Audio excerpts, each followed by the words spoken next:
Chapter 1. Horror movies always made Natalie nervous, especially if she watched them late at night. Though she assured herself that the unease wouldn't follow her home from the theater, a chill flitted down her back as she pushed open the front door to her house. She paused to turn around and wave to her friend, but when the quiet engine hummed to life, she remembered she was on her own. Rather than focus on the supernatural scenes that had made the film they'd just seen so unnerving, she tried to mentally take stock of the cinematography and the acting. Sometimes, if she examined a scary movie to admire all its separate parts, she could alleviate the creep of anxiety. In fact, the friends she'd accompanied to the theater that night had given her the suggestion. They were both horror aficionados, and about once a month they would pile on her couch to watch movies and eat popcorn and other snacks. Their comments on the plot and characters tended to keep Natalie's fright at bay while in the comfort of her home, but they'd gone out this time. And she, nearly 30 years old or not, was now officially spooked. She rubbed at the goosebumps rising on her arms as the red taillights of the car faded away. "Stop it," she scolded herself, firmly shutting the door. She was a married woman, after all, nearly 30 years old. She no longer believed that monsters hid in her closet. She didn't, damn it. But the thoughts wouldn't stop. It was probably because they had been in a public theater, and both friends had, rightfully so, remained silent as they ate their popcorn. Natalie could only assume the lack of commentary was the reason for the overwhelming rush of nervousness as she flicked the silver deadbolt into place. Stepping out of her flats, she retrieved the phone from her back pocket to check for a new message from her husband.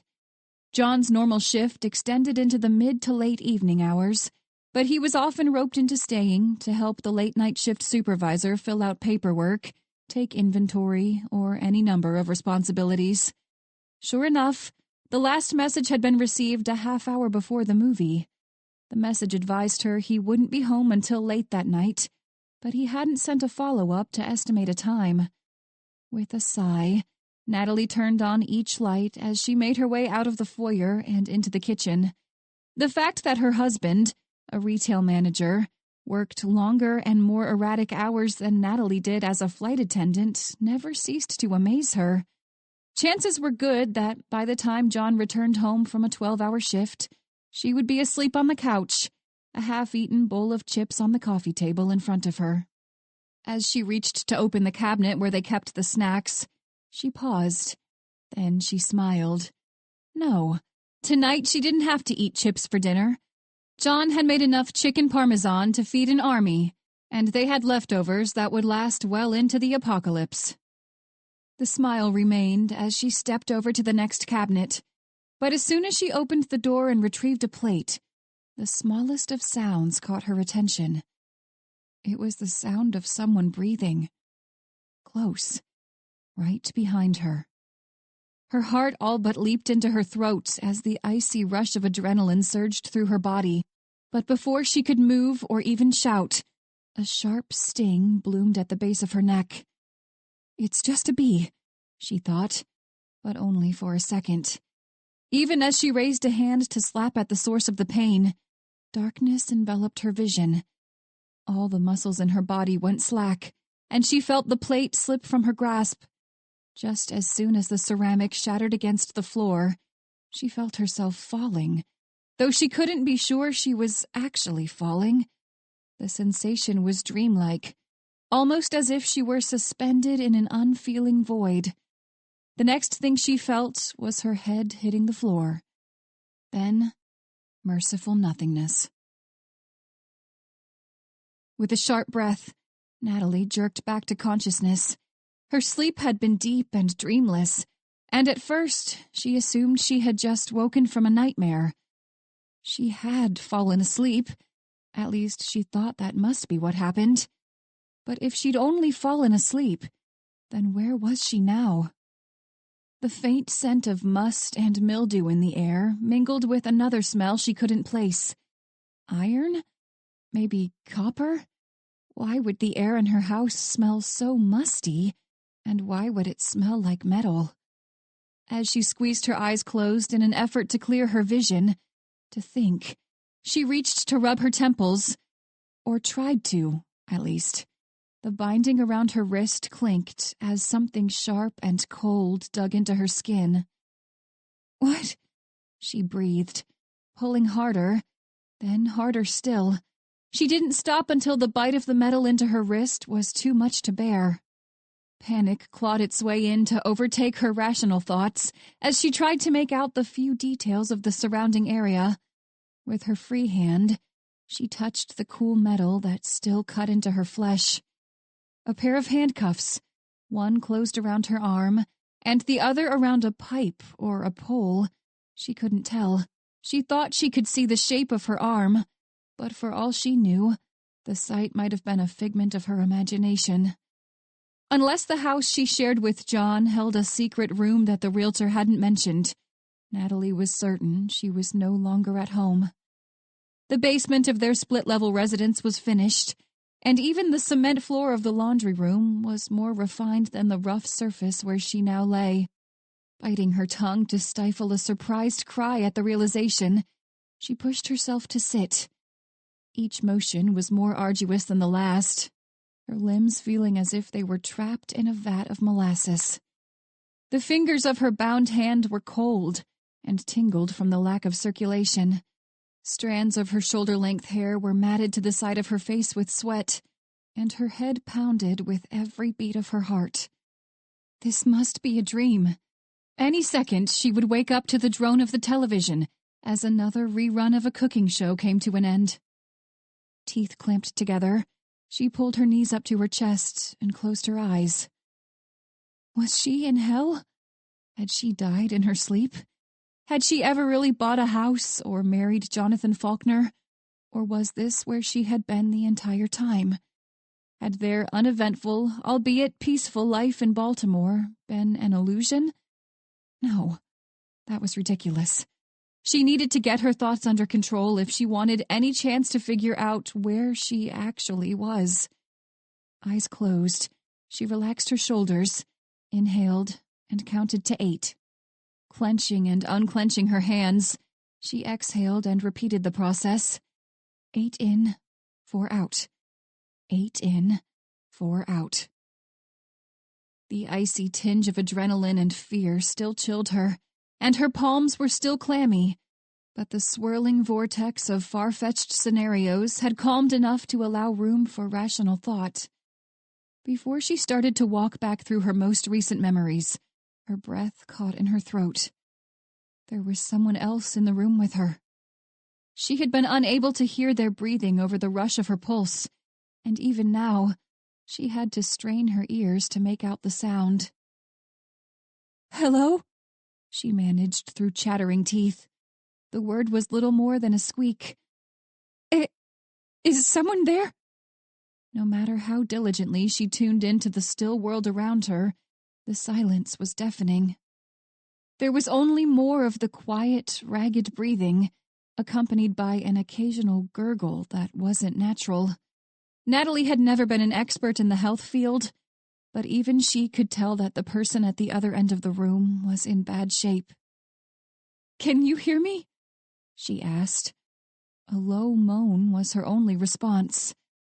How had it come to this? As hard as she tried, she couldn't remember a single event after the plate had slipped out of her grasp. Without a doubt, the sting she'd felt in her neck had to do with the inky darkness by which she was now surrounded. Why? And better yet, where? Who? What in the hell was going on? As if on cue, a muffled thud sounded out in the distance. The slat of light that pierced through the gaps in the door frame seemed as bright as an overhead fixture. The door eased open with a rusty creak, and she thought she might have been witness to the explosive death of a star. Tears rolled down her cheeks from the sudden sting of the light. She used her free hand to block out a portion of the glow, as the sound of footsteps grew nearer. Through her eyelids, the illumination changed again, as the visitor flicked a switch to bathe them in light. The light was like razor blades slicing through her pupils. She was desperate to see this person, to learn who they were and make sense of this musty room, but she hadn't had a chance to let her sensitive eyes adjust before the man spoke. "You are awake." The simple observation was tinged with a heavy accent. Russian? She didn't know anyone who spoke with a Russian accent. None that she could think of. Desperate to clear her vision, she blinked rapidly as she squinted up at the man. His face was rugged, with a 5 o'clock shadow that darkened his cheeks. His close-cropped hair was styled, and with the leather jacket, button-down shirt, and dark-wash jeans, he looked like he might have just come from a nightclub. "Who are you?" Natalie was ashamed at how weak her voice sounded. How stricken. She blinked a few more times before she could stand to meet his gaze, as she swallowed in an effort to work up enough saliva to speak clearly. "You can call me Alec." Before she could think of another question, she caught the first glimpse of the other prisoner. Crimson smeared the dingy floor, and more had splattered against the wall. Like Natalie, one of the man's wrists was handcuffed to a metal pole that extended from the floor to the ceiling. The sickly overhead light caught the shiny spots of fresh blood along his arms and his stomach. As her gaze finally settled on her husband's face, a startled cry burst from her throat. "No!" Horror and grief gripped at her chest as tears burnt their way into her eyes. "No! John! No!" Anxiety closed around her heart and pressed on her lungs as she tried to take in a breath of air, but it felt like someone might have been sitting on her chest. She glanced to the silver handcuffs that bound her wrist to a rust-specked radiator. If she had taken a second to consider the bind, she would have known she couldn't break free. The radiator might have been in sorry shape, but it was sturdy. But as time slowed to a crawl, she knew one thing for sure. She had to try to get to her husband. Wheezing for breath, she jerked her arm forward. The metal bit into her already abraded wrist as she strained against the shackle. Pain was excruciating. Like 1,000 needles scraping already raw nerves, she sobbed when the first drop of blood appeared. Gritting her teeth, she tried harder. "You can do this," she whispered to herself. She bit back a scream when the man laughed at her efforts. No, she couldn't displace the heavy radiator, but she had a petite frame like her mother. Maybe she could pull her wrist through the handcuff, especially with the blood to lubricate the way. As she tucked her thumb beneath her palm and flattened her fingers, another low chuckle froze her in place. "Those are small handcuffs." His accent was thicker now. "Same handcuffs your American police use for, how do you say, juveniles." With a fervent headshake, she snapped her attention back to the well-dressed Russian. "That's not—" She paused. She was out of breath, and no matter how hard she tried, she couldn't fill her lungs with precious air. You can't do this." As much as she wanted to scream at the man, her voice was little more than a hoarse croak. Her struggle clearly amused him. "I can." Scratching the side of his face, he glanced back to the still form and shrugged. "Your husband, John, yes?" "Why are you doing this?" The question was hardly a whisper, and she doubted the man even heard her. If he had, he didn't react. "He is shot. In his stomach." The conversational manner made her want to scream. "Most people do not survive injuries such as this, unless they are transported to a hospital right away. You are aware of this, yes?" "I don't understand." She wanted to demand answers from him, but all she could manage were dumbfounded statements of shock. "Let me simplify. He is dying, slowly, and by morning he will be past saving." A sob burst from her lips. "Why?" Again, he ignored her. "Of course, he was never meant to survive. Jonathan Faulkner is nothing more than the message." What? She opened and closed her mouth several times before she could form another coherent remark. Message? What message? Who are you?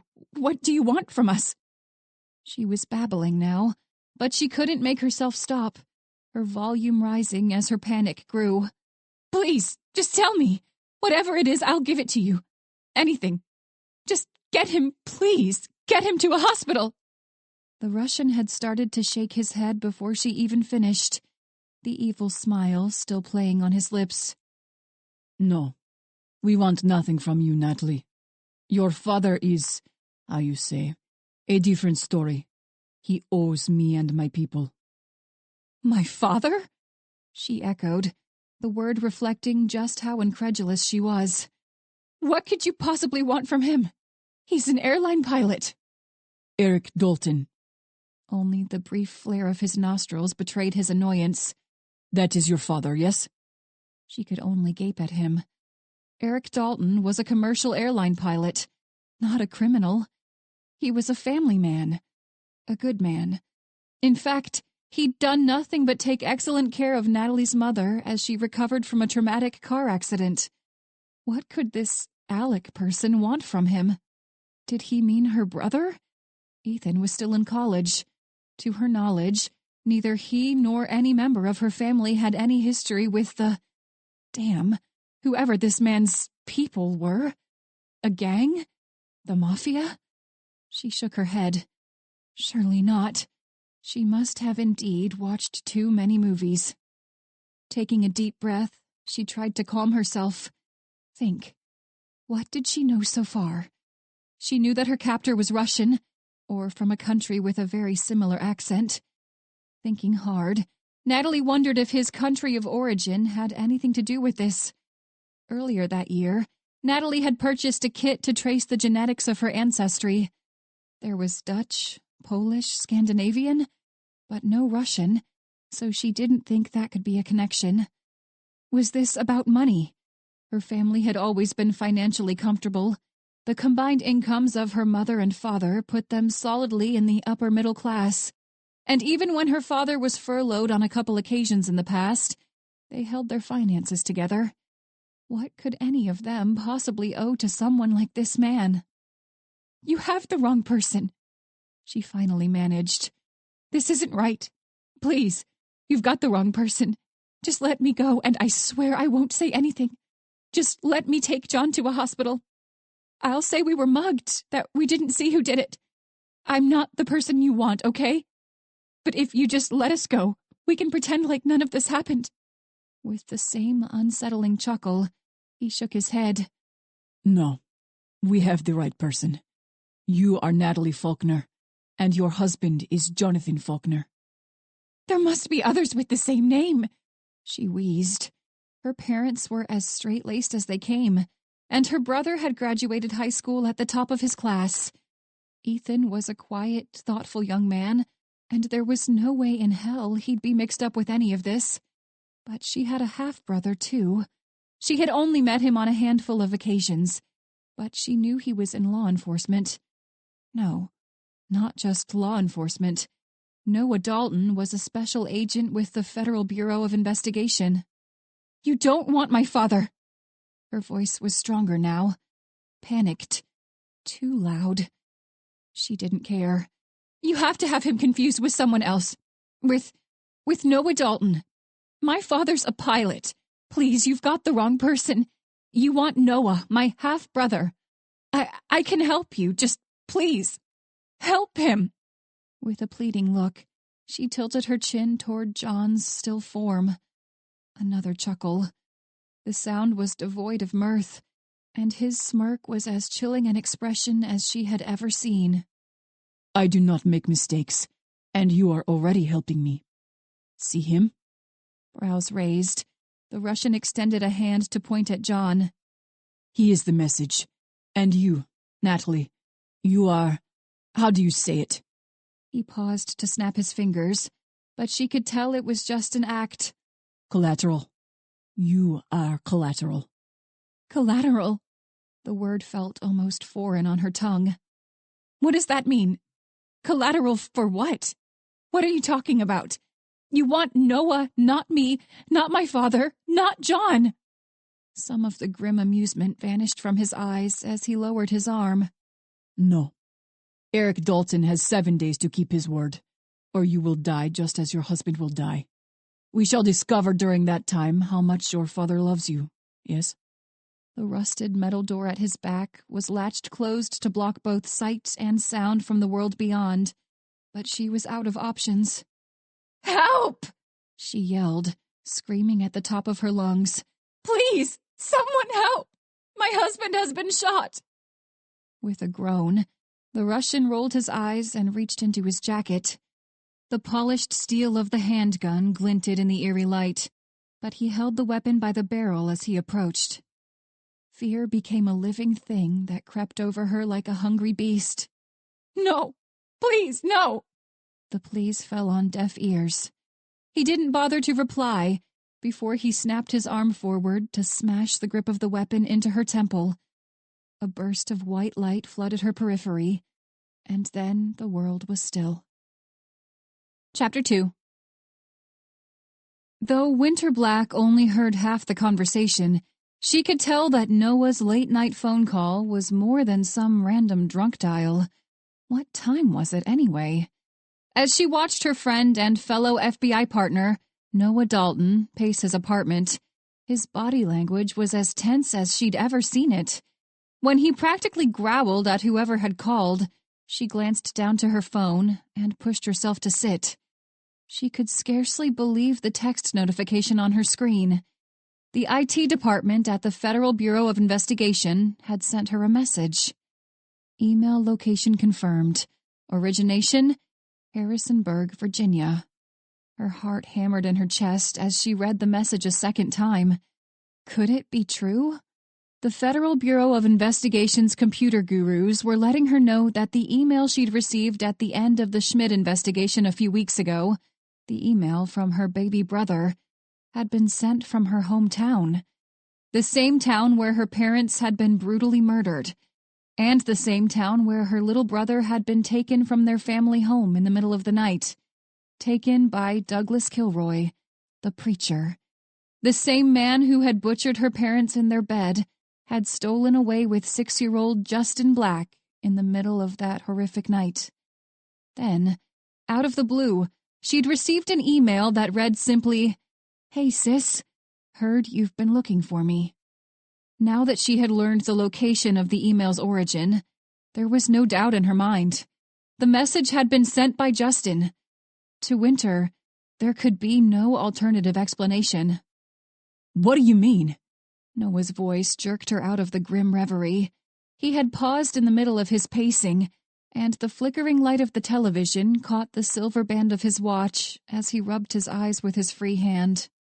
A tinny voice responded to the inquiry, but try as she might, Winter couldn't make out the words. She tucked her knees up to her chest and leaned back against the couch. She could only hope that the call was unimportant, and that Noah's mounting frustration was just the result of being roused from sleep at such a late hour. As she reluctantly locked the screen of her phone, she kept her vacant stare on the coffee table. She didn't need to be nosy, she reminded herself. If the call was important, Noah would give her a rundown of the conversation when it was over. Forcing her attention back to the television, she combed the fingers of one hand through her disheveled hair. For some reason, the feel of the long strands made her think of her friend, Dr. Autumn Trent, whose deep shade of auburn was a stark contrast to Winter's black locks.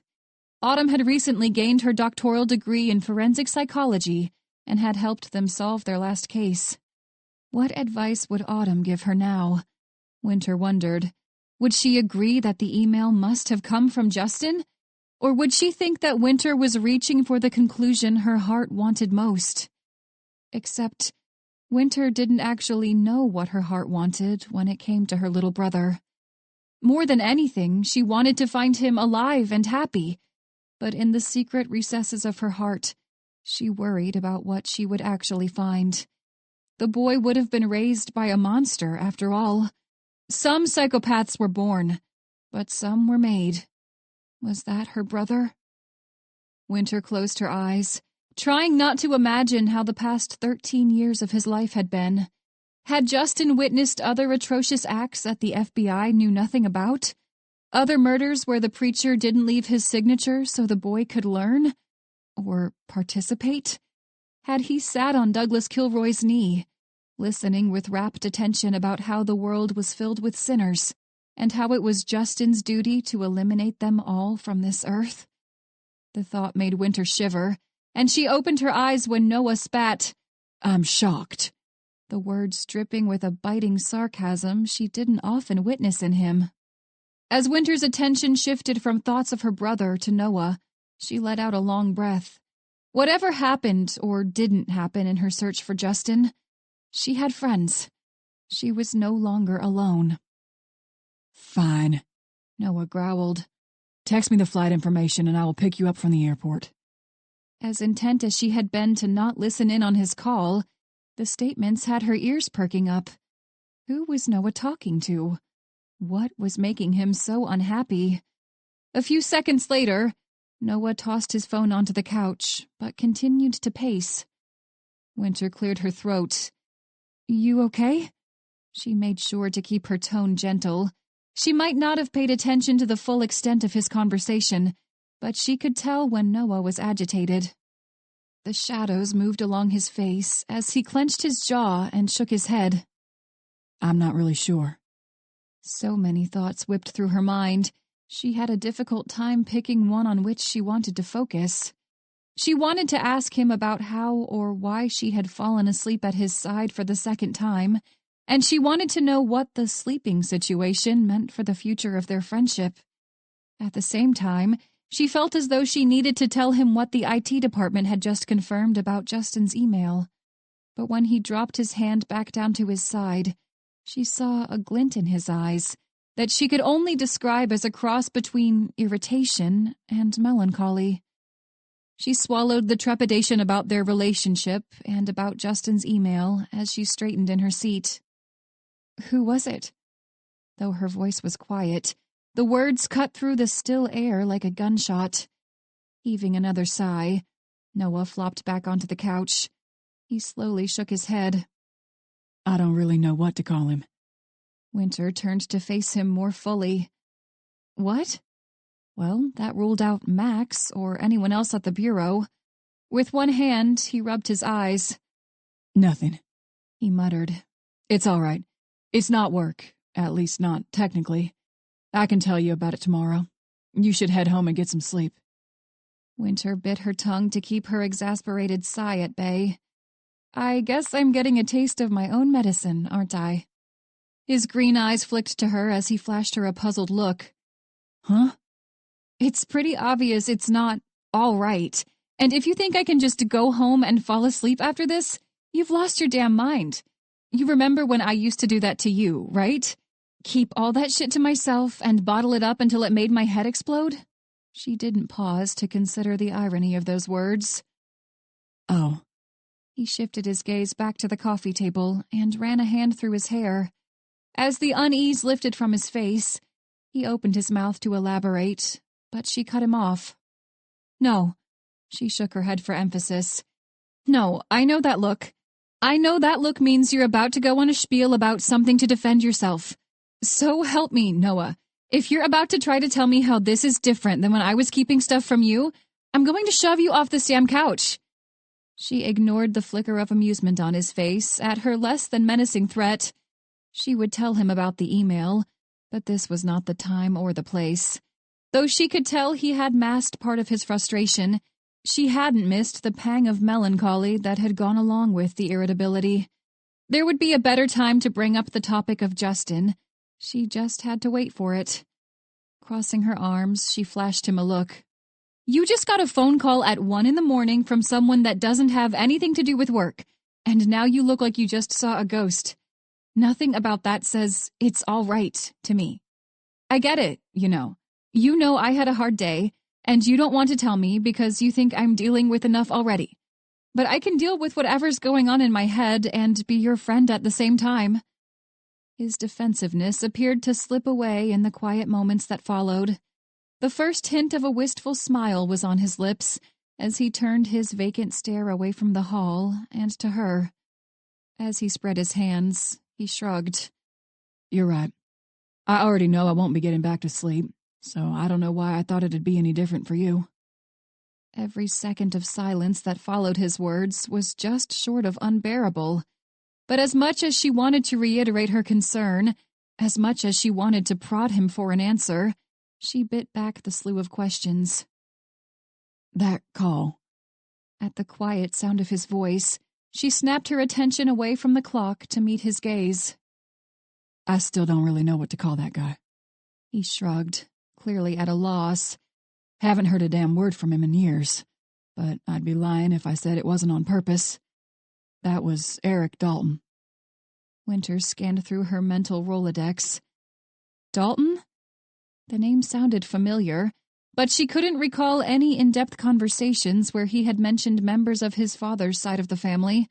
She knew his family history was complicated, but she had never pried into the specifics. For the most part, he didn't mention them, and Winter didn't ask. Yeah, he's my biological father. He ditched me, my sister, and Mom when I was little, 5 or 6. I don't know why he split, but if I had to guess, I'd say it had something to do with a pretty lady he knocked up in Baltimore. And considering Natalie's only a couple years younger than me, I'd say that happened while he was still married to my mom. Don't know why in the hell it took him so long to leave, but once he did, he was gone. Winter's heart squeezed in compassion. I'm sorry.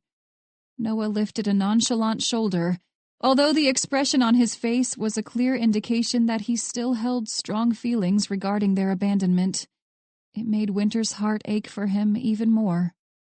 My sister and I would see him once or twice a year for holidays, but whenever we stayed with him and his new wife and kids, it was pretty obvious we didn't belong. They lived in some cookie-cutter house in the burbs, part of a homeowners association. Storybook shit. She tucked a piece of hair behind her ear. I know the type.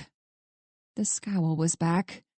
One year, when I was in 8th grade and my sister was a sophomore, we just stopped going to visit him. Honestly, I don't even think he noticed. Ever since then, I've maybe talked to him a grand total of 5 times. Once in person, the other one's on the phone. Wow. Winter tucked one leg beneath herself, twisting her hands together to stop from reaching for him. What an asshole. I'm sorry. I mean, I knew he was an ass, but I didn't know how bad it was. Don't worry about it, darling. My sister and I had Chris, and we still had Mom. Even compared to when Eric was actually around, my stepfather was a way better dad. You know, one of these days, you'll have to come with me when I visit home so you can meet them. Plus, if you want a tattoo, my sister's shop is one of the best in Austin. Winter gaped at him. Your sister is a tattoo artist? His face brightened as he laughed at her awestruck remark. Wouldn't guess, huh? Yeah, she's been tattooing people since she got out of the Navy. Her and my mom are both artists, but I guess it skipped me. She couldn't seem to make her mouth close. That's no kidding. I've played Pictionary with you before, remember? He waggled his eyebrows at her. I have other skills that I can do with my hands. Something deep and low in her belly twisted as she tried to not think of what all those skills were. She punched his shoulder. Be serious. And I'm seriously sorry that your stepfamily was so shitty. Another shrug. There are kids out there who grow up without a dad or a father figure, but I never felt that way. I never felt like my family was broken or whatever else people want to call it.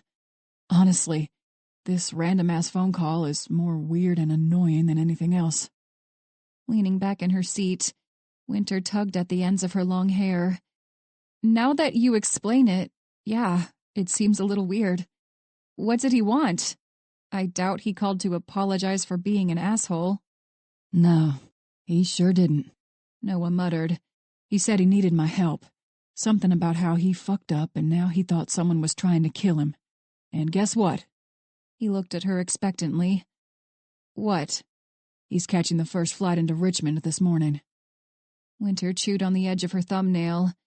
He seriously thinks someone's trying to kill him. And his first thought is to fly to Richmond to ask for help from the son he hasn't talked to in literally years? Does he think he'll get some kind of special treatment just because his biological son is in the FBI?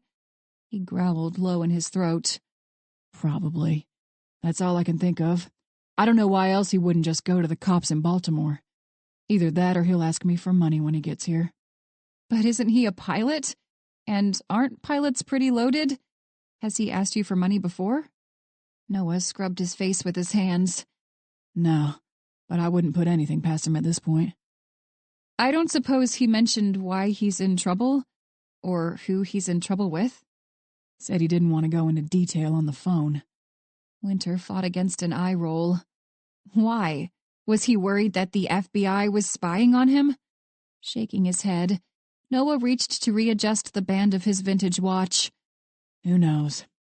I don't even really know what in the hell he thinks he'll get from coming out here. It's been a long time since you've seen him, right? Noah nodded. Yeah. Maybe he's changed. I don't mean a total 180, but maybe he's not that same asshole you remember. Maybe he's just a little less of an asshole. Even as the words left her lips, Winter didn't believe her own bullshit. The mention of Eric's poor treatment of Noah and his sister had brought out an unexpected pang of something close to maternal that made her want to soothe all his hurts away. Noah gave her a "you've got to be kidding me" look. She lifted both hands in surrender. Yeah, okay, fair enough. That was dumb. As much as she wanted to paint an optimistic picture of the upcoming reunion with Eric Dalton, the petulance in Noah's voice whenever he mentioned the man was unmistakable. She knew the knee-jerk comments about positivity and change were to help her friend, but she also knew that she trusted his judgment. If he still held on to so much hostility after all these years, then there was a damn good reason for it.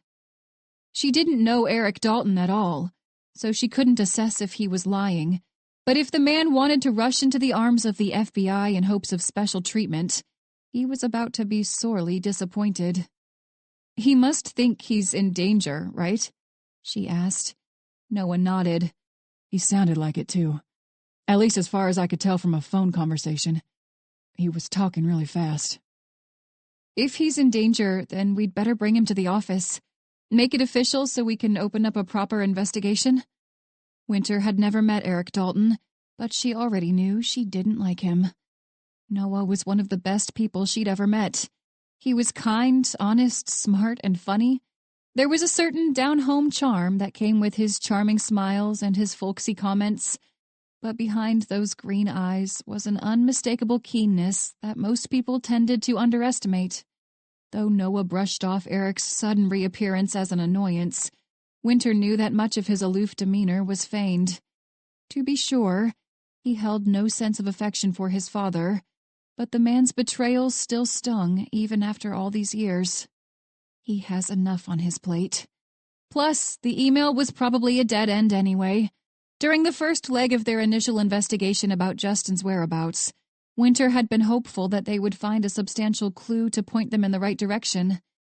Instead, they ran headlong into one dead end right after another. Why would the email be any different? She didn't want to get her hopes up again, only to have them dashed, and she didn't want to heap more conflict onto Noah's plate for no good reason. For the time being, she would keep the email to herself, until she was sure the message had the potential to actually lead them somewhere. But despite the rationalizations, the pang of guilt was persistent. If she was keeping the news about Justin a secret for the benefit of Noah's mental health, then why did it feel so much like she was lying to him? Chapter 3. There was little more than a tinge of light blue on the horizon when Noah and Winter pulled into the parking garage at the Richmond airport. Aside from a short nap, neither of them had managed any more sleep. The coffee shop had only just opened when he'd pulled into the drive-thru, and he had entertained the idea of ordering a cup of espresso. Instead, he settled for an extra shot of espresso in his seasonal drink. Winter's lips curled into a smile, and the ruddy orange lights of the parking garage caught the shine of her glossy hair as she turned her attention to him.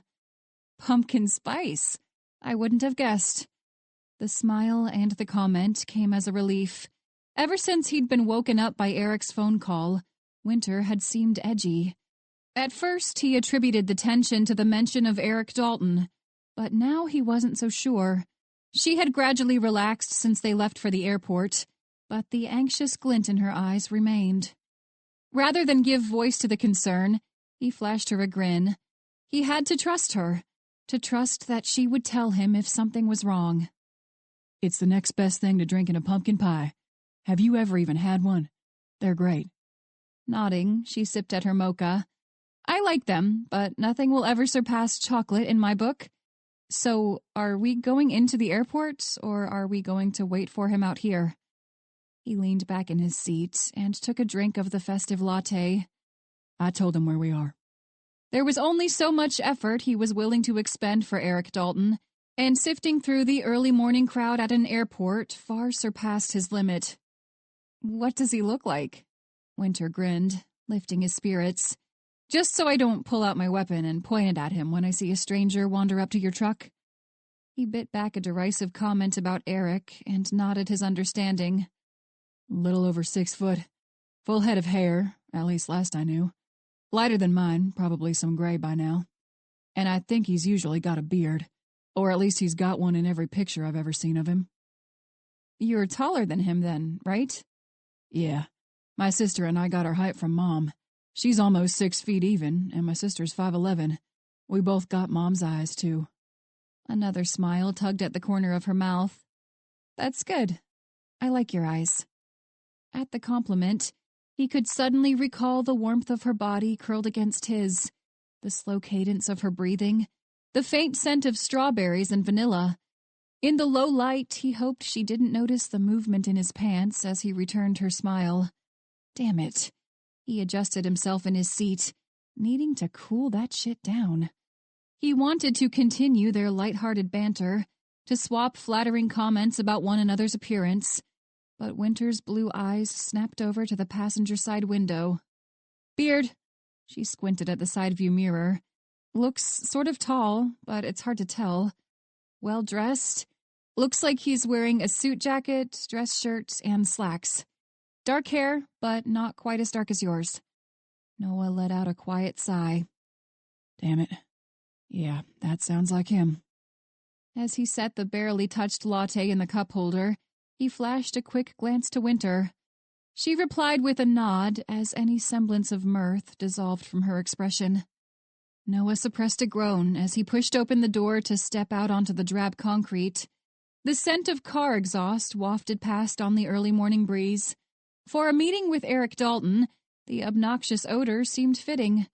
Crossing both arms over his chest, Noah leaned against the rear fender of the pickup, Winter at his side. He grinned. She looked like she was prepared to tackle the man if he so much as said a negative word. Sure enough, the man who trudged up the slight incline of the ramp was none other than Captain Eric Dalton.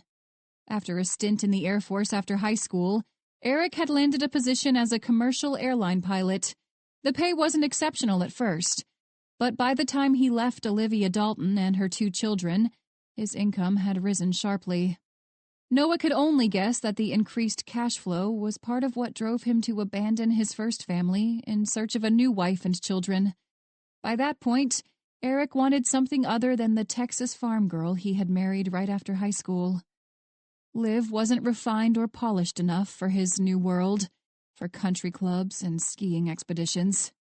Never mind that Liv Rayburn had come within a couple points of a perfect score on her ACT, or the fact that she could have attended an Ivy League school if she hadn't decided to move to Bellevue, Nebraska when Eric joined the Air Force. She had given up everything for Eric, and he returned the favor by abandoning her and their 2 children. As Eric closed the distance between him and the 2 federal agents, the tension in Noah's body increased with each and every step. He scowled. With Eric around, the expression was all but involuntary. He hadn't lied or even exaggerated to Winter. He didn't feel like he had grown up without a father. Chris Alvarez was a great man and an even better stepfather. Noah's disdain for Eric Dalton had more to do with the way the man had treated his mother than the fact that he had abandoned his children. What Eric had put Liv through was unforgivable. He had used her like an accessory to his wardrobe and discarded her just as easily. He had left her to rot in a life that he'd ruined. Noah? The man's voice was familiar and alien all at the same time. Eric's gray eyes flicked from Noah to Winter, and then back as he paused to stand in front of them. His expression was harried and weary, and Noah wondered when he had last slept. It's been a long time. You look good. Eric? Noah's tone was cool and crisp. You look like shit. With a weary sigh, Eric shook his head. I know. It's been a long day, and I really can't wait to get a few hours of shut-eye. That's too bad. Noah paused to gesture to Winter. This is Special Agent Black. We're taking you to the field office so you can answer a few questions. Help us better understand the threat you're facing. For a split second, a crestfallen look passed over Eric's face, but he recovered in short order.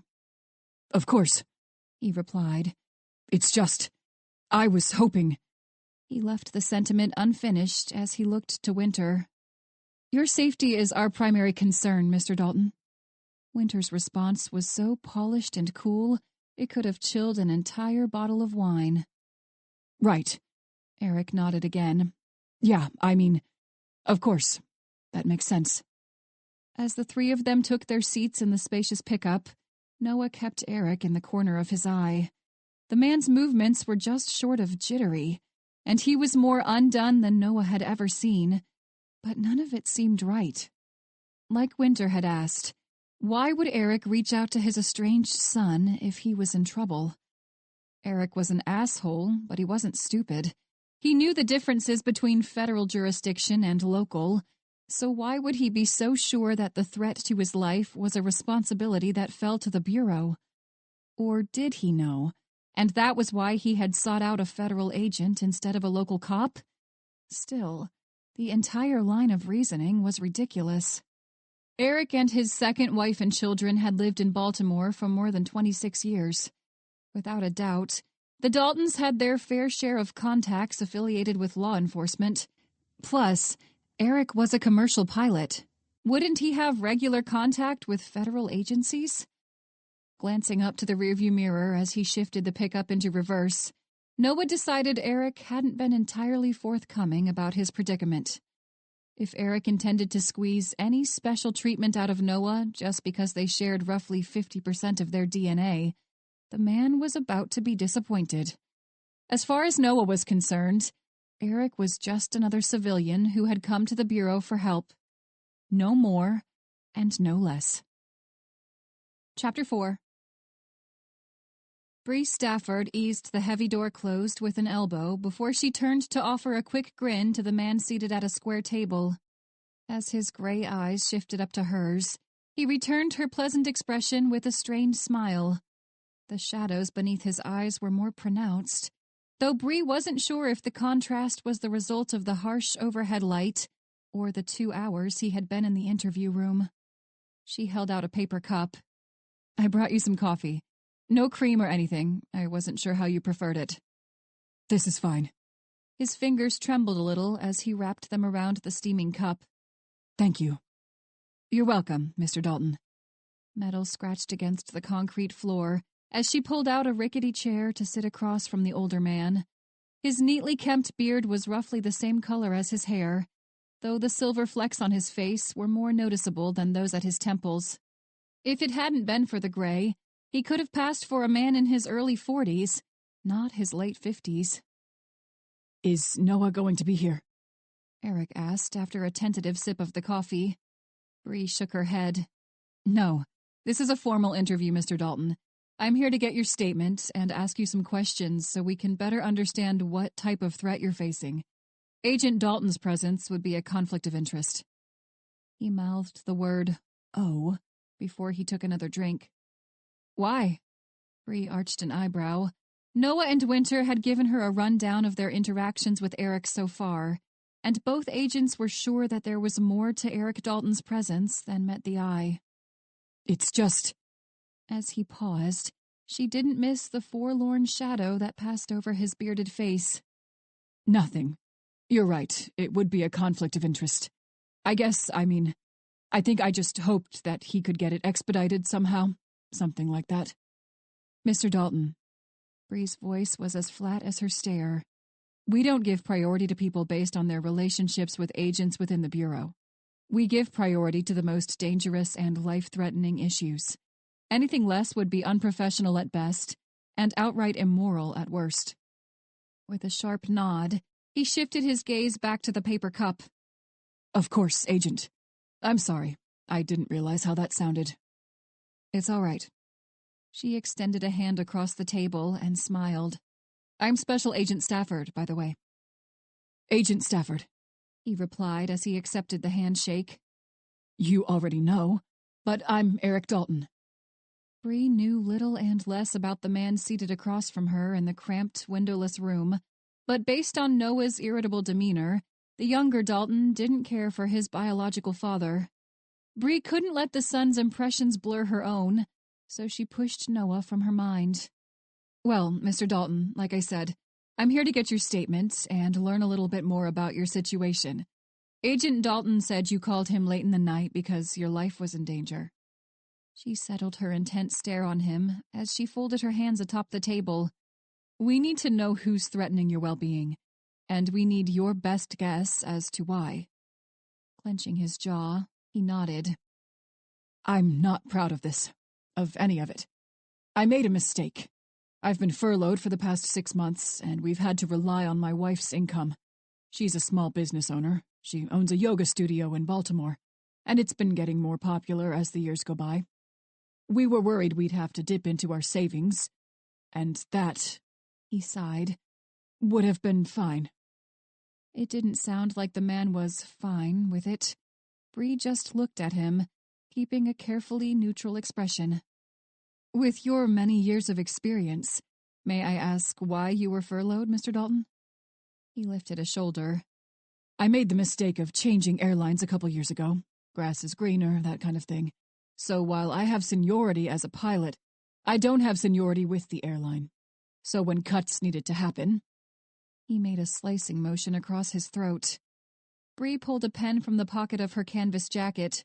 Septembers in Virginia were far more moderate than what she'd grown accustomed to in Maryland, but she was always freezing when she was in the FBI office. She made a note to double-check his story, then nodded for him to go on. Kelly, my wife, she's good with money. She always has been. She made it work, and I drove for Uber for some extra cash. We couldn't afford quite everything we'd been used to, but we were okay. The airline still gave insurance options for those of us who were furloughed, but I couldn't afford the same plan we'd been on. I had to drop it down to one of the really basic ones. You know what I mean, right? I do. Kelly and I figured we'd be all right for a few months with just bare-bones insurance. His eyes shifted back down to the tabletop. We just said we'd have to cut back on all those extreme sports we'd been planning. No more BMX or cliff diving. We were kidding. Those were just the type of jokes we made to one another. He paused, clearly waiting for Bree to laugh. When she didn't, he cleared his throat and took another sip of coffee before continuing. But then, back in May, Kelly got in a car accident. The cops and the insurance company ruled that she was at fault, but it wasn't like she was being negligent or anything. It was just one of those freak things, you know? The other driver had a concussion, but otherwise they were okay. The shadows shifted along his throat as he swallowed, but he didn't meet her gaze. What happened to your wife? Kelly got hurt pretty bad. She had to be life-flighted, and they had to do a few different surgeries just to get her stabilized. She lost a lot of blood, and for a second there it was pretty scary. But once they told me that she'd pull through, all I could think of was how we were going to pay for this. That's understandable. Bree nodded slightly. My son, Ethan, he had to have his appendix removed when he was in high school. I had insurance at the time, but I still got the statement from the hospital. It was something like $10,000 just for that. I couldn't even imagine what the bill would look like for 6 days in the ICU, and multiple surgeries. Plus, they had to amputate her leg. As she scribbled down a couple notes, she glanced up to Eric. His vacant stare was fixed on the coffee cup, the sadness in his gray eyes plain to see. But there was more to that forlorn look than just sadness. Bree kept her attention on him until he finally met her gaze. She had a suspicion where his tale was headed, but even then, she wondered if he would tell the whole truth. Or was he just ashamed that he had to crawl back to the son who so clearly disliked him? Was he disappointed because he hadn't been able to handle his wife's accident like he had hoped? There was a distinct possibility that the reason for Eric's wariness was due to a battle the man fought in his mind, that the explanation was as innocuous as lingering guilt. Bree was not one to assume the simplest explanation. No one in the FBI was. What happened then? Bree made sure to keep her tone calm and reassuring. I had to do something, he managed. I couldn't let us lose everything just because I didn't have a job. I thought about a loan, thought about selling all my expensive watches, but none of that would have come close to touching the number on that first bill. How much was it? $800,000, he answered. In spite of the air of professionalism she had maintained so far, Bree's eyes widened. $800,000? Yeah, that's everything, at least for right now. Kelly's been to a few different specialists, and she's still going to physical therapy. That bare-bones insurance I told you about, it didn't cover stuff like that. I tried to apply for some assistance through the hospital, but even though I was furloughed, Kelly's income made it so we didn't qualify. Filing bankruptcy would have ruined my wife's business, and that business is Kelly's livelihood.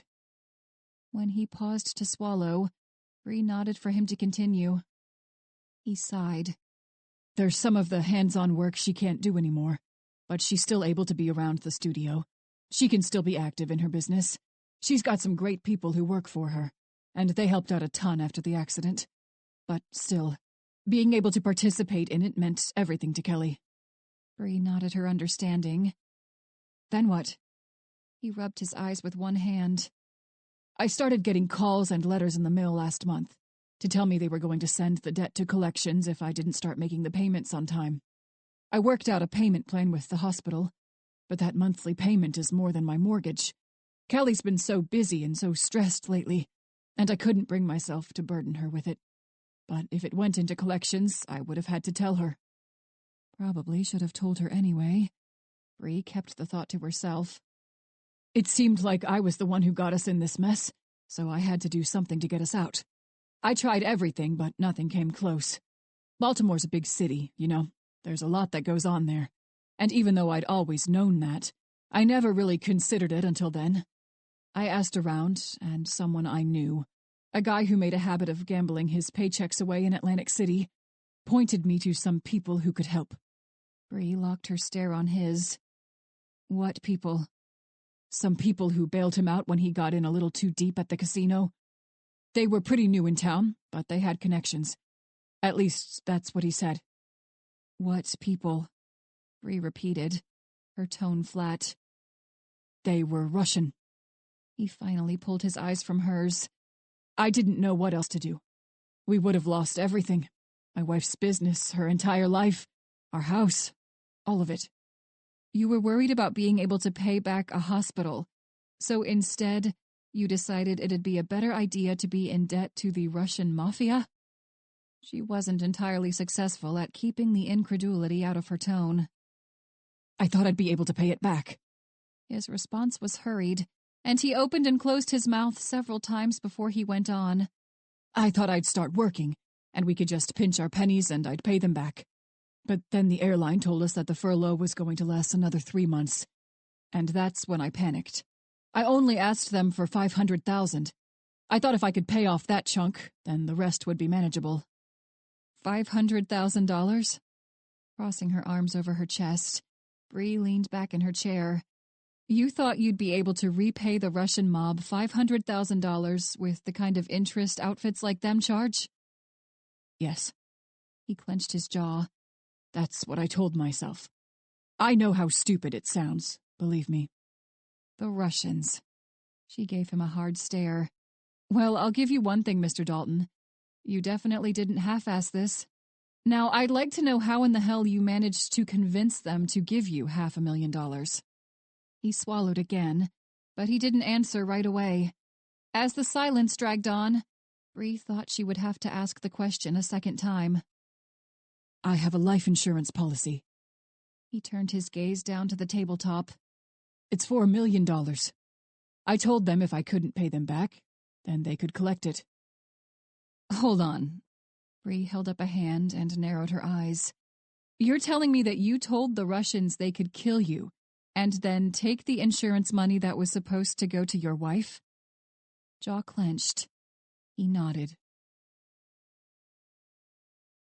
As Bree stepped through the door to the small conference room, 3 sets of eyes snapped over to meet her arrival.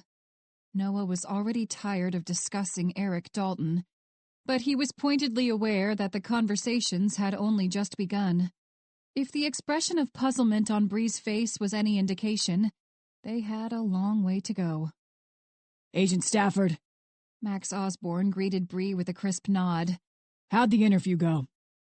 The special agent in charge of the Richmond Violent Crimes Task Force was as direct as usual.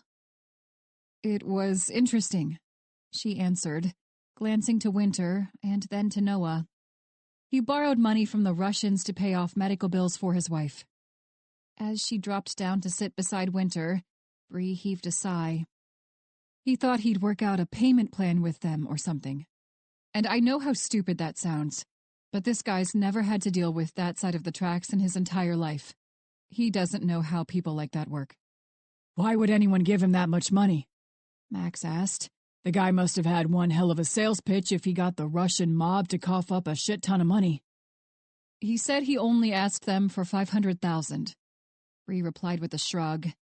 And, yeah, I don't really get it either.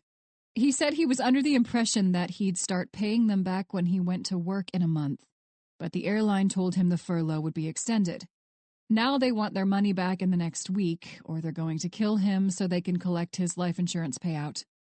What does he want us to do about it? Noah muttered to himself. Take down the whole damn Russian mafia. A faint smirk flitted over Bree's face. To answer that, I think we can circle back to how ignorant someone like him is when it comes to the way organized crime operates. All right, Max replied. For the time being, maintaining Eric Dalton's safety is our priority.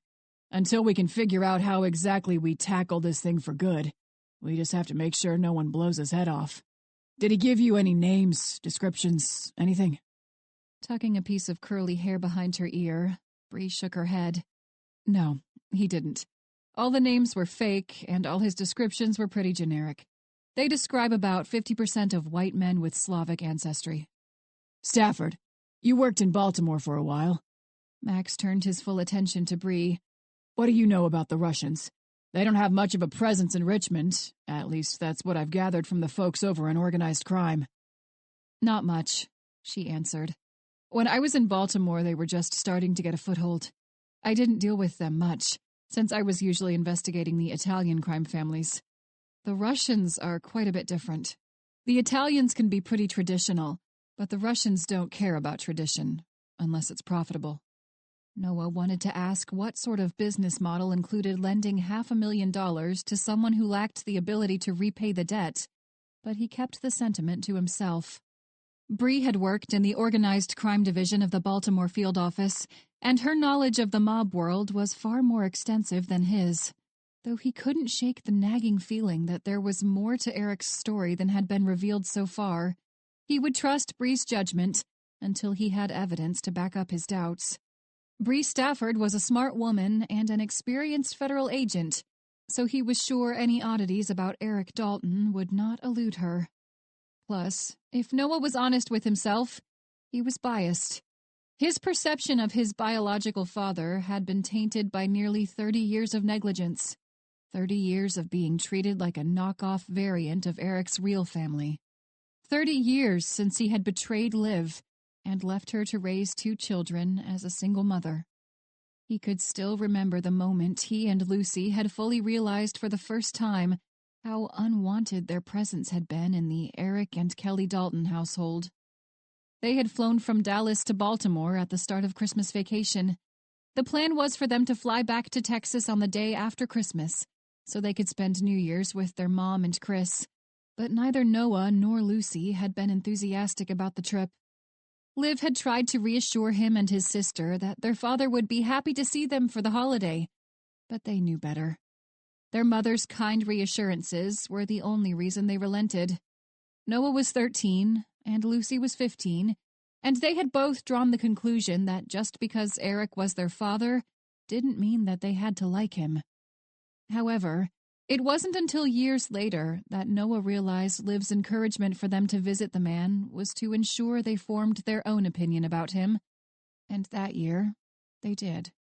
None of the conversations between Kelly, Eric, or their two kids, Natalie and Ethan, involved Noah or Lucy. Hell, the topics were so far from what Lucy and Noah knew that they might as well have spoken in a different language. Worse, Natalie and Ethan were always critical of the way Lucy and Noah dressed, the way they spoke, the way they looked. In a sense, they were more akin to schoolyard bullies than siblings. And then, of course, there was Eric and Kelly.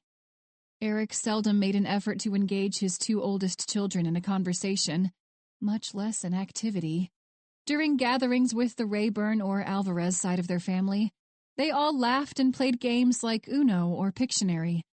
But during gatherings with the Dalton side of their family, they watched television. That year, Lucy had dyed her hair for the first time, jet black with blue underneath. Though he wasn't sure if Lucy remembered the remark, Noah knew he would never forget the way Kelly Dalton had reacted when she saw the unnatural color. There had been a look of unabashed disapproval as she made a comment about how Lucy would never be able to get a job or find a husband with hair like that. Kelly droned on about how pretty Lucy's face was, but how she would have to watch her figure lest she gain weight and get fat. Not once in all his 13 years of life had he heard his mother utter a single disparaging comment about Lucy or Noah's appearance. And then this woman, a veritable stranger, felt authorized to critique his sister's hair, makeup, fashion sense, and even her body. Eric Dalton had been within earshot the entire time, and he hadn't felt the need to defend his teenage daughter. That night, Noah and Lucy stayed up after the Dalton family went to sleep. They called their mom from the basement phone of Eric and Kelly's house and pleaded with her to let them leave early. To their relief, Liv hadn't taken much convincing. She contacted the airline to adjust their flights, and they returned home 3 days before Christmas. And now, 19 years later, Eric Dalton was down the hall in an FBI interview room, where he had all but begged for his estranged son's help. "Dalton!" Bree's voice snapped him out of the reverie and back to the circular table where he sat. "Yeah." He dragged a hand down his face. "Sorry, didn't get a lot of sleep last night." "Thank you for bringing this to me, Agent Dalton," Zach Osborne said. "I've gathered that you and Mr. Eric Dalton aren't close, but it's still a potential conflict of interest, so I'm going to put Agent Stafford and Agent Black on this." "Of course," Noah replied, nodding. "Understood, sir." "Thank God." "One more thing," Bree started as the little group rose to stand. "I don't have a ton of in-depth knowledge about the Russians and their specific operation, but I do know they're dangerous. Any investigation into organized crime is dangerous. Noah, I know you and Eric aren't besties, but you've still got the same last name. We're going to have some agents in Baltimore keep an eye on the other Daltons, but you should be careful, all right?" Every four-letter word in existence flashed through his thoughts, but instead of cursing his father, he forced a smile to his face as he nodded. "You bet." Chapter 5. Winter stifled a yawn as she hopped out of the passenger side of Noah's pickup. A patch of fat gray clouds had moved in to obscure the sun's rays, and as the day grew darker, she grew more and more tired. After their briefing about Eric Dalton, she had slunk away from violent crimes to visit her friend upstairs in the cyber department. Part of her was convinced that Doug was wrong about the origin of the email, but he confirmed that he'd double-checked and even triple-checked the IP address. Aside from the fact that the message had been sent from somewhere in Harrisonburg, they hadn't gleaned much else from the close-up examination. The internet service provider was one of only two that even serviced the city of Harrisonburg, and they had determined that the message was sent using a wireless internet connection, either from a computer or a mobile phone. However, the device identification number, a unique series of numbers that helped to differentiate one computer from another, had been masked. Winter's friend advised her that concealing a device's identifier was simple enough. From that information, Winter surmised that Justin might not be a master hacker, but he was clearly cautious. But if he had gone through the trouble to conceal the device ID number, then why hadn't he used a proxy server to mask the IP address? To Winter, the answer was simple enough. He wanted her to find his location. Though she'd hoped that the trip to the Cyber Crimes Division would assuage a portion of her mounting anxiety, the discussion only left her with more questions than she'd had before.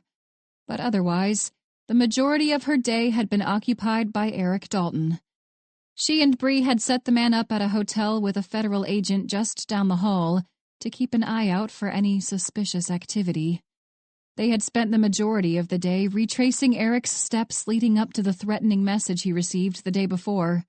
The threat had been sent via email, but the tech team at the FBI had been unable to glean much useful information from the sender. Whoever sent it had used a disposable email domain, and the address had since been cancelled. Plus, they bounced the IP address, unlike her brother. After a day full of dead ends, she and Bree had decided to pick up the investigation in the morning, after they'd each had a chance to rest and refresh. Winter wasn't sure how much refreshing she would be able to accomplish. Between Justin's email and the leaden weight on Noah's broad shoulders, she had far too much to occupy her thoughts. In all the time Winter had known Noah, she had never seen him so irritable for so long. None of his irascibility was directed at her or Bree, and there was no doubt about the cause of his sour mood. As much as she wanted to ask him to talk more about why there was so much venom in his eyes whenever he looked at Eric Dalton, she bit back each question before it formed. She pulled herself from the contemplation as she stepped around the front of Noah's truck. When he turned his head to face her, she offered her best effort at a reassuring smile. "Hey," she said. The gray afternoon light glinted off the lenses of his aviators as he pushed the sunglasses to rest atop his head. "Yeah?" "Are you all right?" When she reached out to touch his shoulder, she wished she had Autumn's ability to read people. In response, he shrugged. When she lifted an eyebrow, he blew out a breath. "Yeah, I'm fine. Tired, maybe a little irritated, but I'm fine. What about you?" She dropped her hand back to her side as they started toward the apartment building. "I'm losing my mind." Instead, she swallowed the offhand comment and returned his shrug with one of her own. "I'm all right. Are you okay with not working this case?" Though the sound was mirthless, he chuckled. "More than all right, darling. I'm glad I'm not on that case." She swung her head to look at him. "Seriously?" "That came out worse than I expected. I'm not saying that just because Eric's an idiot who shouldn't get our help. I'm just saying that Max is right. It'd be a conflict of interest. I don't like Eric. Not even a little. And with what we do, that's not a good attitude to have when you're trying to keep someone safe." Her warm smile came unbidden. Now that sounded more like the Noah she knew. "What?" He raised his eyebrows. "What's that look for?" Winter laughed. "Nothing. It's just, you've been pissy all day, and that's the first time you sounded like you since you got that phone call last night. It made me happy." When he flashed her a grin, she felt the start of the unfamiliar flutter in her stomach. Unfamiliar, but welcome. It was the feeling of anticipation, and she could only hope it wasn't unfounded. "What are you doing tonight?" she asked, more to draw herself out of the contemplation than anything. "Honestly, I think I'm just going to bed. Pull an Autumn and sleep for 16 hours straight." Winter was relieved. Apparently, the farther Noah was away from Eric Dalton, the more he acted like himself. The sooner they figured out a way to keep Eric and his family safe, the sooner the man would leave, and the sooner she would have her friend back. Then, once that stressor was gone from Noah's life, she could confide in him about Justin's email and its origin. She hated keeping the secret. She glanced over to him as they neared the entrance to the building. Speaking of Autumn, I think I'll go hang out with her a little later tonight. Probably going to take a nap first, though. Do you want to go with me? The corner of his mouth turned up in a smile. Darling, I was serious. I'm going to sleep for a solid 16 hours. I don't even feel like a real person right now. More like some kind of apparition or something. Winter chuckled to hide her disappointment. Fair enough. Speaking of apparitions, I started watching that show you told me about. The one Autumn told you about, with the two brothers and all the demons and ghosts and whatnot. Supernatural? Good.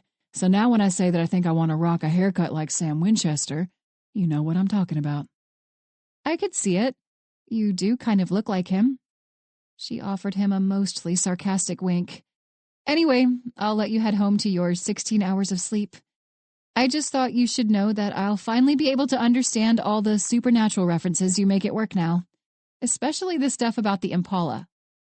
He laughed, and Winter couldn't help but grin in return. You know what? He said.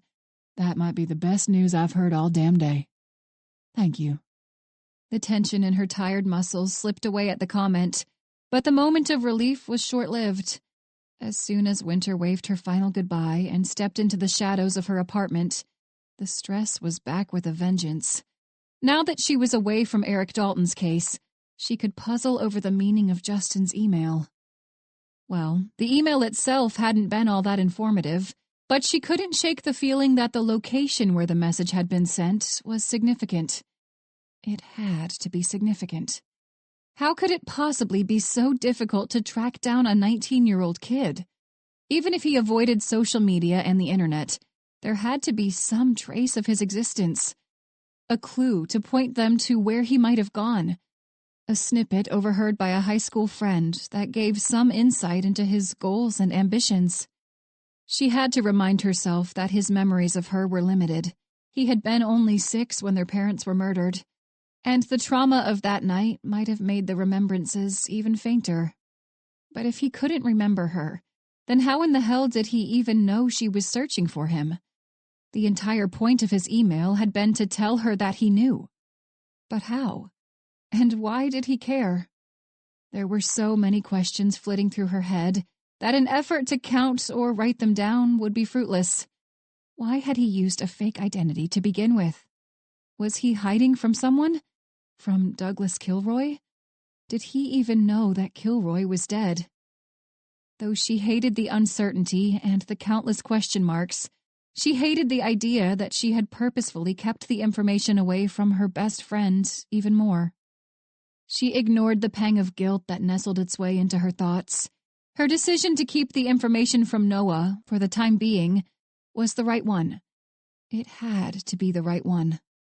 Without bothering to change out of her work clothes, Winter dropped down to sit in the center of her couch as she retrieved her phone. She had been truthful when she told Noah that she had plans to visit Autumn that night. But now, she wondered if she would even be capable of maintaining a conversation with her friend. And with Autumn's knack for reading people, coupled with her unique ability, she would see straight through any of Winter's attempts to feign nonchalance. As she unlocked her phone, she prepared to type a message to Autumn to cancel their evening plans. Hey, I'm exhausted, so I'm going to call it a night and stay at home to sleep. She hovered her thumb above the send button. Was this what she was doing now? Was she really about to revert back to the secretive, manipulative mode of operation under which she'd operated during the Kilroy investigation? It had been bad enough when she purposefully kept information about Douglas Kilroy from Noah, Aiden, and the rest of the team. But now she was about to outright lie to one of her best friends?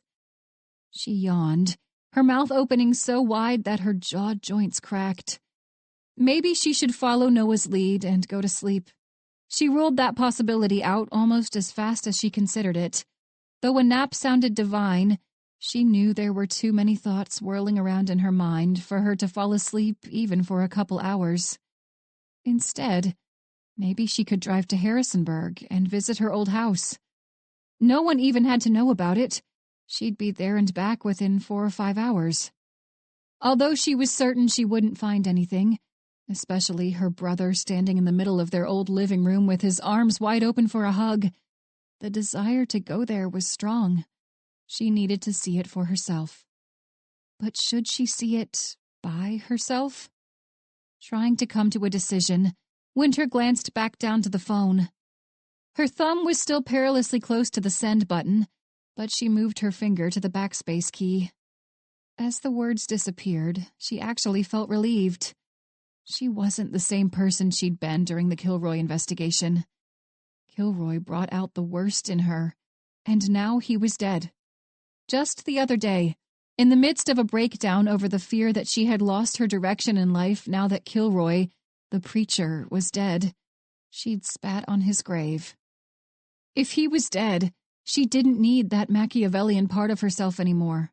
She wouldn't let Kilroy take any more from her than he'd already taken. Once she deleted the excuse to bail on their planned evening, Winter sent Autumn a text message to ask if she could stop by a bit earlier than they had planned. Autumn's response had come almost immediately. "Sure, I'm making baked ziti, so you can help me put a dent in it. I always make way too much." Italian was the type of cuisine Autumn preferred to cook, and for the first time, Winter had developed a real appreciation for pasta. Before Autumn, the extent of her experience with Italian food was limited to a couple chain restaurants and a handful of local joints. The local places were by far the better choice, but now that she'd honed her palate, the difference was even more noticeable. How had she survived for so long without friends like Autumn and Noah? Now that she knew how valuable those connections were, she doubted she'd ever be able to manage without them again. And she had come damn close to putting an uncomfortable distance between her and Autumn. She would do better. For herself and for her friends, she would do better. She had to do better. Though she had put Bree and Shelby's clothing store gift card to good use for her new job, Autumn never hesitated to change into a band t-shirt and shorts or leggings when she was at home. Even after she had been adopted by Ron and Kim Trent, she and her family hadn't been especially well off. Despite the numbers she had seen on her contract with Shadley and Latham, there were plenty of the frugal habits from her childhood that she couldn't shake. During middle school and even into high school, Autumn had made a habit of changing out of her so-called good clothes once she returned home from school. Though much of her time at that point was spent playing video games or reading, she didn't want to risk the well-being of her good clothes. Eyes fixed on her reflection in the bathroom mirror, she pulled her dark auburn hair away from her face in a low ponytail to reveal silver hoop earrings, the one part of her wardrobe she hadn't yet abandoned. Autumn had always loved earrings. It was an infatuation she and her friend Bree Stafford shared. As far as she was concerned, the bigger and tackier, the better. Just as she flicked off the bathroom light and stepped back into the hallway, a rap against the front door drew her attention. Ever since she had been almost killed by a hitman, Autumn was automatically paranoid whenever she heard someone at her door. Nico Coletti, the contract killer who had tried to drag her out the back of a gas station to shoot her in the head, was dead, but the anxiety that came with a failed mob hit was still alive and well with her. Out of habit, Autumn squinted at the peephole to make note of the visitor. Normally, the sight of her friend would have brought a smile to Autumn's face, but even through the door, she could tell that Winter was on edge. Flicking the deadbolt, Autumn scooped up her little dog and pulled open the door. Toad was a good dog most of the time, but he would still take the opportunity to bolt out into the hallway if she didn't pick him up.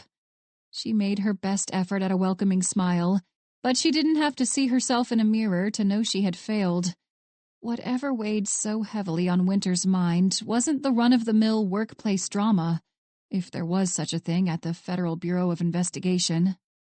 Autumn maintained her smile as she eased the door closed and locked it behind Winter, but the expression faded when she turned back to her friend. "Hey," Winter said, stepping out of her flats. As she set Toad on the floor, Autumn reached to take her jacket. "You look like hell."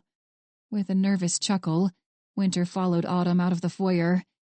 "It's that obvious, huh?" The corner of Autumn's mouth turned up in a smirk as she dropped to sit on the couch. "Remember who you're talking to."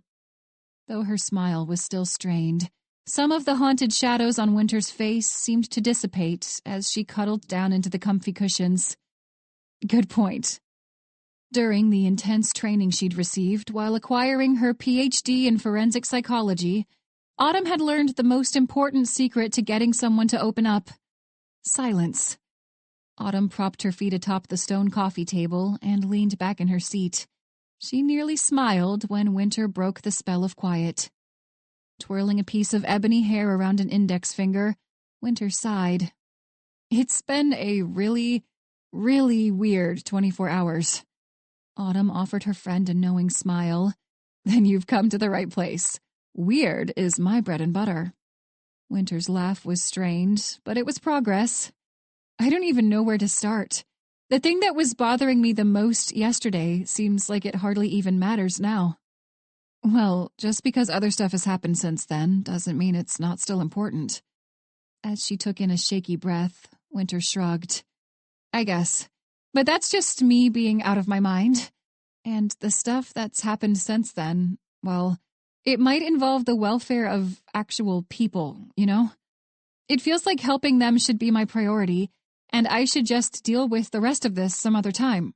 Before Winter had even finished, Autumn was shaking her head. "No, that's not quite how that works. How do you expect to be helpful to people if you've got this other thing weighing you down? You can't help the people you care about if you don't know how to take care of yourself. We like to think we can, but even if we might be able to make it work in the short term, we still have to take care of ourselves if we want to be remotely useful in the long term." Lips pursed, Winter paused to look thoughtful.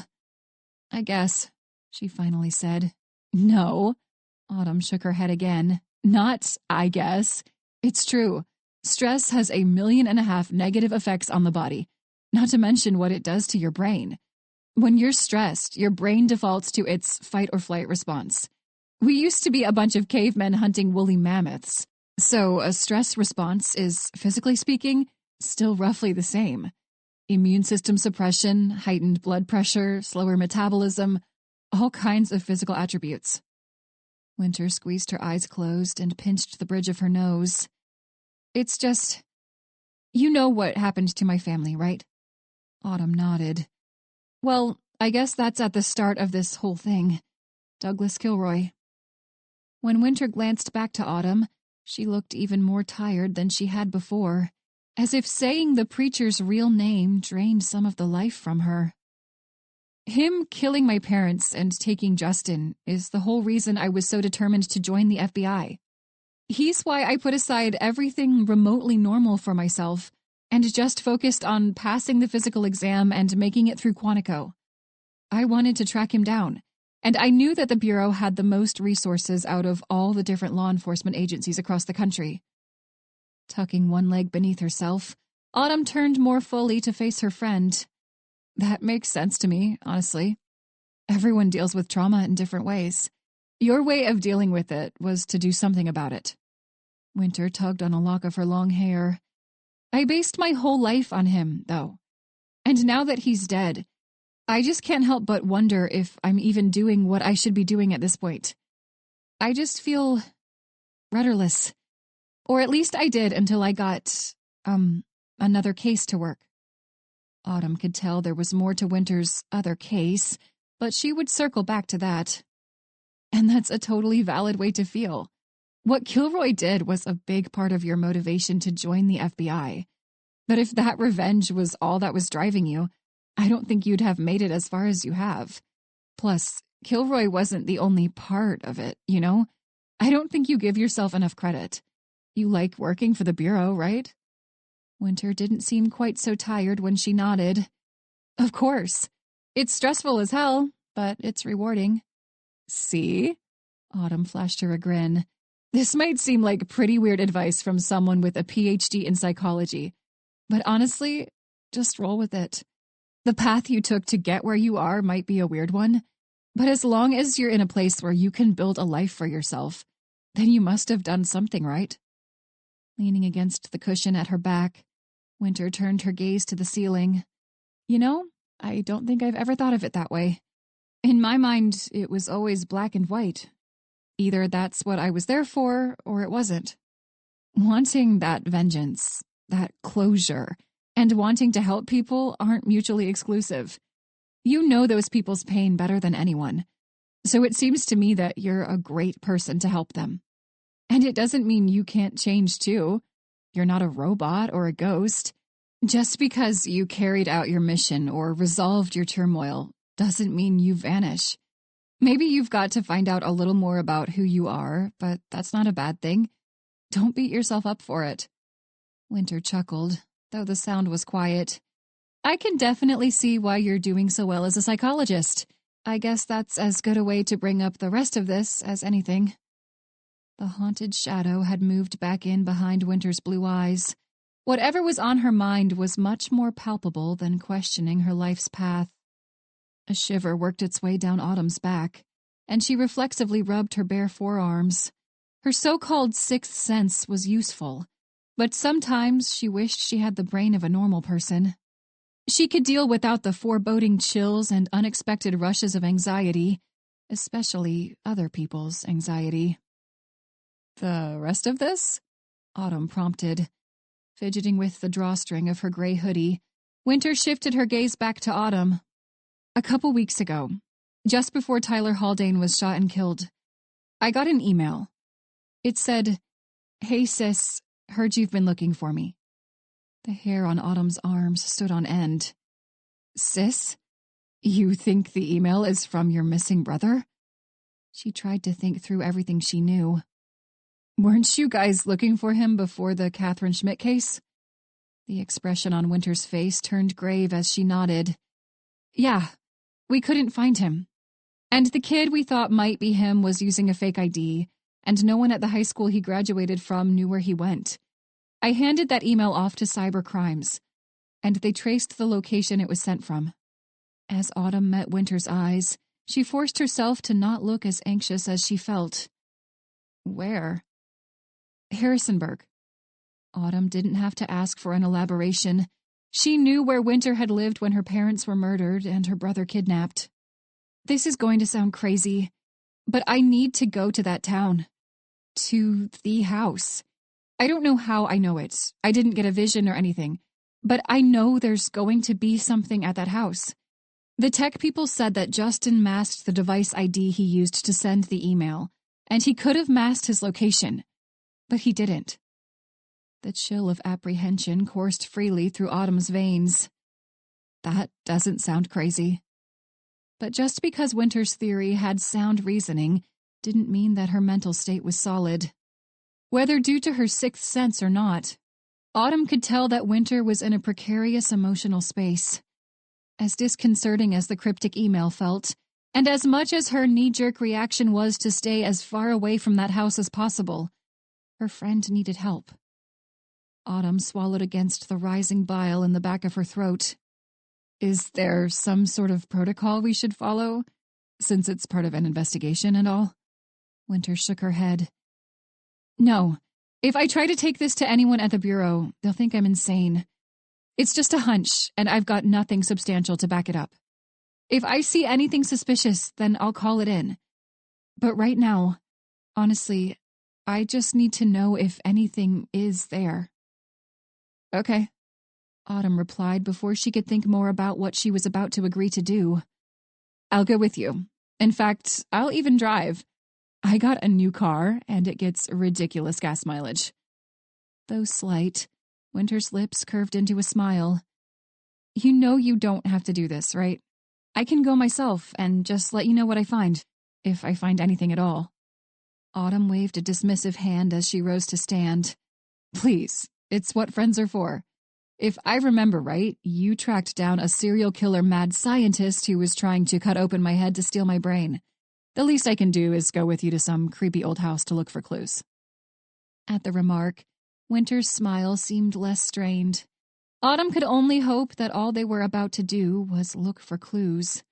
She knew that Winter wanted to find her brother, but Autumn hoped they didn't. Not there. Not at that house. The loss and the uncertainty around her brother's disappearance weighed heavily on Winter, but the Justin Black Winter once knew had died on the same night as their parents. Who she would find in Justin's stead? Autumn honestly didn't want to know. Chapter 6. The jingle of a cheery ringtone jerked Eric Dalton out of his slumber as his phone buzzed against the wooden surface of a nightstand. He wondered for a second if he was home, if the entire trip to Virginia had been some type of fever-induced dream. But before he even opened his eyes, he knew the sentiments were wishful thinking.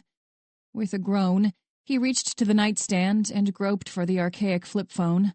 The screen of his smartphone was still dark, but the front-facing display of the prepaid phone glowed as another jingle sounded out. He didn't recognize the number, but with them, he never did. "Hello?" he answered, his voice still thick with sleep. "Hello, Mr. Dalton," a familiar voice replied. The greeting was laden with the man's native Russian accent, and even though Eric had never met him in person, the same picture popped into his mind for each of their interactions. A tall, burly fellow dressed in a three-piece suit, cigar in one hand, cell phone in the other, reclined against an expensive leather chair. Maybe there was a tiger curled up at his feet, or maybe it was a lion. Either way, the tone of the man's voice and the foreboding edge with which he spoke each word instilled an image of a figure that was only one step removed from a dictator. "I'm in Richmond," Eric blurted out. "I told you, I'm going to keep up my end of this thing. But He licked his lips. My son, we aren't exactly close. I still have a week, don't I? You have only 6 days. The response was equal parts icy and amused. God, Eric hoped he never had to meet this man in person. Moreover, he hoped his daughter never had to meet the man in person. I'll get it done. I'll get you that address. Yes, you will. If you fail, your daughter will die just as your son-in-law will die. What? The word burst from Eric on a rush of surprise. The night that Natalie had been kidnapped, he had received a call from a different Russian to advise that she would be held until he completed his end of their agreement. But they hadn't mentioned Jonathan. That wasn't part of this. He wasn't supposed to be involved in any of this. Maybe, the Russian replied, but that has not changed. He was shot in the stomach, Mr. Dalton. You were in the military, were you not? You know what happens when a person receives a wound such as this and does not make it to the hospital, yes? Oh my God, was all Eric could manage. Maybe, just maybe, the Russian went on. If you prove to be fast enough, you can save his life too. You should hurry, though. It was a low-caliber shot, but he has lost much blood. I do not imagine he has much time left. With a light click, the line went silent. Eric snapped a long string of words he once used on a daily basis during his military days. He flipped the cheap phone closed and dropped it to the carpeted floor with a thud. Squeezing his eyes closed, he covered his face with both hands. How had he let all this happen? He told Special Agent Stafford the truth the day before. He did owe the Russians money, because he and Kelly had been saddled with a mountain of debt after her accident. What he hadn't fully shared, what he hadn't told even Kelly, was that the bill should have been much, much lower. The intensive surgeries were expensive enough, but after Kelly lost her leg, she'd been devastated. His interest in the outdoors and in sports had come from his wife. Ever since they were first introduced during a layover in Baltimore, she had been an active woman. Her passion for physical activity, fitness, and helping others had been the driving force behind her decision to open a yoga studio. After she quit her job as a tax accountant, she rented out a cramped section of a strip mall, and the rest was history. Their bottom-tier insurance had covered a portion of the treatment in the intensive care unit, but the minimal plan didn't extend to the physical therapy, the prosthetic leg, and prosthetic adjustments that came after the amputation of a major appendage. So, he had lied to his wife. He'd told Kelly that the more extensive physical therapy was covered, and he'd changed the address on all the statements to direct them to a P.O. box, so she wouldn't stumble across a past due notification. If he hadn't, if she had been forced to return home in a wheelchair or a pair of crutches, Eric wasn't so sure she would still be alive today. Being active was as much a part of Kelly as flying was to Eric. If she couldn't do what she loved, her outlook for the future would have been bleak. Physical therapy was a new form of activity for Kelly, and a new challenge. A challenge she had risen to accept with no second thought. The doctors routinely praised her tenacity, and the physical therapist told Eric that she admired Kelly's persistence and discipline. None of those interactions would have been possible if he hadn't made a deal with the Russians. Maybe he could have sold their house, emptied their retirement savings account, or taken on a lower-paying job to make the hefty payments, but he had earned his place in the world. He'd been born into abject poverty, and he had seen the toll that financial stress could take on a human being. He had been there once, and he intended never to go back. For his entire life, he'd worked to provide his family with the finer things. They might not have been upper class, but they could afford the nice things, designer clothes, name-brand electronics, expensive jewelry, that Eric's parents had never had. He was here now, and he wouldn't go back. He couldn't go back. He didn't like to think of himself as materialistic, but maybe, on some level, he was. With Liv, Noah, and Lucy, he hadn't been able to envision the same type of future for himself that he'd found with Kelly. When he met her on a layover in Baltimore, he had realized almost immediately that he wanted a different lifestyle for himself. He wasn't proud of his infidelity, but in the end, he was glad for the decision. In fact, he was pleased with most of the decisions in his life, except one, and this one happened to be the mother of all bad decisions. Eric knew there was no way in hell he would be able to pay back the $500,000 he had borrowed from the Russians, but the plan had never been to repay them in money. They wanted something else, and he needed to deliver. The Russian operation in Baltimore was up against a RICO case that had been brought on by the Federal Bureau of Investigation some 6 months earlier. From what they had gleaned from their lawyers, the entire racketeer-influenced and corrupt organization's case hinged on the testimony of one key witness, who was now in protective custody. Since the Russians hadn't been in Baltimore for long, they didn't have the same types of law enforcement connections as the Italian crime families or the other organized criminal enterprises that occupied the city. To them, Eric was their connection. More specifically, Noah was their connection. A week. Eric had been granted a week to convince his estranged son to locate a witness in a federal RICO case. The Russians hadn't elaborated on what would happen once they found the witness, but Eric had seen enough crime shows to use his imagination. Chances were good their first interaction with Noah wouldn't be their last either. They would have dirt on him, and without a doubt, they would leverage that blackmail for all it was worth. But if Eric didn't follow through with his end of the arrangement, Natalie would die a slow, painful death. He had to believe that he'd made the right choice. Noah's career might be forfeited, but Natalie's life would be spared. That had to be right. Chapter 7. Winter had managed a couple hours of shut-eye on the drive to her hometown, but as soon as they crossed the city limits, she was awake. The drone of the road and the radio were the only sounds. She couldn't remember the name of the band that played over the speakers of Autumn's sporty car, but the singer's eerie voice was fitting. As they pulled away from a stop sign, Winter glanced down to watch Autumn shift gears. I think, with a sharp intake of breath, Autumn jumped in her seat. Jesus, Winter, you scared the shit out of me. Winter held her hands up in surrender. Sorry, I was just going to say that you're the only person I know who drives a manual. The green glow from the dashboard caught her silver hoop earrings as Autumn shook her head. It's all right. I've just been jumpy since we left. Winter took in her surroundings and rubbed her tired eyes. We're really close. They rode for another 10 minutes or so in relative silence before she gestured to an upcoming intersection. Take a right at this stop sign, and then it's just up that hill a little bit. A silence enveloped them as they made the final leg of the journey. The sense of unease in the air between them was palpable. Autumn's clenched jaw and stiff posture were curious, but Winter didn't have a chance to give voice to her concern before her eyes settled on it. It was exactly the same as when she'd last seen it. The same dusty for sale sign in the front yard, the same peeling paint, the same boards nailed over the living room window. Claw-like branches of an old maple swayed with the night breeze, like a collection of bony fingers grasping at the ruined shingles. Though the light at the end of the street had been fixed, the 2-story house still seemed to be cloaked in inky black shadows. Try as she might, Winter couldn't pry her stare away from her childhood home. If it was any other house, the sight would be unremarkable.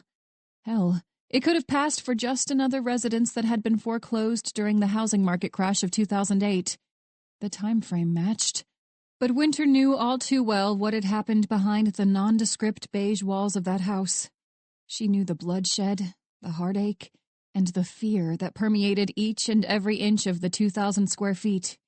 Unless the flooring and the drywall had been replaced, the master bedroom would likely still light up like a Christmas tree with a black light and a little luminol. She'd thought she was past this. She thought she had conquered the unrelenting sense of loss when she watched the back of Douglas Kilroy's head spatter the dusty floor of an abandoned church. The man, if he could even be called a man, had been less than 2 feet from her when he met his untimely end. Winter had personally watched the life vanish from his eyes as the shot from an M4 carbine ripped through his head. To this day, she still replayed the moment in her head when she woke up from a nightmare about the night her parents were killed, or the night Bree was kidnapped, or any other number of her brushes with the madman the press liked to call the preacher. She thought she had moved past the sense of loss, but here she was. Swallowing hard against the tightness in her throat, she finally pried her stare away from the shadow house to glance over to Autumn. The woman's green eyes were narrowed, her attention fixed on the house. She looked like she was about to bear witness to her own death.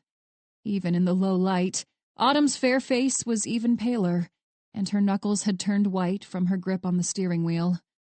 Before she spoke, Winter made sure to move enough so Autumn would catch the motion in her periphery.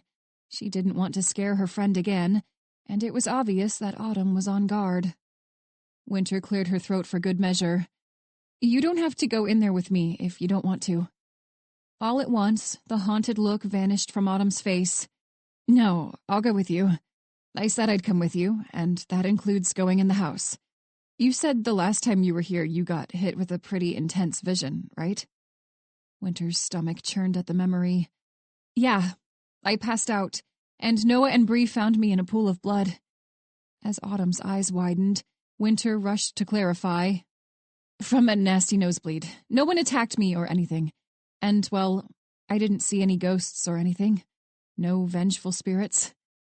Though fleeting, a flicker of amusement passed over Autumn's green eyes. So, you're telling me I brought all that salt and holy water in my trunk for nothing?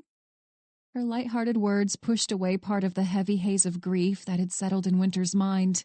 For most of her life, she'd been too paranoid, too afraid to share such a vulnerable part of herself with another person. When she had come to the house during the Kilroy investigation, she hadn't even told anyone about her plan, much less asked them to accompany her. But tonight, she was grateful for Autumn's presence. Are you all right? Autumn's voice had softened. Tugging at the ends of her long hair, Winter nodded. I'm okay. As well as I can be, anyway. You ready? It was Autumn's turn to nod. Yeah, but I'll be honest, this place gives me the creeps. You know how I can tell how people are feeling by touching them, right? Right. Well, I haven't really had much of a chance to confirm it 100%, but the same thing sort of happens to me when I go to places where something stressful has happened. Not quite like your visions, but similar. With a nervous chuckle, Autumn brushed the hair from her forehead. Good Lord, that makes me sound like some kind of crazy psychic or something, doesn't it? I swear I was joking about the rock salt and the holy water. A little more of the melancholy lifted as Winter offered her friend a slight smile. No, you don't sound crazy. Besides, even if you did, she paused to jab herself in the chest with a finger, I'm the queen of crazy, okay? Autumn let out a quiet snort of laughter before she turned to push open her door. Winter following suit in short order. As they approached the cracked sidewalk, they exchanged glances. Squaring her shoulders, Winter nodded. All right, let's do this. Without any further prompting, Autumn reached into her jacket to produce a black mag light. I don't have a Glock like you, but this thing is solid. For emphasis, she smacked the end into her open palm. Pretty sure it could kill someone. The corner of Winter's mouth turned up in the start of a smile, but the moment of mirth was short-lived. As they made their way down the sidewalk, Winter glanced down to a familiar concrete square. Sure enough, there it was. The signature of 5-year-old Winter Black, effectively etched in stone like she had signed a contract with this damn house. A contract that bound a part of her there forever. Her steps were slow, as if she were walking through quicksand, and the temperate night air felt like it had dropped by at least 10 degrees. The dilapidated wooden stairs groaned in protest as she and Autumn ascended to the porch. Beneath her feet, the planks shifted. If she stomped one booted foot down, she would be liable to fall through to the patch of dirt below. When she had come to the house during the Kilroy investigation, Winter had pulled a page from Chuck Norris's playbook and kicked in the rickety front door. A dent still marred the splintering surface, but a padlock had been installed. The shining silver lock was a stark contrast from all the other worn surfaces of the exterior of the house. Winter glanced to Autumn. Last time I was here, I just kicked down the door. I think I was actually wearing these same boots. But that was in the middle of the day, and right now, I can't help but think it'll draw attention to us. Autumn nodded. You've got your badge, though, right? Reaching into an interior pocket of her leather jacket, the ruddy orange streetlight glinted off the metallic FBI insignia as she flashed her badge at her friend. Well, if you don't mind, Bruce Lee. When Autumn produced an item from her pocket, Winter's eyes widened. A lockpick? She asked incredulously. With a nonchalant shrug, Autumn turned to the padlocked door and went to work. You know, in case I get locked out of my house or something. In the rush of curiosity, Winter almost forgot where they were. Almost. Where'd you learn how to do that? Well, she paused, and Winter heard a light click. I grew up on the bad side of town, remember? My mom was a junkie, and I'll give you 2 guesses as to how she supported her habit. She was a thief, a petty thief, and a burglar. The next click was more pronounced. She taught me to pick locks when I was 9. She figured I could help her out, I guess. Believe it or not, in my school district, picking locks made you one of the cool kids. Then, when Kim and Ron adopted me, I turned it into an entrepreneurial venture at my new school. It was a nicer district, and none of the kids there knew how to pick locks.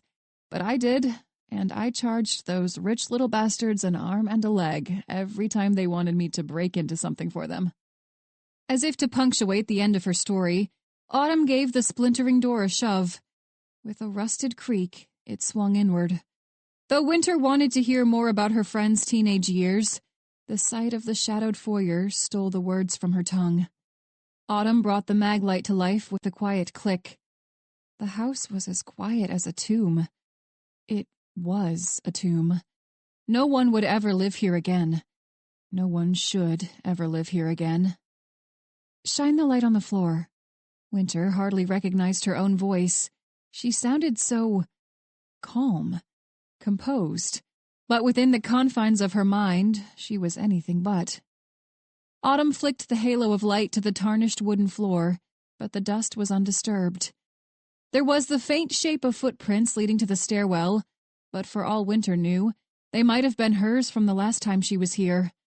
Aside from replacing the door handle with a padlock, she could already tell no one else had been inside, at least from this doorway. We're looking for signs that anyone was here, right? Autumn's voice cut through the fog of messy emotions that had started to bubble up in Winter's thoughts. Winter nodded. Right. Pausing mid-step, Autumn's green eyes flicked over to Winter's. Hey, you doing okay? Winter swallowed, but as much as she wanted to say yes or even just offer a nod, she could bring herself to do neither. Her movement slow and deliberate, Autumn clasped Winter's shoulder. There's nothing wrong with feeling overwhelmed right now. This is a big deal to you, and that's completely justified. Try to keep yourself here with me, okay? We're looking for clues, remember? Try to focus on that. I know you're good at it. This time, Winter managed a slight nod. The circle of illumination flicked from the floor to the walls as they stepped past the foyer. As soon as they were out of the bubble of fresh air, a pungent odor wafted past them, as if it was desperate to escape out into the night. Winter knew that smell. That was the smell of decay. The smell of death. Raising the neck of her t-shirt to cover her nose, Winter didn't bother to acknowledge the cloying odor. Aside from wrinkling her nose, Autumn remained silent. In the relative stillness of the night, the only sound was the gentle creak of the floorboards beneath their feet. Part of her thought she and Autumn were both afraid to speak. They were afraid they would bring their fears to life if they talked. But as they approached the area that had once been a living room, Winter wondered what in the hell they expected to find. A body? A crazed hermit living in the basement? A demon in the attic? Winter clenched her jaw as she and Autumn stopped to stand in the center of the space. Autumn shone the flashlight over the musty drywall, and Winter glanced over her shoulder to the faint halo of orange light that spilled through the doorway. Reflexively, she reached to the holster beneath her left arm. She didn't know what she expected to find, but she was prepared for the worst. What the actual hell? Autumn's voice was a little louder than a hiss, but the volume cut through to Winter like a thunderclap. Following Autumn's outstretched hand to the circle of white light on the blue-gray drywall, Winter took in a sharp breath. Scrawled across the far wall in a reddish-brown substance was a line of neat handwriting she didn't recognize. But she didn't have to recognize the writing to know who had written it. The hairs on the back of Winter's neck abruptly stood on end. She didn't know when it had happened, but her service weapon was in her hand. Hey, sis, you just missed me. Justin. It had to be Justin. No one else would call her sis. He'd even included the punctuation. As for the substance in which the cryptic comment had been written, well, it's blood. The words rolled off Winter's tongue before she could even contemplate the meaning. There's nothing on the floor in here. I think that nasty smell is coming from upstairs. Upstairs, where her parents had been killed. Her stomach did a series of rolls and flips, but she swallowed the sudden bout of nausea. We're looking for clues, she reminded herself. This wouldn't be a repeat of last time. She wouldn't wake on the side of the street in a fog of uncertainty and despondency. Let's go, Winter said. Stay behind me. I don't think anyone or anything is here, but you never know. Jaw clenched. Autumn nodded. With every creak of the wooden steps beneath their feet, Winter inwardly cringed. She had been truthful to Autumn. She didn't think anyone was here. The house was so quiet, they would have heard the disturbance of another person as soon as they entered.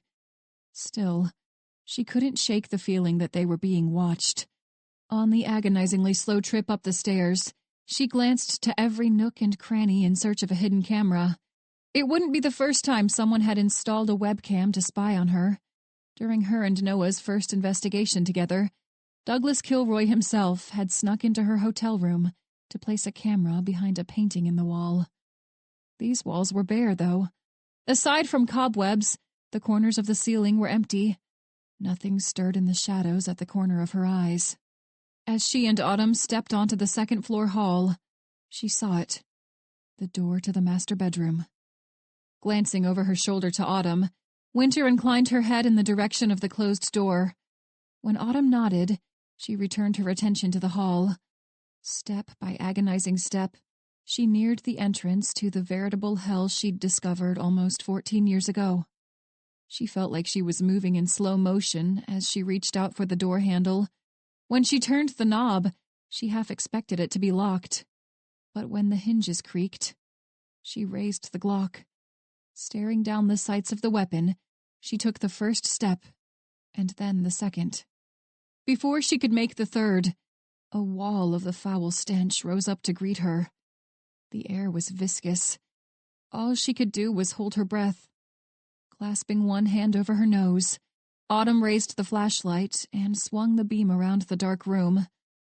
A faint sound emanated from a corner, and as soon as the area was lit up, Winter let out a string of 4-letter words.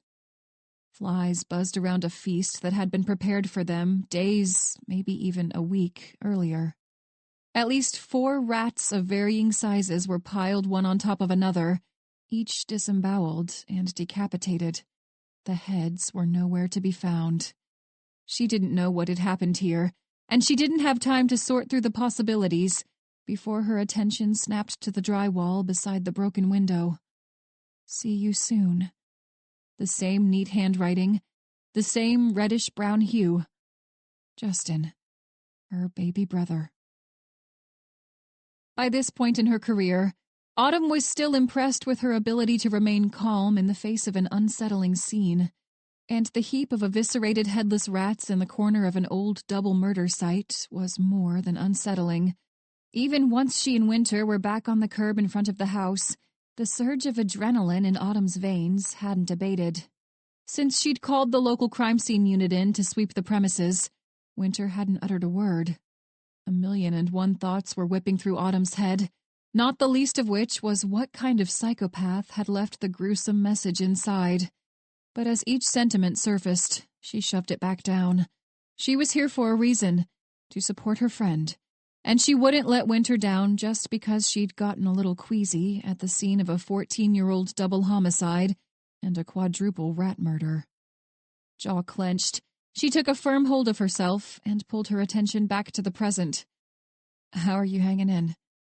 Finally, Winter dropped her gaze away from where she had been staring vacantly at the house across the street. Her countenance was grim, but there was a determined edge, a glint of fixation, a look Autumn knew well. It was the same look her mother had worn when she set out to secure stolen valuables so she could sell them for drug money. It was the same look her father wore before he pulled on a ski mask to go hold up a gas station. It was single-minded determination, and if it wasn't curbed before it had a chance to take a firm hold, it would consume the Winter that Autumn had come to know and love. But of all the people who could have accompanied Winter tonight, Autumn was glad she had chosen her. As much as she respected and adored Noah Dalton, this would have been uncharted territory for him. For Autumn, aside from the grisly scene, it was just another day at the office. Maybe I should have been a hostage negotiator. Propping both elbows on her knees, Autumn glanced over to her friend. "You're going to make me put on my psychologist hat if you don't say something soon." He was here. Her voice was quiet but unwavering. Autumn nodded. "It would seem so. I can tell from that look on your face that you're planning something, or you're thinking of planning something." As Winter opened her mouth to object, Autumn held up a hand. "You can't lie to me. You know that by now, right? Even Aiden can't lie to me, and he's a good liar." She could practically hear Winter's teeth grind together. "Douglas Kilroy took Justin when he was 6. I don't know what happened after that, but I need to find him so I can know." "How are you going to find him?" Straightforward questions were always Autumn's preference. More often than not, to someone who was overanalyzing a situation, a straightforward inquiry would knock them on their figurative ass. More teeth grating. As Winter's eyes darted away, she shook her head. "There has to be something in there. Something that'll point me in the right direction." "And you're going to sift through all the potential evidence they collect in there?" Autumn lifted an eyebrow. "No, Winter pursed her lips together so hard they turned white for a few seconds. "We had to have missed something in the initial investigation. I'll go back through it." "By yourself?" "Yes, I mean, I wasn't the only one who worked it, but... Leaving the statement unfinished, she shrugged again. The glint of irritation behind her eyes told Autumn her technique was working. If you weren't the only one who worked it in the first place, why would you solo it now? Winter gave her a flat stare. I thought you said you weren't going to put on your psychologist hat? With a grin, Autumn nodded. I haven't pulled out any pictures of gray blobs and asked you to tell me what you see yet. But don't tempt me. As Winter rolled her eyes, much of her exasperation appeared to be feigned. Look, I get it. I understand the need to be in control of something that's so important to you, and not wanting to let it out of your sight if there's even a slight chance you can figure out a solution. Or, in this case, if there's even a slight chance you can find your brother. And the ability to take charge like that can be a good quality. But after a certain point, it becomes self-destructive. Winter combed her fingers through the end of her low ponytail. I just can't help but wonder if I missed something. Holding out her hands, Autumn offered her a hapless look and shrugged. Honestly, you probably didn't. And even if you did, I doubt Noah and Aiden did too. I could show you the math if you want me to, but suffice it to say, the odds of all three of you missing a piece of information that critical are slim to none. For a moment, Winter looked thoughtful. I guess you're right. Noah's a hell of a lot sharper than he lets on, and Aiden, well, you've met him. With a laugh that was more of a snort than anything else, Autumn nodded. Exactly. And they're both your friends. They both care about you, and you know they won't abandon you or let you down if they do find something. Maybe you felt alone when you started this journey, but you aren't alone anymore. You've got me, you've got Bree and Shelby, Noah, Aiden, the FBI crime scene unit, even your boss, Max Osborne. He's a good dude, and believe me, he's got your back. It seemed more like he was your uncle than your boss. Winter let out a quiet chuckle. He can be a hard ass, but you're right. He's a good person. As she met Winter's eyes, Autumn grew more serious. I suppose what I'm getting at is this. I saw that look on your face just now, and I've seen it before. And let me tell you, none of the times I saw it were indicative of anything good. Not even close.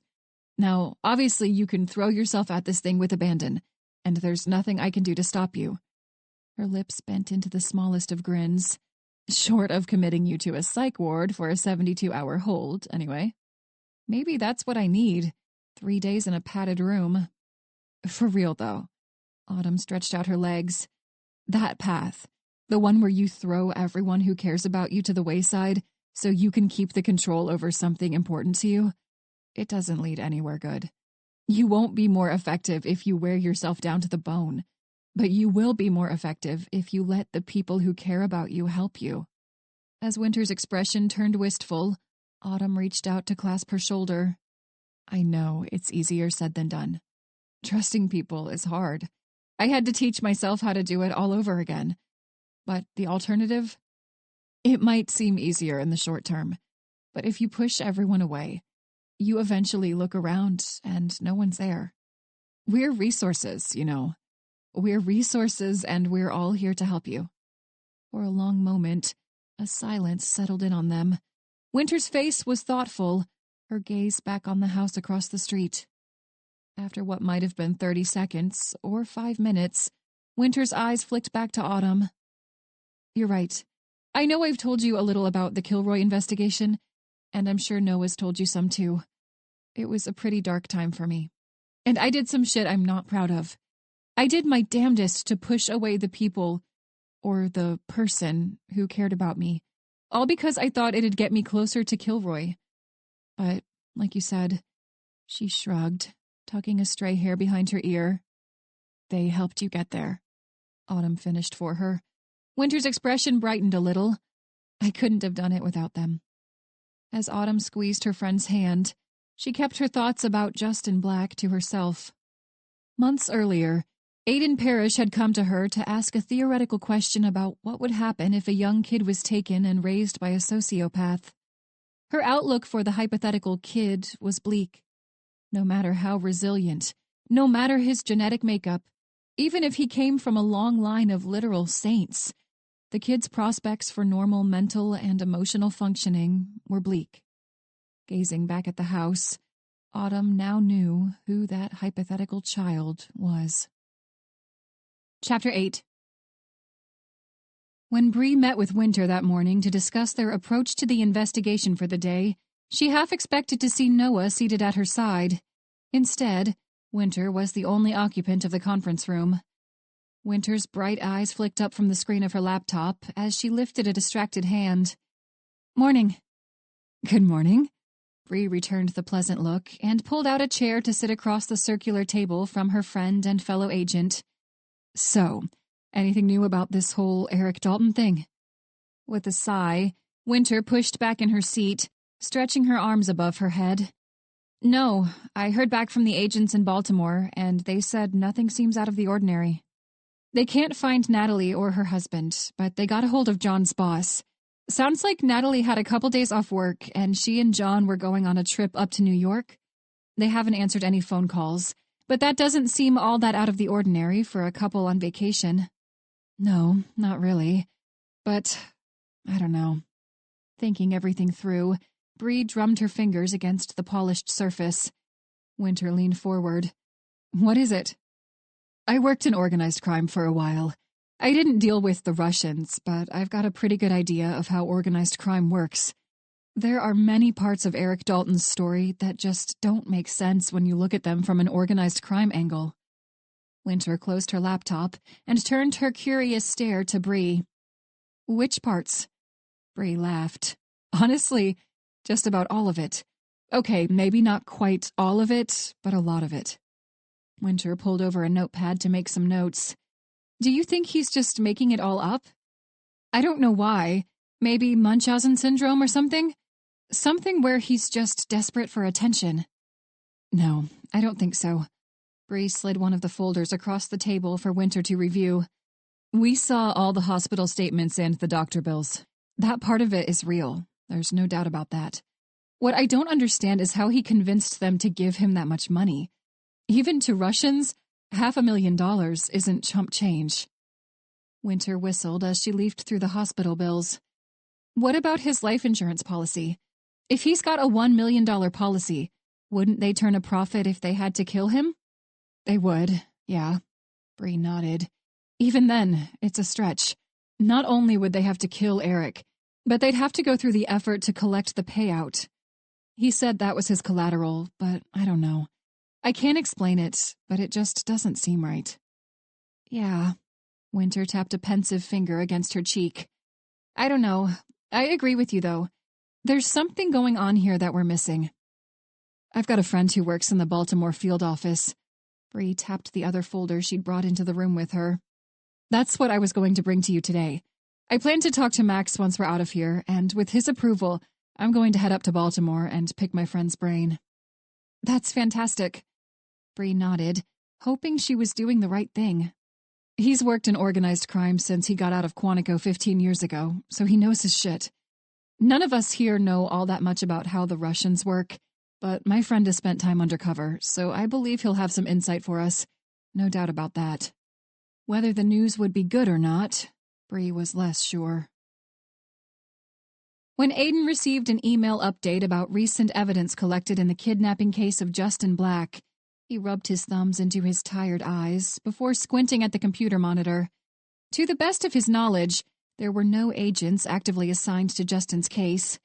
Much of the Violent Crimes Division's focus was on Eric Dalton and the mess he'd gotten himself into, and the remaining agents were looking into a multitude of other cases.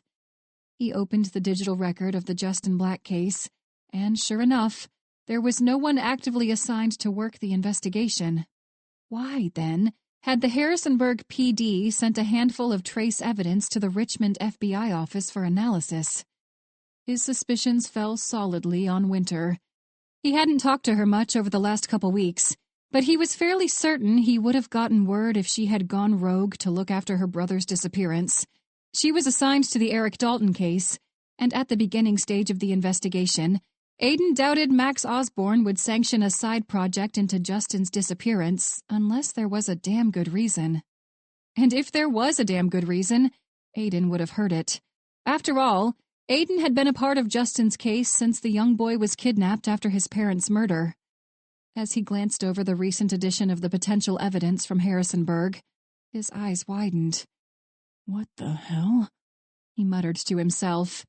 According to the scanned copies of the evidence release forms, Winter had been the agent on site when the crime scene techs arrived. And the address, he doubted he'd ever forget that damn address. For years, that address had haunted his dreams. Heaving a sigh, he leaned back in his chair and fixed his stare on the dimpled ceiling of his office. He could recall the last time Winter had visited her childhood home. Specifically, he remembered the pitiable shape she'd been in when Noah Dalton carried her out of that damn house. A litany of questions about Winter's motive for visiting the house flitted through his head, but he would only find reliable answers if he went directly to the source herself. Pushing himself from the comfortable seat, he stretched his arms and legs before heading toward the door. But as he stepped into the hallway, he wondered if she would even be here today. During the Kilroy case, she had skipped more days of work than she'd been present for. Part of him expected to make it down to the violent crimes section to be told that no one had heard from her. That same part of him anticipated a return to the same state of mind he'd occupied all those months ago. He was used to charming and manipulating the occasional person to further his ambitions, but even he could admit he'd gone too far. Lost in the midst of his contemplation, he had to do a double-take when he stepped off the elevator. Though her attention was fixed on her phone, Winter stood off to the side of the hallway.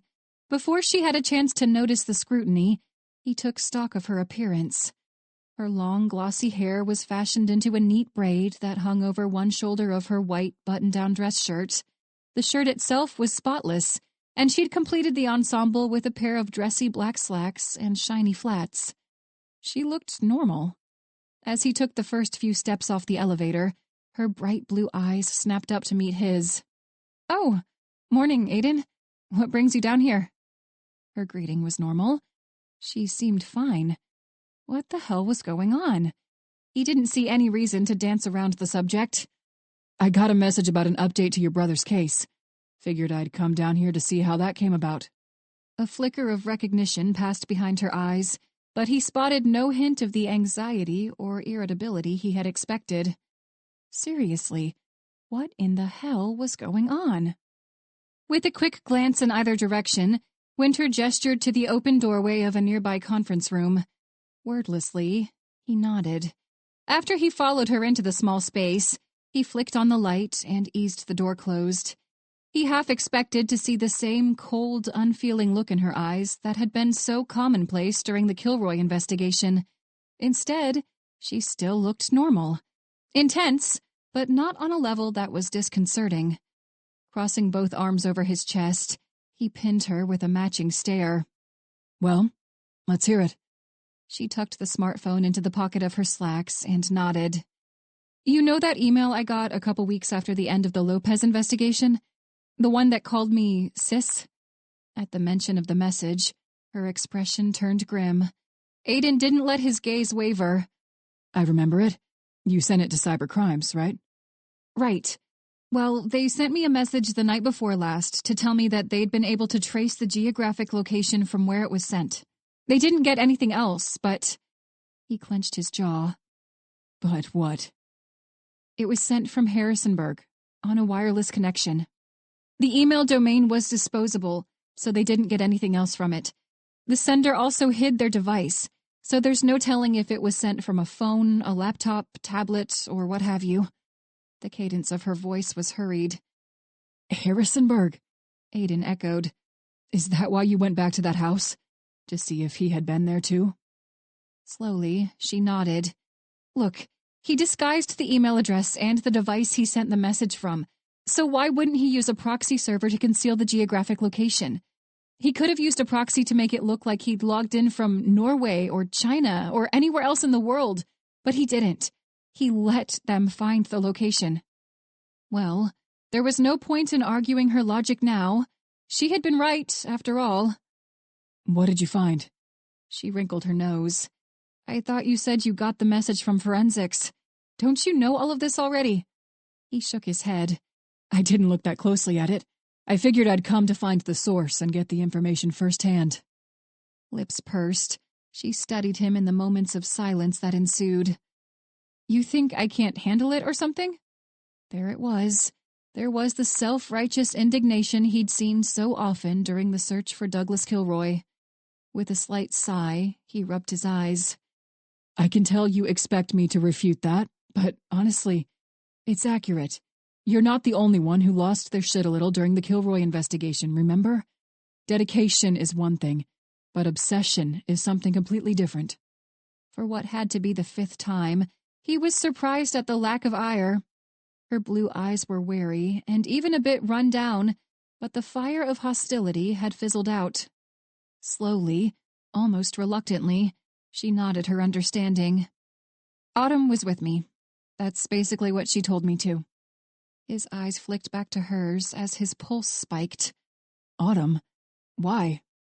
Her eyes narrowed. Because she's my friend and she wanted to help me? Because I asked her to help me.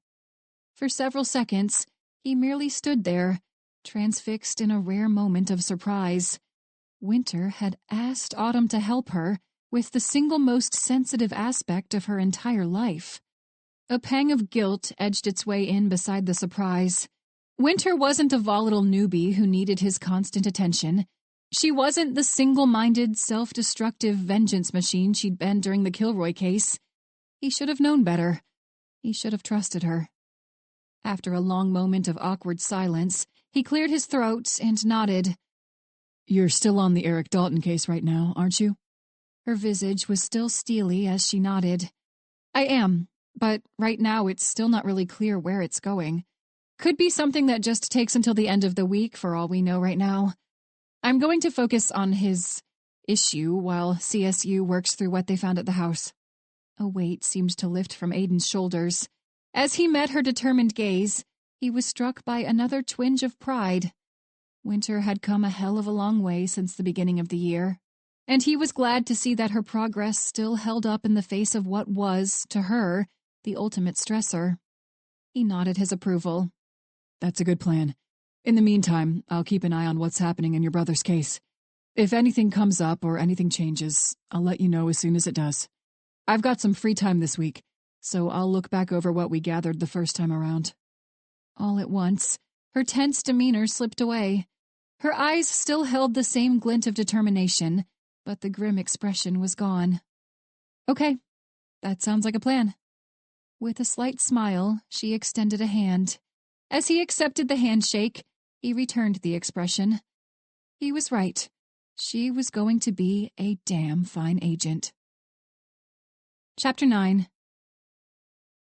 In an effort to allay at least a portion of Noah's suffering, Winter had offered to accompany him to dinner with his father that night. According to Noah, he hadn't been able to concoct a suitable excuse to turn down the unexpected offer, but he didn't want to add to her misery by asking her to join him either.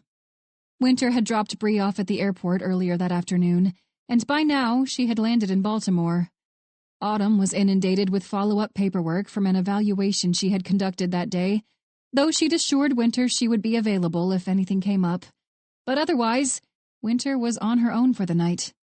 She hadn't yet told Noah about the message from Justin. Throughout almost all their interactions that day, his demeanor had been marked by the same irritability and strain as the day before. Though Noah didn't want Eric's presence in his life, the man's presence was undoubtedly marked by a slew of painful memories and feelings of betrayal. So, even though Eric Dalton's case didn't yet warrant a tremendous amount of mental bandwidth, Winter was glad for Aiden and Autumn's help. If she knew that discovering Justin's whereabouts was in good hands, she could focus her efforts on being a good friend to Noah. The knowledge that they'd obtained a lead into Justin's disappearance would have only been a new source of stress for Noah. In addition to the discomfort of his biological father's presence, he would be worried about Winter.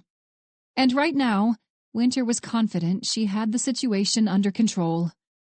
To her relief, Noah offered a running commentary of his night out with his biological father. Before he summoned an Uber to take him to the restaurant, he had told her that he was certain he would be hammered drunk by the end of the night. Now, 3 hours later, He sent her a text message to lament his sobriety. If I knew I was going to be stuck being mostly sober for this whole damn thing, I would have at least driven myself so I could make up an excuse and leave when I wanted to. The message ended with a couple angry cat emojis. Winter's lips curled into a smirk. Why are you staying sober? You should see the prices on this drink menu. I'd have to take out a loan just to get a buzz. Winter stifled a chuckle with one hand as she leaned back in her seat on the couch. You should have brought a flask, she wrote. Tell me about it. Seriously, this is the most awkward dinner conversation of literally my entire life. I'm surprised we haven't devolved to chatting about the weather or the color of the leaves. My God, I want to leave. Her thumbs stabbed at the screen. Do you need a chauffeur? If you're offering, then yes, please, for the love of God, yes. All right, I'll leave the excuse part to you. I'll be there soon. Send me the address. Chuckling to herself, Winter pushed to her feet and made her way to the front door. She slid on her favorite leather jacket, a pair of flats that didn't go with her casual t-shirt and leggings combination, and grabbed her keys. At almost 8 in the evening, traffic was light enough, and she pulled into the parking lot within 15 minutes. Most of the dinner-time diners had already dispersed, and there weren't many cars in front of the upscale eatery. As Winter glanced from one shiny vehicle to the next, she suddenly felt out of place. Based on the brief description that had accompanied her search for directions, the restaurant catered to a wealthy demographic. Still, she hadn't expected the place to be quite so elegant. Hoity-toity, she murmured to herself as she shifted her gaze from a Lexus to a Mercedes and then a Tesla. Hoity-toity was exactly how Grandma Beth would describe the restaurant and its patrons. Winter hadn't seen her grandmother in a couple months, but now that it was mid-September, she and her grandma would be due for their annual apple orchard expedition. They would load up with fresh apples, and when they returned to the house, Winter would help Grandma dice the apples into little slices so they could stash them away in the freezer.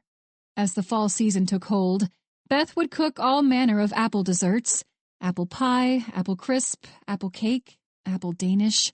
Maybe this year, Winter would finally take the time to learn her grandma's trade secrets. Winter had never been much of a cook, but based on Autumn's musings, cooking and baking were two different beasts. Cooking required a great deal of improvisation, but baking was specific and orderly. According to Autumn, baking was a great way to alleviate stress and anxiety. Plus, at the end of it, she would have a delicious treat to eat. She was so caught up in the idea of learning to bake that she didn't see Noah until he was almost at the car. Flashing him a quick smile, she pressed a button to unlock the doors. As he dropped down to situate his 6'4" frame in the passenger side of the little Civic, he glanced over to her. "Hey," he greeted. "You look like you're in a good mood." "No." The denial popped out of her mouth before she could stop it, and she had to backpedal. "Well, yes, sort of. I just had an idea."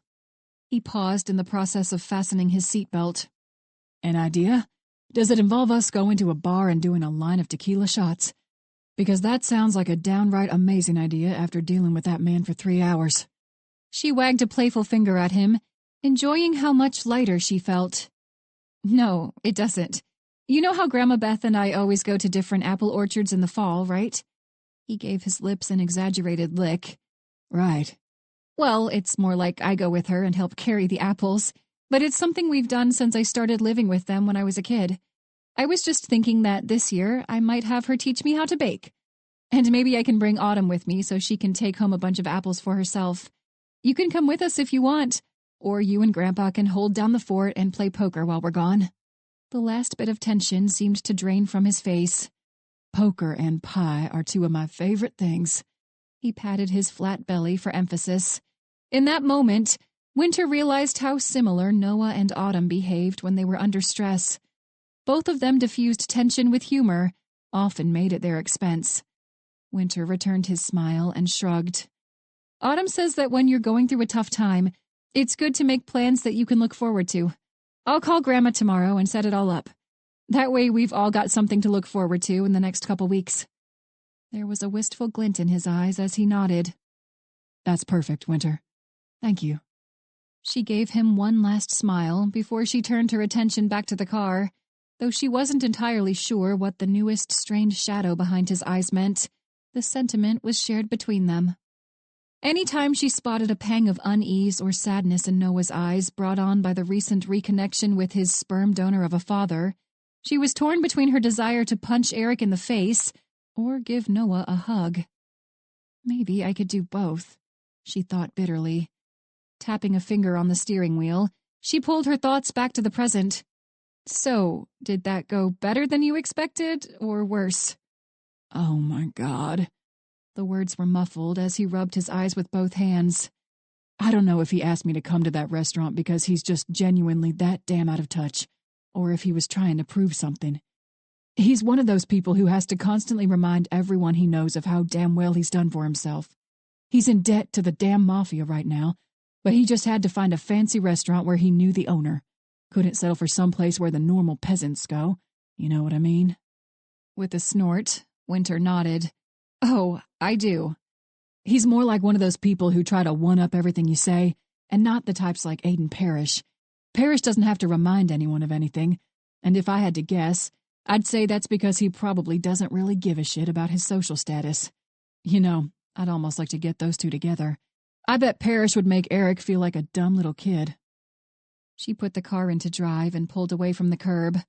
You have no idea how accurate that is. But that... He mimicked sipping from a teacup with his pinky sticking out.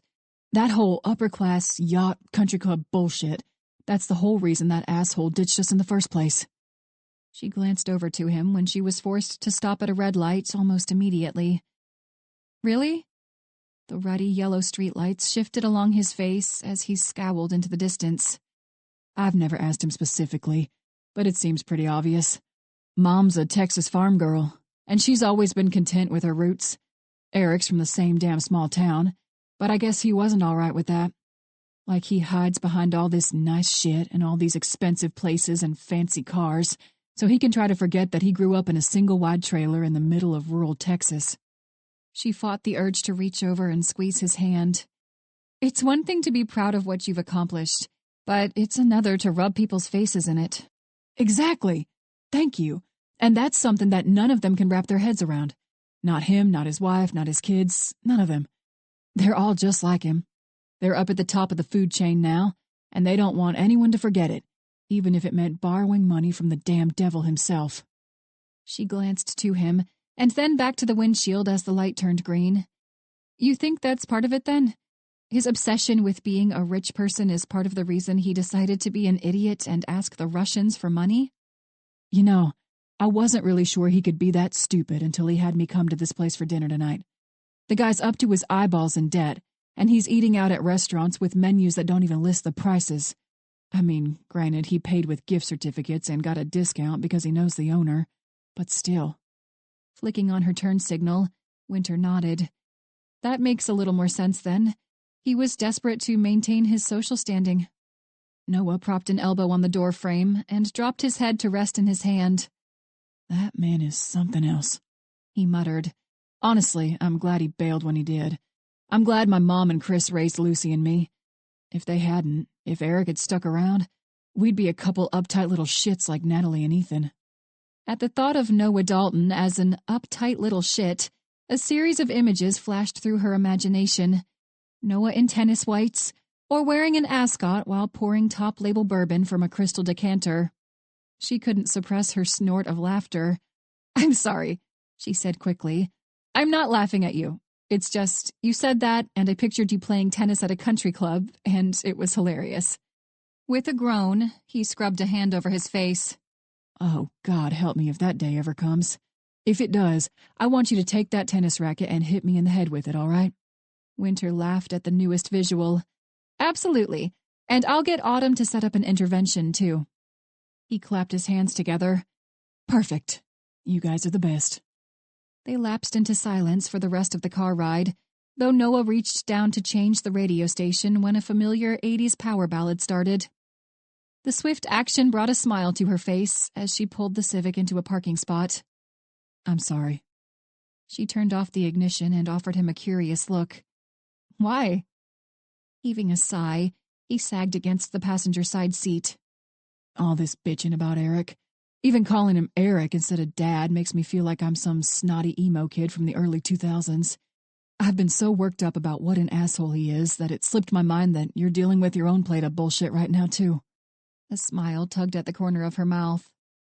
Oh, you're worried that you're hogging all the conversation?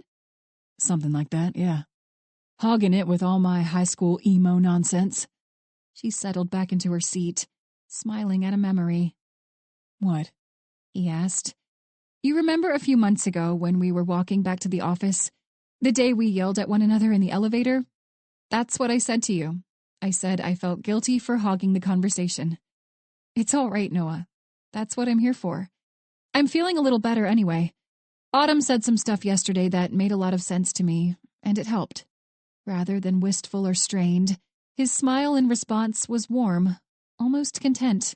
She didn't think she would ever get sick of seeing that smile. The flutter in her stomach was back in full force, and before she could pause to reconsider the action, she turned in her seat and leaned into him. Even though she was nervous, there were no doubts in her mind. She worried he might recoil, might stop her in place and ask what in the hell had gotten into her, or that he might fling open the door and run off into the night. But she didn't doubt that she wanted this. Didn't doubt that she wanted to try. When he closed the remaining distance, she thought her heart might have stopped. Sure, she had kissed guys before. She had even kissed Noah before. But this was different. This was the type of kiss that musicians wrote songs about, the type of feeling that inspired romance novels. In that moment, everything was good. The kiss was tentative at first, almost like they each wanted to make sure the moment was real and not another regrettable accident. His lips were soft, and the warmth of his hand on the back of her neck was just short of intoxicating. As the kiss deepened, she reached to brush her fingers along his cheek. Even when the stubble on his face scratched her skin, it was like it served as a reminder of who he was and why she was here. As she parted her lips, she could taste the faint trace of mint on his tongue. She tightened her grip on the taut muscle of his upper arm and scooted as close to him as she could manage. Just like that, she was swept away. In that moment, she was far from the real world and all its problems, and all that mattered was the overwhelming desire to be as close to this man as she could. Why in the hell had she waited so long to do this? If she had known it would make her feel like this, she would have done it months earlier. But when the thud of a nearby car door sounded out, the spell was broken. At 8:30 in the evening, they were in the front seat of her car in the middle of an apartment complex parking lot. None of the windows were tinted, and any passerby would have been granted a front row seat to each and every movement they made. Part of the thought was thrilling, but she suspected the rush of anticipation that coursed through her body was responsible for the excitement. As they separated, the movements belied none of the split second of anxiety that had been brought on by the sound of another person. The motions were slow, almost reluctant. She didn't want this to stop, but neither did she want one of their neighbors to see them making out in her car like a couple teenagers on prom night. She could feel his increased heart rate beneath her fingertips as their eyes met, and she suspected she had gotten her point across. She wanted him, and no one else. That was... He paused to look pensive as he flexed his fingers against her neck. Unexpected? A slight smirk played across her lips. Good unexpected or bad unexpected? He chuckled quietly. Definitely good. Though she spotted a hint of trepidation in his green eyes, she bit her tongue to keep the slew of questions to herself. Why would he be nervous? Did he think she would confess her regret to him the next day? Had he come to realize he didn't want that with her? Good, she said instead. With one more quick smile, she pulled the key from the ignition and shoved open the driver's side door. A temperate breeze carried the first trace of fall past them as they made their way to the apartment building. Though she was sure she could ask him if she could accompany him home, she swallowed down the question before she could blurt it out. She remembered the abject sense of embarrassment she felt the last time she had posed such an idea when they returned home late at night. If it hadn't been for the flicker of anxiety she'd spotted when they separated, she would have gone through with the proposition. Okay, well, she shoved her hands into the pocket of her leather jacket. I guess I've got a lot of Supernatural to watch, so I'm going to go do that. He grinned in response. Good plan. It might have been a figment of her imagination, but she thought he stood closer to her than usual. Before she could blurt out any one of the hundreds of questions that flitted through her head, she stood on her tiptoes and wrapped her arms around his shoulders. He smelled so good as he pulled her into the embrace. Good night, darling, he murmured. His breath was warm on the side of her face, and she was half tempted to drag him right along with her when she went to her apartment. Night, Noah, she managed as she stepped out to arm's length. See you in the morning. When he flashed her one of his trademarked grins, she wasn't sure if she wanted to crawl into a hole in the ground or throw her arms up in celebration, so she did neither. God, she hoped she was right about this. Chapter 10. Special Agent Stafford. Bree stopped mid-step to turn around to face the owner of the familiar voice, a friend she hadn't seen since close to the beginning of the year, and a longtime investigator at Baltimore's organized crime. Drew, she said, genuinely pleased to see him. Wow, it feels like it's been forever. You look good. He chuckled. You're always too nice to me. I've got a 2-year-old, so I know I always look like I just woke up from being dead for half a century. It's okay, you can say it. Whatever. She laughed and clapped him on the shoulder. If you did just wake up from being dead for half a century, then you're definitely rocking it. You make undead look good, my friend. Drew's pale blue eyes glittered with amusement as he spread his hands and shrugged. If you say so, Stafford. You're the one who's going to marry a model, so I'll take your discriminating taste into account. The thought of Shelby made her smile. You know, I never thought of it, but I bet I'd make the guys I went to high school with pretty jealous. They all wanted to marry models, but here I am engaged to one. How's Amelia anyway? And little Emma? I haven't seen her since she was a teeny tiny baby. With a wide smile, Bree held up her arms like she held an invisible baby. Wow, it has been that long, hasn't it? Drew tapped a pensive finger against his chin. Time flies when you've got a tiny human running around wreaking havoc, I guess. She's good, though. So is Amelia. She got her degree about a year ago, and now she's a children's counselor. I'll have to show you some pictures of Emma with Amelia's cat. Sometimes I think the cat thinks that Emma is her kitten. Honestly, it's pretty great. If I thought I could get away with it, I'd pay Bob to babysit her. Bob? Drew chuckled. Bob is the cat's name. Amelia's had him for 5 years now, since he was a kitten. He's surprisingly maternal. We have to leave Emma's door open at night so Bob can go sleep curled around her head. I've got pictures, but I know that's not why you're here. I want to see all of them, Bree laughed. But you're not entirely wrong. I'm here working a case. Well, you caught me at a good time. I'm in a lull right now. Come on. He beckoned for her to follow him down the row of cubicles. Let's grab some coffee. I don't know about you, but I need it at 7 in the morning. Oh, definitely. So, what's this case you're working on? He lifted an eyebrow as they stepped into the break room. The white light overhead caught the faint tinge of red in his dark blonde hair. One of the guys in our office, Special Agent Noah Dalton, she paused as she accepted a ceramic mug from Drew's outstretched hand. His biological father. They aren't close. From what I've gathered, the guy hasn't even really been around since Noah was a little kid, and Noah doesn't seem real keen on his company. He's from here, or at least he lives in Baltimore currently. He's from Texas originally, but he's been here for the last 20-plus years. Drew glanced to the counter as he filled his mug. The case is about him, then? About the jackass father? Right. Bree couldn't help her amused smile. He called Noah in the middle of the night a couple days ago, and he said that he was in trouble with some bad people. Bad people in Baltimore? Bree nodded and poured the suspiciously dark coffee into her own mug. She hoped the brew wasn't as stomach-dissolving as the muck that came out of the break room in the Richmond field office.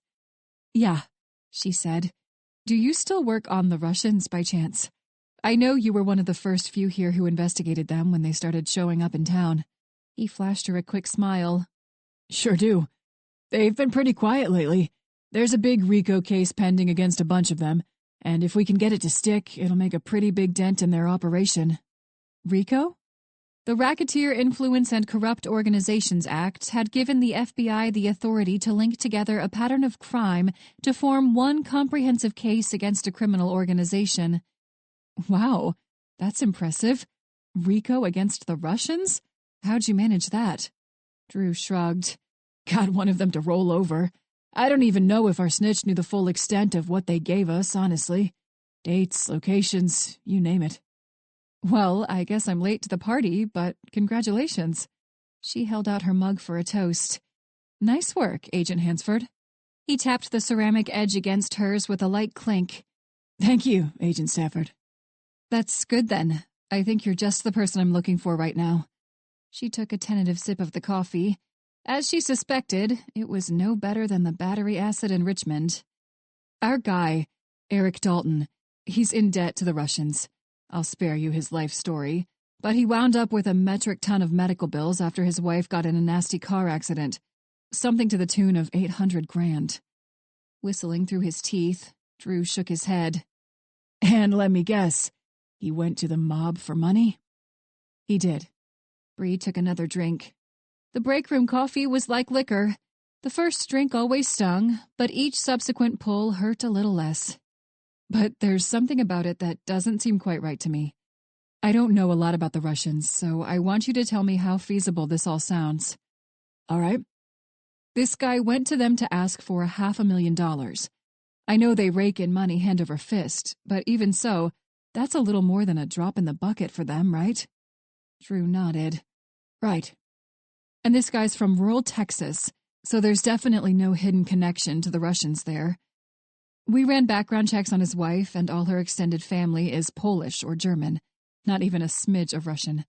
She's been a goody two-shoes her whole life, graduated high school with honors, cheerleader, prom queen, got a scholarship to play volleyball here in Baltimore, not that she needed it. Shrugging, Drew sipped his coffee. Rich people need help sometimes, too.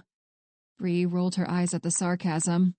Her parents live in upstate New York, so there are no ties to the Russians there either.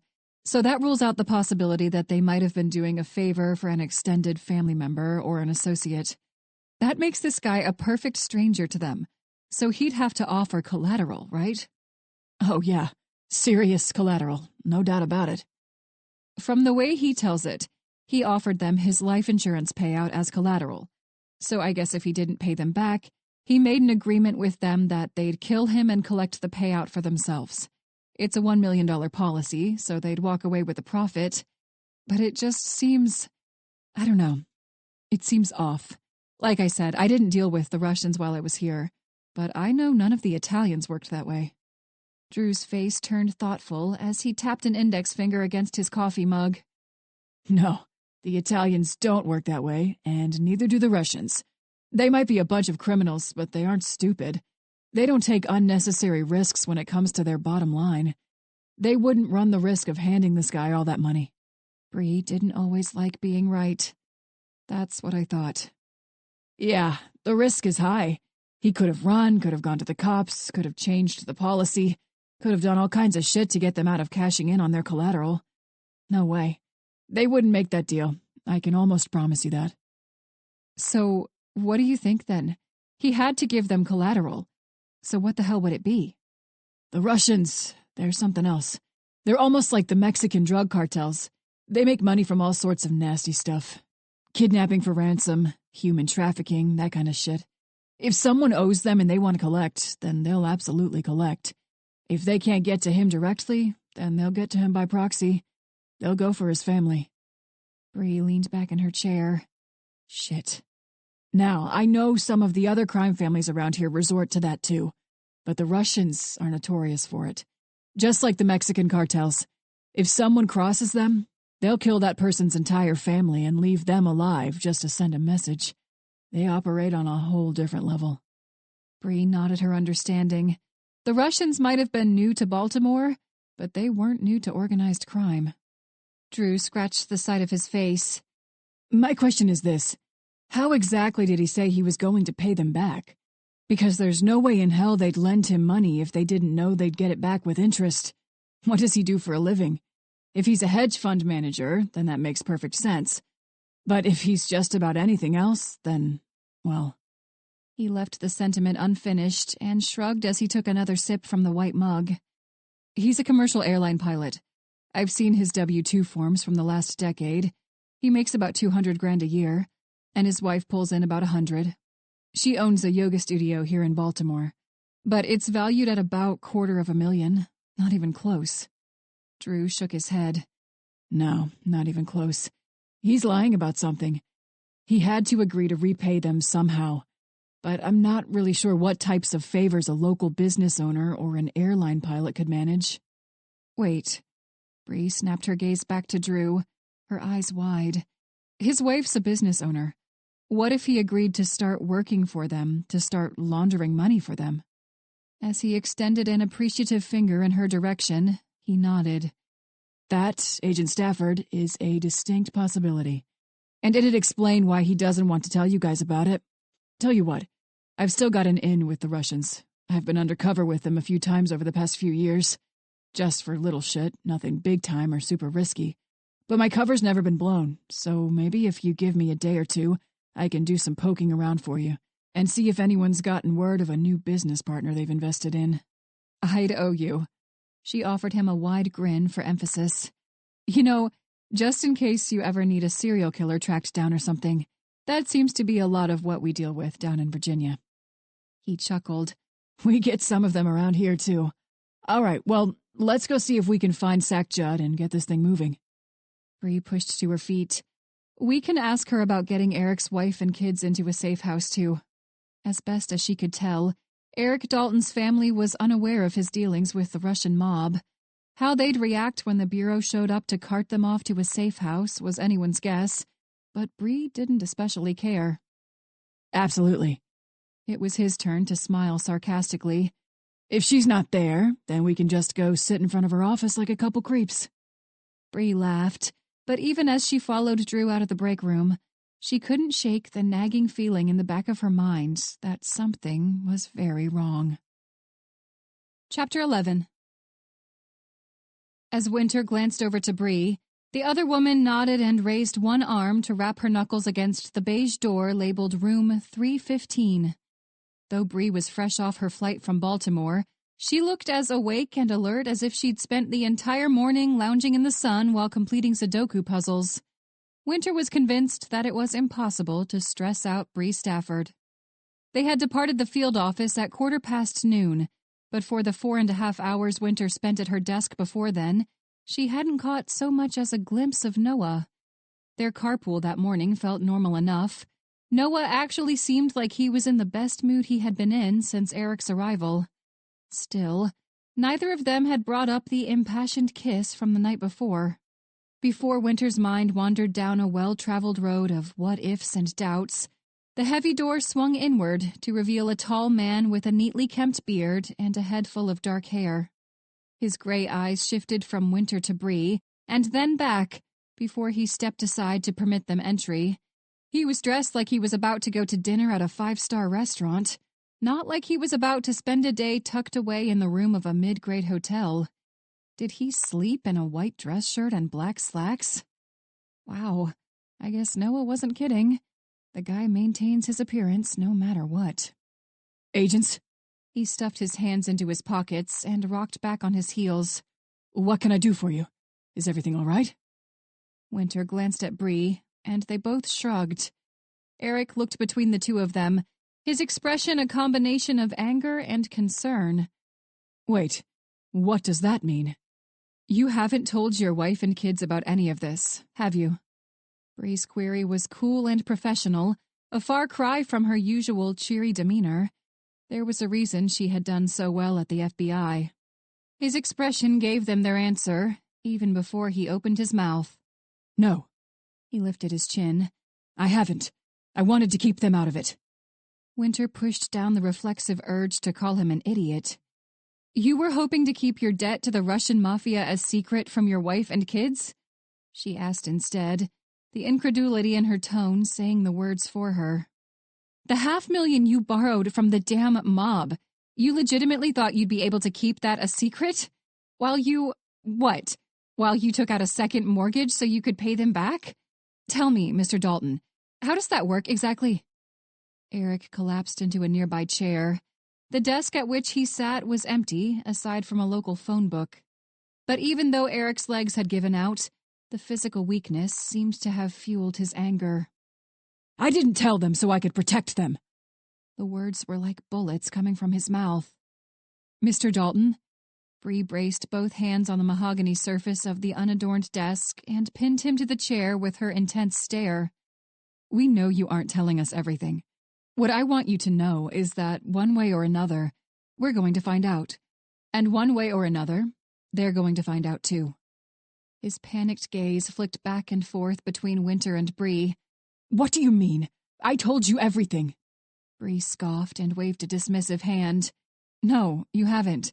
You said that your agreement with the Russians was that you'd use your life insurance policy as collateral while you paid them back. So if you missed a payment, they'd come kill you and take the money after the insurance company paid it out, right? His Adam's apple bobbed once, twice. Yes, that's right. That's bullshit, Mr. Dalton. Bree's glare was as icy as her tone. Anger flickered back to life in his gray eyes as he shoved to his feet. What? Winter bit back a smile as she watched her fellow agent get ready to take this bastard down. In a blur of movement, Bree was in his face, and although she was much shorter than the man, she seemed to tower over him. If you say "what" to me one more time... Bree's tone was light and sharp, like a thin blade used for precise incisions. I'm going to cuff you and throw you in a holding cell instead of a safe house. Obstruction of justice, Mr. Dalton. That's what you're doing right now. Winter pushed away from the door she'd been leaning against and joined her partner. The sooner they got Eric to tell them the truth, the sooner she could focus her efforts on helping Aiden with the investigation into Justin's kidnapping. We have agents headed to pick up your wife and kids, Winter said. They've probably already picked them up by now, actually. Eric cursed and raked both hands through his hair, pulling at the roots, like those fragile roots could ground him. Oh my God. Oh my God. A hasty effort at a prayer couldn't save him now. Maybe Winter should have felt a pang of sympathy, but she was unable to drum up even a shred of empathy for this man. The Russians wouldn't just agree to set up a payment plan with you. Bree's tone sounded so matter-of-fact, she might as well have been providing them with the time. They're the Russian mafia, Mr. Dalton, not J.P. Morgan Chase. And your story about the life insurance policy is total, complete... Winter had to suppress a smirk as Bree paused until Eric turned his anxious gaze to hers. Bullshit, she finished. You could have run from them, which you did. You could have gone to the cops, which you also did. The Russians might be a lot of things, Mr. Dalton, but when it comes to their bottom line, they aren't stupid. What did you actually agree to? Damn it. With a weary shake of his head, he dropped down to sit at the edge of one of the two beds. Winter kept her gaze fixed on the man, even as he glanced to the floor. Spit it out. The sooner you tell us what in the hell is going on, the sooner we can make sure these assholes don't hurt your family. Bree had given her a full rundown of Drew Hansford's assessment that morning, including the theory that Eric had agreed to work with the Russians to launder money in lieu of paying back the entire $500,000. They'd also toyed with the idea that they might use Eric Dalton as a mule. Having an airline pilot indebted to you would be handy. How about this? Bree announced. I'll tell you what I think you agreed to do, and you can tell me if I'm right. I think you told the Russians that you'd pay off your debt to them by helping them. By working with them. With a groan, Eric raised a hand to cover his eyes. As he held the stance, Winter half expected him to cover his ears and belt out "Mary Had a Little Lamb." Your wife owns a yoga studio, right? Bree paused, but she didn't give him a chance to answer. That's a pretty low-risk business, and on paper you're both solid upper-middle-class people. There's no way anyone would think that you were laundering money for the Russian mafia through something as innocuous as a yoga studio, right? So instead of actually paying them back the entire $500,000, you told them you'd work off the debt. At least part of it, anyway. Winter stepped in. How many trips did you promise them in return, Captain Dalton? A little money laundering here, a little drug or weapon smuggling on an airplane there? Eric's face was buried in both his hands now, and Winter wanted to yank his head back to force him to look at her partner. Bree shot Winter a knowing look and offered her a quick wink. Winter winked back. They had the bastard. Bree's tone didn't change. There were too many ifs about them accepting your life insurance as collateral while you paid them back month to month. But I'll hand it to you, that was a good story. There wasn't really anything illegal about it, nothing that'd land you in jail, anyway.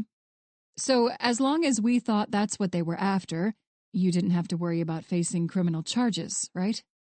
Bree paused, letting the silence stretch until Eric lifted his head, his face deathly white in contrast to his darker beard. He didn't look like the same person he had been 5 minutes ago. He looked dejected, worn down, defeated. Lifting an index finger, Bree kept her stare on the man. But here's the thing. There was too much you could do to mess that up for them. Now, they haven't been in Baltimore for that long, so they're still looking for connections to help them with stuff like, stuff like money laundering, for example. Does that sound about right, Mr. Dalton? Eyes wide, he opened and closed his mouth as he glanced from Winter to Bree. Rather than press for an answer, Winter stood beside Bree in silence. Eric's shock was plain to see, and gradually, nervousness edged its way into his expression. Please don't tell Kelly. He raised his pleading face up to them, and as he shook his head, the sunlight caught the glassiness in his eyes. Winter and Bree exchanged knowing looks. Apparently, their theory had been right on the money. With a sigh, Bree gestured to the partially unpacked suitcase sprawled on top of the second bed. All right, Mr. Dalton. Get your shit together. We're leaving. For where? He looked confused, but still rose to comply with the order. A safe house, Winter answered. His entire body stiffened. For how long? Winter offered him an exaggerated shrug. For however long it takes to neutralize the threat to you and your family. You made an agreement with the Russian mafia to launder illicit funds through your wife's business and serve as a pet mule to smuggle whatever they told you to smuggle. I know you're a pilot and not a lawyer, but what you did is illegal. Then why in the hell should I have even come to you people for help? Indignation flickered in his gray eyes as he threw both arms in the air. Bree offered him a sweet smile. Honestly, that's the only smart thing you've done so far, Mr. Dalton. You could have come to us people, or you could have wound up face down in a gutter on the wrong side of the tracks, next to your family. You might wind up in a cell when this is all said and done. That's up to the U.S. attorney. But honestly, I doubt it. You'll be charged, might do a little time, and then they'll fine you. Mitigating circumstances and all that. So in the end, that's what it comes down to. Either you wind up dead in a gutter, or you get slapped on the wrist for being a first-class idiot. This time, Winter couldn't help her chortle. Personally, I think you made the right choice. Chapter 12. Eric Dalton scrubbed his hands over his face, hating how dry and unkempt his beard had become, how unkempt his life had become in such a short amount of time. Ever since Agents Stafford and Black had made their little visit to his hotel room, Eric's mind had done nothing but spin. They'd pretty much handed Eric a viable explanation on a silver platter for the sheer amount of money he had borrowed from the Russians. Before the agents showed up at his hotel room, he'd felt like the story about his life insurance policy had worn thin. Like Agent Stafford had mentioned, the use of a life insurance payout as collateral didn't make sense. There were too many holes in that story. Too many different ways he could have eluded the repayment of his debt. But the idea of being used as a mule made sense, as well as the idea of offering the Russian mob an outlet by which they could launder money. Both options had crossed his mind, but only fleetingly, especially the second. This was Eric's mess, not Kelly's, and he wouldn't jeopardize her business. The same business he intended to save through his dealings with the Russians. Even if her day-to-day activities at the studio had been hampered by the loss of her leg, the business was still a source of pride and livelihood for Kelly. Eric wouldn't offer to launder illicit funds through the establishment that gave his wife's life purpose. He couldn't. But the story made sense, and it kept the feds away from the real agreement he'd made with the Russians. A number of their people were at risk of hefty prison sentences from a pending RICO case. The case hinged on the testimony of a key witness, and it was Eric's job to point them in the direction of the man or woman who had flipped on them. This deal was all or nothing. More importantly, it was a one-time deal. Eric either satisfied the terms of the agreement, and his daughter's life was spared, or he failed, and Natalie died. But as the days wore on, he wondered if the Russians would stop at just Natalie and John. Moreover, he wondered if they would stop at this one deal. If the week ended and they received the location of their witness, would they come back for more? Would they use the transaction as blackmail to keep Noah on their payroll? Eric couldn't worry about that. He would rather see Noah forced to work with the Russians until the end of time than see Natalie's broken body in a casket. A knock against the door snapped Eric out of the restless contemplation. From the recliner at the other end of the couch, a man sighed and pushed to his feet. Between his worn jeans and plaid shirt, Bobby Wayrick didn't look like a federal agent. But then again, that was the entire point. Agent Wayrick had been tasked with overseeing the safe house at night, and a different agent would relieve him in the morning. The digital clock below the television indicated that it was only 8 in the evening. Bobby Wayrick had only been at the house for an hour and a half, so the visitor wasn't here to take over his shift. When the man went straight for the door, Eric almost leapt up to protest. Wasn't the whole point of a safe house to ensure that he was safe? How in the hell was opening up to a visitor safe? Relax, man. Bobby held up a hand. It's Agent Dalton. You're the one who wanted him to stop by, remember? Besides, I'm out of smokes, so it gives me a chance to run to the gas station. As Eric straightened in his seat, all he could manage was a nod. Good. Let me get the damn door, then. Despite the reassurance, Bobby still tucked his service weapon into the waistband of his jeans before he approached the dim foyer. Staring at the screen that cycled through the video camera views from around the house, Bobby flashed Eric a thumbs up and pulled open the door. Evening. A familiar voice greeted. Hey, man. You hold down the fort for a couple minutes, all right? I'm going to need nicotine if I'm spending the whole damn night here. With a slight smirk on his lips, Noah stepped through the doorway and nodded. But when his eyes shifted over to Eric, any semblance of amusement vanished. All right, Wayrick. See you in a few. The other man clapped Noah on the shoulder before he disappeared out into the night. Noah eased the door closed and flicked the deadbolt into place, but even as he strode into the living room, he made no move to sit. His eyes were the same shade of forest green as Olivia's, and he looked more like Liv's father than he looked like Eric. Thanks to their Nordic ancestry, the Rayburn family all exceeded average height by more than a significant margin. Liv was just short of 6 foot herself, and her mother wasn't far behind. Like his grandfather, Noah had the build of a linebacker, but the black suit he wore was tailored for his frame.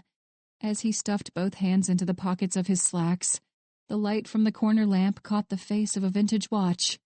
When Eric's first thought was that the timepiece must have been a knockoff, he almost cringed at himself.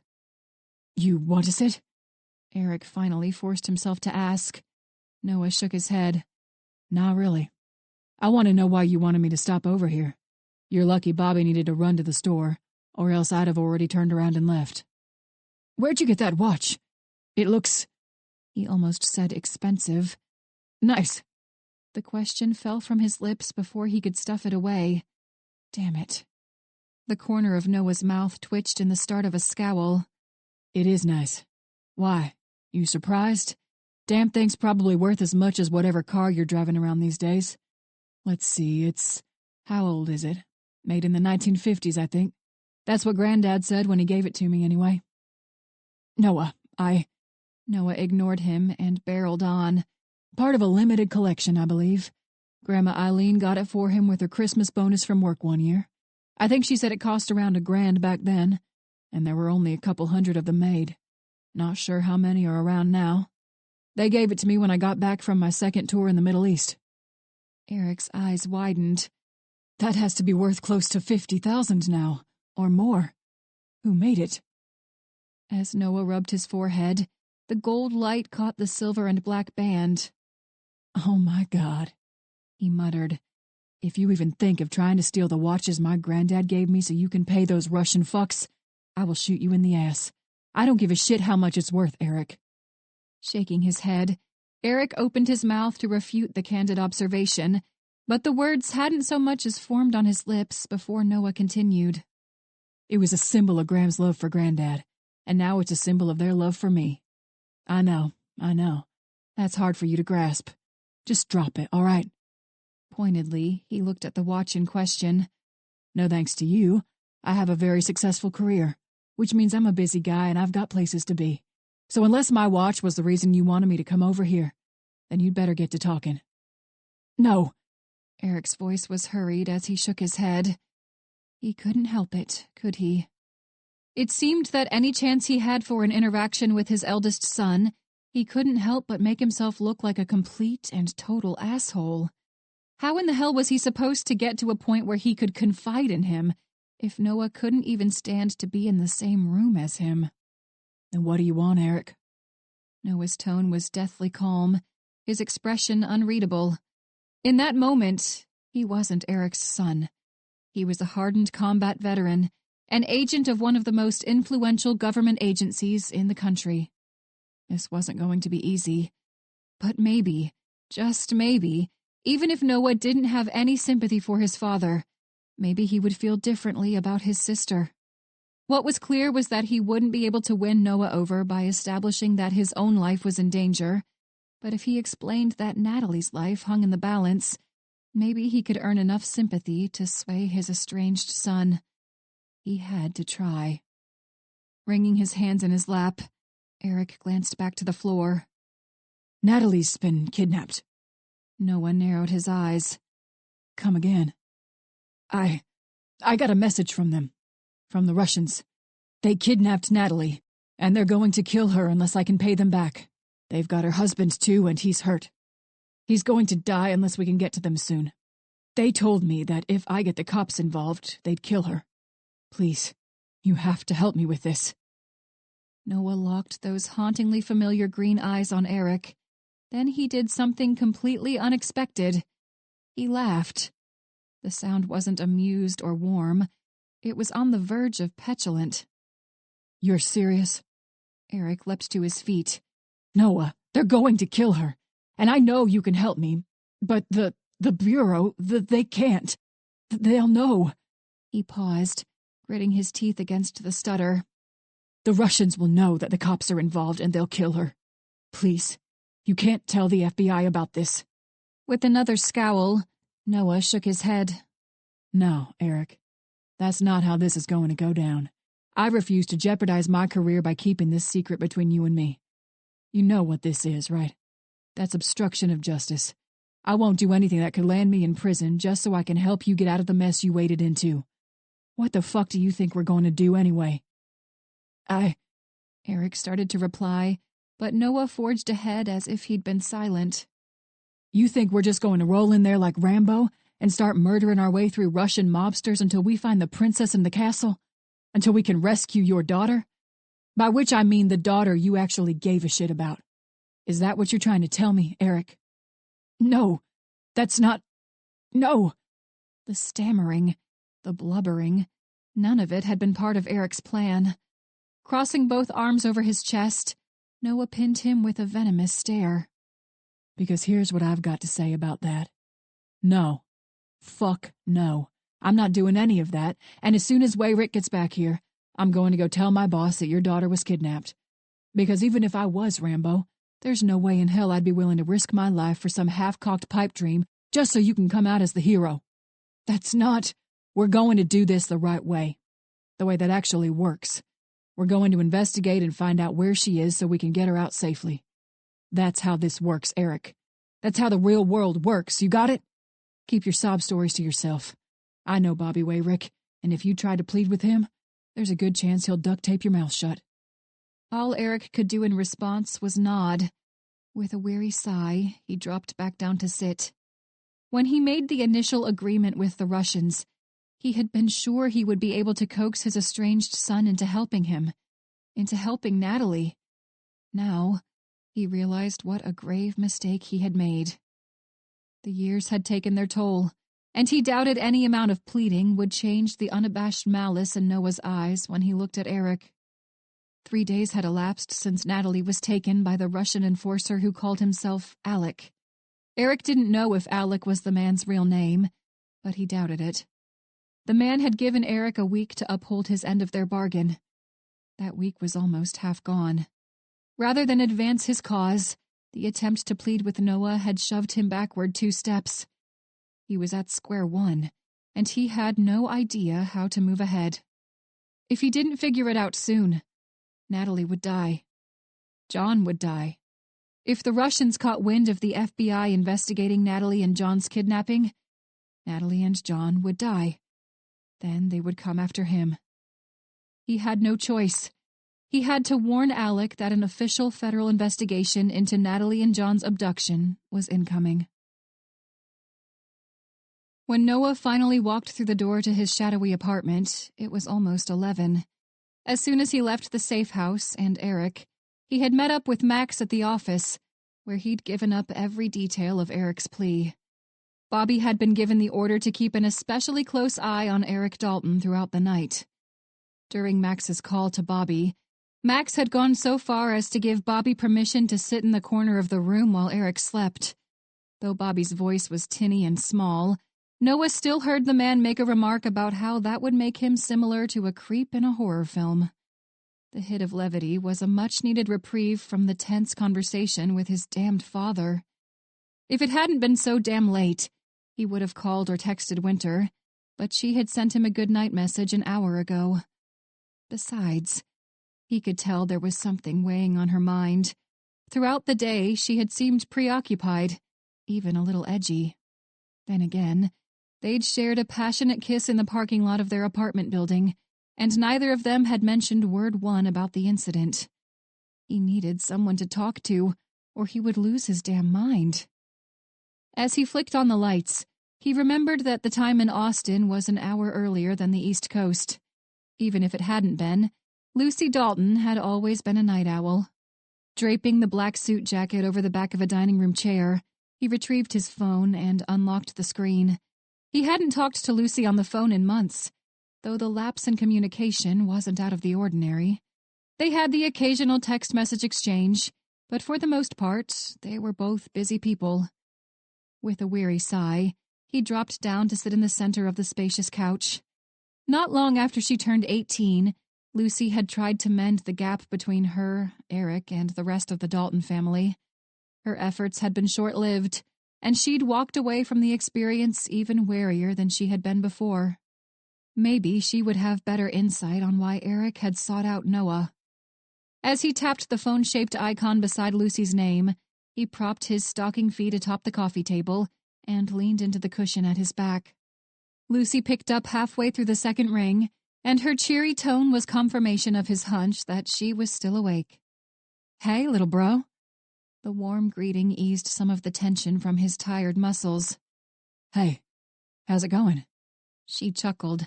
"Oh, you know, busy. I'm in Santa Monica for a few days at a tattoo show. These things are always wild. They're a blast, but they're exhausting. When I get back, Mom's coming to visit. I've got Kevin holding down the fort in Austin until I get back. How about you?" Kevin Shen was a longtime friend of Lucy's and of their entire family. 3 years earlier, Lucy had been Kevin's best man when he married his partner, Jeremy. Jeremy was about as artistically inclined as Noah, but Kevin and Lucy had honed their talents together over the years. Jeremy and Kevin's wedding was the last time Noah had been home to visit his family. Noah pulled himself out of the recollection before he had time to dwell.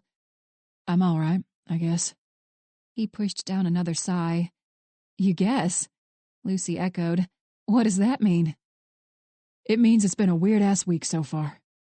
He paused to rub his scruffy face with one hand. Damn it, he needed to shave. "Guess who showed up a couple days ago out of the blue?"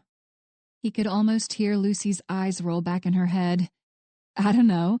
An ex-girlfriend. Wouldn't that be some shit? No. And I'm not really sure if that'd be better than this or not. Guess it depends on which ex. Lucy snorted. Personally, with the exception of Mary Sue, I'd run for the hills if any of your other exes showed up unannounced on my doorstep. His laughter was all but involuntary. You and me both. But no, it wasn't one of my exes. It's Eric. The other 50% of our DNA? That Eric? Yeah. Her groan was muffled, but he still caught it. What for? He need money or something? No. Noah's chuckle was flat, almost mirthless. He got the money he needed. He just borrowed it from the wrong people. And now he's here in Richmond because he thinks he'll get some red carpet bullshit because we've got the same last name. This time, it was Lucy's turn to sigh. You don't get much more out of touch than that. What about the rest of his brood? He leave them behind? Something like that, yeah. No one knew he couldn't discuss the details of the case with someone outside the bureau, but Lucy didn't need the specifics to understand the type of strain Eric's sudden appearance could cause. What kind of idiot does that? The exasperation in Lucy's voice was plain. What kind of certifiable, out-of-touch moron just shows up out of the blue to ask for a favor from the kid he threw to the wayside almost 30 years ago? Though Lucy couldn't see him, Noah shook his head. Hell if I know. One that's entitled? One that's used to getting whatever in the hell they ask for? Why didn't he just get some of his Baltimore PD buddies to help him? A guy like Eric, you know he's got to go golfing with half the precinct captains in the damn city. Why not go crawling to one of them? Noah slumped down in his seat. I don't know. Maybe he's such an idiot that he sees this as some stupid way to try to bond with me. You mean something he's shown zero interest in over the past 32 years? Lucy's straightforward question felt like a slap to the face. Not the type of slap that was underscored by anger, but the type a sibling used to bring their younger brother or sister to their senses. Until then, Noah hadn't realized how much he'd actually bought into the rationalization. Somewhere in his subconscious, he had convinced himself that Eric had shown up to obtain his special treatment from the FBI, while also making a vain effort to mend the charred remnants of the bridge between him and his oldest son. But Lucy was right. That wasn't how Eric Dalton operated, at least not when it came to his former family. He opened and closed his mouth several times before he found his voice. What do you mean? Look, you know how I tried to get back in touch with him after I graduated high school, right? Some of the sharpness in her tone had been replaced by weariness. I thought that maybe if I was the one to put in the effort, I'd get something out of it. I figured maybe that was Eric's hang-up anyway. Maybe he just couldn't get past that initial outreach. So I did it for him, and look what I got out of it. Nothing. Exactly. Nothing. I guess that's my point. Even when I was the one who put in the effort to get a hold of him, he didn't give a shit. Short of him getting ass cancer and laying on his deathbed, I don't know what in the hell would be enough to motivate him to mend fences with either of us. Noah thought he should have felt a twinge of sadness, of anger, of something at Lucy's blunt observation, but there was just nothing. He was tired of nothing. You think he's up to something, don't you? He finally managed to ask. Yeah, I do. I don't believe for a damn second that he'd come to Richmond to ask for your office's help if he didn't have an ulterior motive. He'd be at some fancy-ass restaurant with the chief of the Baltimore PD asking for their help. But instead, he's in Virginia. It doesn't make any sense. As he scratched the side of his face, Noah mulled over the words. No, it doesn't. Her next statement chilled him to the bone. Be careful around him. The hair on the back of his neck stood on end as he took in a deep breath. Yeah, I will. He didn't have to press the issue any further. He knew what Lucy's warning meant. Right now, Eric was a cornered animal. He was desperate. And desperation brought out the worst in anyone. Chapter 13. Aiden had decided to attend the briefing in violent crimes that morning, as much to keep himself in the loop of the goings-on around the office as anything. As of now, the behavioral analysis unit hadn't been involved in the Eric Dalton case, but now that a kidnapping had been thrown into the mix, his department's role was likely to change. Aside from the update about Natalie Faulkner and her husband's potential abduction, not much of the information provided by Max Osborne was new to Aiden. Eric was Noah Dalton's biological father, but anytime the man was mentioned in detail, there was an unmistakable glint of petulance in Noah's green eyes. In all honesty, Aiden could relate. He was 8 years younger than his brother, and 10 years younger than his sister. He'd never been especially close to either of his siblings, but the age difference wasn't the only culprit in their emotional distance from one another. His mother had divorced their father after years of physical and emotional abuse, but when she married Aiden's biological father, her situation hadn't improved much. Aiden didn't have any memories of his father, but he was glad for the lack of the man's involvement in his life. From the stories he'd heard from his brother and sister, the guy had been just as big a piece of shit as their father. Amy Parrish had a knack for picking out the worst possible men. She'd caught a break for close to 10 years when she was with Mark Avery, but she had eventually left Mark for another abusive asshole. Until Mark passed away from an aggressive form of lung cancer, he and Aiden had stayed in communication. As far as Aiden was concerned, Mark was the only real father figure he'd ever had. So he could sympathize with Noah Dalton. He and the taller man didn't have much in the way of common ground, but now Aiden had started to second-guess the assertion. Maybe he and Noah weren't as different as he'd initially assumed. Max's gravelly voice snapped him out of the contemplation and back to the briefing room. Agent Black, Agent Safford. The SAC glanced from Bree to Winter. You're both headed to Baltimore in a couple hours.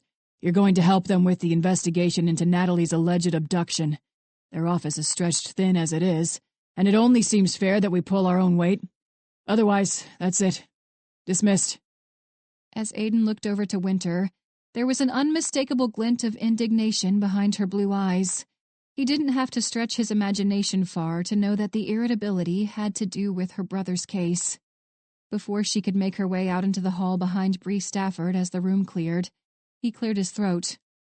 Agent Black. Winter spun around until her bright eyes met his. A word? He gestured to the door as he offered her an expectant look. To his relief, the exasperation had waned by the time she eased the door closed and turned to face him. Leaning against the edge of the sturdy rectangular table, he crossed both arms over his chest. You're pissed because Osborne sent you to Baltimore, aren't you? Shadows shifted along her face as she clenched and unclenched her jaw. Finally, she shook her head. It's part of the case. I'll go where I'm needed most. It's fine. Really? Could have fooled me. As she opened her mouth to offer a rebuttal, he raised a hand. I know you're itching to wrap up the Eric Dalton case so you can focus on the search for your brother. But here's the thing about that. Forensics hasn't even finished processing what they picked up from that house. You know how they work, right? The most urgent cases first. Another flicker of irritation, another jaw clench. They're processing evidence so they can put away people who were actively murdering other people. His tone was as flat as he could manage. Don't be pissed at them. They'll get to it as soon as they can. She pushed a stray strand of hair away from her face with a grudging nod. I know. And I know I have to go to Baltimore. I don't plan to sneak away in the middle of the night or something, okay? I didn't think you were. But you need to go to Baltimore. And I mean, all of you. You're a damn fine investigator, and Bree can't do this all on her own. I know this case seems straightforward right now, but do you want my honest opinion? A look of puzzlement flitted over her face before she nodded. Of course. I think this is just the tip of the Eric Dalton iceberg. Now, I'm not as involved in this case as you are, but I think it's just getting started. He's tangled up with the Russians, right? Winter nodded again. He let out a low whistle. Nothing with the Russian mafia is ever straightforward. They aren't some old-school, small-time Italian crime family that meets up in the back of a laundromat like they're in some 80s movie. Resting both hands on her hips, Winter sighed. I know. It's just, it seems like there's so much going on right now, and me being in Maryland will make it even harder to keep up with. You're not moving there. You'll be there for a day, 2 tops. By the time you get back, there ought to be an update from the lab. I'm still looking through everything we've kept track of up until now, and believe me, you'll be the first person who'll know if I find something. Winter rubbed at her forehead, and after a moment of quiet, her head dipped a little in what he could only hope was agreement. Aiden straightened. The next piece of advice he had for her was more personal, and he hesitated. Winter's love life wasn't any of his business, unless she wanted to make it his business, but he was nothing if not observant. He hadn't missed the way she looked at Noah when she didn't think anyone else was paying attention. But to his continued surprise, he felt no pang of jealousy when he caught the reverent glances. She needed someone like Noah Dalton, someone who made her laugh, who didn't remind her of her tumultuous past. Besides, his attention these days was fixed on a different woman. He pushed the sentiment aside. Look, I know that Dalton doesn't show it, but he's having a rough time right now. Just because he doesn't like Eric Dalton doesn't mean that the guy's presence isn't stressful. I've got personal experience in the shitty father arena, so trust me. Dalton, the son, he needs you right now. The steeliness vanished from her face, and the lack of it made her seem almost vulnerable. Tugging at the end of her neat braid, she nodded. Yeah, you're right. Don't worry about your brother's case. Okay, maybe don't worry isn't quite the right phrase, but let me worry about most of it, okay? You said that Autumn went with you to the house, so if I need to, I'll reach out to her. We'll handle it. Winter let out a long, low sigh, but the frustration she'd shown minutes earlier had faded. Okay. Yeah, Autumn was there with me. She knows what's going on. I'm sure she could work some of that psychologist magic to help you out. With a slight smile, he nodded. I don't doubt it. I'm still a little disappointed she didn't take my job offer. Winter snorted a laugh as she reached for the door handle. I was actually thinking the same thing when we were in Harrisonburg. It's not too late, though. Call her in here, give her a tour. Act like you're just going to talk to her about the case, but then shove a job offer on her lap. She told me how much she makes, so I can help you make a competitive offer. In spite of his moment of worry, he laughed at the sarcasm. I know. She told me too.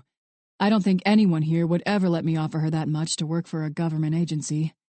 Snickering, Winter pulled open the glass and metal door. Probably not, but you won't know until you try.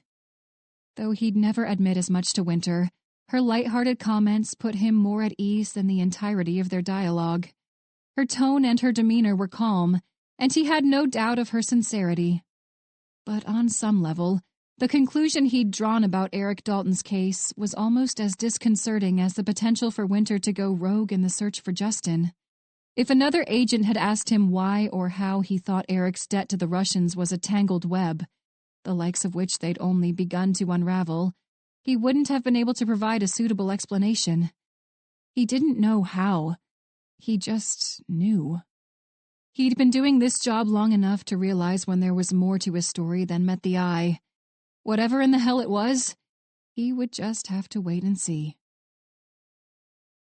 Though Autumn had only spent a half day at the office of the psychological consultation firm where she worked, she was ready to fall asleep as soon as she walked through the door of her apartment.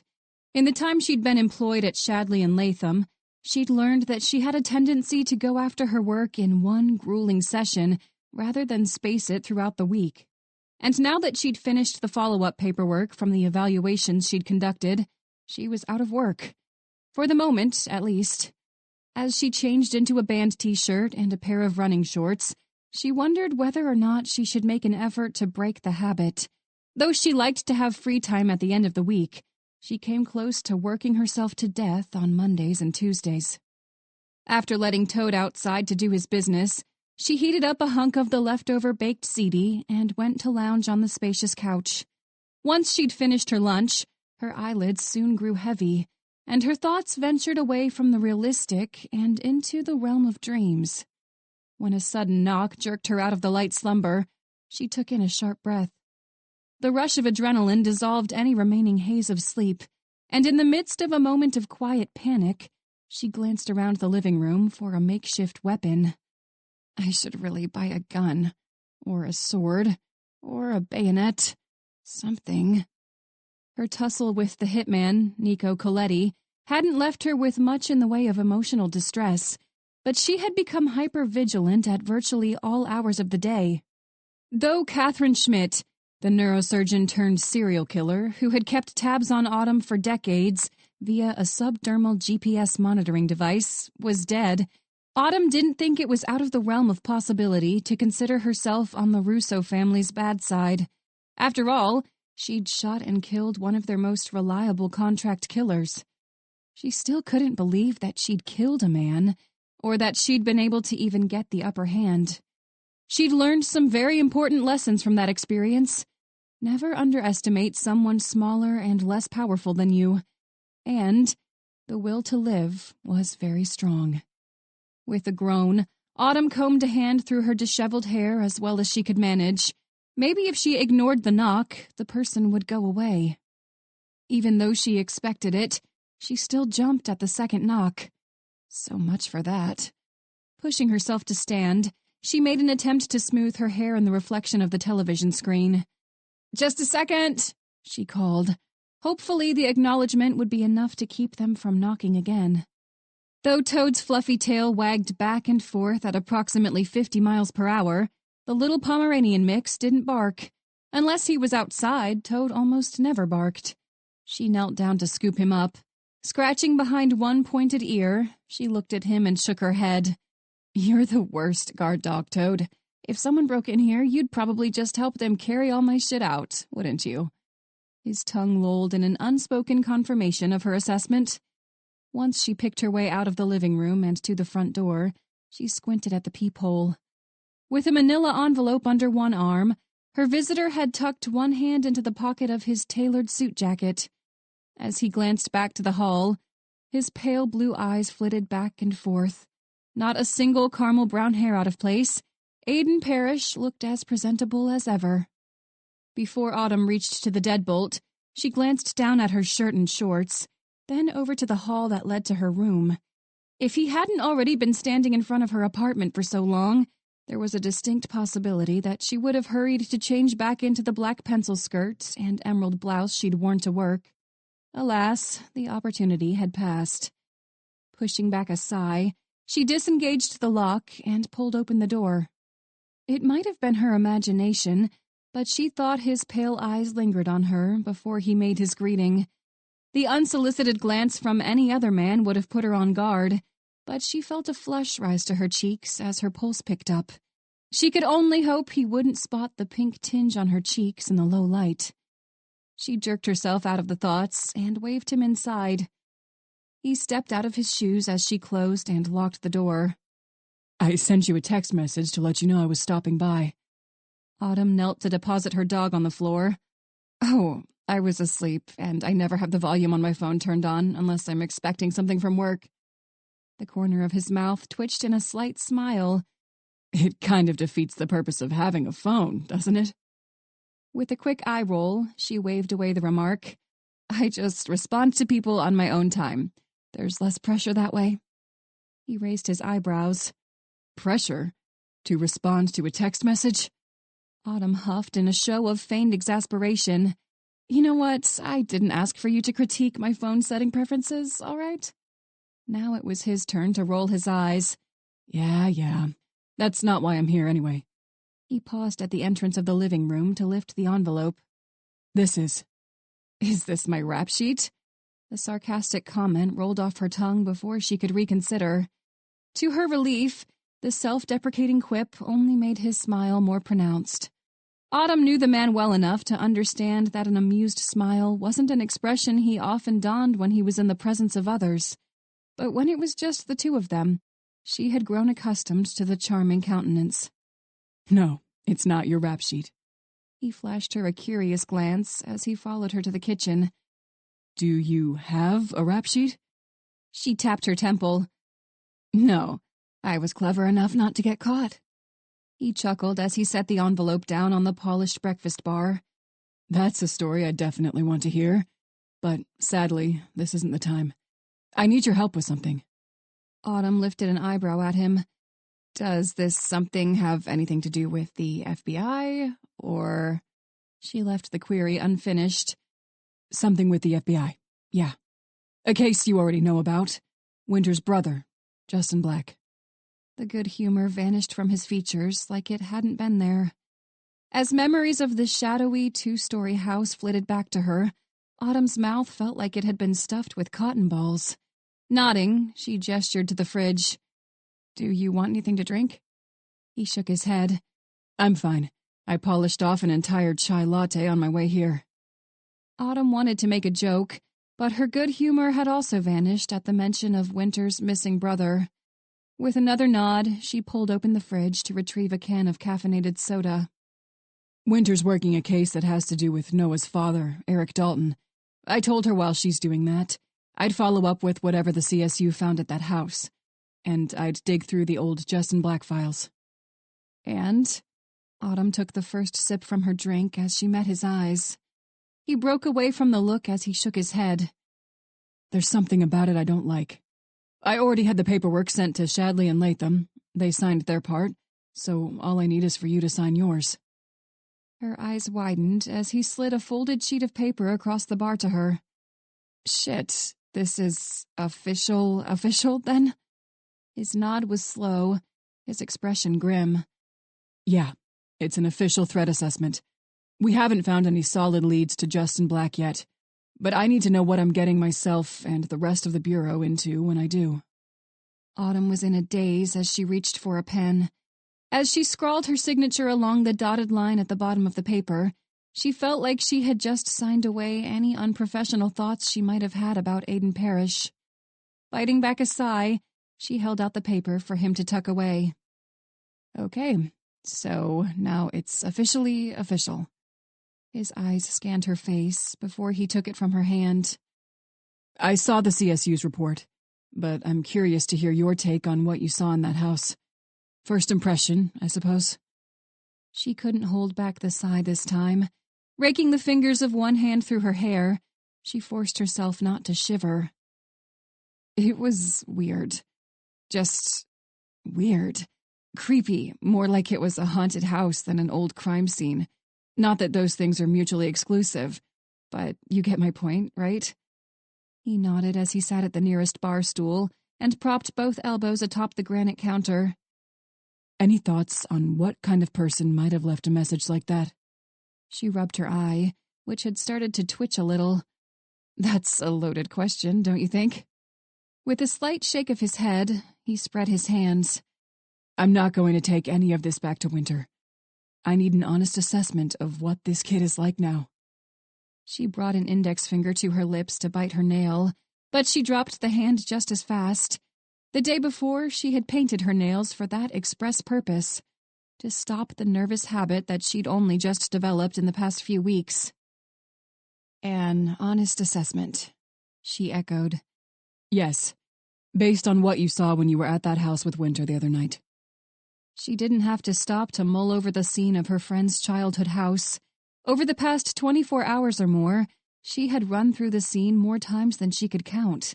And in that time, she'd put her extensive studies in abnormal psychology to work.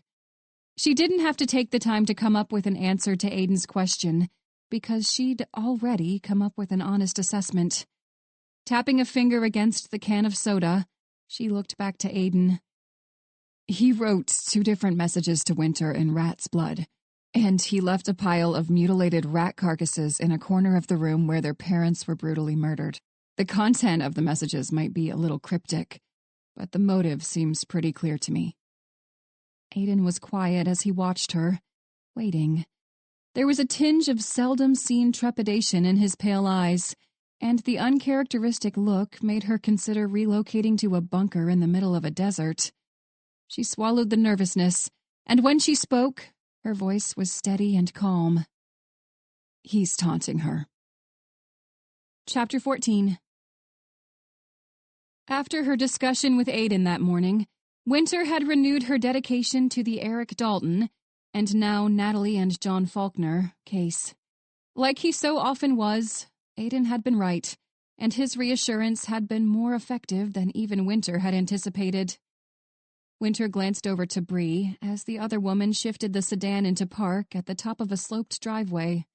After a chaotic jaunt through the airport, a flight from Richmond to Baltimore, and then a rushed effort to get to Natalie and John Faulkner's house, Bree still looked like she'd just woken up from a solid 8 hours of sleep. Someday, not at the scene of a potential kidnapping, Winter would ask for the woman's secret. As Bree pulled the key from the ignition, she met Winter's gaze and raised a sculpted brow. "You ready?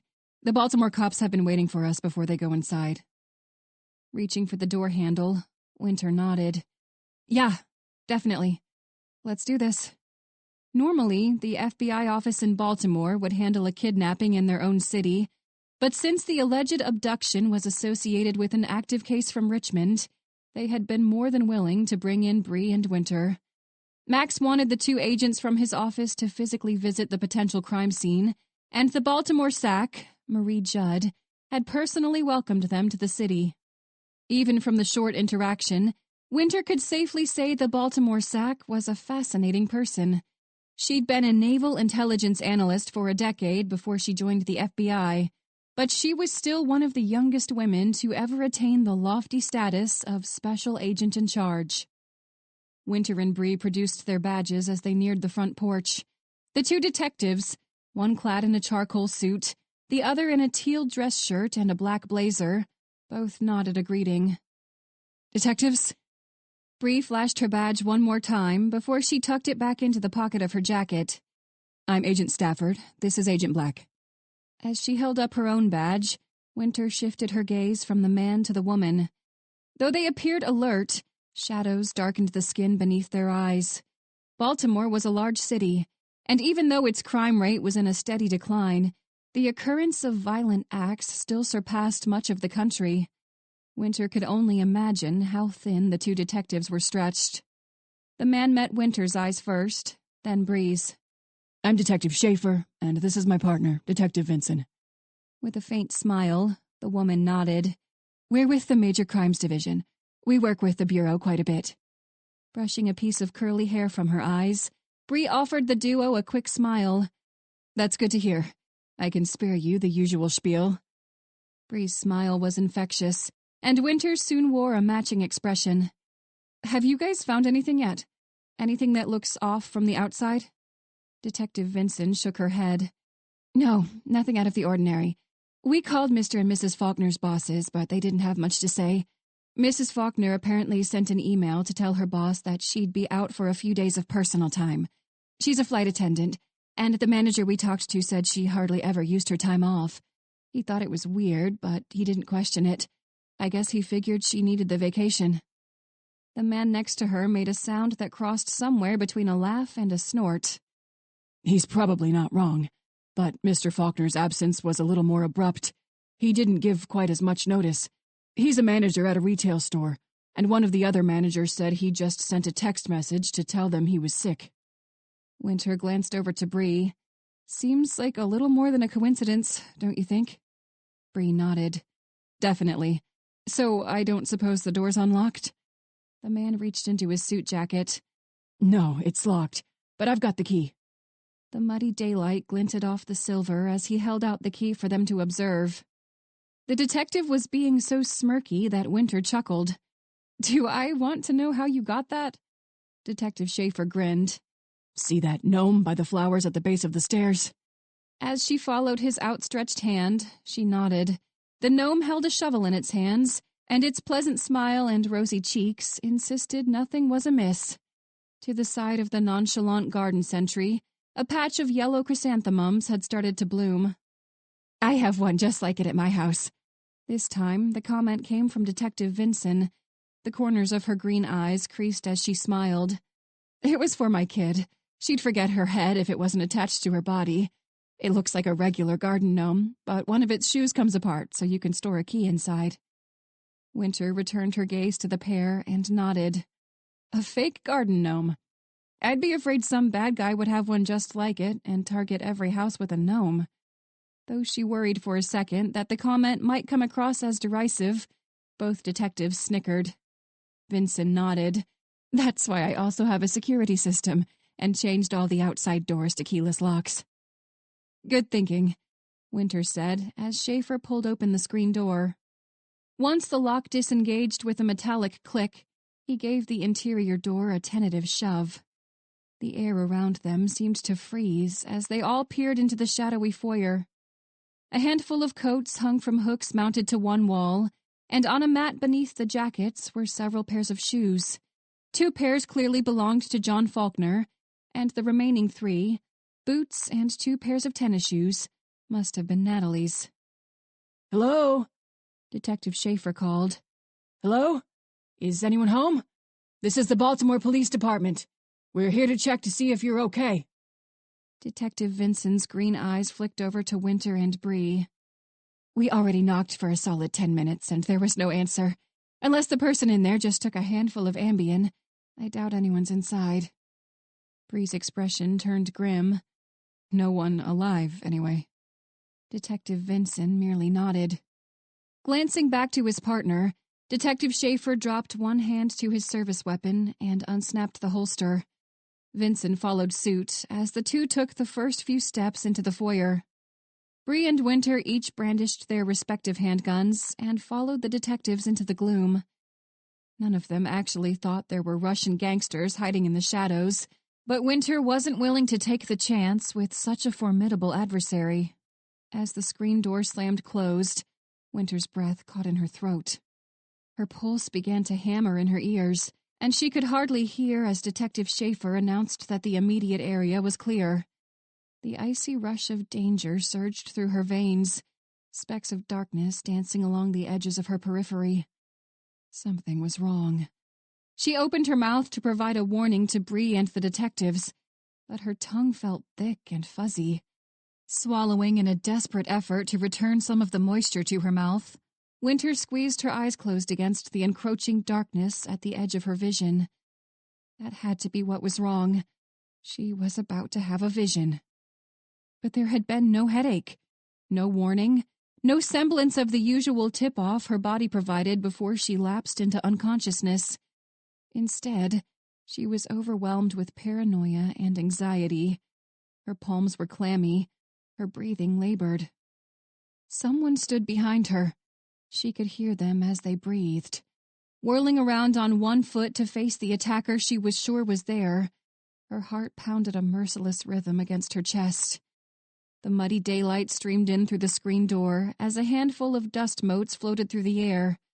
All 5 pairs of shoes sat on the gray and green mat, and all the coats hung on their hooks. Aside from the dust, the area was still. Empty. There had been someone there. She had heard them. The panic that raced through her body wasn't the result of unfounded nervousness. That overwhelming anxiety had been real. Winter couldn't recall a time when she'd felt such a visceral reaction to nothing. "Winter?" She barely stopped herself from leveling her Glock in the direction of the woman's voice. Bree's brows drew together. "Is everything okay? Did you see something?" "Nothing visible to you." Forcing a smile, Winter kept both arms at her sides to conceal the tremor in her hands. Rather than give voice to the bizarre rush of panic, she shook her head. "No, nothing." Bree tapped a finger beneath one nostril. "You've got a bloody nose." Winter bit back a string of 4-letter words as she reached into the pocket of her jacket for a tissue. "Shit. Thanks. It's probably the dry air up here." Bree didn't look convinced, but before she could question Winter more, Detective Schaefer rounded a corner at the edge of the living room. "It's clear. No one's here, and nothing seems to be out of place. Something happened here." Bree's voice was calm and certain. She sounded like she had just given them the answer to a basic math question. Schaefer returned his matte black handgun to its holster. "I don't doubt it. The Russians are good at this type of thing, though. Kidnapping for ransom is part of their business model, and whenever someone owes them, they love to use family members as collateral. It's not surprising that they'd leave it without a trace." Winter pulled a pair of gloves from the collection bag she kept in her pocket and began to put them on. "There's always a trace." The detective shrugged. "True enough. We've got some officers keeping an eye on Mrs. Dalton and her son, but the brass doesn't like us pulling people into federal safe houses unless we've got something to indicate that they're in danger." Bree scoffed and pulled out her own gloves. "Eric Dalton's deal with the Russians isn't enough for that?"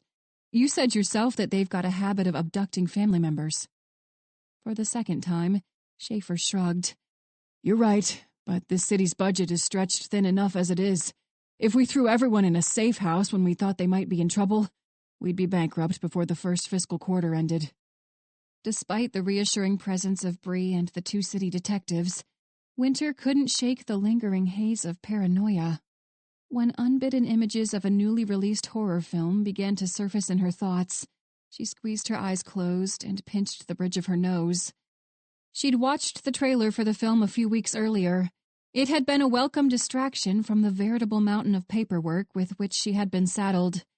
Even though she'd expressed interest to Noah and Autumn about going to see the movie once it came out in theaters, Winter and Noah had been sucked into their newest case before they had a chance to make plans.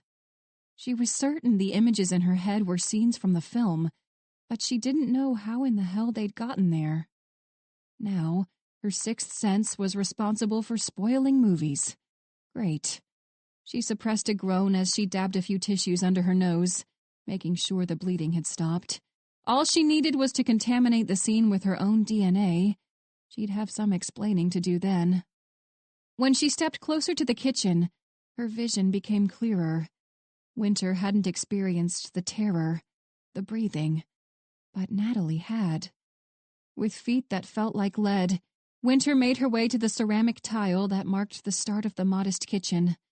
From beneath the closed lid of the trash can, she spotted an unmistakable red glow, a red glow that didn't illuminate the drywall behind the can. Her breathing grew labored as she stepped farther into the kitchen, the hair on the back of her neck standing on end. But she didn't stop moving forward. Instead, she kept her eyes fixed on the red glow. Reaching out, she gripped the trash can's lid and lifted. Although she braced herself, expecting to find something horrible like a decapitated head, she breathed out a sigh of relief when only the broken shards of a plate glowed red like they were fragments from a radioactive disaster. The din of Bree and the detectives' voices drifted over to her, but she didn't pause to try to make out their words. As she turned to face the row of cabinets above the sink, she heard it again. The breathing, its cadence calm and measured. Now that she was sure the sound had been manufactured by the part of her brain responsible for the headaches and visions that had plagued her since she was attacked by Douglas Kilroy, she was able to push past most of the rush of fright and anxiety. Even with this knowledge, as she advanced to the sink, she might as well have been trudging through quicksand. Every instinct instilled in her since even before she'd joined the bureau told her to turn around and run. But she pointedly reminded herself that the paranoia was part of the strange vision. A sharp sting in the side of her neck jerked her attention away from the careful examination of the pristine countertop. She winced as she snapped a hand up to clasp at the site of the pain. Though she half expected to see her palm smeared with the remnants of a wasp or a hornet, her hand was clean. It was clean because Natalie hadn't been stung by a wasp. She had been drugged with a syringe. Winter finally turned her attention back to Bree and the detectives in the other room. To her relief, only Bree's eyes were on her. The taller woman raised an eyebrow. "What are you thinking?" With a slight shake of her head, Winter looked back to the wooden cabinet. "There's a broken plate in the trash can. I think Natalie dropped it." She stopped herself before she could elaborate on how the attack had occurred. Though Bree had caught on to Winter's uncanny ability to spot details in the environment while they worked the Douglas Kilroy case, she'd never asked about the specifics.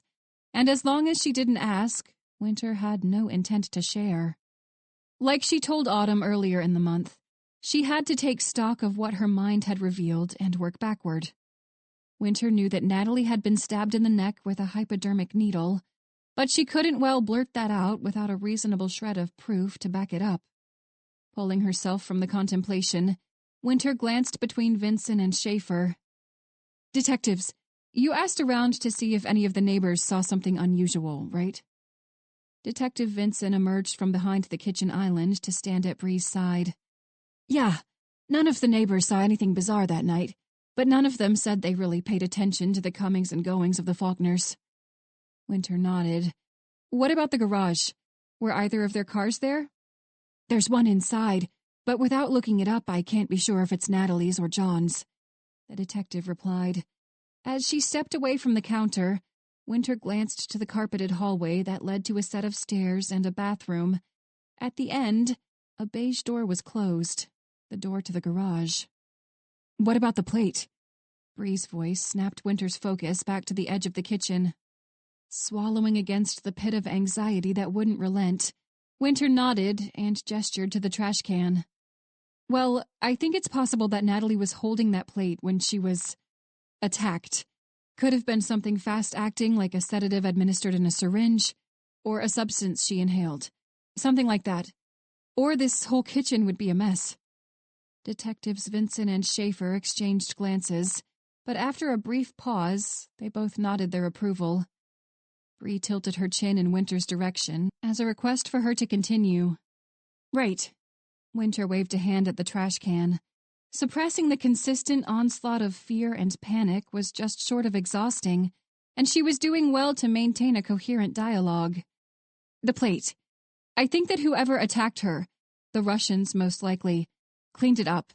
Natalie and John sent messages to say they were going to be out of the office, so I think it's a safe bet that the Russians didn't want anyone to realize the couple had been kidnapped.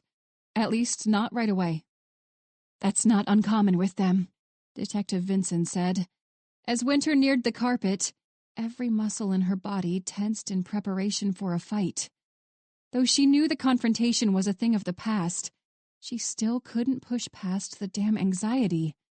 There was a prominent ringing in her ears, and she squeezed her eyes closed as she swallowed the bile that stung her throat. Before either of the detectives or Bree could catch on to her fragile physical state, she forced open her eyes and took in a deep breath.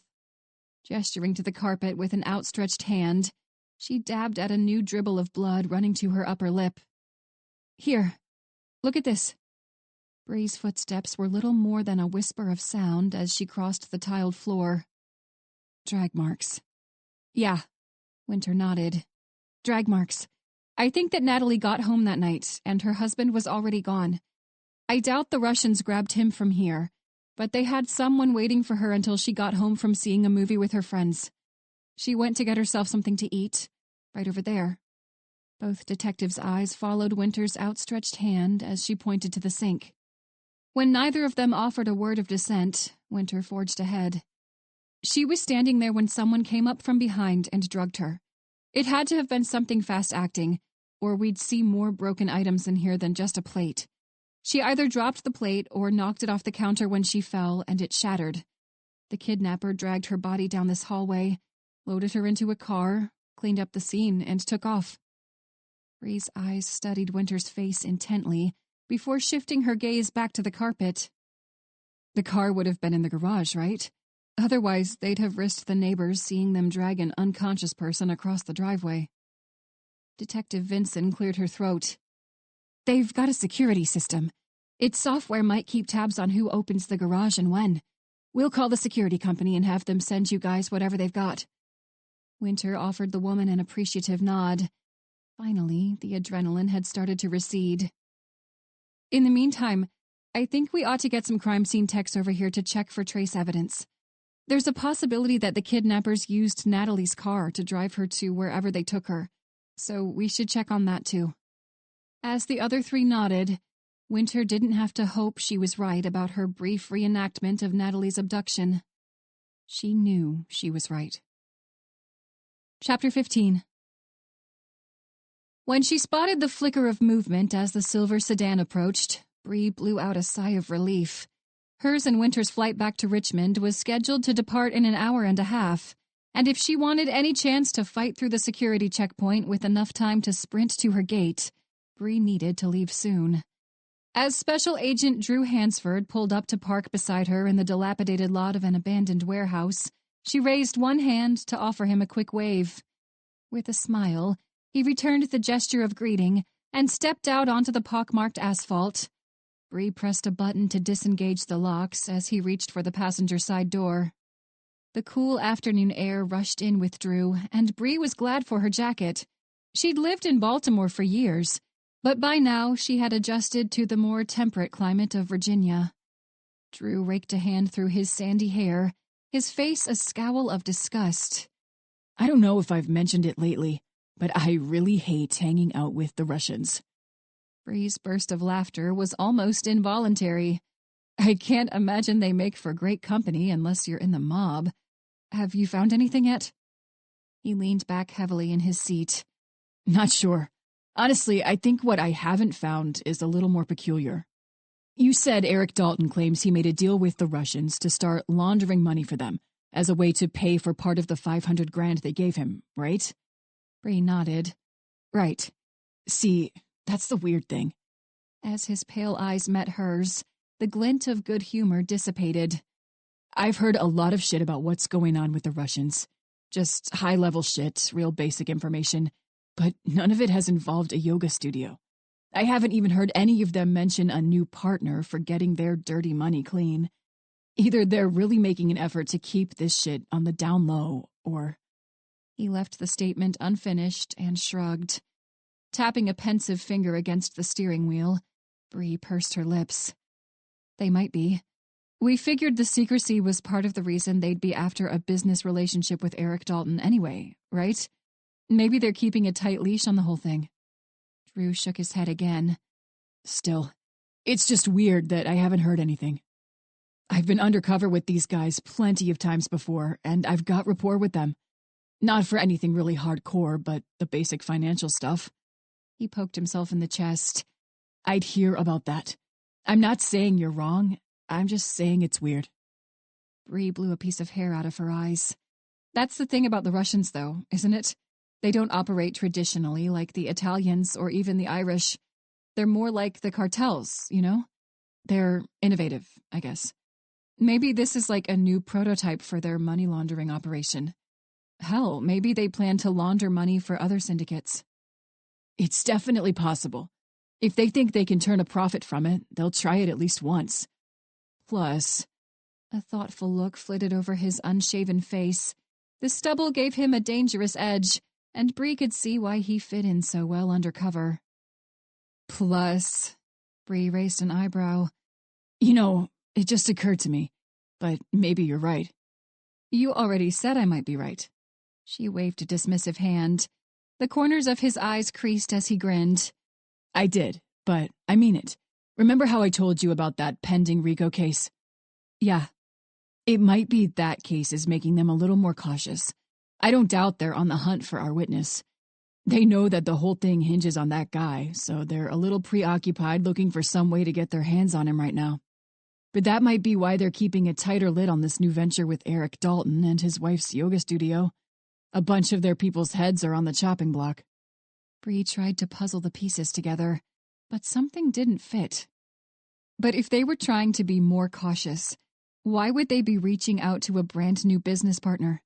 A partner who's never had anything to do with any kind of organized crime ever in his suburban cookie-cutter life? He inclined his head in a slight nod. Also a valid point. I don't know. This whole thing is just odd. Tell me about it, she muttered. We could go around in circles about this for hours. The list of pros and cons for starting a new money laundering gig with a squeaky clean airline pilot and his yoga instructor wife is about 50-50. I'm meeting up with an old buddy of mine tonight, though. He's done pretty well for himself, and I think he'll know a little more about what we ought to be looking for. With another nod, Bree forced a smile to her lips. She hoped the look was reassuring and not strained. That's good. A shadow of concern passed over his face, and her hopes were dashed. All right, you look like something's off. What is it? Sighing, Bree tilted her head to look at the gray upholstery of the ceiling. It's nothing. Just this weird feeling I haven't been able to shake. Feeling about what? This case. She straightened to meet his gaze. And Eric Dalton. If you can't find anything out tonight from your guy, I think you ought to just head back to the FBI office and we'll regroup. Maybe then I can figure out what's been bothering me about this thing. You don't have to tell me twice. He winked and flashed her a smile that practically dripped sarcasm. Watch your back tonight, okay? One hand hovering above the silver door handle, he turned his head and gave her a little salute.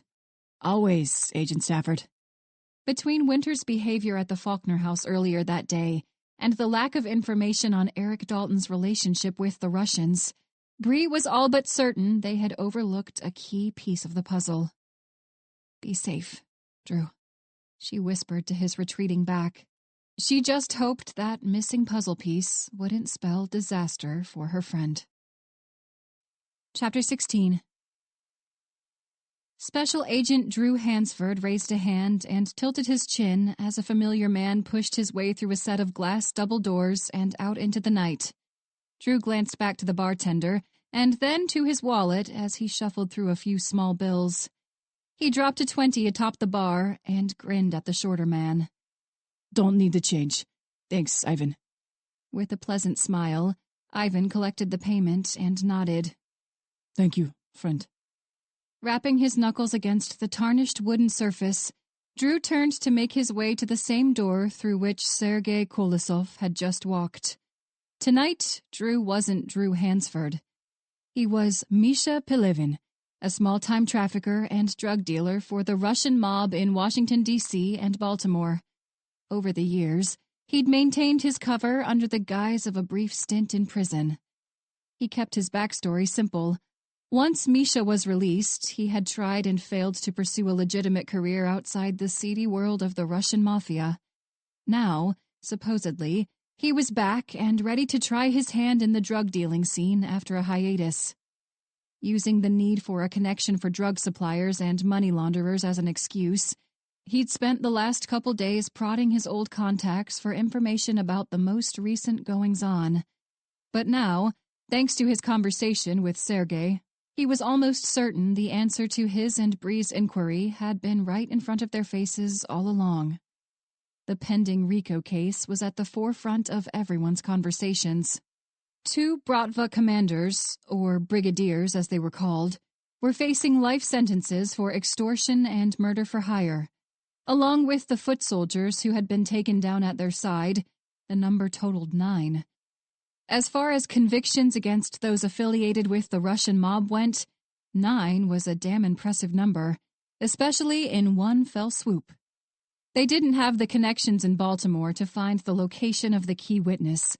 A former enforcer with a guilty conscience, the man had turned coat and offered his testimony in exchange for the safety of him and his family.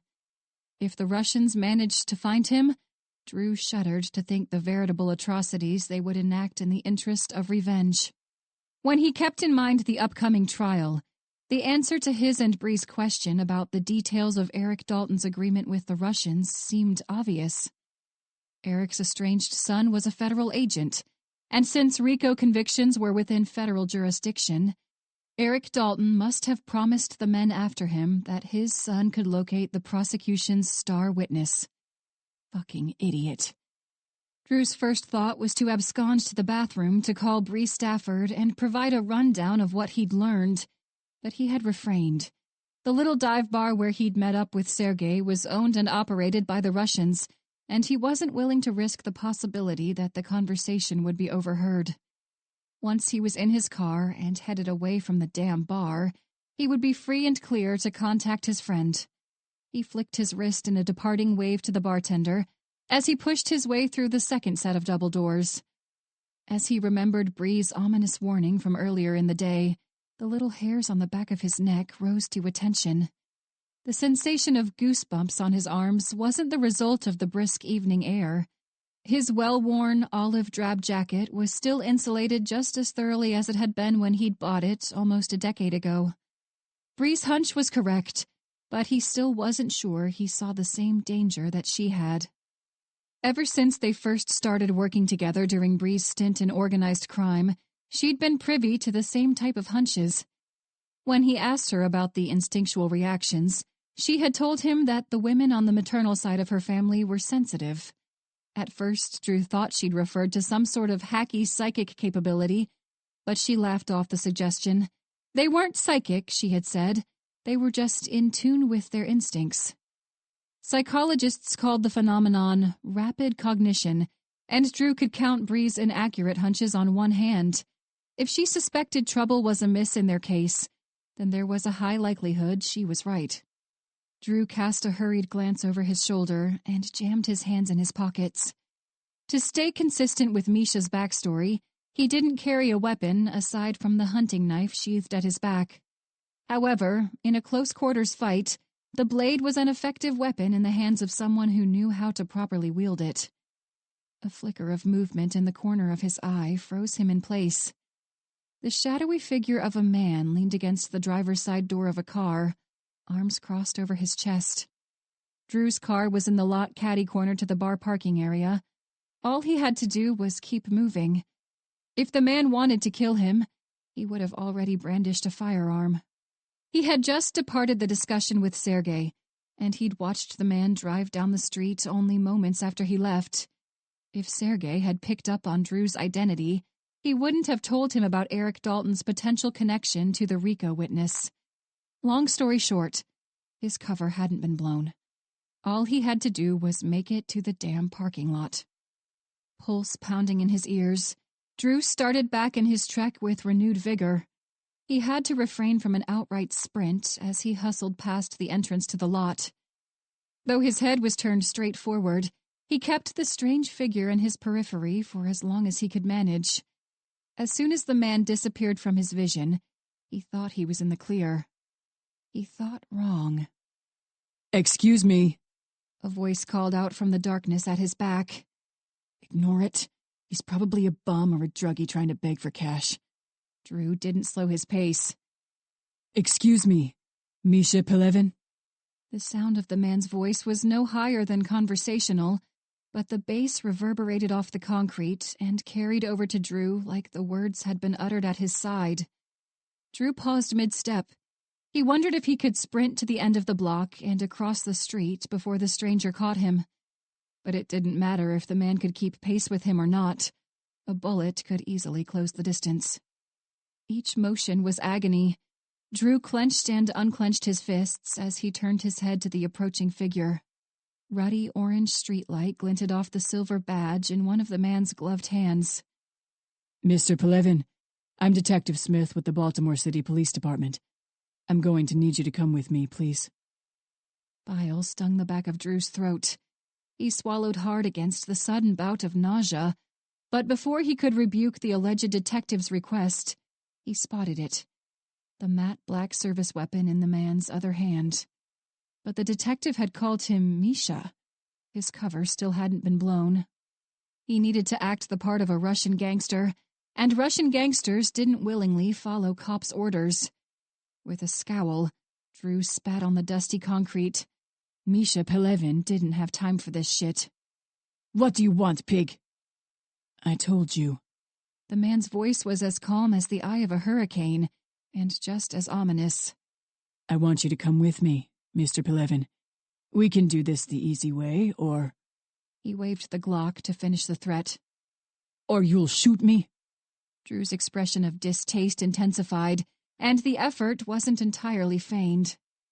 Between all the organized criminal empires that called Baltimore home, Drew wouldn't be surprised if half the city's police force was dirty. If he was a betting man, he would bet that this man's loyalty didn't lie with the city of Baltimore, or even the state of Maryland. His loyalty was tied to the number in his bank account. Nothing less and nothing more. But the question remained. Who had sent him? The Italians? The Armenians? The Irish? The Russians weren't at a loss for adversaries. Still, none of them would be ballsy enough to go after a Russian foot soldier on their home turf. And the dive bar at the detective's back was deep in Russian territory. "Don't test me, Mr. Pelevin," the detective hissed. His eyes narrowed. "Fuck," Drew muttered under his breath. Call it a hunch, call it rapid cognition, call it instinct. It didn't matter. Drew knew the black-clad detective wasn't bluffing. As he closed the distance, Drew studied the man's features. If he made it out of this alive, Detective Smith would be at the top of his shit list. They were close to the same 6'1" height. As the detective pocketed his badge, he shifted his Glock to the other hand. Either he was left-handed or he was right-handed and he used his left hand to shoot. Both hands were gloved, and beneath the black pea coat, The man was clad in a suit. His eyes, a pale shade of blue, followed each of Drew's tentative movements with the expertise instilled by years of training in a dangerous environment. Either he was far older than his youthful appearance suggested, or he had seen combat before he joined the Baltimore police. Once Drew was within arm's length, the detective took a gruff hold on his shoulder and shoved him toward the nondescript sedan. The man jammed the barrel of the 9mm against the base of Drew's neck, and he couldn't help but wonder if the motion would leave a bruise. Though the detective was silent as he patted down one side of Drew's coat and then the other, his breathing was heavy. If Drew hadn't been so certain the good detective was trigger-happy, he would have fought back. He wanted to fight back. Every instinct instilled in him throughout his FBI career told him to fight back. He could take the man by surprise, could smash his elbow into his nose before he even knew what the hell had happened. But that was all provided his index finger didn't twitch backward against the trigger of that Glock. Dirty cops were nothing if not paranoid, and paranoia often translated to a jumpy demeanor. The man relieved him of the hunting knife and a smartphone, but he missed the prepaid fossil Drew had tucked into a secret pocket of his boot. Then again, if Drew's cover hadn't been blown, and the detective thought he was part of the Russian mob, the man wouldn't be worried about an emergency phone call. Russian gangsters didn't call the police for help. If the Bratva had decided their fate, they accepted it. With the exception of a few, such as the Rico witness, the Russians were loyal to a fault. After he shoved Drew into the back seat of the unmarked cruiser, the detective took his seat and brought the engine to life. From now until they arrived at their destination was Drew's only shot. If he wanted a way out, he had to search for it now. He let out an irritable grunt as he shifted in place. In the fleeting moments of movement, Drew reached into his boot for the prepaid phone. Meanwhile, the driver was as silent as an executioner. Drew made no effort to calm his racing heartbeat. The adrenaline that coursed through his bloodstream was more than warranted. That was the tricky part about adrenaline. Popular media, like films and television, made adrenaline out to be a savior when someone was thrust into a life-or-death situation, but the portrayal couldn't be farther from the truth. Adrenaline had its share of perks where survival was concerned, but it had to be controlled to glean any semblance of benefit. Otherwise, a person fighting for their life was merely left with trembling hands and sweaty palms. But after more than 15 years in the FBI, Drew knew adrenaline. He knew how to steady his hands, how to keep his racing thoughts in check. As he made a show of shifting in his seat again, Drew glanced down to the archaic device. If he didn't want Detective Smith to catch on to his plan, he had to mute the speaker. Aside from the drone of the road, there was no other sound to mask the tinny voice of a 911 operator. The seconds of silence ticked away as the orange glow of the streetlights came and went. Once Drew was satisfied he'd located the correct buttons, he returned his attention to the stone-faced man in the driver's seat. "Where are we going, copper?" His voice was little more than a growl. The man let out a derisive snort. "You've been sticking your nose where it doesn't belong, Mr. Pelevin. Some of your colleagues have taken issue with your snooping." First, the phone button. "Colleagues." Drew all but spat the word. "Are we in an office, detective?" Then the mute button. Detective Smith's eerie blue eyes snapped up to the rearview mirror, but he didn't respond. "O'Donnell Street." Drew made a show of glancing out the window. As they drove past a cemetery, the hair on the back of his neck stood on end. Ahead loomed the shadowy figures of two impressive cement columns. Like a pair of sentinels, they bore the weight of the overpass above. "And that must be I-95. More silence. He didn't care. He couldn't hear the 911 operator, but he knew they could hear him. And now they knew where he was. As he tucked the phone back into his pocket, he left the call connected. The sounds would be muffled, but his location could be traced, and the 911 recording would catch at least part of the dialogue that was about to be exchanged. Catch it for what? To play at the trial of his murder? The sting of bile returned to his throat. The rhythm of his heart was frantic as it hammered against his chest. This was it. This was the end of the road, literally and figuratively. As the car lurched to a stop, he thought he might throw up. No. Russian gangsters didn't vomit all over themselves when they were brought in front of their commanders. And if Drew had a prayer's chance of making it out of this meeting alive, he had to convince them that he was one of their own. Russians held their tongue, and they took their admonishment, no matter the form. But Drew wasn't a Russian gangster. He was an undercover federal agent. He was a father. He was a husband. He was a friend. At 10 at night, he was sure Amelia had already fallen asleep. Bob the cat was curled around their daughter's head. If she was roused from sleep by a nightmare, Emma could roll over and reach for Bob. Bob wouldn't let anything happen to Emma, or to Amelia. "Hold down the fort," he'd said to Bob before he left home that morning. Amelia's gold-flecked eyes had lit up at the remark, and her lips parted in a wide smile. Seated at her side, Emma followed her mother's lead and offered Drew a grin. One way or another, Amelia and Emma's smiles would be the last thing he saw before he died. Detective Smith flung open the rear driver's side door and snapped Drew from the spell of reverie. The matte black Glock was leveled at his head again. "Out," Smith commanded. Without responding, Drew slid to the edge of the seat and swung his legs out of the car, glaring at the man the entire time. 2 more men waited in front of another sedan, each with their arms crossed over their chest. When his eyes met those of the shorter man, Drew's mouth was suddenly devoid of moisture. He didn't recognize the taller of the pair, but he knew this man.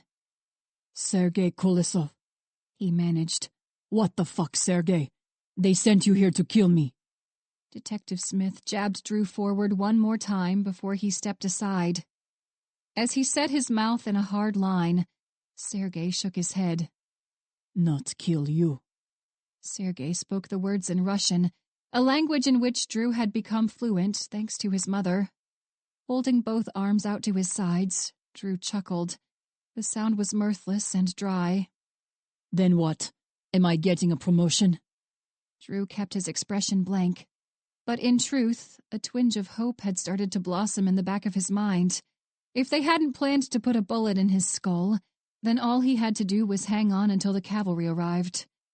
Sergei's gray eyes flicked to his superior, a Russian enforcer, and one of the most intimidating human beings Drew had ever had the displeasure to meet. The taller man clucked his tongue as he shook his head. "You've been nosy lately, Misha. Sticking your nose in places it doesn't belong. You're here because you've made a bad habit, and we intend to break you of it." In one swift motion, Sergei arced his arm behind his head and stepped forward. The man's movements were a blur. Even if he'd anticipated the sudden right hook, Drew wasn't sure he would have been able to avoid the blow. With a blinding explosion of pain and a wet crack, the Russian henchman's knuckles smashed into the center of Drew's face. He felt himself fall backward as darkness rushed up to greet him. Amelia's golden eyes seemed to sparkle as her lips parted in a wide smile. I could hardly believe what I'd just witnessed. That idiot Sergei had landed a heavy blow just above Misha's nose. As soon as I spotted the whites of Misha's eyes as his lids fluttered closed, I knew Sergei had fucked up. The thump of the Russian's knuckles paled in comparison to the sickening crack of Misha's skull, smashing into the edge of a jagged rock. The glare of the streetlights glinted off the droplets of blood that splattered the concrete, and I knew. The stone had rolled down from the sloping incline that led up to the interstate overpass. There were many more scattered around the edge of the asphalt, but Sergei hadn't bothered to consider the implications. Sergei's gray eyes flicked from Misha's still form to his boss, and then, finally, to me. "What the hell are you looking at me for?" I threw every ounce of vitriol I could manage into the question. "Check his pulse." I already knew it. It was just my luck when I had to deal with these sons of bitches. They'd fucking killed him. You heard him, Sergei. The enforcer's voice was barely more than a growl. Alec, or at least that's what the man called himself. I didn't know his real name, and I didn't want to. Even from the distance, I could see the tremble in Sergei's hand as he reached down to Misha's neck. "Chort was me," Sergei stammered. "Shit. He's dead." I found it exceedingly difficult not to reach for my gun. Now, instead of the beating intended to warn Misha to stop prying, Sergei had killed the man. And now, instead of letting the Russians load their beat-up compatriot into their car to cart him off to only God knew where, I had to help these assholes clean up a crime scene. Just as I opened my mouth to bark a series of orders at the moron, I heard it. The sound was distant, but it grew nearer with each passing second. Alec's eyes widened in surprise. "Shit," he spat. "We need to leave. Now." I had no idea how the police had caught on to our location. Had no idea why they'd even give a shit. But I'd figure it out from somewhere else. It was time to go. So much for an easy cleanup, I muttered to myself. Nothing with the Russians was ever easy. Chapter 17.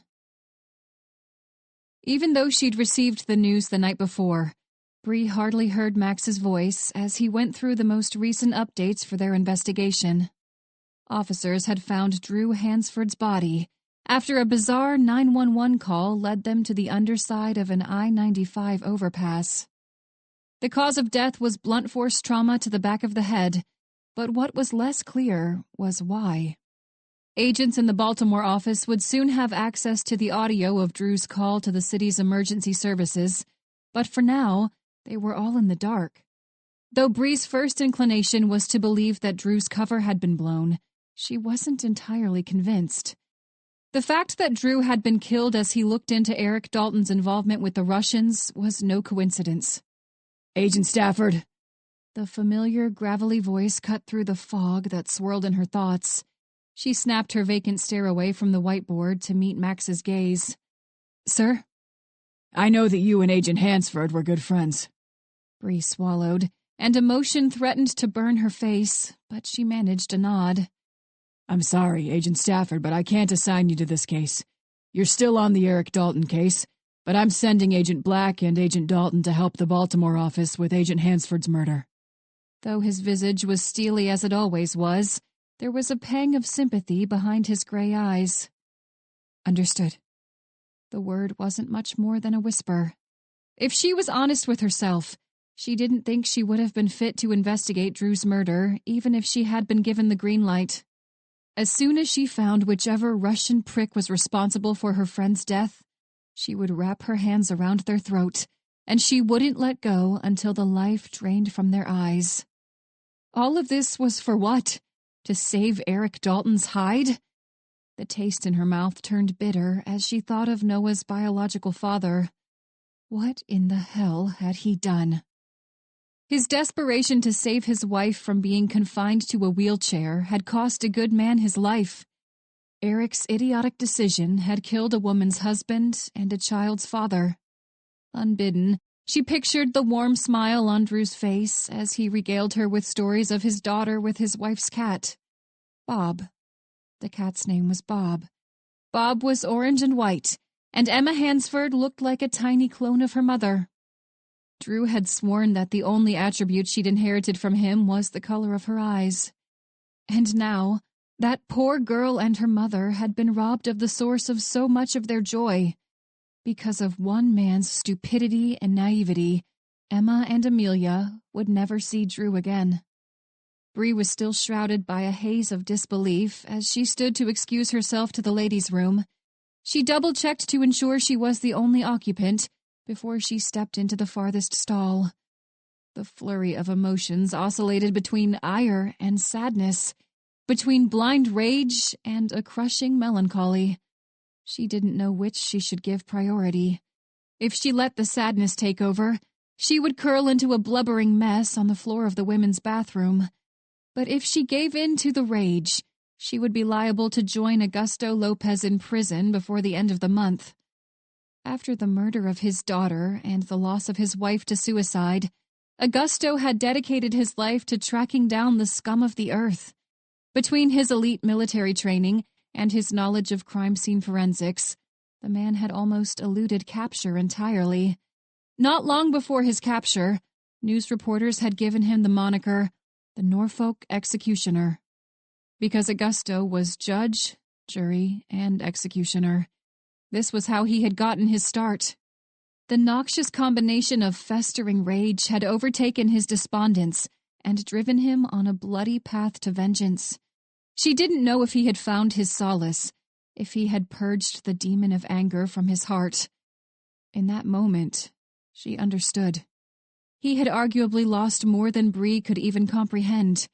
In the span of a year, his entire life had been yanked out from beneath him. All he was left with was a searing rage he could only quench with blood. Even though the thought gave her a grim sense of satisfaction, Bree wouldn't follow in Augusto's footsteps. She still had her life. She still had her brother, her parents, her fiancé, her friends. She wouldn't let them down just for the fleeting rush of consummation that would accompany wiping Drew's killer off the face of the planet. But in the dark recesses of her mind, she knew she was no better than the man the media had dubbed the Norfolk Executioner. The only difference was that she had a badge. And unless the Russians had discovered that Drew was an undercover federal agent, his death made Eric Dalton's story even less believable. If, and she knew how significant that caveat was, he had been killed by the Russians because he had asked too many questions about Eric Dalton, then she could safely say there was a large portion of Eric's tale that was either missing or was altogether false. The Russians wouldn't have smashed one of their people's heads into a rock beneath an interstate overpass just for a handful of inquiries into a new money laundering arrangement. They were a ruthless group, but they didn't kill their own unless they had a damn good reason. In fact, the lack of information about Kelly Dalton's business as a front to clean dirty money was bizarre all by itself. That the Russians would kill one of their own to keep the secret? That was bullshit. Noah could have sworn he saw Autumn in the FBI building not long before their briefing, but he wrote off the sighting as a lack of caffeine. After he tucked his work computer into a black bag and double-checked his desk for any essentials he might have forgotten, he started off for the elevator. Honestly, he was glad for the unexpected trip to Baltimore. The more distance he put between him and Eric Dalton, the better. Even just knowing the man was in the same city was enough to dampen his mood. As he neared the end of the hallway, a familiar redhead rounded the corner. Her charcoal pencil skirt was belted at her waist, and the hem ended at her knees. Though her semi-sheer button-down shirt was unadorned white, a turquoise pendant rested at her throat, while a matching bracelet adorned her wrist. The last time Noah had seen Autumn, she'd been clad in long-sleeved flannel, a band t-shirt, well-worn jeans, and flip-flops. He felt like she had just walked off the set of one of those reality shows where the hosts helped a person pick out a new wardrobe. From 1990s grunge rocker to well-dressed professional, the transformation was striking.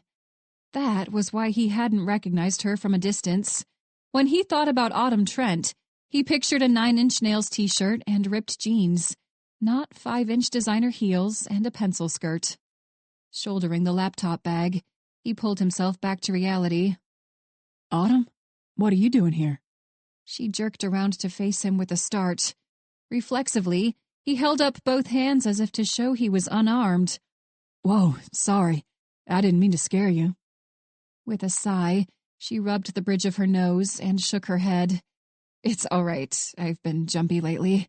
Seems like I can't come across someone I know without jumping 3 feet in the damn air. He chuckled. Must be something in the water. I think I scared the crap out of Winter 2 different times yesterday. He paused to gesture to the visitor's badge around her neck. What brings you to the FBI office anyway? A flicker of something that resembled nervousness flitted behind her green eyes. Nothing. I'm just helping Aiden Parrish with something. The succinct response was curious, and her demeanor only invited more questions. Helping Parrish with what? He kept his eyes on her. Her heels narrowed the gap in their height to a mere 3 or 4 inches. But he took full advantage as he stood in front of her. Her green eyes narrowed. "What makes you think I can tell you?" If he hadn't been sure she was hiding something before, he was certain now. With a quick glance over his shoulder, he stepped into the conference room at their side and beckoned her to follow. As she rolled her eyes, her heels clacked against the tiled floor before the sound was muffled by the carpeting of the shadowy room. She eased the door closed behind herself, but she didn't let the latch click into place. Crossing both arms over her white blouse, she fixed him with an unimpressed stare. "Well, you can quit looking at me like I've got 2 heads any old day now." "Winter's been acting weird lately." He made the statement before he'd even stopped to consider the words. "And now you're here on some secret mission for Parrish. You see why I'm a little suspicious, don't you?" For the second time in the last minute, she rolled her eyes.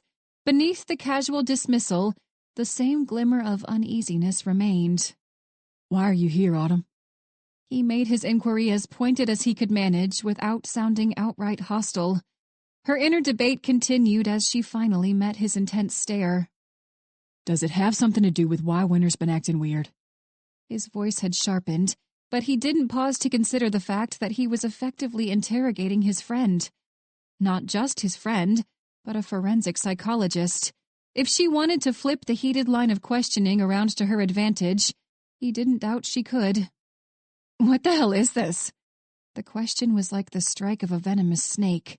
"Did you pull me into a conference room so you can interrogate me to find out if something's going on with Winter? Is that what this is?"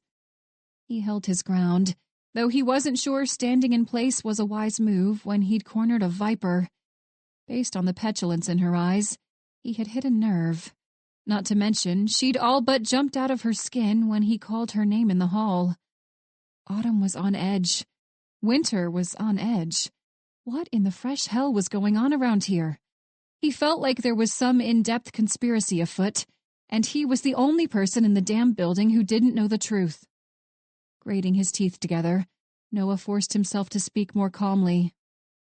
"It's just us here right now, and all I'm doing is connecting a few dots." He paused to gesture from himself to her and back. What you're doing right here, it's telling me a hell of a lot more than you think. It's telling me that there is something going on. You could have just as easily said there wasn't, but instead you're getting pissed." With a swift step forward, she jabbed a finger in his chest. The motion was so forceful, he was sure he'd have a bruise. "Maybe I'm pissed because I don't want to fucking lie to you." The forceful response seemed to take all the air out of the small room. Wide-eyed, all he could do was gape at her in response. As soon as he opened his mouth to reply, she cut him off with a sharp wave. "No, I'm done with this. We aren't having this conversation. If you want to know what's going on with Winter, ask Winter, not me. I told you why I'm here, and you can take it or leave it. But this?" She pointed vehemently to the ground between them. "Right now, this is done." Before he could react in one way or another, she flung open the glass and metal door and brushed past him into the hall. By the time she disappeared around the corner, he still hadn't managed to form a comprehensive response.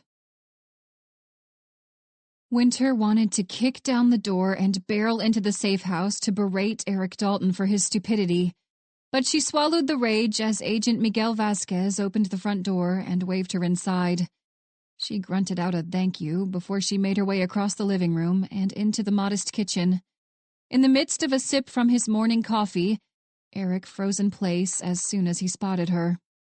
"Good morning, Mr. Dalton." She kept her voice cool and crisp, but added enough venom to convey to him that her intent was anything but friendly. As he set his mug atop the dining room table, he nodded. "Good morning. I'm sorry, but I can't remember your name." "Agent Black," she said from between clenched teeth. "I just thought I'd stop by to give you an update. Your wife and your son are safe. A couple officers with the Baltimore PD picked them up yesterday and took them to a safe house. But from the sounds of it, your wife has quite a few questions for you." A crestfallen look passed behind his eyes as he nodded again. "I can imagine. She's all right, though? What about Natalie and John? Winter crossed her arms over her chest. You said yourself that the Russians told you they shot him, right? For the third time, he nodded. Well, Natalie wasn't at home, and obviously neither was her husband. Whoever took them didn't leave a trace. She let the bleak statement hang in the air as she fixed Eric with an intent stare. His eyes flicked up to hers, and his mouth opened and closed several times before he spoke. What else? She pursed her lips and bit back a knee-jerk insult. There was a federal agent in Baltimore who was looking into your situation. As the unmistakable spark of anxiety flickered to life in his visage, she was tempted to let him stew for a solid 20 minutes. But she had a flight to catch. The shadows along Eric's throat shifted as he swallowed. What did they find? There was an unmistakable waver in his voice. I don't know. Each word Winter spoke was laden with venom. He's dead. Eric's eyes snapped open wide. What? Dead? How? We aren't sure, she lied, but we think that he was close to something that the Russians didn't want him to know. Mr. Dalton, if you've got anything you're hiding from us, you might want to reconsider. He scratched at his beard, which had started looking remarkably scraggly. No, She waved away his protest. Save it. You haven't exactly been upfront with us since you showed up on our doorstep a few days ago, you know that? First, it was the bullshit about your life insurance, and now this whole thing about how you were going to start laundering money for the Russian mob. It's like I said. Winter narrowed her eyes. I don't care. Save your defensive horse shit for someone who does. I'm just here to tell you that whatever was involved with this situation to begin with, whatever stakes you thought you were facing, they've just gotten a hell of a lot higher. A federal agent is dead. A woman lost her husband and a child lost her father. When she paused this time, he didn't bother to try to interject. If you're hiding something, I want you to keep that in mind. Because when we find out whatever it is you're hiding, and we will find out, I will personally bury you beneath any and every criminal charge I can even conceive of. If I can petition the governor to come up with a new law just to make sure you're fucked for the rest of your life, I'll do it. I don't expect anything from you right now, but this is your last warning. Without bothering to wait for a reply, she turned on her heel and stalked out of the room. Winter had never met Drew Hansford, but the haunted look on Bree's face was unlike any expression she'd seen the woman wear in all the time she'd known her. And then there was Noah. Ever since Eric's arrival, a black cloud had followed Noah around to block out the brightness to which she'd grown accustomed. In the midst of her own mental turmoil over the realization that Douglas Kilroy, the driving force behind her entire damn career, her entire life, was gone, she had to be the strong one. Compared to the loss of a good friend or the reappearance of a ghost from the past, she didn't think her problems were even worthy of mention on most days. So she did what she'd always done. She shoved the festering despondency to the back of her mind where she could ignore it, and she masked any semblance of sadness with anger. She could hardly imagine the lecture she'd receive from Autumn if she gave voice to her thoughts in the woman's, a freaking psychologist's, presence. If Winter shook Autumn's hand right now, there was a real possibility that the other woman would suplex her into the damn floor. They had both watched professional wrestling in their younger years, and Autumn was just as fit as any agent at the FBI. Winter didn't doubt she was physically capable of suplexing another adult human being. The image of the slender redhead wrapping her arms around another person to toss them backward onto a rug brought a much-needed smile to Winter's lips as she turned the key over in the ignition of her tried-and-true Civic. She'd hardly seen Autumn since Eric Dalton had arrived in Richmond. Now, for the remainder of the investigation, she'd likely bounce back and forth between Baltimore and Richmond as the two offices combined their efforts to track down the murderer of one of their own. As she shifted the car into reverse, Winter bit back a sigh. Eric Dalton might be a dipshit, but his daughter and her husband had been kidnapped. Winter had felt Natalie's fear when she'd walked through the house. This wasn't about Eric Dalton's stupidity. Not anymore. This was about finding Natalie and Jonathan. This was about making sure another friend didn't don the same heartbroken expression that had crossed Bree Stafford's face earlier in the day. Once they found Natalie and Jonathan, then Winter could give in to her feud with Eric. Then she could make good on her promise. Once Natalie and her husband were safe, she would bury Eric Dalton. Chapter 18. Though the exterior of the Baltimore FBI office couldn't have looked more different from the Richmond office, the floor of the spacious building that housed the Violent Crimes Division was remarkably similar. Noah glanced over to the cluster of cubicles as he and Winter followed the special agent in charge, Marie Judd, to a briefing room at the end of the hall. If the office decor wasn't different, the agents in Baltimore were clearly more festive than their Virginian counterparts. He could have tricked himself into thinking he was in Richmond. His and Winter's flight to Baltimore had been punctuated by a grand total of 3 sentences. After his heated conversation with Autumn, his thoughts had spiraled down into a vortex of worst-case scenarios. The short trip was the closest they had gotten to being alone with one another, since she had surprised him with an impassioned kiss after Eric's failed attempt to bond. If he was honest with himself, he still wasn't sure what to make of the show of affection. Was that the reason for her odd behavior over the past couple days? Had she realized that she made a mistake, and now she was looking for a way to fix it without ruining their friendship? He wanted to let himself believe it meant she held the same feelings for him that he'd long ago realized he had for her. But whenever he felt himself slip into the comforting lull, he was reminded of the end of the Kilroy investigation. Specifically of the 3 months when she hadn't so much as sent him a text message. As a friend, Winter occupied a vital part of his heart. He didn't want to patronize her by repeatedly asking if she was sure she knew what she was doing, but he wanted her to be sure. He wanted her to feel as certain as he did.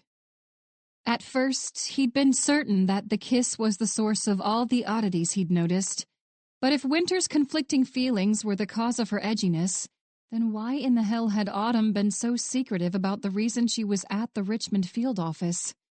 Though he had no idea what she was keeping from him, he was certain that Autumn was keeping a secret. No, not just any secret. Winter's secret.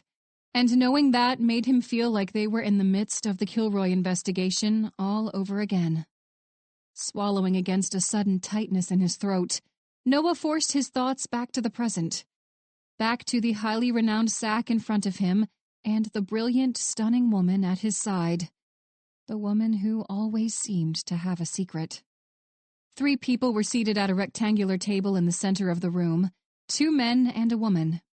The white light of a laptop screen glinted off the woman's glasses as she looked up to make note of their arrival. All 3 wore grim expressions, though a portion of the darkness dissipated as the SAC led him and Winter into the space. With a reassuring smile, Marie Judd waved Noah and Winter forward. The SAC's silver hoop earrings caught the glow of the overhead fluorescence as she eased the door closed behind them. Though no slivers of gray were present in her close-cropped black hair, her dark eyes glittered with the type of wisdom Noah would only expect to find in someone more than 20 years her senior. SAC Judd was the first woman of color to attain the lofty title of Special Agent in charge of the Baltimore office, and she was the second youngest SAC in Baltimore's history.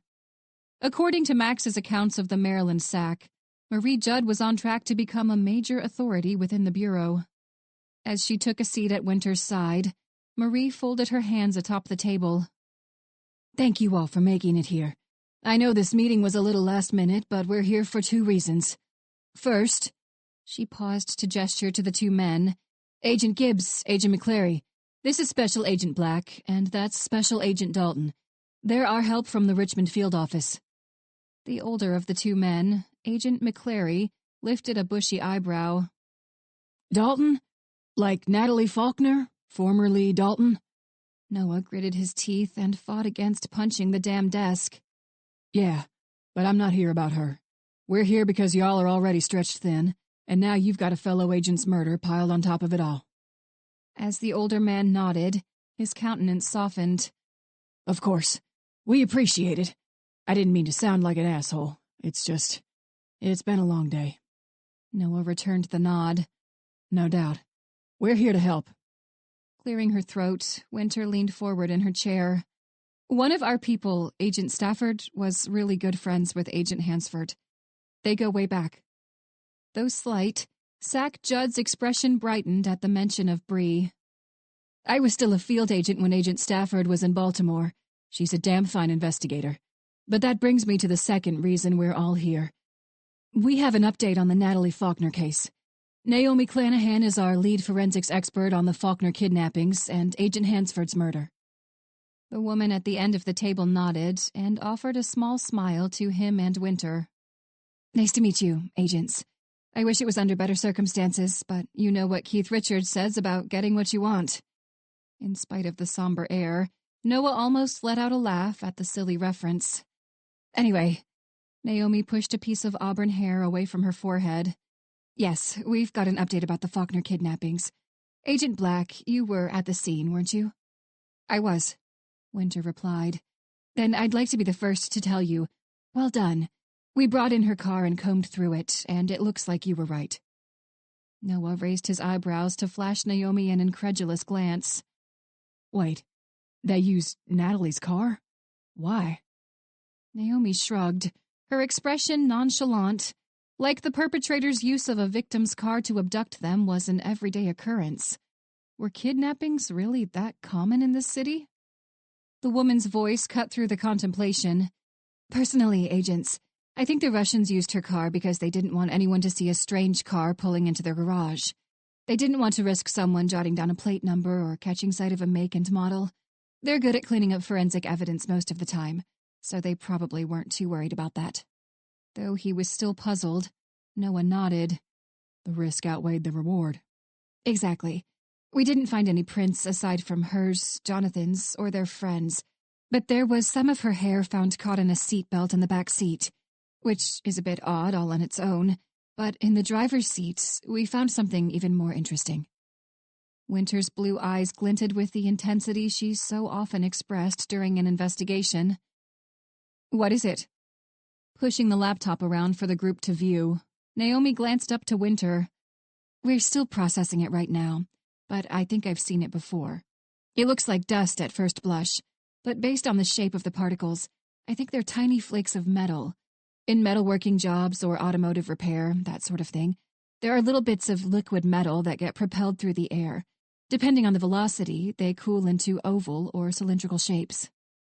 A spark of recognition flickered in the back of Noah's mind as he squinted at the magnified photo on the laptop. I've heard of that before. There was a case in Dallas years back that found the same thing. They found it on the victim's clothes, and it's how they tied them to the killer. Naomi straightened her black-rimmed glasses. It's a pretty unique marking, especially when you're able to analyze the chemical composition. It's just about as good as a fingerprint, honestly. She looked over to the two Baltimore agents. You two were at the meeting this morning, so you already knew that. But we had a chance to look over the trace evidence from Agent Hansford's clothing a little bit ago. We'll know with more certainty after we've had some time to thoroughly process it. But right now, it looks like the same particles were on Drew's clothes. Sack Judd pursed her lips. Then it's like we suspected. The first chill of excitement flitted down Noah's back. They're connected. Whoever killed Agent Hansford was involved in the Faulkner kidnappings. And whatever heaping pile of shit Eric's buried himself under, Noah kept the second part to himself. He couldn't say he was surprised. After 4 years in the Dallas PD, a stint in the military, and his tenure at the Bureau, Noah didn't believe in coincidences. Drew Hansford had delved into Eric's involvement with the Russians, and he had lost his life as a result. Noah looked from one agent to the next. What else do you have on the Faulkner kidnappings? If these two cases are connected, then we can't overlook anything. Agent Gibbs nodded his bald head. The Faulkners had a security system, but someone accessed it online and turned it off for about 30 minutes. We had cybercrimes pull the login records, but the login that turned off the system was made from a proxy server out of Shenzhen, China. Whoever it was made sure to cover their tracks, or just avoided making them in the first place. We've got the 911 call, too, Sack Judd said. A lot of the audio is fuzzy and difficult to make out, but our tech team is working on it. It might take a day or so, but they said they're sure they can clear it up enough for it to be useful. How long did it record? Winter asked. A shadow passed over the Sack's face. Until the officers got there. Noah had to fight to keep the shock from his expression. Agent Hansford had recorded his own death. By the time he and Winter arrived at their hotel, Noah was ready to either down a bottle of whiskey or sleep for 17 hours. They had only been in Baltimore for 3 or 4 hours, but he felt like at least a week had passed since their flight landed. So far, the only positive aspect of the entire damn trip was the hotel. Though he half expected a shoebox similar to the hotel they'd stayed in during their first investigation together in Harrisonburg, the 30-story building near the heart of downtown Baltimore was a pleasant surprise. He caught a whiff of chlorine from the pool on the main floor, and for about a half a second, he entertained the idea of a soak in the hot tub. But as soon as he remembered that other hotel guests would be there too, he dismissed the idea. If he opted for the bottle of booze instead of sleeping for 17 hours, he would revisit the thought once he was good and plastered. Because right then, as he and Winter headed to an elevator, being plastered sounded just short of divine. After all his years in the military and law enforcement, he finally understood why so many cops hit the bar at the end of their shift. As Winter cleared her throat, he pulled himself from the contemplation to offer her a quizzical glance. Her lips curved into the start of a smile. "This hotel is a little bit nicer than the one we stayed in while we were in Harrisonburg, isn't it?" His chuckle sounded more like a cough. Great minds think alike. A little bit. With a light sigh, she leaned against the metal handrail. A flicker of worry passed over her face, but the expression was short-lived. "I can't believe that was a year ago." "Yeah, well, time flies when you're having fun," he muttered. A cheery ding sounded out overhead as the car came to a stop on the 15th floor. With a quiet hiss, the silver doors slid open to reveal a hall that, compared to Harrisonburg, was pristine. Winter jabbed an elbow at his upper arm as they stepped out of the elevator. "You can't even smell the carpet. We're moving up in the world."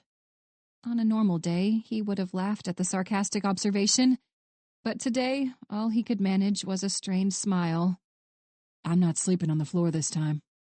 When she smiled up at him, the look was as wistful as it was reassuring. "But if you did, it'd be a hell of a lot more comfortable. Face it, this is a quality floor." For emphasis, she tapped her foot against the patterned carpet. He wanted to continue the light-hearted banter as they approached their rooms.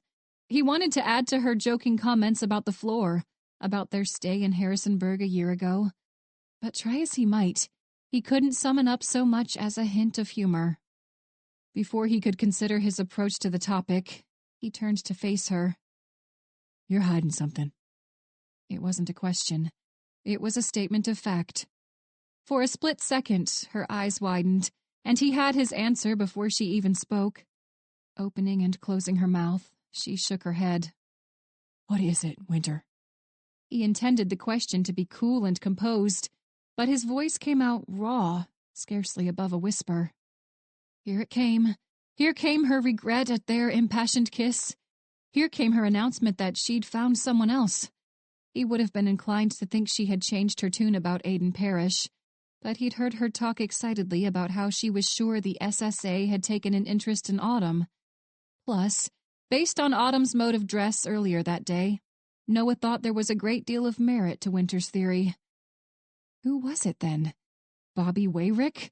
Bobby was a 6-year veteran of the United States Army, a seasoned federal agent, and an objectively good-looking guy. When she heaved a sigh, he returned himself firmly to the present. "Is there someone else?" he asked. For the second time in their conversation, the words had rolled from his lips before he paused to consider them. He needed to be more careful. Even if Winter found another romantic interest, she was still his friend. He'd rather have her in his life as a friend and coworker than lose her altogether. Her blue eyes went wide. "What? You mean No, oh my God, no. Relief and anxiety rushed up to greet him in equal parts. Then what? The shadows moved along her throat as she swallowed. It's about Justin. Noah's blood froze in his veins.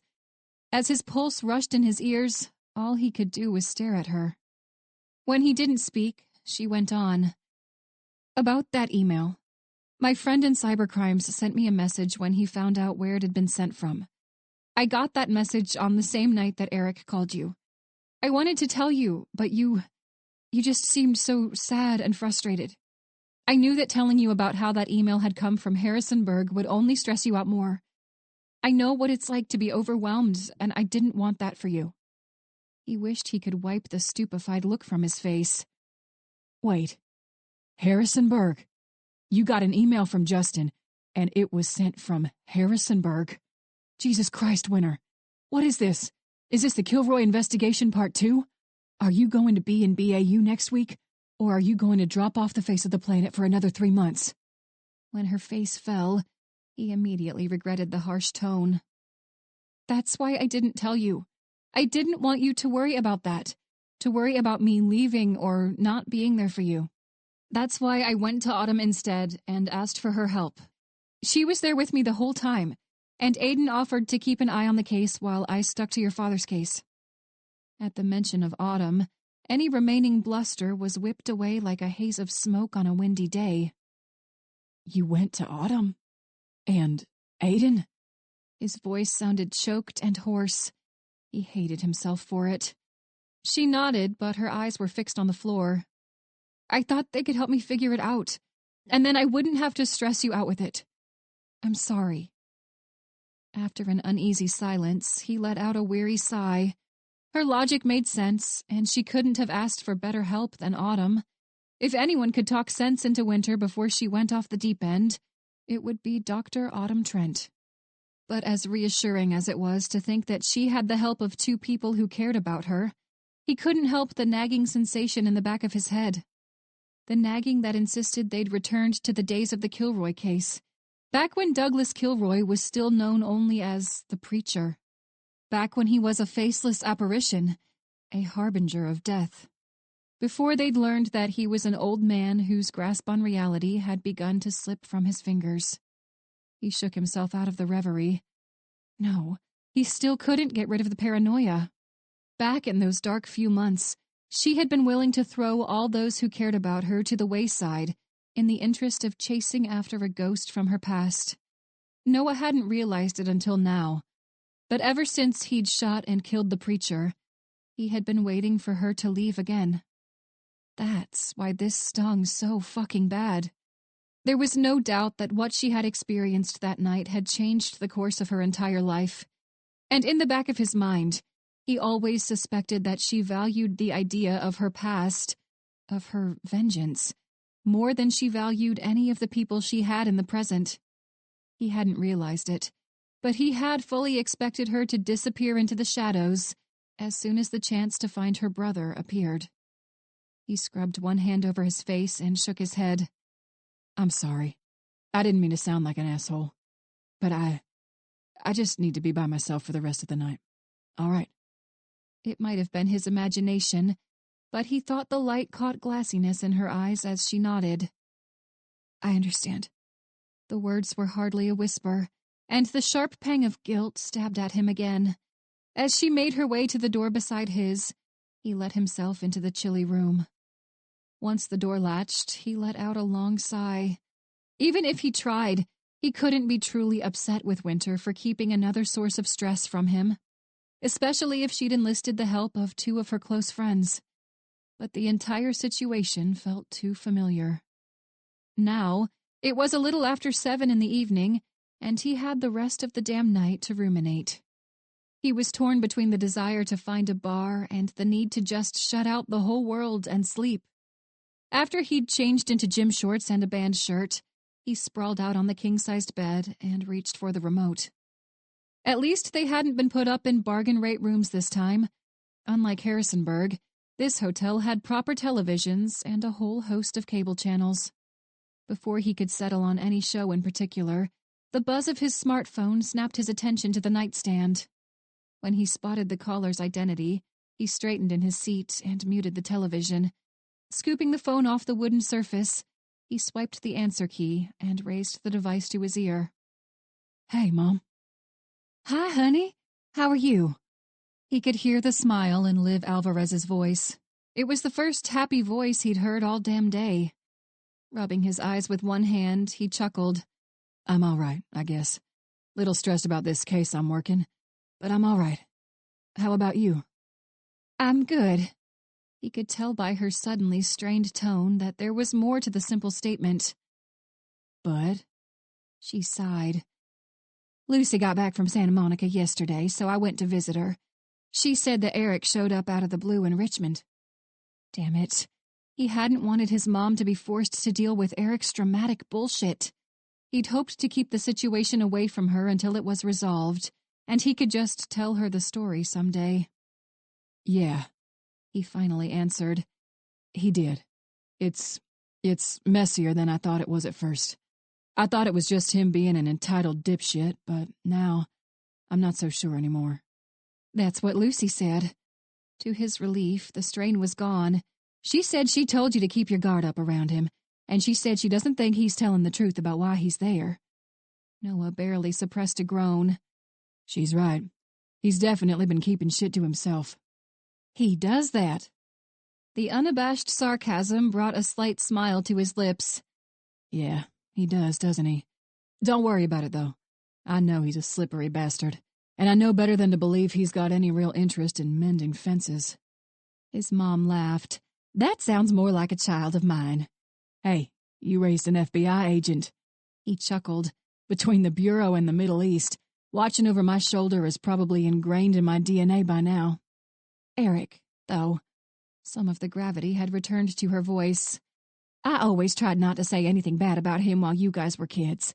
I didn't want my negative opinion of him to taint how you two saw your father. But you're adults now, and I think you've caught on to the type of person Eric Dalton is." "No doubt about that," Noah muttered. "I don't want to say that he's emotionless. He cares about some things, but, well, those things aren't us, honey. They've never been us. He puts his wife and those other 2 kids on a pedestal. But there's something about me, you, and Lucy that never quite worked for him. I swear he didn't start out that way. When we were in high school, he was different. But once he got a taste of how the other half of the world lived, that changed something in him." "Yeah, that's what I've gathered." Noah's voice was hushed. He didn't give much of a shit about Eric, but he still hated what the man had put his mother through. There weren't many people kinder or more down-to-earth than Olivia Alvarez, and she didn't deserve the second-class treatment she'd received from Eric. "Lucy said you told her he owes someone money." Noah leaned back against the headboard. "He sure does. Some seriously nasty people, in fact." "Huh. I can't say I'm surprised. I always thought he'd dig himself into some sort of financial pit. I just figured it'd be with a bank, and not someone who wants to shoot him in the kneecaps." Noah laughed. That was the funniest damn thing he'd heard all day. But even through the humor, there was one thing that Noah found uncertain. If all the Russians wanted was to shoot Eric in the kneecaps, he wasn't so sure he'd stand in their way anymore. Chapter 19. The streetlight glinted off the face of my watch as I checked the time. As much as I wanted to pace back and forth beside my car, I swallowed the compulsion and gritted my teeth. The quiet crunch of tires against asphalt and the drone of an engine drew nearer, but the headlights had been turned off before the driver even pulled into the vacant lot. A temperate breeze carried the salty scent of the ocean as it wafted past. Clenching and unclenching one gloved hand, I didn't let my glare drift away from the figure of the man behind the steering wheel. I'd been prepared for him to show up with a couple henchmen, but for once he'd heeded my request to meet alone. He might not have known the significance of his adherence, but I did. Tonight was not the time to test my patience. If Alec had shown up with 2 or 3 of his underlings, I'd have been tempted to shoot them all. I didn't know if I'd emerge from such a firefight victorious, but right now, I didn't especially give a shit. The corner of my mouth twitched as Alec shoved the driver's side door closed. As he approached, I could tell from the rigidity of his gait that he was every bit as on edge as I was. Though it might have been counterintuitive, his nervousness alleviated some of my own paranoia. Which was strange, because if Alec was nervous, then there was a damn good reason for me to be nervous too. The Russian enforcer was 6'4", broad-shouldered and tattooed. In the warmer months, I'd caught sight of enough old-school Russian prison tattoos to establish that Alec was as battle-hardened as mafia men came. I didn't know much about his past, but my instincts told me I didn't want to know. Born in the USSR during the early 1980s, Alec had been orphaned at a young age. He'd never said as much, but the tattoos on his hands told me more than I knew he ever would. Every piece of artwork on Alec's skin told a story. On the back of his left hand, the letters SLON were an acronym that roughly translated to, "From my early years, nothing but misery." Another tattoo around his middle finger was a symbol associated with orphans, a reminder to trust no one. A reminder that he was alone. Fabric rustled as Alec crossed both arms over his broad chest. "Detective Smith, you said you have news for me." I nodded. "Based on that look, you've already got an idea what it is." He shrugged. "Humor me. The man your guy Sergei killed last night." I had to pause to keep my voice from becoming a guttural growl. "Misha Pelevin. He wasn't Misha." Alec's posture stiffened, and I felt the tension radiate from him as he waited for me to continue. "He was an undercover federal agent. Jesus, you weren't supposed to kill him." There it was, I thought. There was all this stress and rage that had festered beneath my otherwise calm exterior all day. With a sigh, Alec's gray eyes shifted to the nearby harbor. "I know. Sergei got, how do you say, carried off?" "Carried away," I said through clenched teeth. "Yeah, he did. Look, this isn't the Baltimore PD we're dealing with anymore, all right? This isn't the police department with a budget stretched thinner than a piece of cheap toilet paper. This is the federal government. What did Misha know?" Alec shook his head. "Not much. He had only been around for a few days. You know as much about him as I do. He was asking about Eric Dalton, about what Eric Dalton owed us." I narrowed my eyes. Alec might have been several inches taller than me and built like a brick shithouse, but I'd been in the Baltimore Police Department for almost my entire adult life. I'd held my own against guys his size before, and if he gave me a reason, I'd do it again. "And what did Eric Dalton owe you?" My words were deathly calm. Until now, I'd kept my nose out of whatever in the hell the Russians had cooked up with Eric Dalton's help. I helped the Russians find routes to pump drugs into the city, and I gave their dealers and suppliers a heads up when the department was planning a raid. But until now, I hadn't fucked with their real business. Rubbing his eyes with one hand, Alec let out another sigh. "A rat." "He was going to help you find a rat? A traitor, not a literal rodent, right?" Alec's mouth was a hard line. "Traitor. Yes. There is a RICO case, and the traitor is a witness. There are many of my people in prison right now because of this case.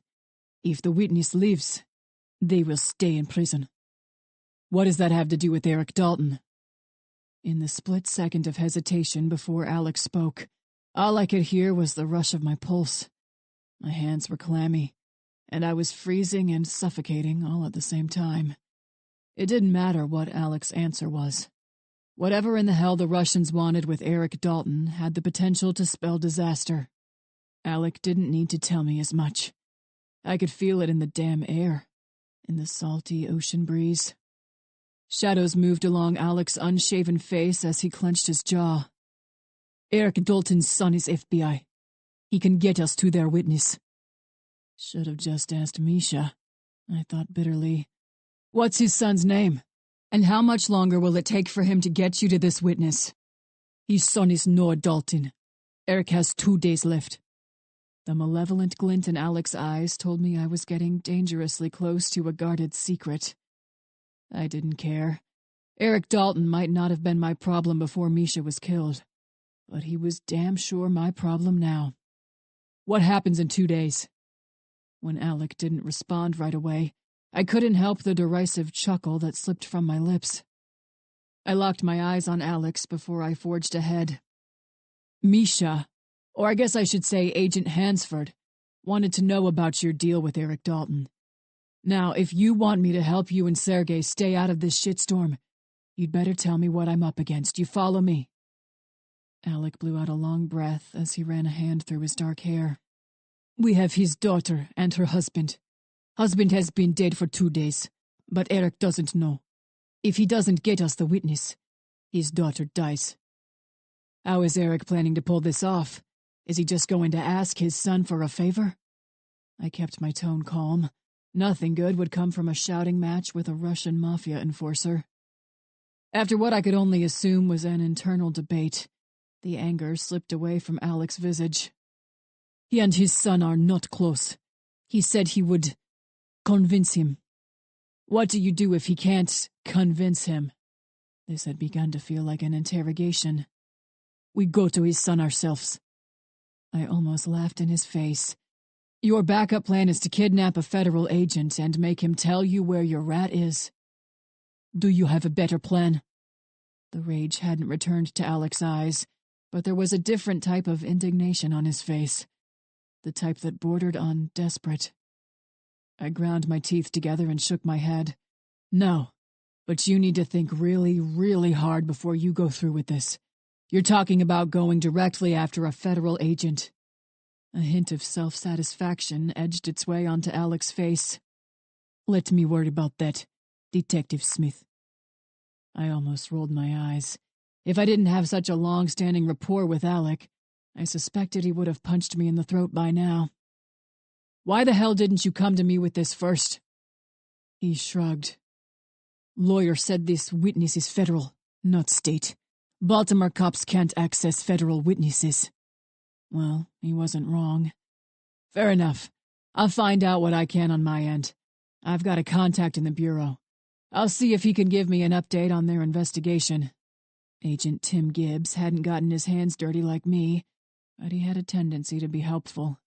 In the last few years, I'd learned how to use Tim's penchant for helpfulness to my advantage. Now, thanks to Sergei, I'd have to dust off the old machinations.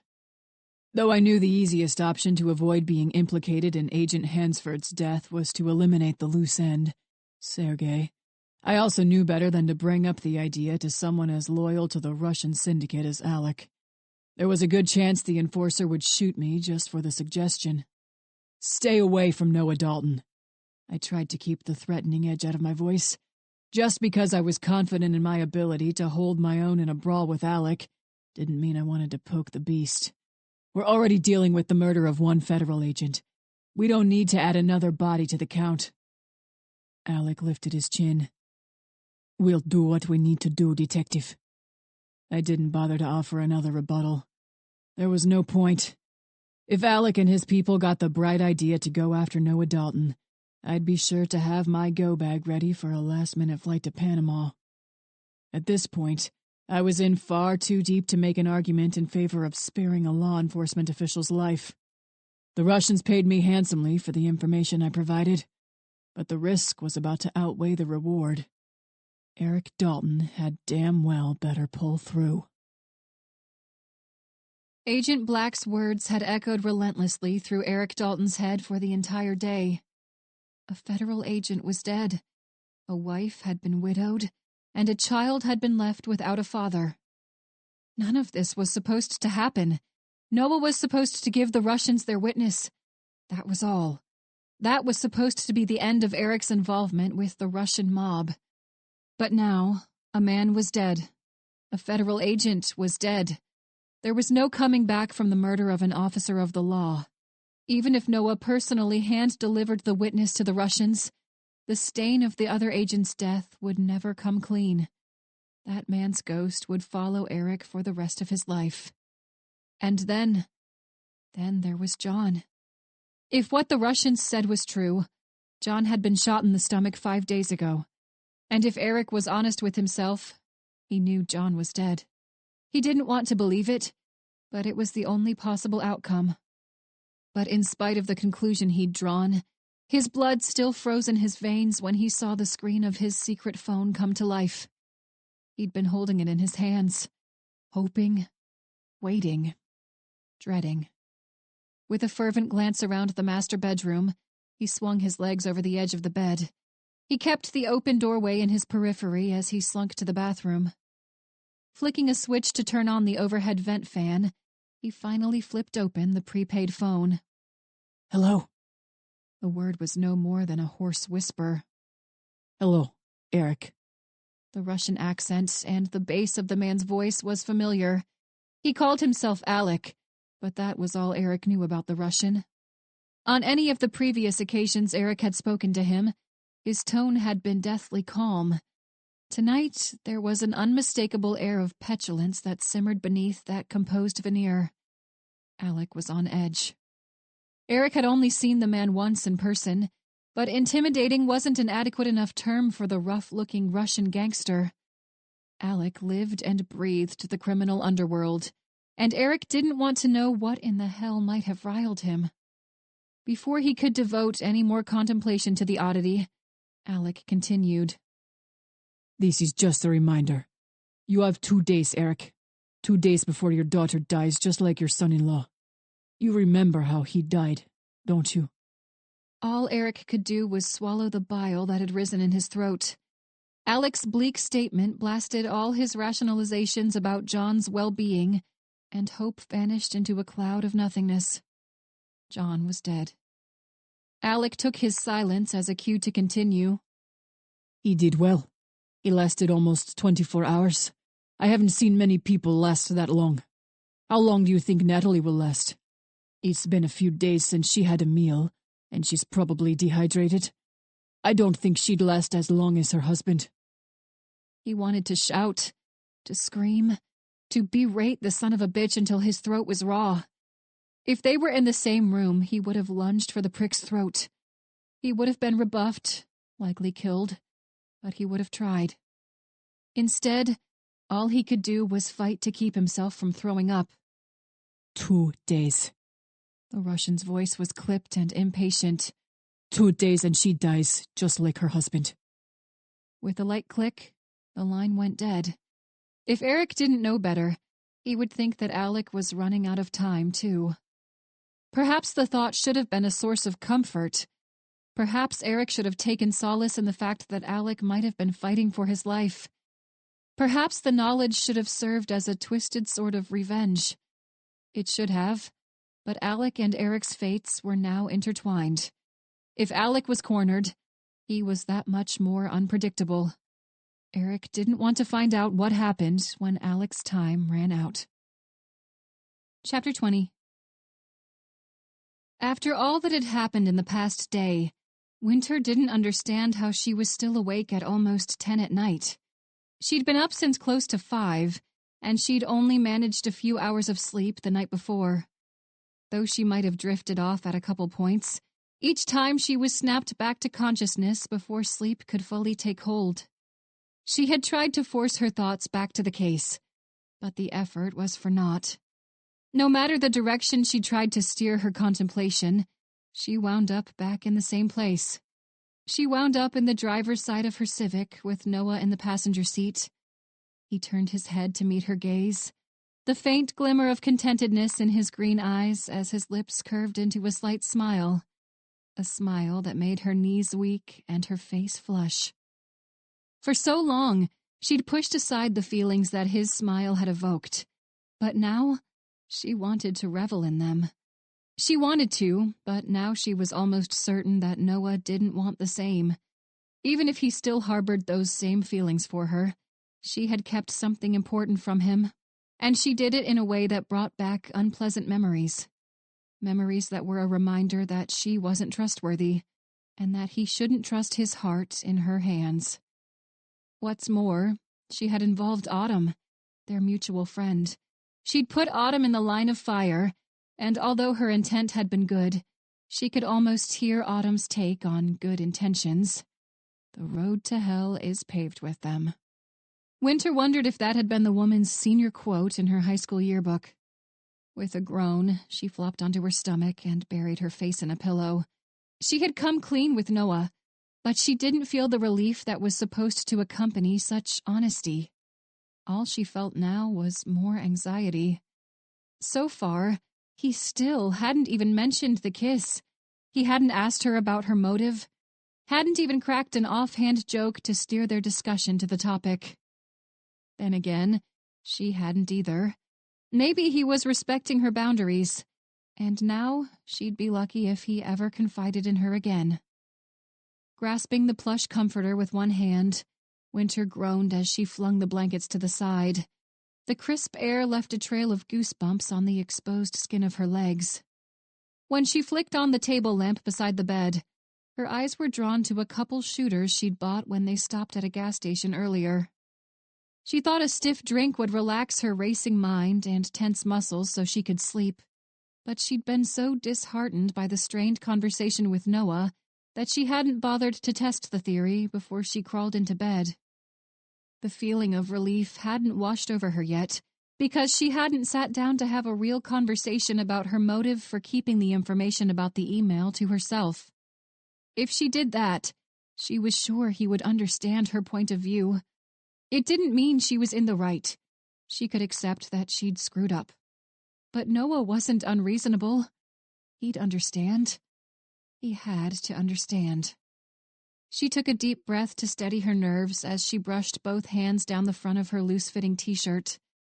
Before she could give the idea a second thought, she snatched one of the little bottles off the television stand and twisted off the cap.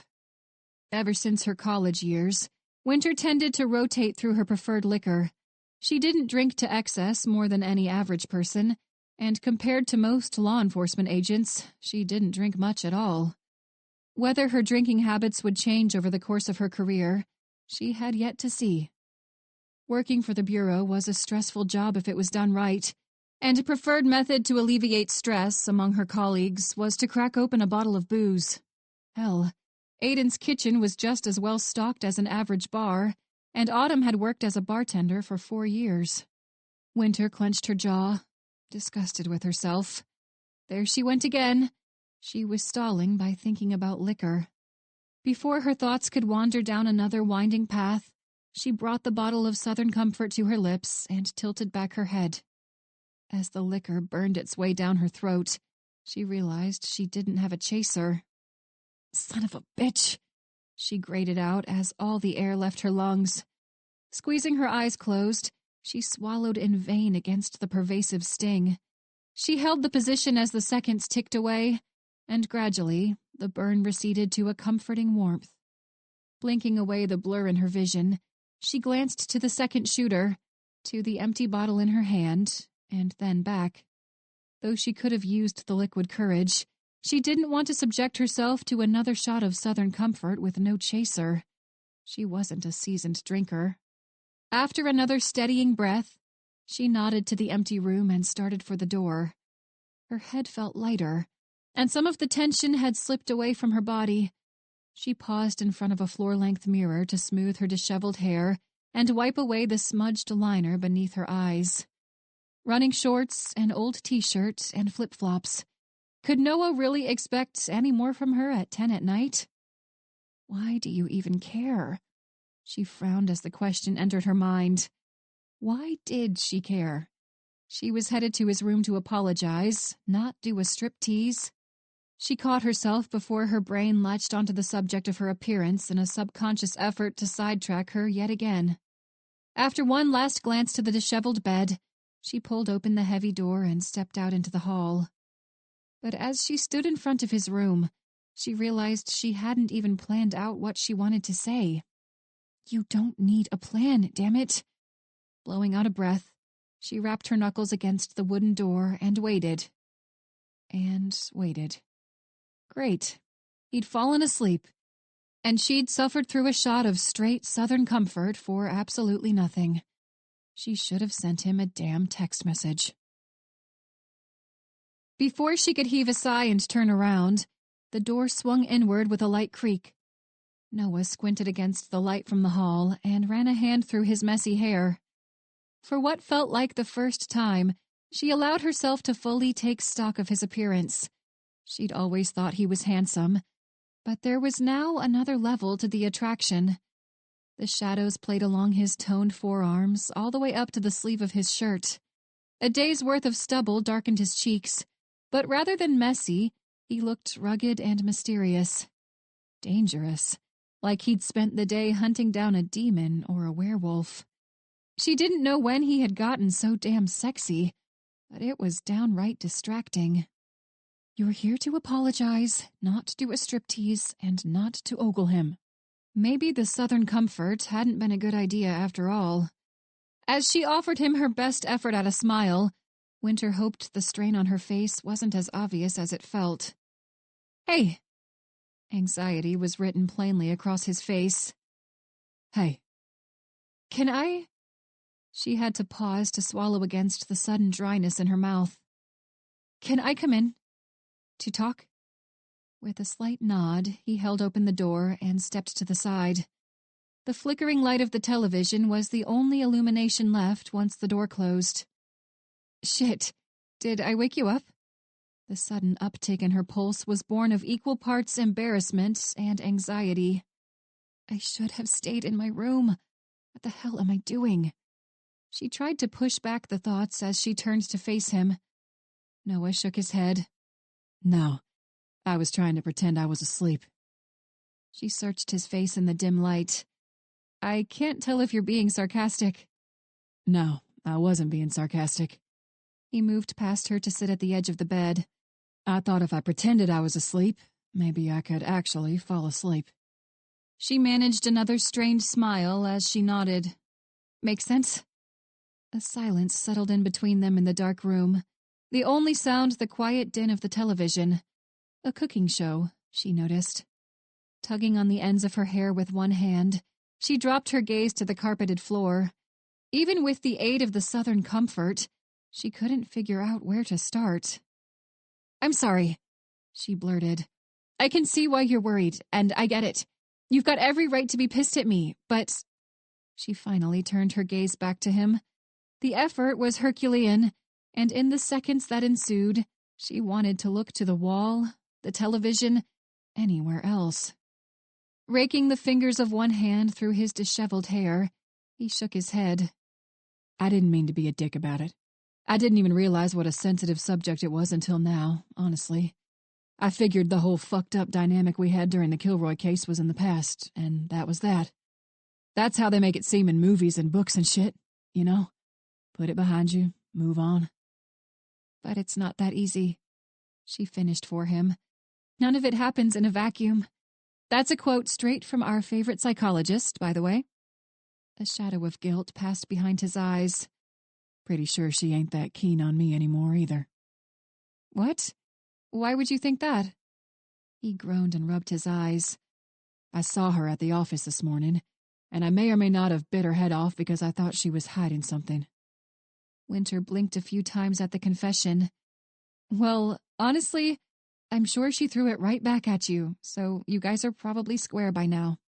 From beneath his hand, he started to make a quiet noise that Winter couldn't immediately place. Was he crying? God, she hoped not. But when he dropped his hand back down to his lap, the corners of his eyes were creased as he chuckled. For a second, Winter was so relieved she thought she might be the one to cry. When his green eyes met hers, his smile didn't waver. "Are you sure you and Autumn aren't long-lost sisters or something? Sometimes y'all are so much alike I wonder if you aren't secretly clones of each other. Maybe whoever cloned you guys just gave her green eyes and whatever the hell hair color she has to throw off suspicion." Even as Winter rolled her eyes in feigned exasperation, she laughed a single, "Ha ha." As she dropped down to sit, she caught the faint scent of his cologne, or soap, she honestly wasn't sure. All she knew was that she had become infatuated with the woodsy smell since he'd started to use it. Or maybe she was just infatuated with it now that her heart pounded a forceful cadence against her chest.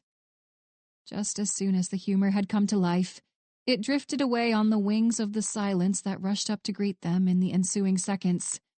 Minutes. She didn't know. I'm sorry, Noah. She glanced down to where she'd folded her hands in her lap. I should have just told you. It's not my job to censor what's going on around you. I get why you did it, darling. Still, she dragged her eyes back to meet his gaze. It was the wrong call. I just want you to know that I know that, and I didn't have any intention to abandon you. I treated you like shit during the Kilroy case, and I won't ever let that happen again.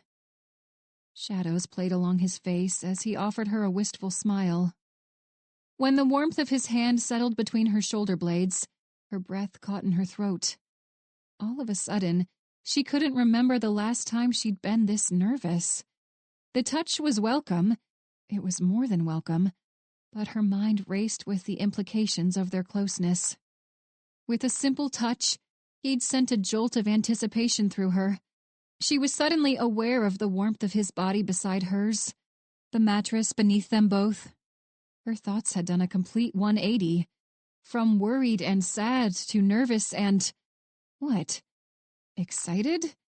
Whatever the other feeling was, the nervousness drowned it out like a drunk shouting over his friends at a bar. She'd come face to face with serial killers, mass murderers, and she hadn't felt nervousness like this. Apparently, she was comfortable under professional pressure, but when it came to her love life, she turned into a starry-eyed teenager. As she licked her lips, she tasted a hint of southern comfort. Though she had intended to sit down for a grown-up discussion about her feelings for him, she couldn't form a coherent thought that involved anything other than stripping off all his clothes. Well, that was one way to convey affection. If he wasn't into it, then she'd have her answer. Swallowing the twinge of trepidation, she started to raise a hand to touch him when she realized that her palms were clammy. She couldn't reach out and touch him with cold, clammy hands.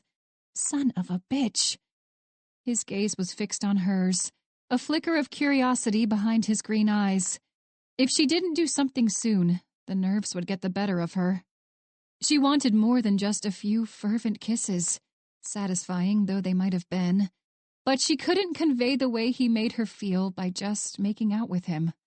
This wasn't her first time, but this was the first time the stakes had been so high. Whether or not she wanted to admit it, this was the first time she'd been invested in the outcome. Until recently, her life had a singular purpose: find the preacher and avenge the murder of her family. She hadn't needed a man at her side to succeed in her goal, and she had been so certain of her solitary purpose that she hadn't stopped to ponder much beyond the physical aspect of a relationship. She'd been too busy, too focused, too wrapped up in the cold world of vengeance. Now, she might not have known all the details, but she wanted more. For the first time that night, she shut all the doubts and the what-ifs out of her head, and she forced her focus back to the dim hotel room, back to the way the flickering light of the television cast exaggerated shadows along Noah's handsome face. As she reached out to touch his scruffy cheek, she scooted over to his side. Even through the fabric of his clothes, his body was warm against her leg. The curiosity in his eyes gave way to understanding, and within that understanding was a spark of the same desire that coursed through her veins. The mischievous glint was more than enough to encourage her next move. Strands of her long hair spilled over her shoulders as she leaned in to press her lips to his. As her tongue wrapped around his for the first time, she dropped her hand to rest over his heart. A measure of contentment crept to her mind at the rapid cadence of his pulse. He combed his fingers through her hair to grasp the base of her neck as he pulled away from the fervent kiss. His nose brushed against hers as he tilted his head back to peer at her. Have you been drinking? The softly spoken question was laden with amusement, but beneath the humor, there was concern. Breathing hard, she shook her head. No, yes, but I'm not drunk. I was nervous, and I had those shooters I got at the gas station earlier, so I drank one before I came over here. He tucked a piece of ebony hair behind her ear. His breathing was still labored as he offered her a questioning glance. You were nervous about talking to me? Because I didn't know if you'd want to do this, she blurted. With a quiet chuckle, He slid his free hand up the exposed skin of her leg to clasp her thigh. The touch sent a tingle of anticipation through her body. No, not just a tingle, a 1,000-watt shock. If he could elicit such a visceral reaction with just a touch, she could only imagine what else he could do with that hand. As she pried her eyes away from the sight of his hand against the smooth skin of her thigh, his lips curled into the start of a smirk. He lifted one eyebrow. If I'd want to do this. What's this, darling? Make out on my bed in front of a rerun of Iron Chef? Even if she had tried, she wasn't sure she could have stopped her burst of laughter. She shook her head. No, that's not quite what I had in mind. He kneaded his fingertips against the nape of her neck as his smile took on a knowing edge. Then what did you have in mind? Sex? It's all right, sweetheart. You can say it out loud. We're both grown-ups.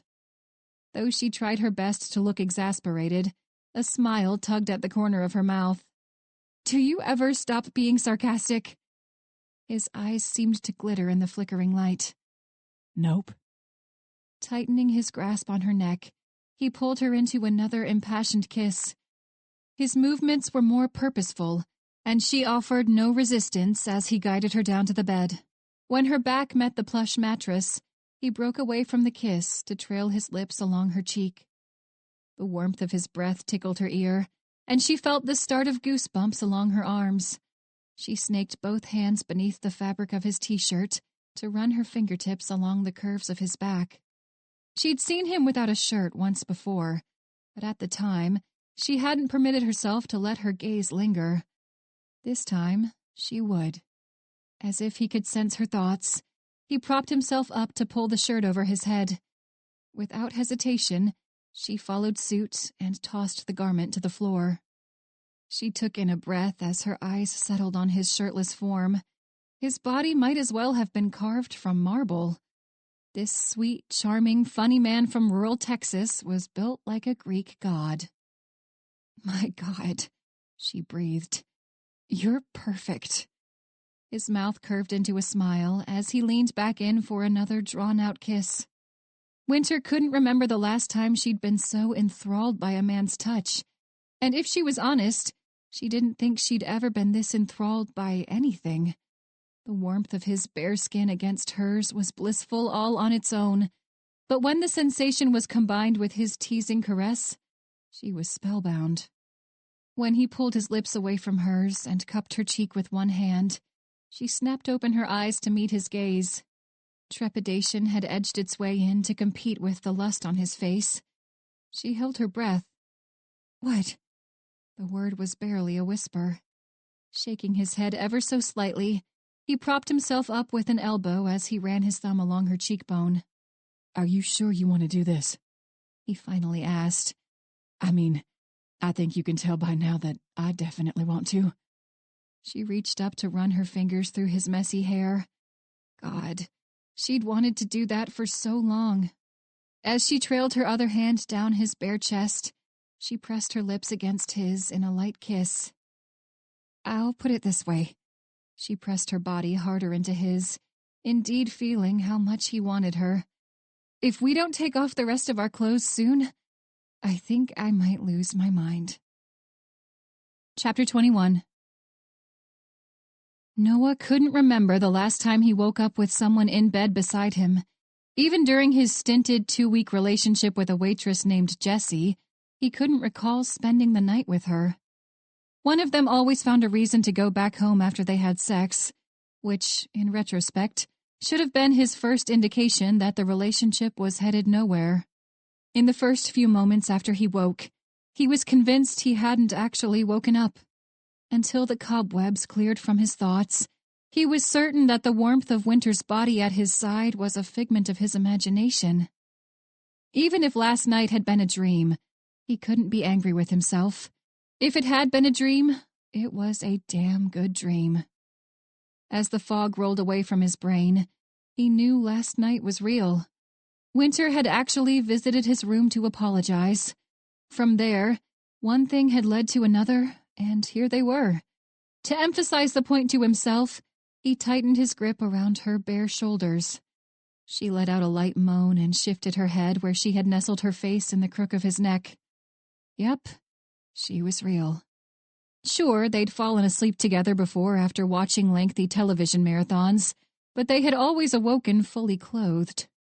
As best as he could tell without reaching down to check, neither of them wore a single article of clothing, and if that wasn't enough proof, the faint sting of scratch marks along his back was yet another reminder.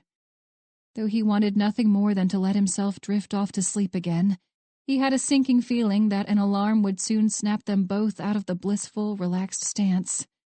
He'd drawn the heavy curtains over the picture window the night before, but as he opened his eyes, he spotted a sliver of light in his periphery. Winter's long hair was splayed over his chest like a handful of ebony ribbons. Her dark lashes twitched as her eyes moved beneath the lids in the throes of sleep. Her fair skin was smooth and unlined, and if it hadn't been for the eye movements, she would have looked serene. To hell with it. He'd let the alarm wake her. The sooner she opened her eyes, the sooner they had to get out of bed. And the sooner they got out of bed, the sooner he would be overcome with uncertainty. Uncertainty about their future. Uncertainty about her motivation for the nighttime visit. Uncertainty about their friendship. Not to mention, he'd just had sex with a fellow agent. He'd have to read the human resource manual to see if this could get both of their asses canned. To be sure, he didn't regret it. Or at least he wouldn't regret it as long as she felt the same way. When they had arrived at the hotel the night before, he'd been certain that their current position was the absolute least likely scenario for the next 24 hours. Even now, he couldn't fully retrace the movements that had led them here. It had just happened. He let his eyes drift closed, and as his thoughts wandered back to the land of dreams, he all but forgot about the alarm that was set for 7:30. As the high-pitched chime sounded out, he felt like someone had reached into the dream world and violently yanked him back to consciousness. With a sharp breath, he sat bolt upright. In the first few seconds, he panicked as he struggled to remember where in the hell he was. Squeezing his eyes closed, he groped for the phone on the nightstand as he forced the cobwebs away from his thoughts.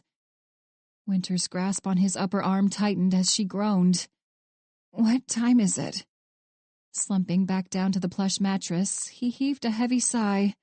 7:30. Her eyes flicked open wide. 7:30? Aren't we supposed to be at the office at 8:30? He didn't bother to hide the confusion from his face. Yeah? Why? Damn it! She flung the comforter aside, and he caught little more than a glimpse of her porcelain skin as she hunched over to pick up her discarded clothes. He leaned forward to get a better glimpse of her ass. I'm confused. Did I do something wrong? Pulling the black shorts up her smooth legs, her eyes flicked up to meet his puzzled stare. No, not at all. I just forgot to set my own alarm. I usually set it for an hour and a half before I have to be somewhere. She paused to hold out a piece of her glossy hair. You see all this, right? I shower in the morning, and it takes like 20 minutes just to wash my hair. I mean, unless I want to leave half the conditioner in all day. Female shit. He didn't really understand, so he just nodded like a good boyfriend should. Not that he was her boyfriend, he reminded himself quickly.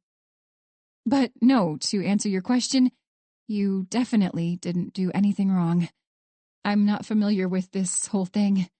She gestured back and forth between them. So, I don't know. Is it tacky to say thank you? Or is that was awesome more 20th century? Relieved to the marrow, he dropped back onto the pillow with a light laugh. No, darling, that's not tacky.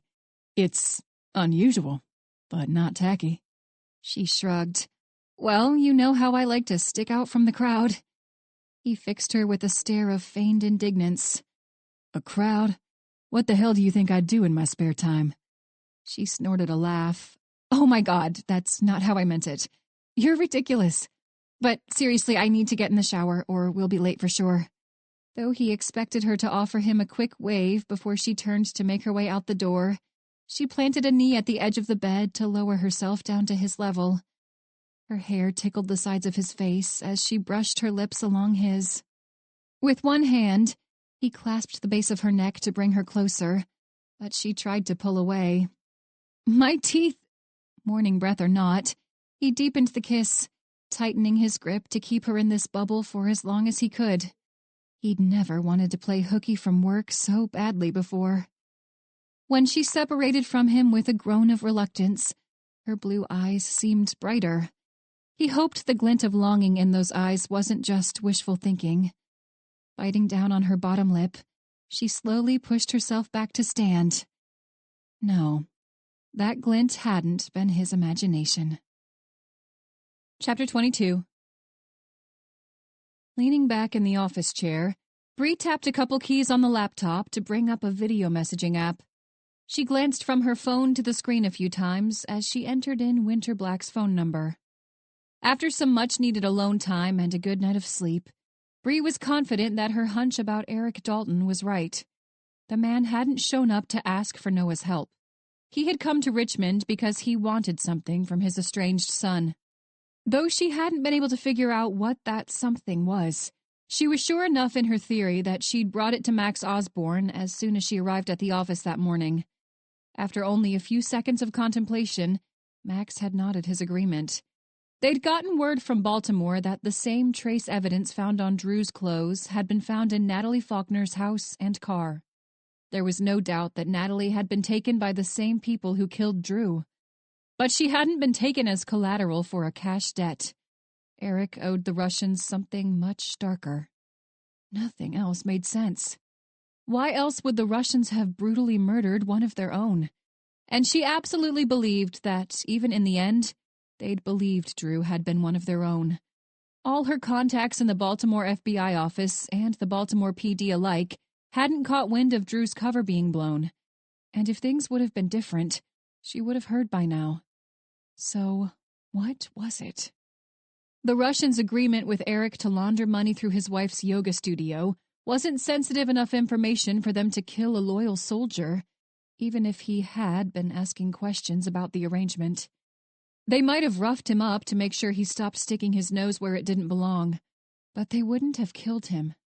However, if their agreement with Eric Dalton involved more sensitive information, or information that was of dire consequence to them, then maybe the Russians would have thought to kill the nosy foot soldier. The more sensitive the agreement, the harsher the penalty would have been for snooping around to learn the specifics. And if the penalty for the curiosity was death, then the information must have been dire indeed. Just as Bree thought Winter didn't intend to answer the video call, the screen flickered to life. Her damp hair was freshly combed, but the strands still spilled over the shirt of her white blouse. Bree offered her a smile and a little wave. "Morning. How are you?" Winter shrugged as she scooted away from the camera. She was in a hotel room, and only a sliver of light pierced through the gap in the heavy curtains at her back. "I'm good. How are you? You holding up okay?" At the concern on the younger woman's face, Bree's smile turned wistful. "You're sweet. I'm all right, thank you for asking. Is Noah with you?" Glancing to her side, Winter turned the camera of her phone to face a rich wooden desk against the wall. With the chair situated at an angle, Noah had propped his stocking feet atop the polished surface. The corner of his mouth turned up in a smile as he raised a hand. "Hey." "Hey, sorry, I didn't realize how early in the morning it still was. Didn't mean to interrupt you guys getting ready or anything." Did the agent turn a little bit pink? Winter waved her hand in a dismissive gesture. "You're fine. You aren't interrupting anything. What's up?" Protest too much? Forcing herself to focus back on the case, Bree tapped the edge of the laptop with an index finger. "It's about the case." Glancing over to Noah and then back to the camera, Winter nodded. "We're all ears. Shoot." "I don't think Eric's here because he owes the Russians money." Winter leaned forward, clearly not missing the hidden meaning in Bree's comment. "What do you think he owes them?" Bree yawned, not even bothering to cover her mouth. "I'm not sure, honestly. But whatever it is, it's a big deal. And whatever it is, Noah, your father is in Richmond to get it from you." A heavy silence enveloped their digital interaction before Noah finally nodded. Something didn't make sense about him being here. Noah said. Him here just to ask for help seemed far-fetched, if I'm being honest. My sister and I talked about it the other day, and she didn't think he was here just for help either. Bree nodded her agreement. I think Drew found out what it was, and I think that's why the Russians killed him. Even just the mention of her old friend's name was enough to make her stomach churn. You think you want something from me, and I'm inclined to agree. Noah straightened in his chair and rested his feet on the floor as his green eyes met the camera. I know I'm not officially on this investigation, at least not the part about Eric specifically, but I think I ought to be the one to ask him why the fuck he's here. Clenching and unclenching one hand, Bree gritted her teeth. I think so too. Let me go run it by Max, and I'll get back to you. We can have someone come up to Baltimore to take your place, and then you can come back here to help me deal with Eric's stupid ass. Because, anymore, I don't see your involvement as a liability. I see it as an asset. Anything we can leverage against Eric Dalton, we need to use it. Noah's mouth was set in a hard line as he nodded. She didn't need to speculate on whether or not Max would agree. They needed to turn up the heat on Eric Dalton, and they needed to do it before anyone else got killed. The man wasn't a victim anymore. He was a suspect. Swallowing the unexpected bout of nervousness, Noah turned away from the line to the Baltimore airport's security checkpoint. Winter lifted a manicured brow. Got everything? He patted the pocket of his jacket to check for his phone. When he felt the shape of the device, he nodded. Yeah, I'm good. Though neither of them had given voice to the sentiment, there was an unspoken understanding between them that the case into Eric Dalton's involvement with the Russians had taken a darker turn that morning. Whether that was the reason they hadn't broached the subject of their night together or not, he wasn't entirely sure. Well, no time like the present, he thought. Clearing his throat, he readjusted the travel bag slung over one shoulder. So, last night. He sounded like an idiot. He knew it, but he couldn't form a more eloquent sentence to save his damn life. Winter scanned his face, a smile in her eyes. No regrets. Don't worry about it, okay? Let's figure out what's going on with Eric. Then we can be grown-ups and have a grown-up conversation. His laugh sounded closer to a snort. Good call, darling. As the next few seconds ticked away, the only sound was the drone of the airport in the background. He still couldn't come up with anything to say that wouldn't make him sound like a moron. Be careful. Winter's quiet statement snapped him out of the contemplation. Clasping her shoulder with one hand, he offered a reassuring smile as he nodded. I will. You be careful too, all right? And tell Wayrick I said hey. She took a tiny step closer to him and reached up to squeeze the hand resting over her collarbone. Will do. I'll talk to you soon, okay? With one more gentle squeeze to her shoulder, he nodded again. You will. Take care, sweetheart. Though he knew logically that he would keep himself in touch with Winter through the coming days, he couldn't help the sinking feeling in his stomach as he turned to take his place in the bustling line. Even if he knew he would see her again, he wasn't so sure he would see her again like this, with the warm familiarity of a lover, or the comforting lull of hope. He trusted Winter, and he trusted that she knew what she wanted. But that didn't mean that she would feel the same after she'd been given a few days of contemplation. As he prepared himself for the series of security measures up ahead, he was struck with a sudden reality. Last night, they'd crossed the point of no return. If one of them backed away now, he wasn't so sure their friendship would survive. At this point, all he could do was hope. And God, he hoped the risk had been worth it. Chapter 23. Winter had no way to know if her nervousness about the uncertainty of her and Noah's future was a mutual worry, but despite the lingering pang of anxiety, she felt as if a leaden weight had been lifted from her shoulders. She'd received a text message from Aiden to advise her that he'd made no headway into Justin's case, and for the first time, Winter wasn't assailed by guilt when she read the message. Though the sensation wasn't as noticeable as it had been earlier in the day, Winter had to put forth an effort to keep her walk at an even gait. Otherwise, she was sure she would have hobbled around like a cowboy or an old woman. To be sure, the soreness between her thighs wasn't obnoxious or frustrating, though the sensation had distracted her a handful of times.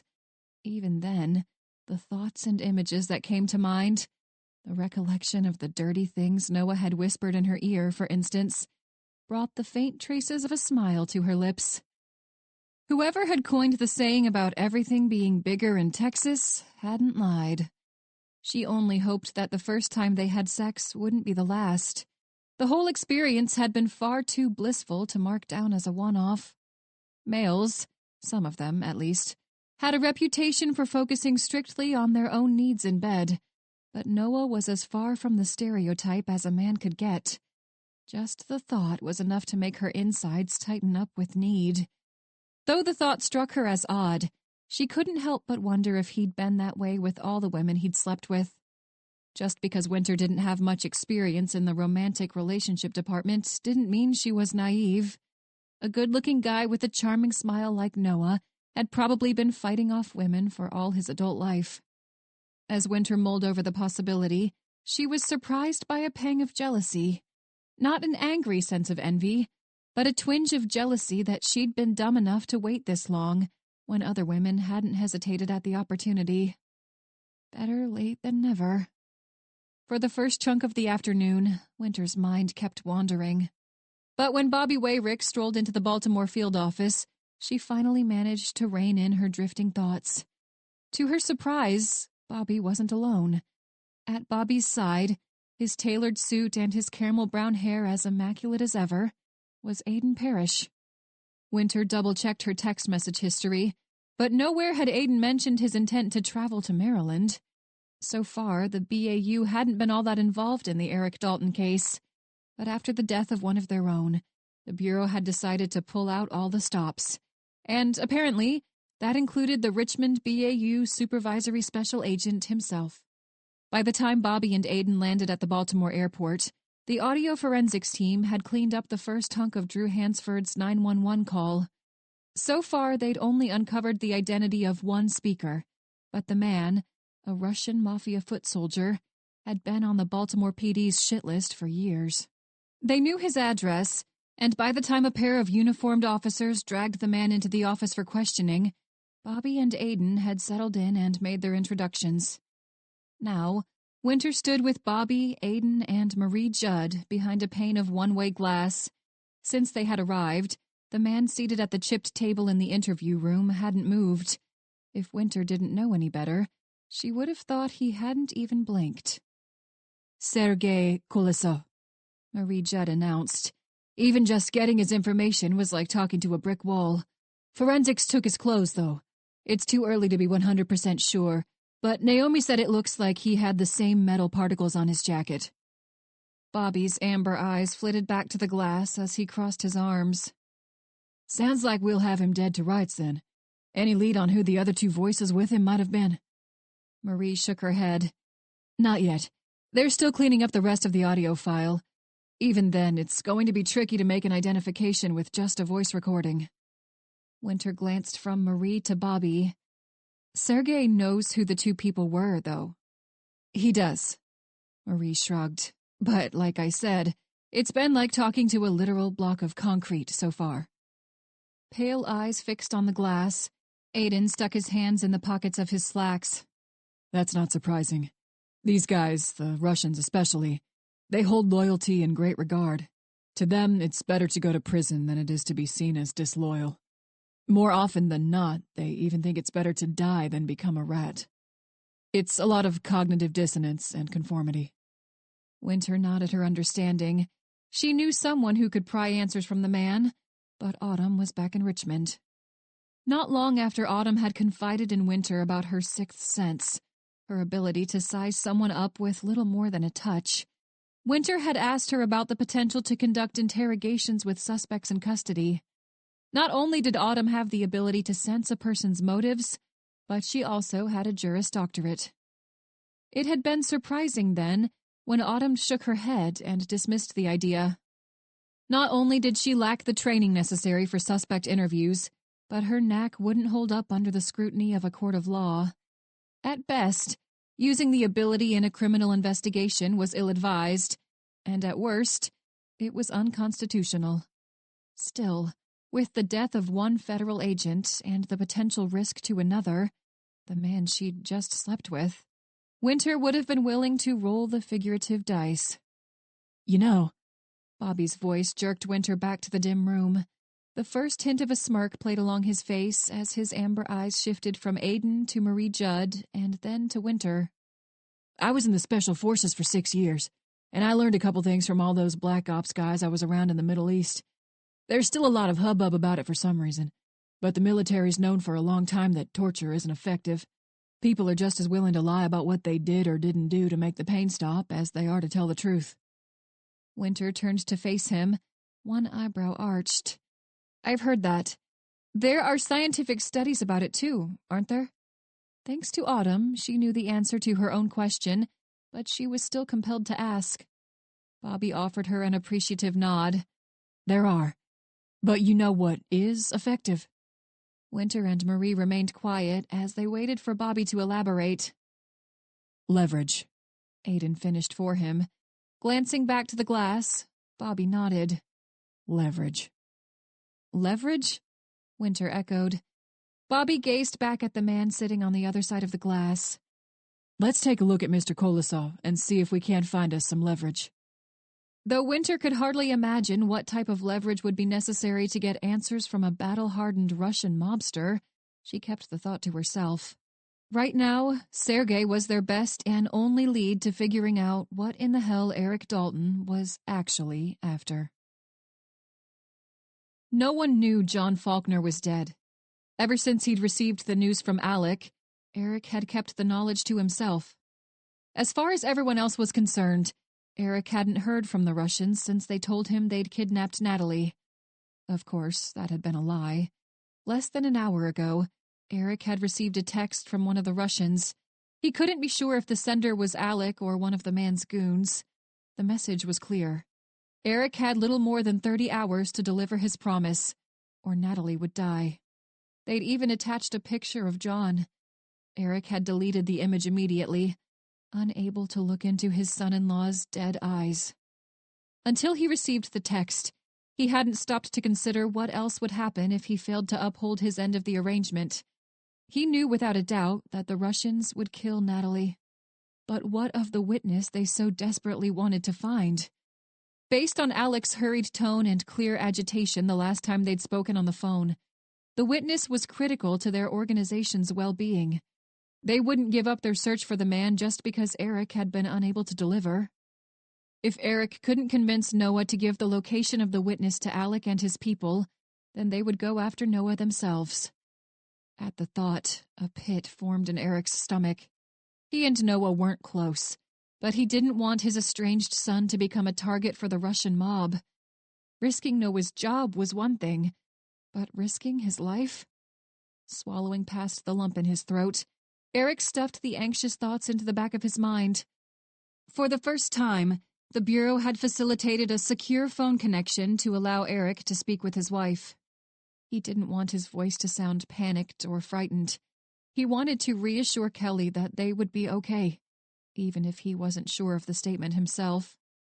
Eric cast one last nervous glance to Special Agent Stafford before he raised the smartphone to his ear. Ever since the start of his debacle with the FBI, he hadn't exchanged so much as a text message with his wife or his son Ethan. He had hidden the prepaid phone to communicate with Alec and his people, but his own smartphone had been abandoned when he was shuttled off to the safe house. He dreaded the conversation that was about to unfold. In the interest of their safety, he hadn't mentioned one word about his agreement with the Russians to Kelly, Ethan, or Natalie. Now Natalie had been kidnapped, her husband dead, and Kelly and Ethan had been locked away only God knew where. Secrets had gotten him nowhere. Swallowing in a vain effort to alleviate the dryness in his mouth, Eric willed himself to speak. Hey, honey. Even to his own ears, the greeting sounded asinine. Hey, honey? Their daughter had been kidnapped, and he had the audacity to greet his wife like he was just returning home from a day of work. He'd been so sure he could handle the agreement with Alec. He'd been so sure that his and Kelly's and Natalie's and John's lives would go back to normal once he'd upheld his end of the arrangement. He'd been so sure he could convince Noah to see the situation from his perspective. He'd been sure of everything, and now it was all crumbling around him. In less than a day and a half, the Russians would execute his daughter, unless he came through for them. No, they wouldn't just execute her. They'd shoot her in the stomach and let her die an agonizing death, just like his son-in-law. "Eric?" Kelly's hurried tone jerked him back to reality. "Yeah, honey, it's me. I'm sorry." His voice cracked, and he had to stop because of the tightness in his throat. "You're sorry?" Kelly let out an incredulous laugh. "I don't think that quite covers all this, does it? Our daughter has been kidnapped, and you didn't think you needed to tell me? No, wait. Our daughter was kidnapped because you made a deal with the fucking mob, and you didn't feel the need to tell me? Honestly, Eric, I can't even begin to try to piece this shit together. What the hell did you do?" He propped an elbow atop the dining room table and dropped his face into his hand. "I tried to fix it. The medical bills, everything that piled up after the accident. I tried to fix it, but I just made it worse." "Medical bills?" she echoed. "What the hell are you talking about? You told me they were manageable." At her strained tone, he winced. He hadn't wanted her to find out about the gap in their insurance. She'd blame herself. That's just how Kelly Dalton was. She tended to shoulder the responsibility for far more than she should. Clearing his throat, he straightened in his seat and raked a hand through his hair. "They weren't. The physical therapy, the visits to the specialist, none of it was covered." "What?" She guffawed, a loud, bitter sound. 300 grand. That's how much you said we owed. What, are you saying that you just hid all those statements from me and let that debt pile up while I kept going to those appointments? What in the hell is wrong with you?" "The 300 was after." "After what?" The sharpness had left her voice. Now she sounded nervous, frightened. "After the money they gave me." He had to grate the words out from between clenched teeth. Every instinct told him to keep the truth to himself, but he had come far past the point of no return. "They? The mob?" "I'm sorry." There was nothing else he could say. No matter how he thought to rationalize his decision to himself, he couldn't bring himself to speak the words aloud. "We're way past that now." Her voice was quiet, the words little more than a whisper. "You should have told me. We could have figured something out. You didn't have to do this. You put our whole family, our entire lives at risk, and—" Her voice broke, and he could hear a muffled cry he knew she was desperate to hide. He wanted to say something to assure her they would be okay. But if he couldn't even convince himself, then how in the hell was he supposed to convince her? Kelly took in a shaky breath. "I'm not even mad right now. I'm just disappointed. I don't know if I can forgive you for this." The statement was calm and matter-of-fact. He dropped his face in his hands. He'd been so sure he could handle this. Chapter 24. Noah half expected Autumn to ignore his text message altogether, but her response was almost immediate. He'd asked her about her plans for the evening, and whether or not she'd be interested in a nostalgic trip to her old place of employment, a ski lodge-themed bar called The Lift. The bar was owned and operated by a longtime family friend of Autumn's adopted parents, a woman Autumn referred to as her aunt. Autumn had since moved on to a far more lucrative career than part-time bartender, and ever since, their trips to The Lift had tapered off. "Sure, just leave the interrogation bullshit at home." He almost groaned aloud at the message. "I deserved that. Meet you there at 7:30? Her reply lit up the screen before he even had a chance to set the phone back on the coffee table. "See you then." Though the sentiment might have been premature, he blew out a sigh of relief. Maybe she didn't hate him completely, after all. Ever since he'd departed Winter's company at the Baltimore airport earlier, his thoughts had been scattered to the four corners of the earth. Unless it was related to the case, he couldn't focus on any one line of thought for what felt like more than 30 seconds. By now, he'd lost count of the number of times he'd patted the scratch marks on his back to reassure him his night with Winter had been real. If she hadn't dug her nails into his shoulders, he likely would have convinced himself that the whole thing was a vivid dream. Shaking himself out of the recollection, he forced his attention back to the television. He had an hour before he had to leave to meet with Autumn, and he spent the entire 60 minutes trying in vain to focus on Anthony Bourdain. Even then, all he could do was lament the tragic circumstances of Bourdain's death. Though he wasn't likely to admit as much to anyone he didn't know, Noah had moped around his apartment for a solid 2 days after he learned of Anthony Bourdain's suicide. He'd been a follower of Bourdain for years, and he'd always hoped to meet the renowned chef and travel enthusiast. If his thoughts weren't fixed on Winter or Anthony Bourdain, then they drifted to Eric Dalton, specifically Bree's ominous warning from that morning. As soon as the digital clock of the cable box switched to 7 o'clock, he all but leapt from his seat to turn off the television and leave for the lift. With any luck, apologizing to Autumn would alleviate a portion of the stress that plagued him. He didn't think much of the black sedan that pulled out of the parking lot after him until he realized that the car had followed him past a second turn. Narrowing his eyes at the rearview mirror, he made a mental note of the make and model. A Mazda sedan with lightly tinted windows, a man behind the wheel, and a license plate he couldn't quite discern. Though his first thought was to write the sighting off as paranoia, his pulse picked up as he neared the bar. Glancing from the mirror to the road, he flicked on his turn signal as he prepared to turn into the parking lot.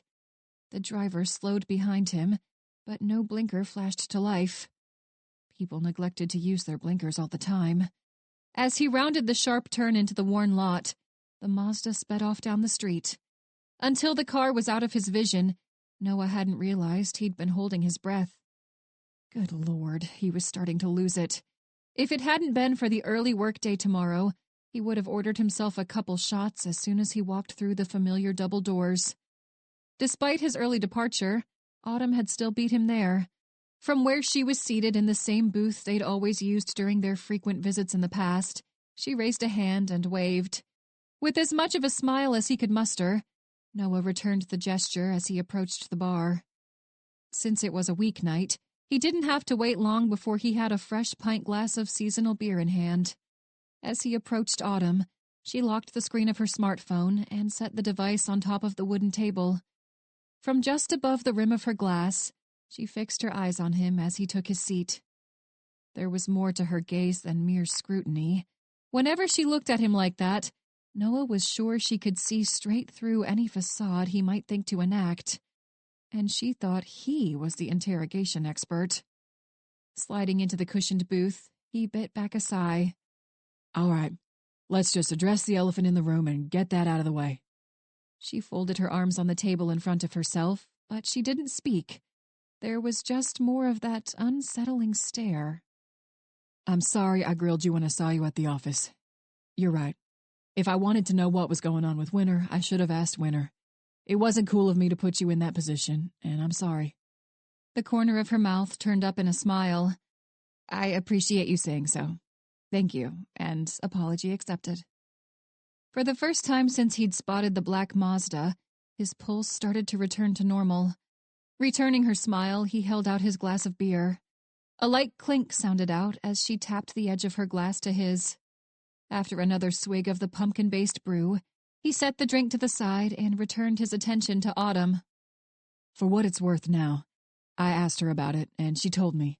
I get why she kept the whole creepy email thing between you guys. It's just that, back when we were looking for the preacher, before we knew he was Douglas Kilroy. He paused to scratch the side of his face. He didn't know how much Winter had told her about the Kilroy investigation, nor was he sure how much she was comfortable with him revealing. But if he didn't give voice to the source of his trepidation, he thought his head might implode. When Autumn's green eyes narrowed, he suddenly realized how long he'd been silent. "Wait," she said. "Did you guys bang or something?" Warmth spread over his cheeks as his eyes widened. What? Leaning back in her seat, she offered him an exaggerated shrug. Hey, no judgment, man.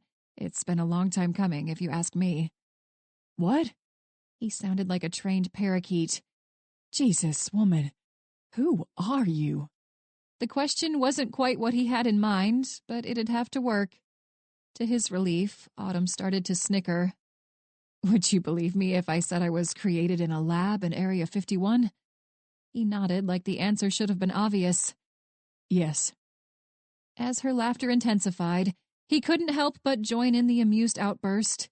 Finally, after damn near an entire week, he felt some semblance of ease return. Okay. She patted the air with a hand as she took another drink. I'm sorry. I interrupted you. You were saying something about what it was like during the Kilroy investigation. Thanks to the moment of levity, he didn't feel so unsure about bringing up those dark days. As he launched into the explanation, Autumn remained quiet aside from the occasional, Noah was surprised at how cathartic it felt to finally reveal his take on the events to someone else, someone who knew Winter almost as well as he did. He went through virtually the entire Kilroy case, from Tala de los Reyes to Winter's surprise transition to the BAU, to the fatal shot that wiped the stain that was Douglas Kilroy off the face of the planet. As he went over Winter's abrupt departure after the end of the case, he noted a glint of sympathy in Autumn's eyes. Straightening in her seat, Autumn polished off the rest of her beer. You're worried that'll happen again. The words were a statement, not a question. Worried that she'll abruptly cut you out so she can chase after her brother by herself. All he could offer in response was a nod. She reached over and gave his hand a quick squeeze. That's a valid concern, and honestly, you're totally justified in feeling that way. But I don't think this is the same type of pursuit. The motivation for finding Justin is much different than it was searching for Douglas Kilroy. There's none of that anger or hate, none of that need for revenge left anymore. It's more a pursuit of closure. Closure, he echoed. Just like that, all the puzzle pieces dropped into place. Yeah, revenge is personal. It's something that you have to do by yourself to really achieve it. But closure's different. That feeling will still be the same no matter who finds Justin. Even if it's some random Richmond police officer, the end result will be the same. Winter just wants to make sure it's all being handled right, and she was frustrated because she had to deal with the case she'd been assigned. Can't say I blame her, he muttered into his glass. Autumn mouthed the word, "Oh," as she nodded. Right, I forgot that her current case is Eric Dalton, the donor of half your DNA, which probably added to her irritation, needing to protect a man who'd been a bastard to her friend. Heaving a sigh, he pushed the empty pint to the edge of the table. Yeah, he's in debt to the mob, believe it or not. And despite absolutely no communication with me for, I don't know. He paused to make a show of counting on his fingers. Nearly 20 years. He's here in town because he thinks I'll drop everything I'm doing and help his stupid ass. Autumn wrinkled her nose. Help him with what? At the simple inquiry, he laughed and spread his hands. That's the million-dollar question, isn't it? He claims he made some agreement to start laundering money for the mob, and now they've kidnapped his daughter, my half-sister, as collateral. But the more we dig into this thing, the less and less likely that seems. She tapped a finger against her pursed lips. What? What's that look for? You got an idea what he's here for? With a shake of her head, she dropped her arm back to the table. No, not without talking to the guy. He nearly sprang to his feet, grabbed her hand, and raced with her to the safe house. Instead, he leaned forward, looking at her intently. You should. I should what? Talk to him. Ask him why he's here. Ask him what's rattling around in that damn head of his. Before he'd even finished the suggestion, she was shaking her head. No, unless you need a clinical psychological interview. No. I'm a psychologist, not an interrogation specialist. Get Aiden to help you with it. He's got a badge, and I don't. He flashed her a grin. But you've got a law degree, and he doesn't. Crossing both arms over her black t-shirt, she rolled her eyes. He raised a hand before she could launch into her counterpoint. No. I'm just kidding. Their banter for the next half hour turned more lighthearted, and by the time they both stood to don their jackets, he felt like a monumental weight had been lifted from his tired shoulders. As they continued a conversation about the television shows they were planning to watch over the coming weeks, they paid their tabs and made their way past the bouncer and out into the night. Virtually the second Noah stepped onto the sidewalk, the hairs on the back of his neck stood on end. He didn't know how, he didn't know why, but he was certain someone was watching them. Glancing back and forth, he spotted a couple college-aged girls walking to their car, but otherwise the lot was still. Just before he was about to look back at Autumn, he saw it. Parked in the row behind the girl's car was a black Mazda sedan. The chill of adrenaline flowed freely through his veins as his pulse pounded in his ears. Clenching and unclenching one hand, he gritted his teeth. "What is it?" The gravity in Autumn's voice took him aback. He inclined his chin in the direction of the car. "You see that black Mazda?"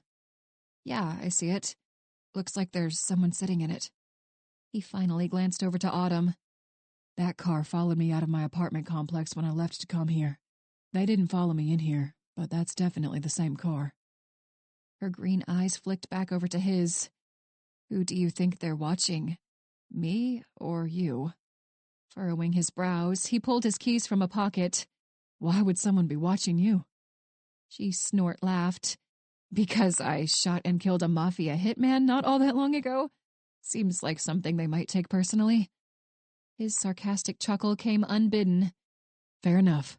But since they followed me here, I think it's safe to say they're creeping on me. You walked here tonight, didn't you?" She nodded.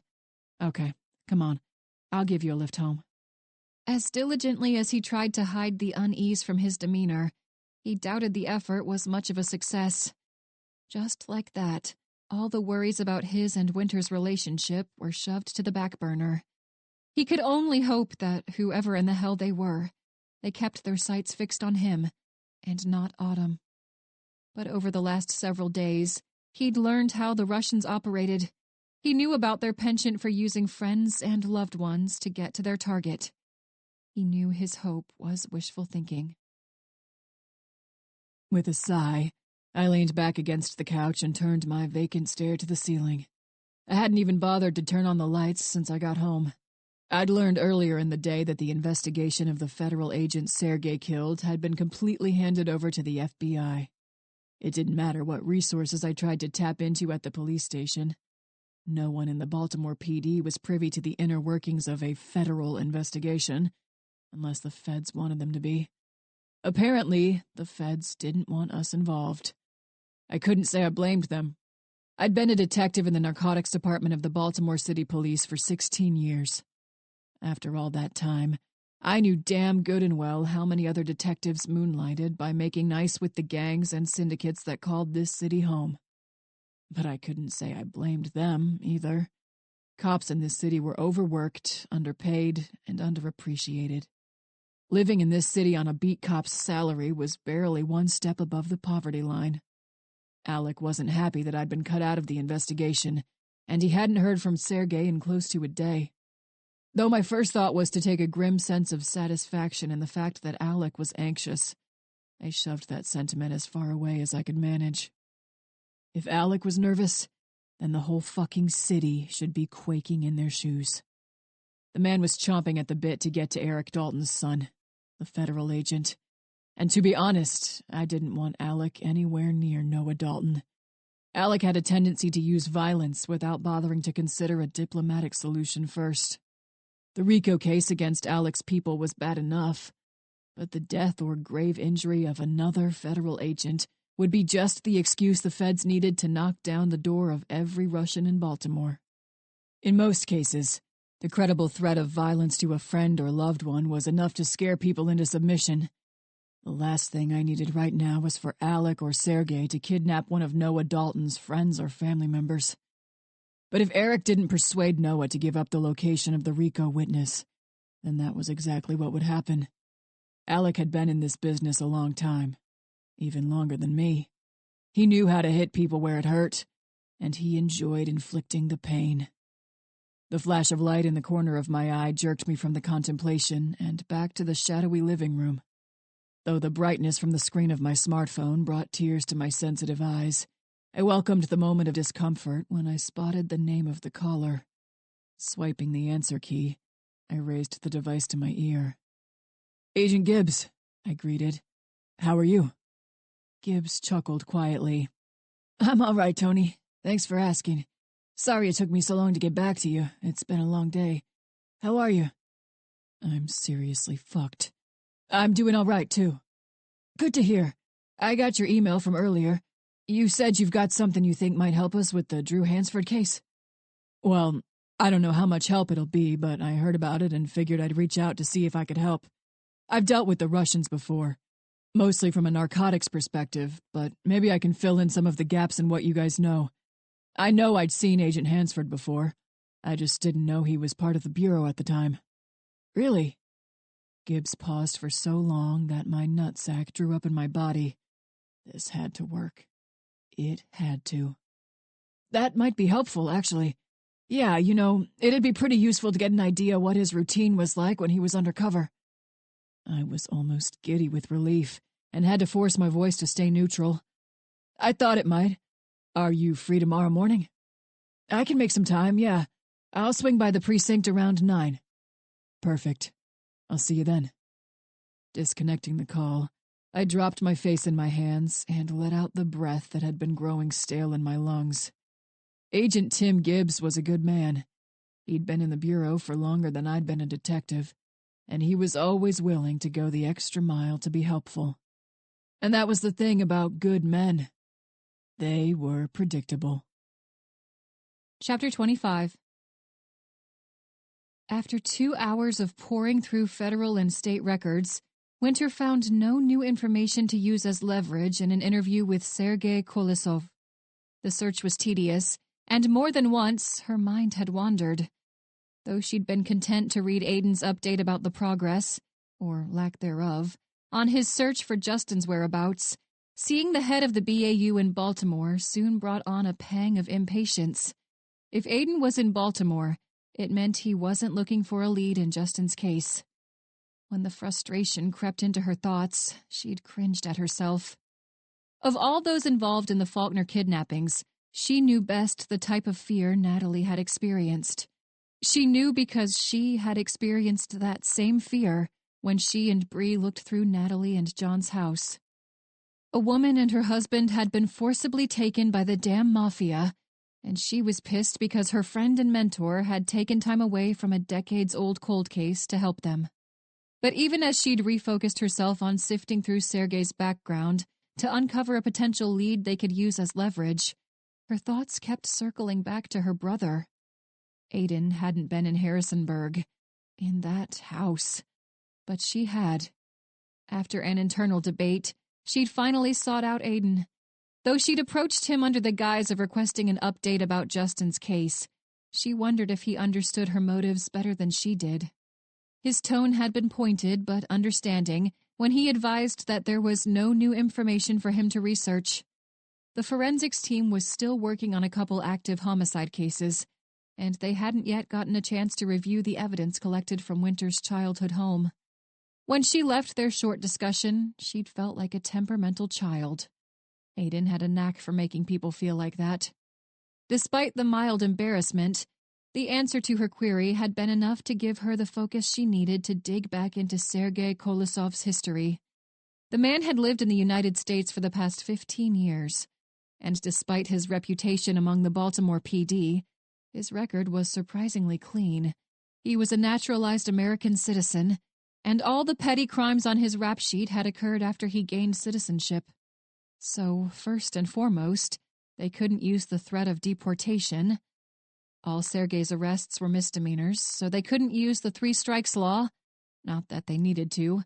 Like Bobby had said earlier, they had him dead to rights on a murder charge. But if a life sentence with no chance for parole wasn't enough to sway Sergei to give them an accurate account of Drew's murder and Natalie Faulkner's kidnapping, Winter didn't know what would be enough. Sure, Sergei had a wife and 2 children, but they were the FBI, not the damn knee-cracking mafia. As Marie Judd strode through the door, Winter returned her attention to the room. On the other side of the one-way glass, Sergei had hardly moved. "Ladies, gentlemen," the Baltimore SAC swept her gaze over the room's occupants, Winter, Bobby, and Aiden. "I take it we didn't have any sort of breakthrough with Mr. Kolosov?" Winter shook her head. "I looked, and there wasn't anything new that came up.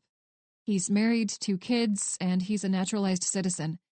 All that he's been arrested for so far are petty theft and drug charges." Marie nodded. "Well, I just talked to Agent Gibbs, and he's got a connection in the Baltimore PD he thinks can help give us some insight." Aiden lifted an eyebrow. "I thought this was being handled exclusively by the Bureau." "It was," Marie sighed. "But if we can't get anywhere with it, then we don't have much choice. We'll share what we've got with the Baltimore police, and hopefully they'll be able to tell us something new."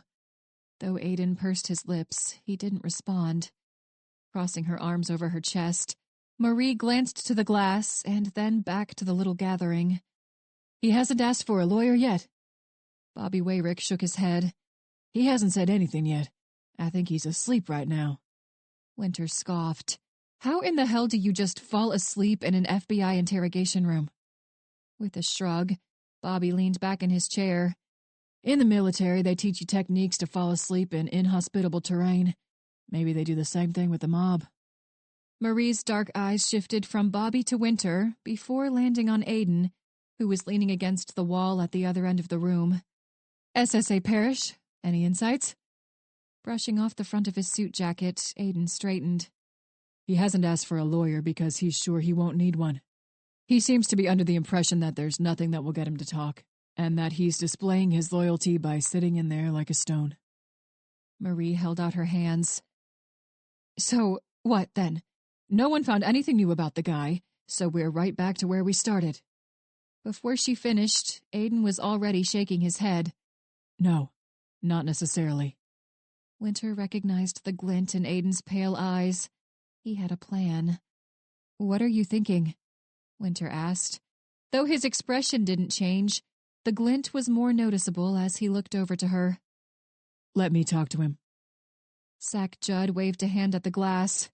"Knock yourself out. Not like the rest of us will get anywhere with him anytime soon." With a nod, Aiden made his way to the open doorway. Glancing back to Sergei, Winter almost felt bad for the Russian. She'd been on the receiving end of Aiden's hostility. Even though she'd known the SSA for almost 14 years, he was still downright intimidating when he wanted to be. Sergei had no idea what he'd gotten himself into. He should have asked for a lawyer. Chapter 26. Sergei's eyes snapped over to Aiden as he pushed open the windowless door. The space was plain, beige, and more beige. The wooden table was just as beige as the walls, and the tiled floor was a slightly darker shade. Blinking repeatedly, Sergei watched Aiden approach to set a paper cup of coffee within reach of his cuffed hands. Apparently, Bobby was right. Sergei had been asleep. Aiden didn't bother to offer the man a handshake. Not only was he sure the Russian would rebuff the gesture, Sergei's handcuffs had been threaded through a ring bolted to the table. Rather than take a seat across from him, Aiden rested his back against the painted concrete beside the one-way glass. Without turning his attention away from Sergei, he sipped at his own drink. As the man's gray eyes flicked around the room, Aiden knew the unnerving silence was doing its job. Sergei didn't want to say anything, but the awkward presence of a silent visitor raised more than a few questions. The seconds ticked away. Aiden's stance was as relaxed as if he were merely in line at the grocery store, but his gaze remained fixed on the man. This wasn't the first time Aiden had done this. He could stand here and stare the Russian foot soldier down all damn night. Though he was in a different field office, Aiden was still on his home turf. Sergei, on the other hand, didn't know what to expect. After a few nervous sips of his own coffee, Sergei finally laid both palms flat atop the table. "Okay, What the hell do you want? Aiden offered him a non-committal shrug in response. I've come for the first round of suicide watch. Narrowing his eyes, Sergei shifted in his seat. What do you mean? The signs are all here, Mr. Kolosov, which is certainly understandable under the circumstances. Sergei bristled. I'm no coward to do suicide, as you say. He was losing his grip on English, his accent becoming thicker. Aiden lifted a shoulder and took a sip of his coffee, and waited. A minute passed, then 5, then 10. By the time Aiden had waited 11, the Russian was sweating profusely. Sergei was off kilter. Good. 12, 15, 22. I've got nothing to say to you, Fed. Sergei barked, mopping his dripping forehead on the shoulder of his shirt. Just save yourself the time and throw me in a holding cell. Aiden barely reacted besides to murmur, Interesting. Like a fish to a hooked worm, Sergei bit. Interesting how, Fed? As he tapped an index finger against the paper cup, Aiden made a show of appearing thoughtful. I may have it wrong. Your mother's religion prohibits suicide, yes? He didn't wait for an answer. So you prefer to be suicided instead? Sergei blustered. I do not know this suicided. Aiden laughed, authentically amused. I'm sure you've never dirtied your hands in such a way, but to be suicided means to be killed in a way that looks like you committed suicide. For example, we do as you ask and throw you in a holding cell. I'm sure your compatriots would find a way to relieve you of your life so that you'll be unable to talk, and they'll be creative in all the ways in which they can make it appear as if you'd killed yourself willingly. Hanging, pencil through the eye, overdose, a gun that was missed during the search. Aiden shrugged and took another sip of his cold coffee. Sergei's lips moved, like the words were in his mouth, but his jaw wouldn't allow them out. But don't worry, Sergei. If you're in a holding cell, then I'll personally sit with you for as long as it takes to keep you safe. You see, I'm very invested in keeping you safe. Sergei furrowed his brows, and sweat dripped into his eyes. He blinked and rubbed his face on his shoulder again. What do you mean? Aiden let the first trace of a smirk work its way to his lips. Good things come to those who wait. You talk in riddles. Aiden forced his eyes to go dead. But this isn't a fairy tale, is it, Sergei? Sergei's eyes were slits. What kind of Fed are you? What kind of gangster are you? He followed the query with a quick sip of coffee. Lips pursed, Sergei merely shook his head. As Aiden took a step away from the wall, he gestured to Sergei with his free hand. You smashed the back of a federal agent's head into a rock and killed him. A federal agent. We know you weren't the only one there, so why are you the only one here? Though Sergei scoffed at the observation, Aiden didn't miss the nervous glint behind his eyes. You're here all by yourself, not even a lawyer to keep you company. Spreading his hands, Sergei leaned back in his chair. I have nothing to tell you. Do not need a lawyer to tell me that. Aiden feigned a look of disbelief. Really? Your boss is willing to risk you being in here without someone to babysit you? You know, if you can't afford an attorney, one will be provided for you, right? You're an American citizen, Sergei. In here, you're protected by the Constitution. Out there... He waved a hand at the door. Well, there's no one to protect you out there, is there? Shadows moved along Sergei's unshaven cheeks as he clenched and unclenched his jaw. Aiden was close to a nerve. 15 years you've been in the States, isn't that right? Aiden paused like he expected a response. 15 years.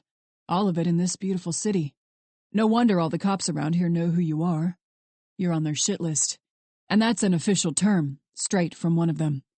But what about your people? 15 years, Sergei, and you're still at the bottom of the totem pole. The petulance in the man's gray eyes deepened. With a cluck of his tongue, Aiden shook his head. 15 years of loyalty, and where's it gotten you? It's gotten you here, in an interrogation room with me, all alone, about to take the fall for a murder when we both know good and well there were 2 other people present. But you're willing to throw away your family. Sergei's eyes flickered again. Your wife, your kids, they're both young, aren't they? Grade school? You'll never be there to watch them graduate, to teach them to drive, to walk your daughter down the aisle when she gets married. They'll either visit you in prison or at your grave. There are no other choices. Sergei swallowed, his jaw still clenched. If he wasn't bound, Aiden would have fully expected him to leap across the table in a half-cocked effort to get him to shut up. And the only reason he'd greet Aiden's observations with such hostility was if the remarks were accurate. Aiden held out his arms and offered the man a mirthless chuckle. All for what, anyway? All to cover for someone who would never stoop low enough to cover for someone like you? You think they would? If it was them in here instead of you, do you think they'd stay quiet? Or do you think they'd leap at the opportunity to take some of the heat off themselves by throwing you to the wolves? Shit rolls downhill, Sergei. Which you should know, since we've already determined that you're at the bottom of this shit pile. The man shook his head. No, they would not. Loyalty is everything. It is the reason we breathe, the reason we bleed. We bleed for our brothers. They would never give me up. Are you willing to bet your life on it? Because that's what's at stake right now. It's not just blood you'll shed. You'll have to give your life to these people. You'll never see your children again unless it's from the other side of a wall of bulletproof glass. The only way you'll be able to talk to your wife is through a phone wired through that wall. Do you think they'd give all that up for you? And if you think your friends will take care of your wife and children, do you really believe that? Aiden snorted. They'll take care of them, all right. Which of your buddies will force your wife to sleep with him in exchange for a hot meal for your son and daughter? Which of your buddies likes little girls? Little boys? Sergei grew pale, and Aiden took another careful sip of his coffee, allowing the man to envision the atrocities his family faced without his protection. They'll hurt them, won't they, Sergei? Use them. If you think they won't, then you're naive. And if you think they'll stand up and take note of your brave sacrifice here tonight, then you're in denial. You can try to rationalize it to yourself all you want, but I'll tell you what's going to happen. You want to hear it? The venomous glare was expected. Aiden hadn't just hit a nerve. He was tap dancing on several. You probably don't. You probably want to live in that world of denial you seem so keen on clinging to. You know what denial is for, right? It's for someone who's too weak to face reality. You're scared, so you just keep hiding under that rock while you pretend everything's all right. I am not. No, of course not. You're not weak, right? No. Sergei uttered the word through clenched teeth. I am not. In the long moment of silence that followed, Aiden didn't let his eyes drift away from Sergei. You're not weak, but you'll let your so-called brothers step on you and your family to keep themselves afloat. Does that sound like something a strong man would do? He could almost hear Sergei's teeth grind together in the ensuing stillness that enveloped them. What do you want? I want to know who else was there when Agent Hansford was killed. Taking in an unsteady breath, Sergei focused his eyes on his hands. And what do I get? Aiden propped his own hands on the table, just inches from the other man's, and leaned forward. That depends on what you give me. I can go get you a pack of Starburst from the vending machine, or I can make sure your family's safe and you get out of prison before your kids kill themselves in a brothel. With a spark of desperation evident in his tense demeanor, Sergei scooted forward in his chair. I want something in writing. Shaking his head, Aiden rose to his full height. Not until I know what you're giving me. Once you give me something and it checks out, then I'll get you your contract. The gesture was grudging, but Sergei nodded. Fine. I do not know of his name. That night was the first time I saw him, but I know he is a pig. He called himself Detective Smith, but I am not stupid enough to think that this was his real name. Aiden swallowed his distaste at the idea that they were dealing with a corrupt Baltimore detective. What did he look like? It was hard to get a good look at him. It was dark. Maybe over 6 feet. Dark hair, well-dressed. White or Hispanic, I was not able to tell. Like I said, I never saw him before. Who else? Aiden crossed his arms and fixed the man with an intent stare. No one. For emphasis, Sergei shook his head. No one? Aiden echoed. You know, if you lie to me, this whole thing is off the table. Grating his teeth, Sergei nodded. No one. That is what I say. With another mirthless laugh, Aiden rubbed the bridge of his nose with one hand. No one. Jesus, Sergei, how fucking stupid do you think I am? I know there was someone else there. Your boss wouldn't have sent someone as lowly as you all by yourself to meet with someone as high value as a dirty cop. One more chance. Who else was there? Seconds dragged on as Sergei sat, his jaw clenched, posture as stiff as a statue. Shrugging, Aiden turned to make his way to the door. Suit yourself, Sergei. We'll find them the old-fashioned way. He stopped when his hand was on the knob. I hope for your sake that it isn't a pencil in the eye. I've heard that's exceedingly painful. As soon as the door opened a crack, Sergei broke his stone-like silence. Alexander Mirnov. Pulling open the door, Aiden glanced over his shoulder. Someone will be in to get your statement within the next hour. So much for collaboration with the Baltimore PD. Instead, the detectives in Baltimore were suspects. Aiden grated his teeth as the door latched closed behind him. Down the rabbit hole they went. Chapter 27. Ever since Noah had pointed out the suspicious Mazda the night before, he hadn't caught sight of the stalker. Though part of him was relieved, the other part preferred to know where the driver was. At least then he could prepare for an attack. Stifling a yawn with one hand, he reached for his pumpkin spice latte with the other. He'd eventually managed to fall asleep, but he estimated he'd gotten a grand total of 4 hours of shut-eye at best. He couldn't help but wonder if he should just spend the entire workday in the coffee shop, where he and Bree had met up before they went into the office. Sounds like you had a long night. Noah glanced to where Bree sat across the table and nodded. Thought about asking for 3 shots of espresso instead of just the one. She tapped her finger on her extra-large cup. I know the feeling.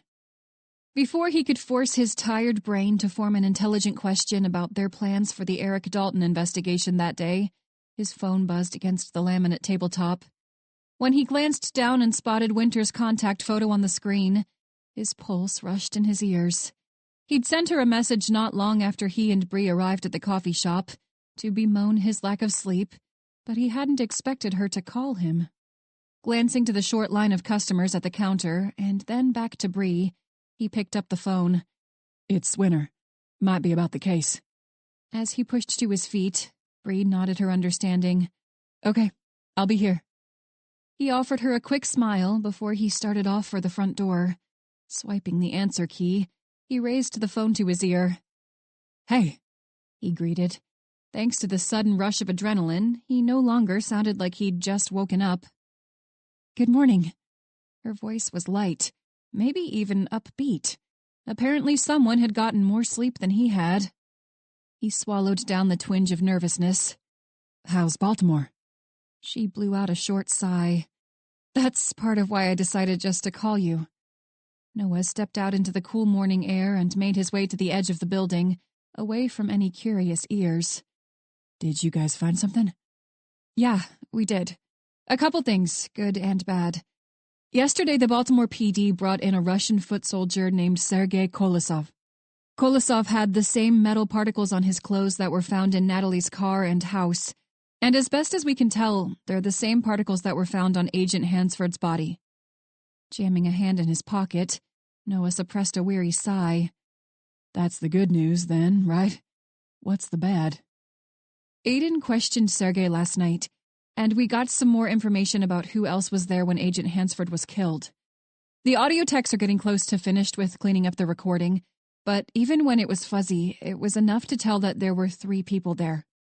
Sergei was one of them, and then there's another Russian named Alexander Mirnov that the Baltimore PD is searching for right now. The discovery still didn't sound like bad news. Who was the third person? That's the bad news. She paused, and he could almost picture her rubbing her temples. We don't know who he is, but we know he's a detective in the Baltimore PD. Sergei claims it was dark, and he wasn't able to give much in the way of a description. A detective? Noah let out a string of 4-letter words that would have had his mama washing his mouth out with soap. He was well aware that corrupt law enforcement officials existed, but so far during his tenure with the Bureau, he hadn't personally come across any. Yeah. Aiden tried showing Sergei some pictures, but he wasn't sure if the guy was in one of them. Baltimore is a big city, and it'll take an age to go through all the detectives to find one that jogs Sergei's memory, but eyewitness identification isn't all that reliable, especially if the person saw the suspect in the dark. Noah finished for her. Exactly. Rubbing his tired eyes with one hand, Noah leaned back against the concrete wall. Well, I guess I've got some news too. I told Bree already, but someone was following me when I went to the lift to hang out with Autumn last night. What? The tinge of defensiveness in her voice brought a slight smile to his lips. Haven't seen him since I got home last night, but I think that gives Bree's theory a little validity. Oh my God.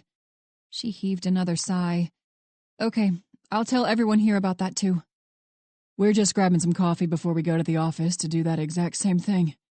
He chuckled. After a short pause, she cleared her throat. Really quick, before I let you go. A chill rushed through his veins.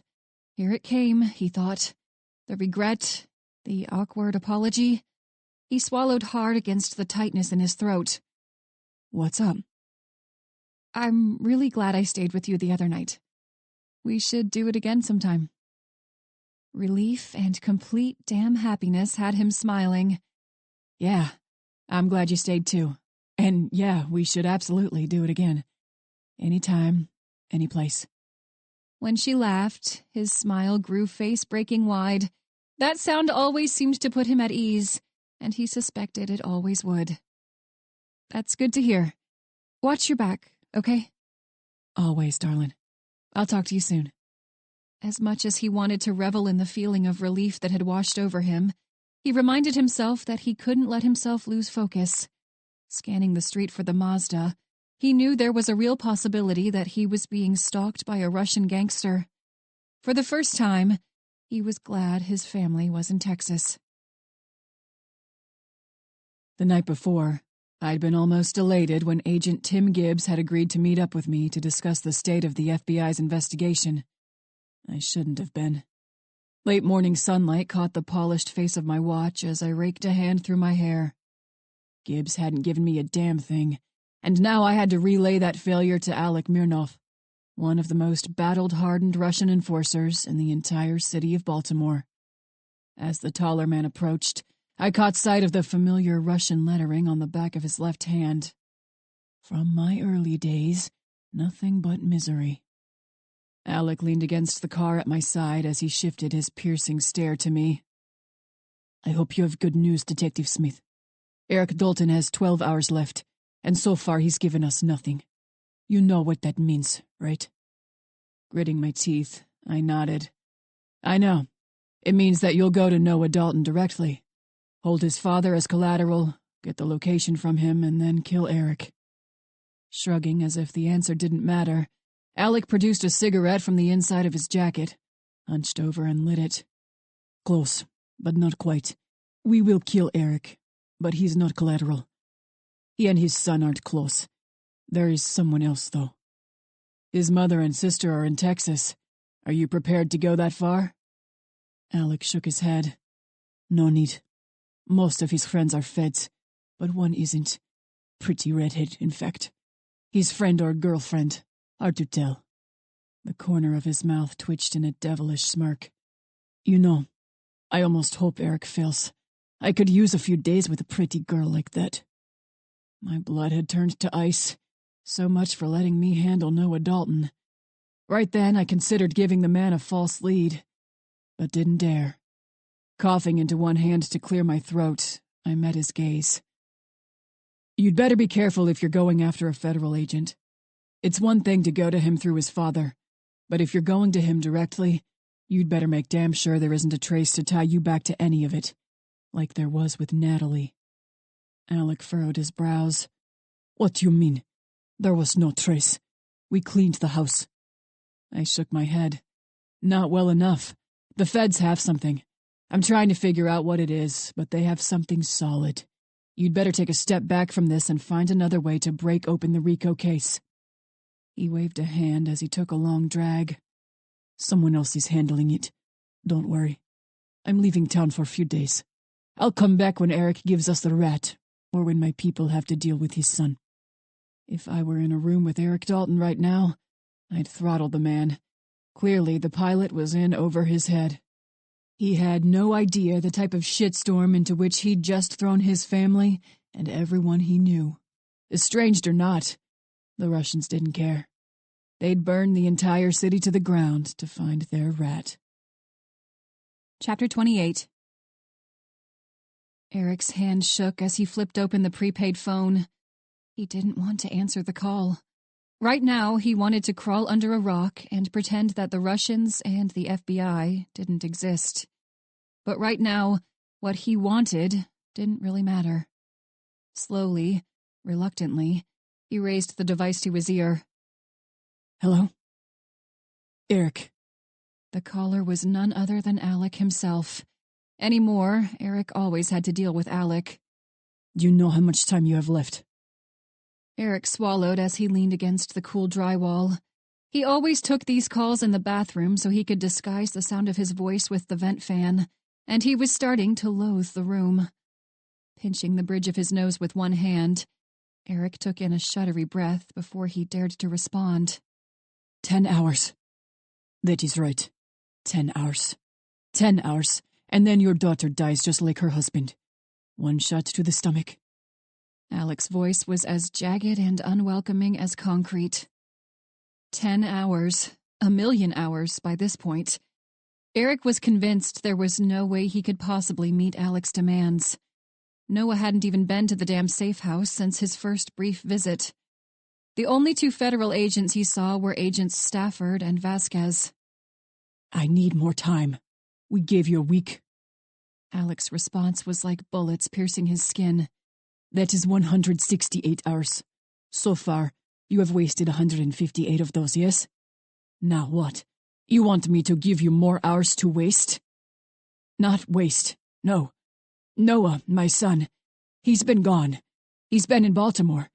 He was gone for at least a day, and I can't leave this house. That's an entire 24 hours I lost that I could have used to get your information. To his surprise, his voice didn't waver. That is your problem, Eric, not mine. Alec clucked his tongue. Hold on. Hold on. There was a light clatter on the other end of the line, and then the faint sound of Alec's voice. But Alec's voice wasn't what froze Eric in place. It was a woman's voice. Her words were distant and tinny, but he would recognize that voice at any volume. Nada?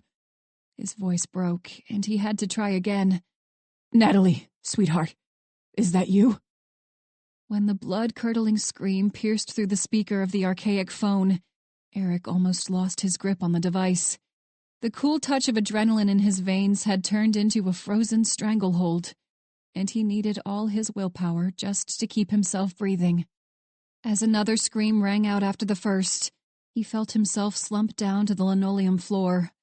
His stomach turned, and he had to swallow the sting of bile in the back of his throat lest he vomit. He wanted to scream and berate the Russian, to throw every conceivable insult at him in hopes that one might strike some feeling Eric doubted the man even had. Alec was a sociopath. He had to be.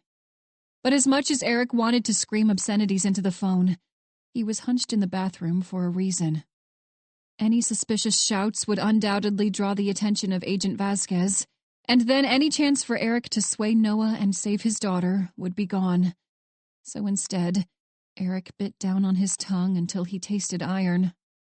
The clatter at the other end of the line sounded minute compared to the shriek from only moments ago. Did you hear that? Alec asked.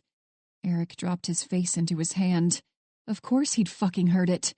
In fact, he was still hearing it now, the screams echoing over and over in his head.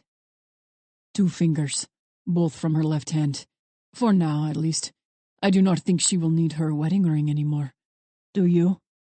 There was a hint of mirth in Alec's voice that only made the pit in Eric's stomach more noticeable. Still, try as he might, he couldn't formulate a response to the psychopath's callous observation. 10 hours, Eric. Do not disappoint me. The line went dead. For several long, agonizing moments, Eric held his position, slumped down on the bathroom floor, knees bent, face in his hands. He had to get the Russians their witness. One way or the other, he had to save his daughter. If he had access to Noah's credentials for the Bureau's databases, then maybe he could look up the RICO case. No, that wouldn't work. Eric knew enough about technology to be sure that he'd have to sign into the FBI server from a secure VPN unless he was in the building. What about Agent Vasquez? Vasquez seemed amiable enough, but no, that wouldn't work either. Amiable or not, he and Miguel were just short of perfect strangers. Getting in touch with Noah was the only option. Eric had wanted to sway Noah to see the situation from his perspective, but it seemed increasingly obvious that the effort was a lost cause. Eric's hope had been to keep himself from serving time in prison by convincing Noah to keep the entire agreement between the two of them. Now, the idea seemed asinine.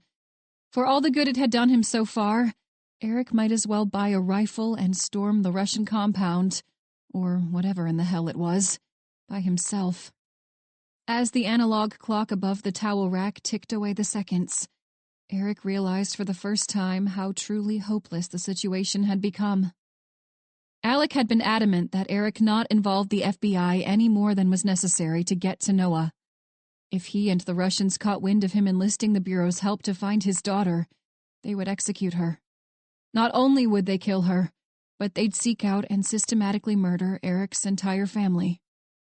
But if Eric didn't get Alec the location of his witness, then the end result would be the same. Did he risk Kelly and Ethan's lives by gambling on the Bureau's ability to track down Natalie within the next 10 hours? Or did Eric roll the figurative dice on his ability to uphold Alec's demands? Neither option was ideal, but he had left ideal a long time ago.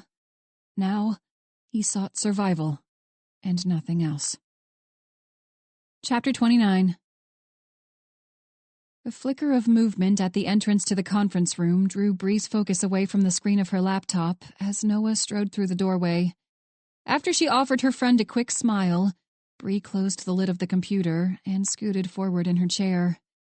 They'd spent the afternoon catching up on all the details gleaned by their fellow agents in Baltimore, but aside from certainty that Natalie Faulkner's kidnapping was connected to Drew's murder, they hadn't broken any new ground. Bree had even gone so far as to stop by the safe house to speak with Eric Dalton, but the man hadn't offered any useful insights, just more of the same tried and true bullshit. Once he eased the door closed, Noah took a seat at the circular table.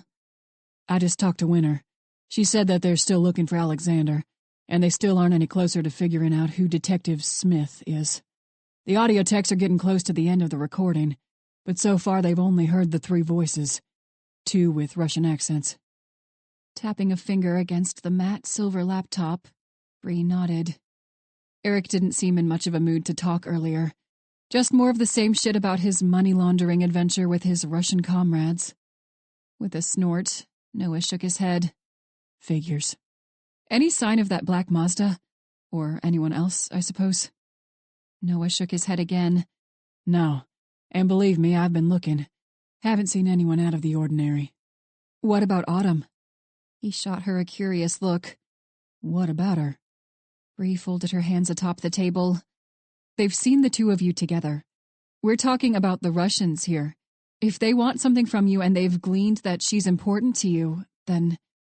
She left the statement unfinished and merely shrugged. Oh my God. With one hand, Noah covered his face and groaned. Are we going to need someone to babysit her again? She's never going to want to talk to any of us. She'll just pack up and move to Alaska or something. In spite of the grave situation, Bree snickered. I wouldn't worry about it just yet. She's been paranoid ever since Nico Coletti. Honestly, I've been meaning to talk to her about it, but now it seems like I ought to just leave it be. She's a psychologist who counsels murderers and psychopaths, and she's friends with a bunch of FBI agents. Noah's expression turned matter-of-fact. She probably should be paranoid. Bree propped her chin in one hand. Probably. Anyway, did Winters say anything else about what they've found so far?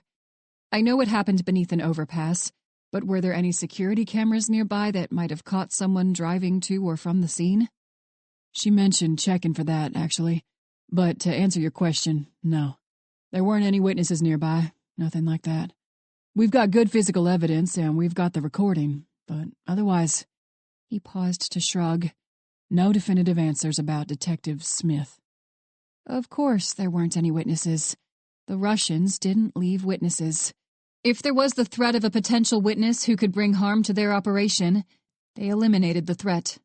Bree took in a sharp breath as she snapped her stare back to Noah. Wait. No witnesses. Holy shit. That's it. A glint of curiosity came to light in his green eyes. What do you mean? A witness. When I talked to Drew the day before he was killed, he mentioned a case that the Baltimore office made against the Russians. A RICO case.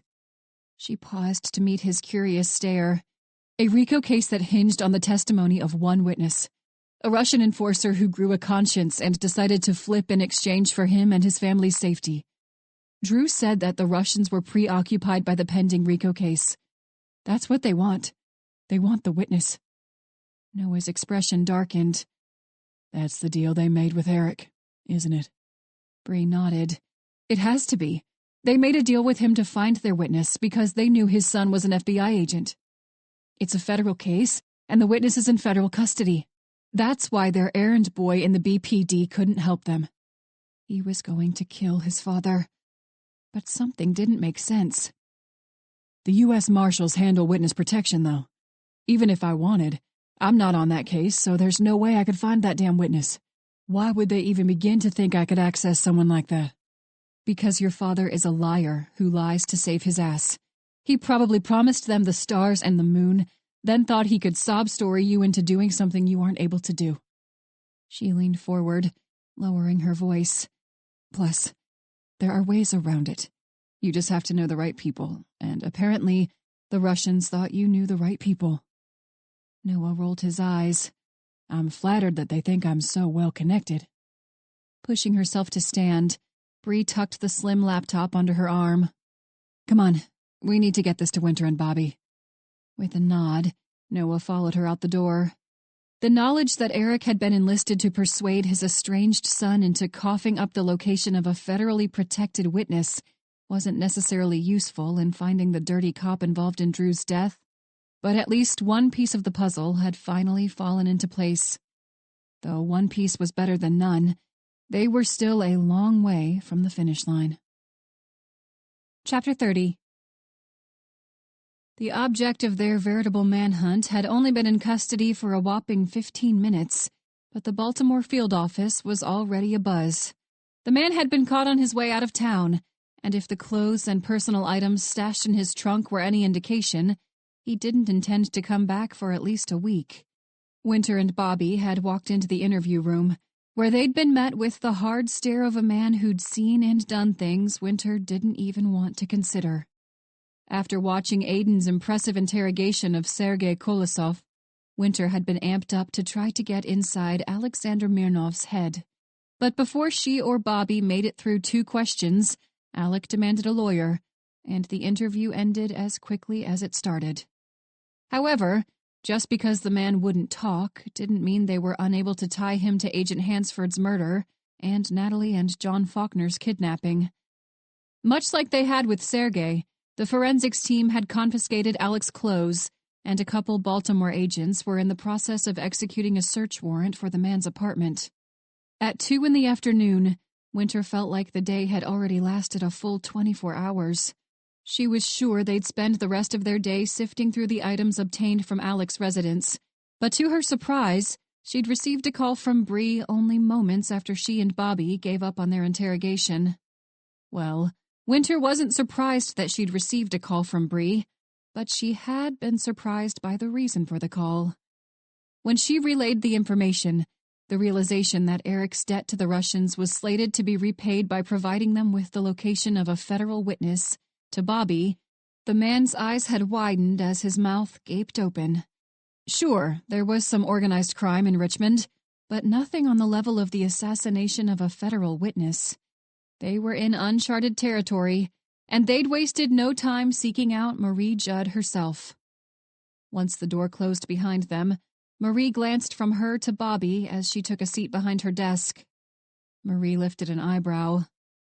The Russians wanted Eric Dalton to get them a witness for a RICO case. Winter nodded. We think so. Agent Stafford said that RICO case had the Russians on edge. We can ask Sergei if we need to confirm it. The SAC shook her head. No, I trust Agent Stafford's judgment. Right now, we've got a dirty cop to track down and a kidnapped young man and woman to find.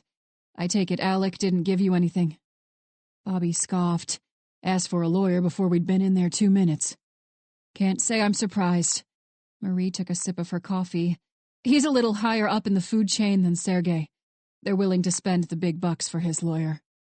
Winter wrinkled her nose. Shouldn't that be the other way around? The little guys are easier to get to than the bosses. With a shrug, Marie straightened herself to stand. Maybe. Just don't tell them that. What's the plan, agents? Her dark eyes flitted back and forth between Winter and Bobby. Bobby tapped a pensive finger against his chin. Well, whoever this dirty cop is, he's got to be sweating a little bit by now. His 2 buddies are both in federal custody, and we've kept almost the whole investigation to ourselves.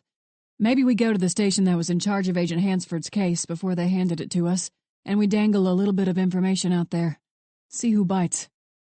Winter offered Bobby an approving nod. It seemed Noah wasn't the only one who was more clever than he let on. As Marie gave Bobby a similar approving nod, she looked grim.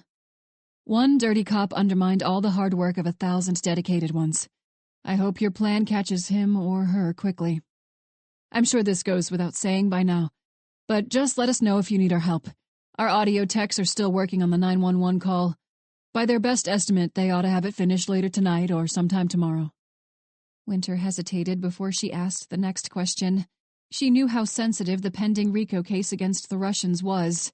So far, 2 people had been kidnapped and a federal agent had been killed over it. What can you tell us about that RICO case? Is there anything about it that might point us in the right direction? Pursing her lips, Marie looked thoughtful. I'm not sure that there is, honestly. It's the biggest case we've managed to pull together against the Russians since they moved into Baltimore. There are a couple Russian bosses or brigadiers that we put away. They're being held without bail right now, and so are a handful of others. About half of them are in the country illegally, so they're looking at the potential for deportation to a Russian prison if they're convicted. Bobby blew out a long breath. Like SSA Parrish said, shit rolls downhill. The SAC's entire face grew rigid as she leaned forward, pinning both Winter and Bobby to their seats. I hate dirty cops, and trust me, they are everywhere. It's time to send a message. Find this so-called Detective Smith. When we find him, we can tie him to this RICO case. Chances are good. If we get him to talk, he can point us in the direction of any other dirty cops he knows about. Winter and Bobby both nodded their understanding. Perfect, Winter thought as they turned around to leave. Now, the stakes were even higher. Chapter 31. I'd been at the precinct for less than a half hour when I got word that Alec had been arrested. The officers who'd taken him in had brought him straight to the FBI field office without so much as a pit stop to the police station. My concern wasn't that Alec would talk. I knew damn well he wouldn't. But rather the evidence that had led the FBI to him in the first place. I'd entertained the idea of taking the opportunity to fly to Panama, a country notorious for its lack of extradition laws. But in spite of its flaws, Baltimore was my home. I wasn't going to tuck my tail between my legs and run from my home, unless I discovered for myself that the situation was hopeless. If it turned hopeless, I was ready. Under the guise of helping the homicide detectives piece together information about Alec and his operation, I decided to head upstairs. Though the majority of the department's records about Agent Hansford's murder had been shipped off to the FBI, I knew the men and women who had been present for the initial sweep of the crime scene. To my relief, Detective Vinson was in a briefing room by herself when I arrived. My questions were benign to start. I knew I couldn't immediately ask what she thought the FBI had on Alec and Sergei. "So," I said, as I draped my gray pea coat over the back of the chair at her side. I glanced to the glossy 8x10 photographs she'd splayed along the table as I sat. "What are you working on? I heard the feds snagged a homicide case from you guys a couple days ago." She shrugged. "We didn't complain. It looked like a doozy, honestly. They thought it might have been connected to another of their cases, and then it turned out that the Vic was an undercover agent. Captain wants us to get our clearance rates up before the end of the quarter, so he was fine with letting it go too." I covertly studied the files on her desk. "Connected with another case? Which other case? One of yours?" Her eyes flicked to the photos as she shook her head. "No, this isn't related. This is something else I've been working on since the feds grabbed that case from us. Double homicide, starting to look like a jealousy love triangle type situation." I nodded my understanding. "At least those are usually open and shut. Jealous husband caught his wife with someone else, killed them both, end of story." Vincent tossed the photos on the desk and rubbed the space between her eyes. "Pretty much, yeah. But they help the clearance rate, so I don't complain when I get them. They make me look good." Unlike the cases where undercover feds are killed with no witnesses and no apparent motive. I had to play this right, not giving away my interest. And when they're tied to another case. Blowing out a sigh, she leaned back in her chair. "That's no kidding. Sounds like they did all right with it, though. Arrested 2 Russians so far, or at least that's what I've heard." I bit back the sudden rush of trepidation and forced an air of nonchalance to my tone. "Do they think those 2 guys were involved with the other case, too?" Vincent nodded. "Even if they haven't said so, I'd bet my ass they are. There's some kind of physical evidence from the kidnapping case that links them to the agent's murder, too. I was at the house with a couple agents that were here from Richmond. That place was immaculate, but man." She paused for another quiet chuckle. "Those 2, I can definitely see why they're feds. They knew exactly where to look. Almost like the shit just lit up for them." I made my best effort to look impressed. "Guess that's why they're paid the big bucks, huh?" "I suppose, but it was weird and interesting how zoned in they were." Vincent picked the photos back up. I was losing her. I tapped the folders on her desk. "It's a good thing they took over that agent's murder case then, huh?" Before she could refute or confirm my remark, Vincent's gaze snapped over to the open doorway. I turned to the newcomers as the corners of her eyes creased in a smile. Vincent pushed herself to stand. "Speak of the devil." Even if the duo weren't unfamiliar, I would have been able to tell them apart from the city cops by their mode of dress. Not just the man's sharp black suit or the woman's slacks and pale blue dress shirt, but the way they held themselves. Their strides were purposeful. Even their smiles were purposeful. I didn't have to hear their introductions to know that they were feds. The woman's eerie blue eyes shifted from Vincent to me, and then back as she clasped the detective's hand. The fluorescence overhead caught the shine of glossy, raven-black hair that she'd fashioned into a neat braid that fell over one shoulder. I'd realized long ago that women weren't for me, but between her dark hair and fair complexion, even I could admit that she was good-looking. Though she was easily 4 or 5 inches taller than Detective Vinson, her male companion stood at least 6 inches taller than she. Now, this one was more my type. Tiger eyes, fashionably styled dark blonde hair, and a tall, leanly muscled frame. Was being attractive a prerequisite to join the FBI? I brushed aside the thought before I could dwell on it. I couldn't afford to be distracted. Not right now. Despite the folksy drawl with which he spoke, there was an unmistakable keenness in his amber-colored eyes. The Bureau hadn't sent their second-string agents. These were the A-team, the best and brightest the FBI had to offer. And while they hadn't announced the reason for their presence, the chill that crept up my back told me I didn't want to know. It was weird and interesting how zoned in they were. When the female agent turned those blue eyes back on me, I knew I needed to get the hell out of there.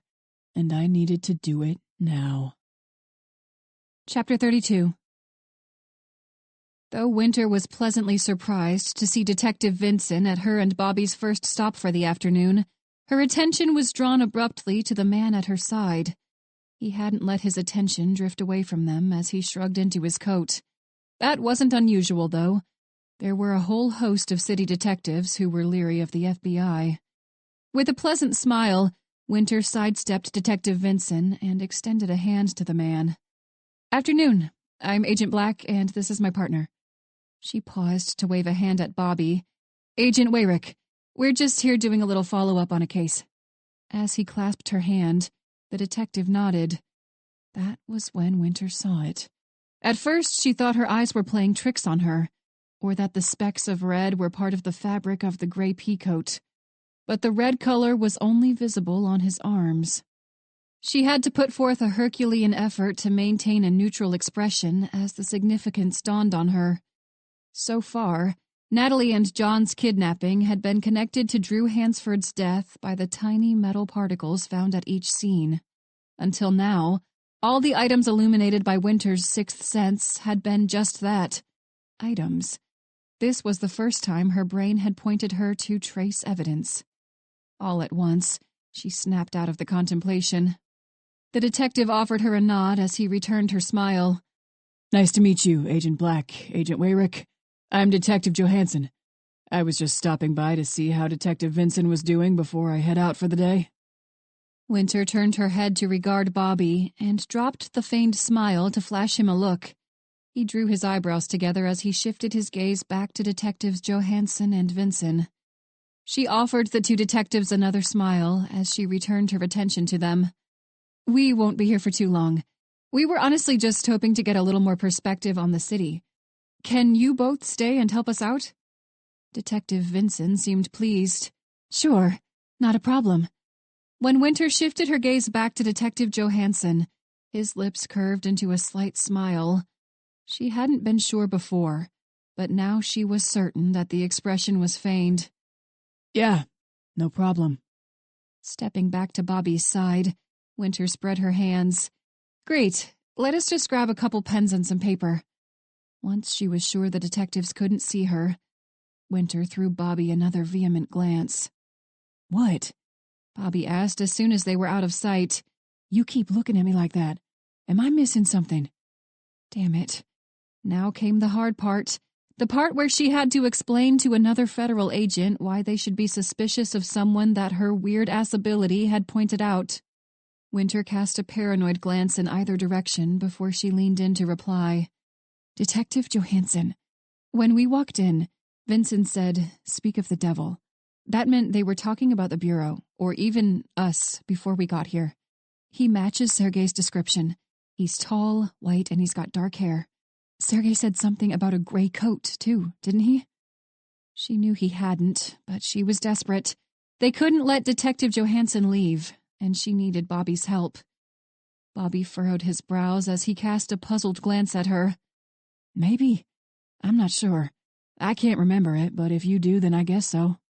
"We stick to your plan. We dangle something about Drew's murder, something about our case, and we see how he reacts.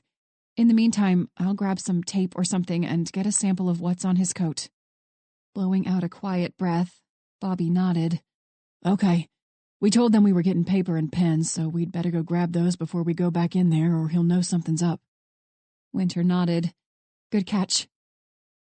After they retrieved a few pieces of paper from the tray of a nearby printer and a piece of double-sided tape used for collecting trace evidence, she and Bobby made their way back to the two detectives. Though the method was unorthodox, Winter hid the sealed tape by stuffing it down the front of her shirt. Bobby's expression turned curious, but he didn't comment. Waving the sheet of paper for the detectives to see, Bobby pulled up a chair to sit across the table. The sunlight that streamed in through the picture window on the other side of the room caught the face of his watch as he pulled the cap off his pen. "Okay, well..." Bobby's amber eyes flicked over to Winter as she made herself a seat at his side. "Y'all probably know a little bit about what we're looking into, don't you?" Winter had to do a double take to make sure that the source of the down-home charm was Bobby and not Noah. If their accents weren't slightly different, Winter might have been convinced she had stepped into the Twilight Zone to meet Noah's twin brother. Detective Vinson nodded. A little. I was with Agent Black at the Faulkner house. You guys think the same people who kidnapped her are the ones who killed the agent, right? With a charming smile, Bobby returned her nod. We do. What makes you think that? When Detective Johansson posed the question, Winter's pulse picked up. His question pushed any lingering doubts out of her mind. As Bobby leaned back in his chair, he shrugged. There's some evidence we picked up that ties them together. But honestly, we're a little bit stumped on the motive. We can't quite make out why the people who killed Agent Hansford would have wanted to kidnap Natalie Faulkner. And Natalie was kidnapped before Agent Hansford was killed. Winter dared a glance at Detective Johansson. The glint of curiosity in his pale blue eyes was unmistakable. Bobby's gaze flitted from the detectives to the whiteboard. You know what? Here, maybe this'll help. With one more look to Winter, he pushed himself to stand. At the wordless comment, she nodded. Even if Bobby could capture Detective Johansson's attention, they still needed him to take off his damn coat. As Winter took in a sharp breath, she made a show of rubbing her upper arms. I'm so used to Virginia's weather I forgot my coat at the hotel this morning. Do you guys have access to the thermostat by chance? I'm freezing my ass off. Detective Vinson gave her a sympathetic smile and gestured to the doorway. Beside the door. People are always messing with it this time of year, so someone probably turned it down. Winter bit back a curse of frustration as she rose to stand. But once she faced away from the detectives to adjust the thermometer, she grated her teeth. She was sure Bobby would have more than a few questions about her logical connections, but she shoved the thoughts from her mind. The clock was ticking, and they had a corrupt cop to nail. Chapter 33. A panicked phone call from Eric Dalton was close to the last experience Noah wanted for himself that day. He'd just gotten word from the Baltimore office that the remainder of Drew Hansford's 911 call had been cleaned, and his initial plan had been to head to the office to listen to the recording. Before he'd even had a chance to wake up his laptop, he'd received the panicked call from Eric. Then again, panicked didn't quite encompass Eric's desperate tone and flurry of words. Noah had half expected the man to hyperventilate in the middle of their short phone call. Please, Noah, I need to see you. Can you come here right away? If it hadn't been for the blatant desperation, he would have been inclined to tell Eric where exactly he could put his request. Clearly, something was wrong, but Eric had been unwilling to elaborate over the phone. Instead, he'd assured Noah that he would fill him in as soon as he arrived. But not before he stopped by his place and changed out of his monkey suit. The last thing a safe house needed was a bunch of suit-clad people going in and out, drawing unwanted attention. Clad in worn jeans, a Chris Stapleton concert t-shirt, and black and white flannel, he greeted Miguel Vasquez and stepped into the living room, where he found his father. Eric's eyes were hallowed, his expression one that bordered somewhere between unadulterated fear and paranoia. As soon as he spotted Noah, Eric leapt to his feet. Miguel cleared his throat. You want me to leave, Dalton? Without glancing back to him, Noah raised a hand. Just a second. I don't think you need to go anywhere. What in the hell is going on, Eric? The skin-crawling sensation that Noah got when he felt he was being watched, the slight chill of unease mixed with hyper-awareness, rushed up to greet him as soon as his eyes met those of his father's. This wasn't right. Nothing about this entire damn room was right. To reassure himself, Noah glanced over his shoulder to Miguel. Agent Vasquez had been with the Bureau for close to 20 years. Though his carefree demeanor made him seem like a jovial uncle, there was the same sharpness behind his dark eyes as there was behind Bree's or Aiden's. All right, Eric. Noah retrieved his phone and raised the device for Eric to see. I'm giving you one chance to tell me what in the actual fuck is going on right now, okay? And if you lie to me again, like you've been doing all damn week, I'll have the city cops drag you out of here in cuffs. You understand? As Eric dropped back down to sit, he managed a weak nod. Good. Talk. Noah didn't let his intent stare falter. Eric's gray eyes flitted over to Miguel. Could you give us a minute, Agent Vasquez? Before Miguel could confirm his willingness to comply with the request, Noah waved a dismissive hand. No, Vasquez, you can stay. This isn't personal between me and you, Eric. I don't know what in the hell made you ever think it was. This isn't between you and your son. This is between you and the Federal Bureau of Investigation. Whatever you want to tell me, you can tell the Bureau. You got me, Pops. Shadows shifted along his throat as he swallowed. Finally, Eric Dalton nodded. Okay, yeah. It's Natalie, your sister. She was kidnapped a week ago. That's how long they gave me. And they killed John. John's dead. Oh my God. John's been dead for days. Pinching the bridge of his nose, Eric covered his eyes with one hand as he slowly shook his head. What the fuck?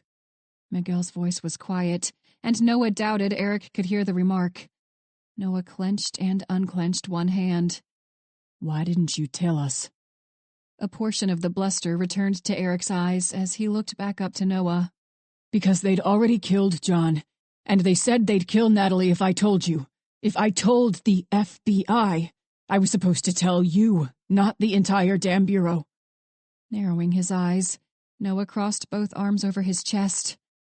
He knew it. Lucy knew it. His mom knew it. Even when his daughters, the daughter he actually gave a shit about, life was on the line, he couldn't help but step on her to get where he thought he needed to be. He thought it was some kind of God-given right. Thought he had earned his status because he'd struggled during the first portion of his life. He thought that gave him a free pass to manipulate and use those he was supposed to protect. The sting of bile crept up the back of Noah's throat, but he ignored the unpleasant sensation. Why didn't you want to tell the Bureau?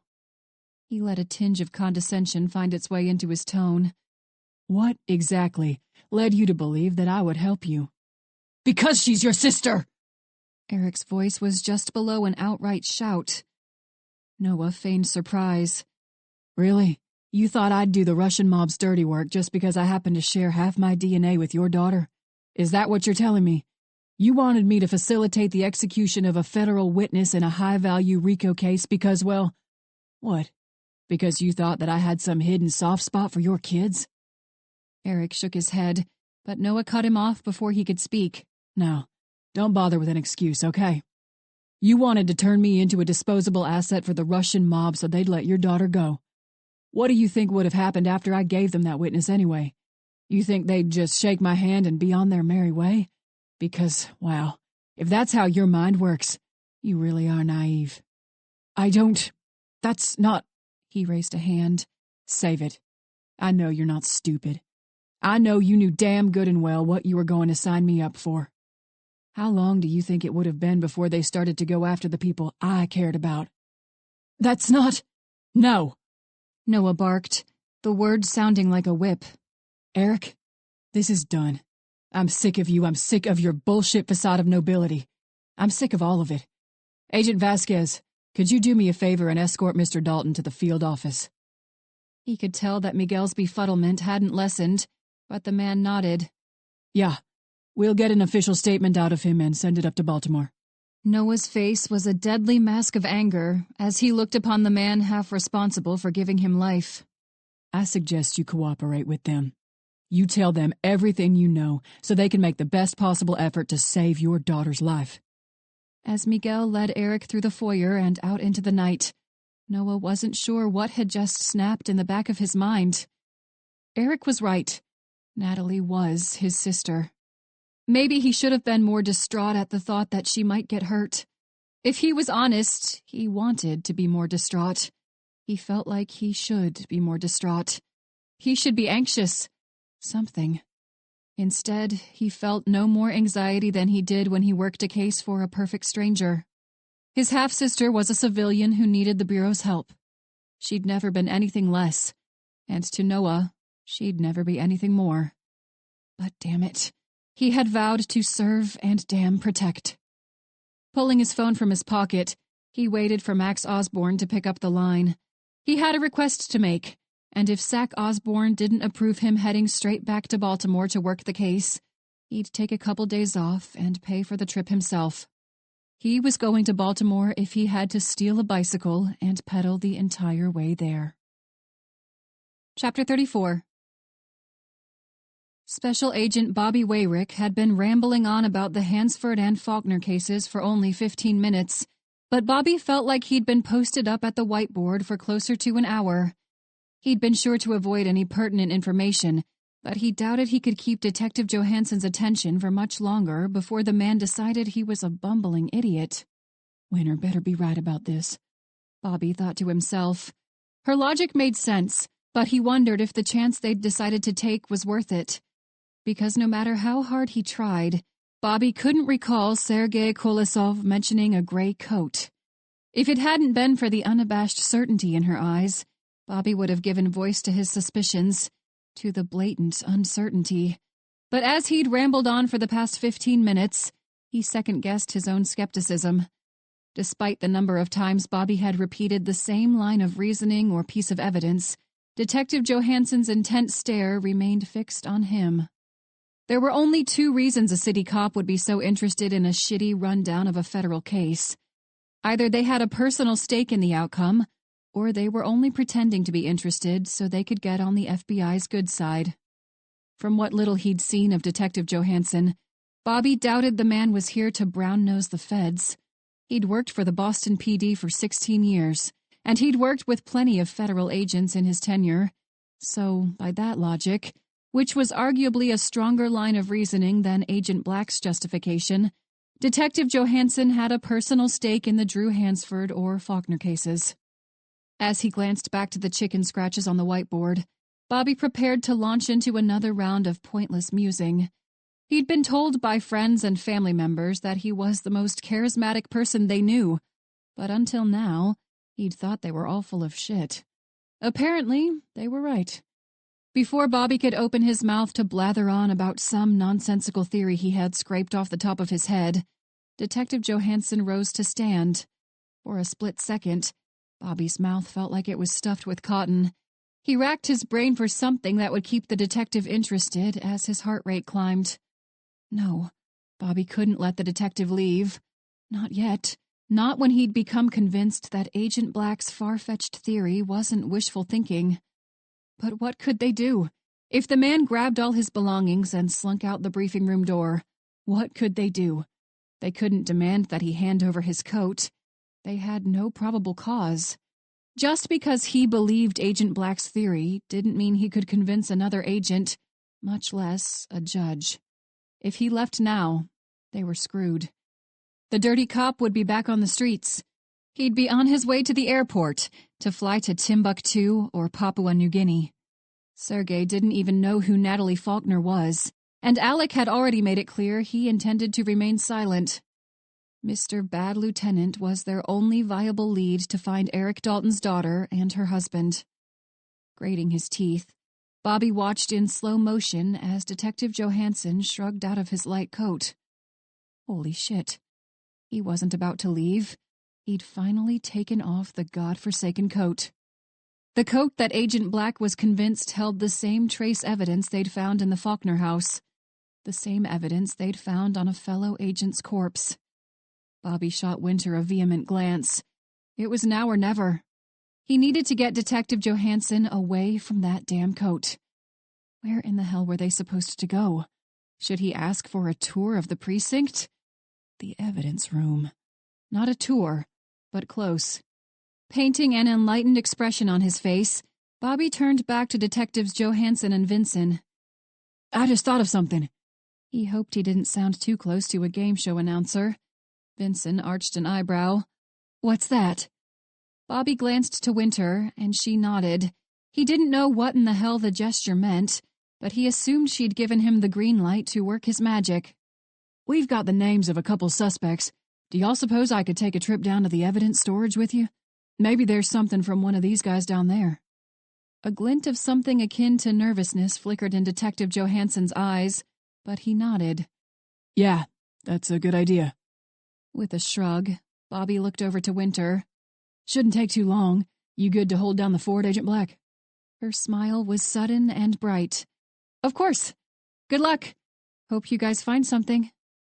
The ease with which she spoke was more than enough to drive away any of Bobby's remaining doubts. They were about to find something. As soon as she'd been satisfied that Bobby and the two detectives were gone, Winter had wasted no time using the evidence tape to collect the fibers and dust particles from Detective Johansson's coat. She'd just been glad the man hadn't taken it with him. Soon after, she and Bobby made their hasty goodbyes, then contacted Marie Judd to ask her to assign an agent to track Detective Johansson's movements. They needed to keep an eye on the good detective until they had a chance to obtain a search warrant. The tape was taken directly to Naomi Clanahan, and she confirmed that the metallic particles on Detective Johansson's coat were microscopically similar to those found on Drew Hansford's clothes. Detective Tony Johansson was the third person present at Agent Hansford's murder. Sack Judd had contacted a friend of hers, a Baltimore County judge, and presented the evidence to obtain a search warrant for Johansson's residence. Winter glanced down to the digital clock in the center console, and then over to where Bobby Wayrick sat in the driver's seat.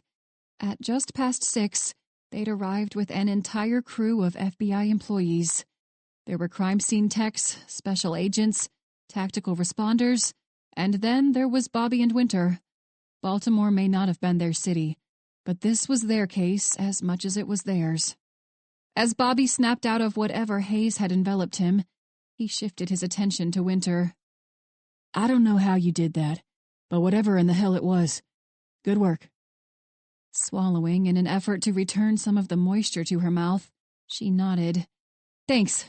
Like I said, just connected a few dots. Seemed like it fit with everything we were looking for. One of those hunches, you know? The ones you can't ignore. He offered her a slight smile, but he was reminded of all the times Agent Sun Ming had spoken about Winter and her spooky hunches while they'd laid in bed after a satisfying bout of sex. Hunches, nosebleeds, blackouts. Yes, there was something going on with the young agent, and he wasn't sure he wanted to know what it was. He smiled at Winter. Yeah, I know the type. All right, come on. It looks like they're getting ready to breach the door. With another nod, Winter shoved open her door and stepped into the early evening. The temperature, though still relatively mild, was much cooler than the balmy fall air to which she'd grown accustomed. Zipping up the front of her navy blue jacket, the jacket with block lettering on the back that read Federal Agent, that never seemed to keep her warm when she was cold, but always made her sweat during the summer, Winter followed Bobby up to the 2-story house. The black-clad man at the head of the procession beat his fist against the beige door. Open up, Mr. Johansson! This is the Federal Bureau of Investigation. We have a warrant to search the premises. Winter and Bobby exchanged nervous glances. According to the agent that Marie Judd had assigned to Tony Johansson, the man hadn't left since he arrived home an hour earlier. In tandem, she and Bobby retrieved their respective service weapons. As he stepped to the side of the door, the tactical response agent looked to the pair of similarly dressed men that held a cylindrical battering ram. In the midst of the quiet neighborhood, the blow to the door sounded out like a gunshot. Automatic rifles leading the way, another pair of agents hurried into the house, followed by the two who'd held the battering ram, and then their apparent leader. Had they all just run into a trap? Or would they find Tony Johansson dead by his own hand? As Winter and Bobby stood on the covered porch beside a couple crime scene techs, they remained silent. Winter's heart hammered a rapid cadence in her chest as she pictured a litany of worst-case scenarios. Seconds turned to minutes, and the minutes felt like hours. Though faint, the occasional shout of "clear" filtered down to them as the tactical team swept the area. If it hadn't been for the reassurance of the team calling out to one another, she would have been tempted to barge into the house herself to back them up. Contrary to what was often displayed on television or in popular media, unless they had experience working together, field agents rarely joined the tactical team in the initial sweep of a place. Even in Richmond, she was inclined to let the men and women of the specialized FBI response team do their job. If she tried to help them, chances were good she'd only get in their way. The creak of the wooden floor drew her attention back to the open door and the space beyond. Scratching the side of his scruffy face, The tactical team's apparent leader shook his head as he approached. "It's all clear, agents. No sign of Johansson anywhere. He must have gotten away." At Winter's side, Bobby groaned. "Damn it," he spat. Winter raised a hand to cut off whatever complaint the man was about to make. "Hold on. He left the precinct an hour ago, and we know for sure he came back here. We don't know when he disappeared after that, but either way we're looking at a window of under an hour, not a week. He can't have gotten far." Bobby leveled an appreciative index finger at her. "That's true. We need to put out an all-points bulletin for Tony Johansson." With a staticky hiss, the tactical agent rattled off Johansson's information to the radio attached to his Kevlar vest. Bobby's amber eyes flicked over to Winter. "Where do you think he went?" Airport. The thought was sudden and unbidden, like an object that had materialized out of thin air. "He might have gone to the airport," she said, ignoring Bobby when he gave her a questioning look. "Or the bus station," she added lamely. Nodding, Bobby started for the short set of steps to the sidewalk. "You're right. Well, even if you're not, there aren't a lot of other places we can check, are there?" Winter jogged down the steps. "No, not really. I think we'd have a hell of a time checking the interstate routes out of the city. We'll leave that to the Baltimore PD." With a grin, Bobby pulled open the driver's side door. "Let's go see if we can't interrupt Mr. Johansson's flight plan."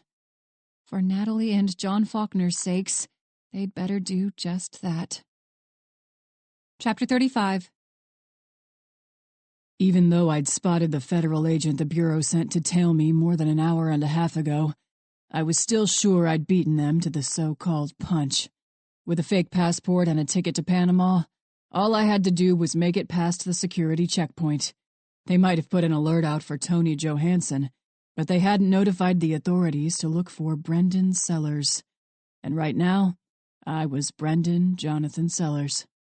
In the short span of time, it was unlikely that my likeness would have been filtered all the way to the TSA.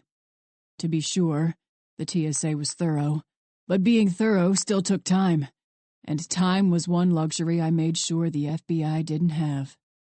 My bag had been packed and ready well before I returned home from the bizarre meeting with Detective Vinson and the two feds.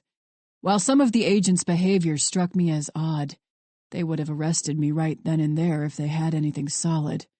When I walked out the front doors of the precinct, I was sure I was about to be in the clear.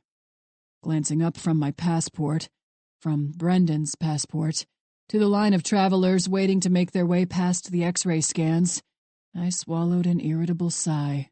The pace of the people in front of me was agonizingly casual.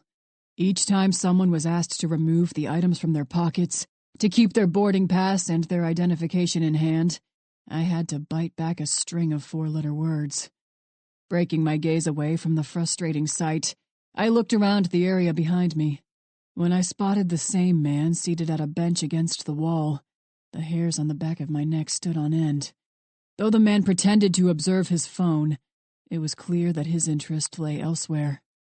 Did he work for the TSA, or was he here for me? As I swallowed down the bile in the back of my throat, I spotted another suspicious person.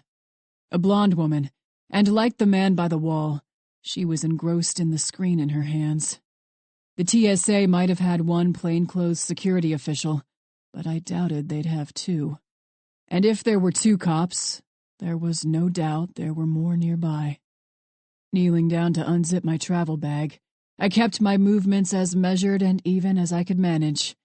If I escaped the airport with no money and no way to obtain money, the effort would be pointless. I'd already been forced to leave my weapons behind. I wasn't about to take off with no money either. My hand settled on an envelope, and then a small bag I'd stuffed with prepaid cards. Between those two items and the documents I already had in my wallet, I would be able to lay low outside the city until the heat died down. I cast one more glance to the man and woman. I hoped they'd be gone, or that they would have convened with their family or friends. But they hadn't. They were still there.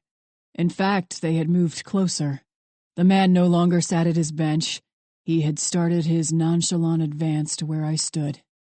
I clenched my jaw and rose back to my full height. And then I ran. Bobby watched Tony Johansson's body language from the video feed on his phone's screen. Even though Bobby was certain Tony never saw him enter the airport, something had spooked the man.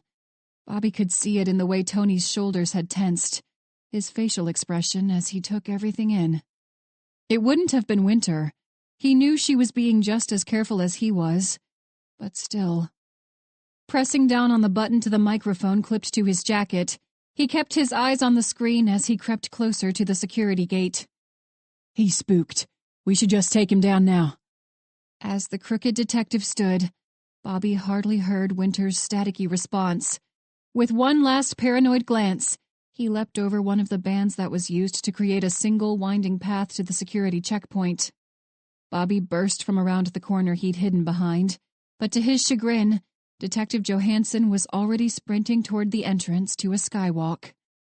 The elevated hall led to a massive parking garage, at the bottom of which was a route to exit the airport grounds. Almost as an afterthought, Bobby clicked the microphone as he took off after Tony. He's headed to the parking garage. Okay, I'm heading down to try to cut him off. Winter's tone was calm and determined. As Bobby's footsteps echoed over the polished floor, he lamented his neglect to change to a pair of shoes more conducive to foot pursuit of a suspect. He zigzagged through a throng of puzzled travelers, a handful of gasps left in his wake. The block text on the back of his jacket would tell them all they needed to know. When he sprinted to the start of the skywalk, he looked into the distance and the shadowy entrance to the parking garage. The instant he spotted a fast-moving man among the group of otherwise slow-moving patrons, he ran to the set of glass doors as fast as his legs could carry him. There were fewer people to dodge here, but Bobby wasn't above shoving them out of his way if they didn't clear a damn path. The stench of car exhaust greeted him like an unwanted embrace as he pushed his way to the veritable concrete fortress. He snapped his gaze left, then right. With hardly a pause, Tony Johansson planted both hands on a concrete barrier between two sections of the same downward-sloping road. As he leapt, Bobby took in a deep breath and sprinted after him. There were a handful of confused shouts from the civilians at his back, but he ignored them. As Bobby approached the cement divider, he slowed his gait to a jog. Grasping the top of the 4-foot wall with both hands, he used the momentum from his sprint to haul him over to the other side. He hit the ground running, and he noted with some satisfaction that the gap between him and Tony Johansson had narrowed a bit. But unless Winter had found a quicker route to the ground floor, Bobby needed to close the rest of the distance. Gritting his teeth against the burn in his side, he forced his tired legs to move faster. He wasn't in the same shape he'd maintained during his time in the Special Forces, but Bobby still worked to maintain a level of physical fitness that far surpassed the average Joe. Apparently, so did Tony Johansson. Rather than continue down the sloping concrete, Johansson took a sharp turn to the set of glass and metal doors that led to the stairwell. As Bobby followed the man's path, he pinched the mic. He's headed down the stairwell, the southeast corner. Shit, Winter spat. All right, I'm on my way. I'm on the main floor. I'm at the northwest corner, though. I'll get there as quickly as I can. Bobby didn't bother to offer a response. He needed what little precious air he could pull into his lungs. His feet pounded against the concrete as he closed the distance to the stairwell, each jolt a pointed reminder that he wasn't the 22-year-old soldier he'd been during his second tour of Afghanistan. Flinging open the nearest door, he launched himself toward the staircase. Though faint, he could hear the echo of Johansson's steps as the man desperately tried to stay ahead of his pursuer. With one hand, Bobby brushed the railing as he took the stairs down 2 at a time. He thought to shout at Johansson to stop, but he knew better than to think the man would heed his command. Tony Johansson had gone all or nothing. He either escaped or he was caught and imprisoned. No caveat, no gray area. Do or die, sink or swim. As he dared a glance over the side of the railing, he noted that there was a gap of less than a floor between them. The impact of his feet on the concrete steps was just as jarring, if not more so, than the sprint across flat asphalt. The stairwell was a square, and if Bobby could close a little more of the distance between them, He might be able to use his higher position to his advantage. He looked over to a large plaque with the number 2 printed in the center. Whatever he was going to do, he had to do it soon. His side was on fire, and his breathing came in short, desperate gasps. He needed to catch this bastard soon, or he'd be liable to collapse into a heap at the bottom of the stairs. Screw it all, he thought. Clamping both hands down on the metal railing, he leapt off the 5th or 6th step and swung himself down to the landing. A few more steps, and then he took hold of the rail again. This time, however, he hauled himself over the corner of empty space between the landing and the next set of stairs. There were 1,000,001 different ways he could have messed up the maneuver and gone ass for appetite down the concrete stairwell, but even if he wasn't in the same shape he'd been during his tenure in the military, Bobby's reflexes were just as sharp as ever. His feet had only just met the stairs as Johansson stepped onto the next landing. The disgraced detective snapped his wide-eyed stare to Bobby, though only for a split second. A split second was all Bobby needed. As Bobby took hold of the railing with his vice-like grip and lifted himself onto the metal handhold, he almost felt like he was a kid about to slide down the banister to hurry to the dining room for breakfast. Only for this trip, he didn't have eggs or waffles waiting. All he had at the figurative finish line was a dirty cop who'd sold out Drew Hansford and led the FBI agent to his death. When Bobby was halfway down his descent of the handrail, Johansson finally thought to continue his descent to the main floor, to his supposed salvation. But the decision came too late. Bobby had him. Rather than ride the railing to the landing, Bobby made use of his leftover momentum as he shoved himself away with both hands. If Tony Johansson hadn't been at the edge of the landing, Bobby would have catapulted face first into the damn floor. To his relief, Tony broke his fall. The impact was at least 10 times as jarring as the jolts that went through his legs while he'd sprinted down the stairs. Johansson's face smashed into the arm he'd only just managed to throw in front of himself as he crumpled to the cement below. Before the descent of the tackle had even finished, Bobby wrenched the man's other arm behind his back. Still gasping for breath, he reached to his back to produce a pair of silver handcuffs. The sickly yellow light of the garage glinted off the polished metal as he closed one cuff around Tony's wrist. Jamming one knee into the center of the man's back, he propped himself up and reached for the arm that had barely prevented Tony's face from colliding with the landing. As he closed the second cuff to bind both the traitorous bastard's hands behind his back, he took a deep breath. "Tony Johansson." He had to pause for another desperate gulp of air. "You're under arrest. You have the right to remain silent, as anything you say can and will be used against you in a court of law. You have the right to an attorney, and if you can't afford one will be provided to you. Do you understand these rights as I have read them?" Amidst Johansson's labored breathing, the man grunted, "Yes." With one more breath, Bobby pressed the button on the microphone. "I've got him. Southeast stairwell, first level." Winter's breathing was almost as labored as Bobby's. "I'm on my way." Glancing down to the back of Tony's head, Bobby ran a hand through his sweat-dampened hair. The foot pursuit had been the easy part. Now, they had to try to convince Tony Johansson to tell them where Natalie and John Faulkner were. Now came the hard part. Chapter 36. Aside from a bruise on the side of his forehead, Winter was surprised to see that Tony Johansson was unscathed. According to Bobby, he'd leapt off a railing to tackle Johansson to the ground. Although she didn't care much if Bobby had squashed the man into a greasy spot on the concrete floor, she was glad the detective was alive and well. He wouldn't be able to tell them the location of Eric Dalton's daughter if he was in a coma or dead. Before Bobby had joined her behind the familiar pane of one-way glass, he'd stopped by his hotel room to shower and change his clothes. According to him, he didn't want to subject her to an extended period of time in close quarters with a sweaty man who smelled like a week-old gym sock. As she caught a whiff of the woodsy scent of his shampoo and conditioner, she was suddenly glad for his attention to vanity. The light scent of soap was a vast improvement from body odor and smelly feet. They had been forced to wait for Tony Johansson's lawyer to arrive. and Bobby had made good use of the time.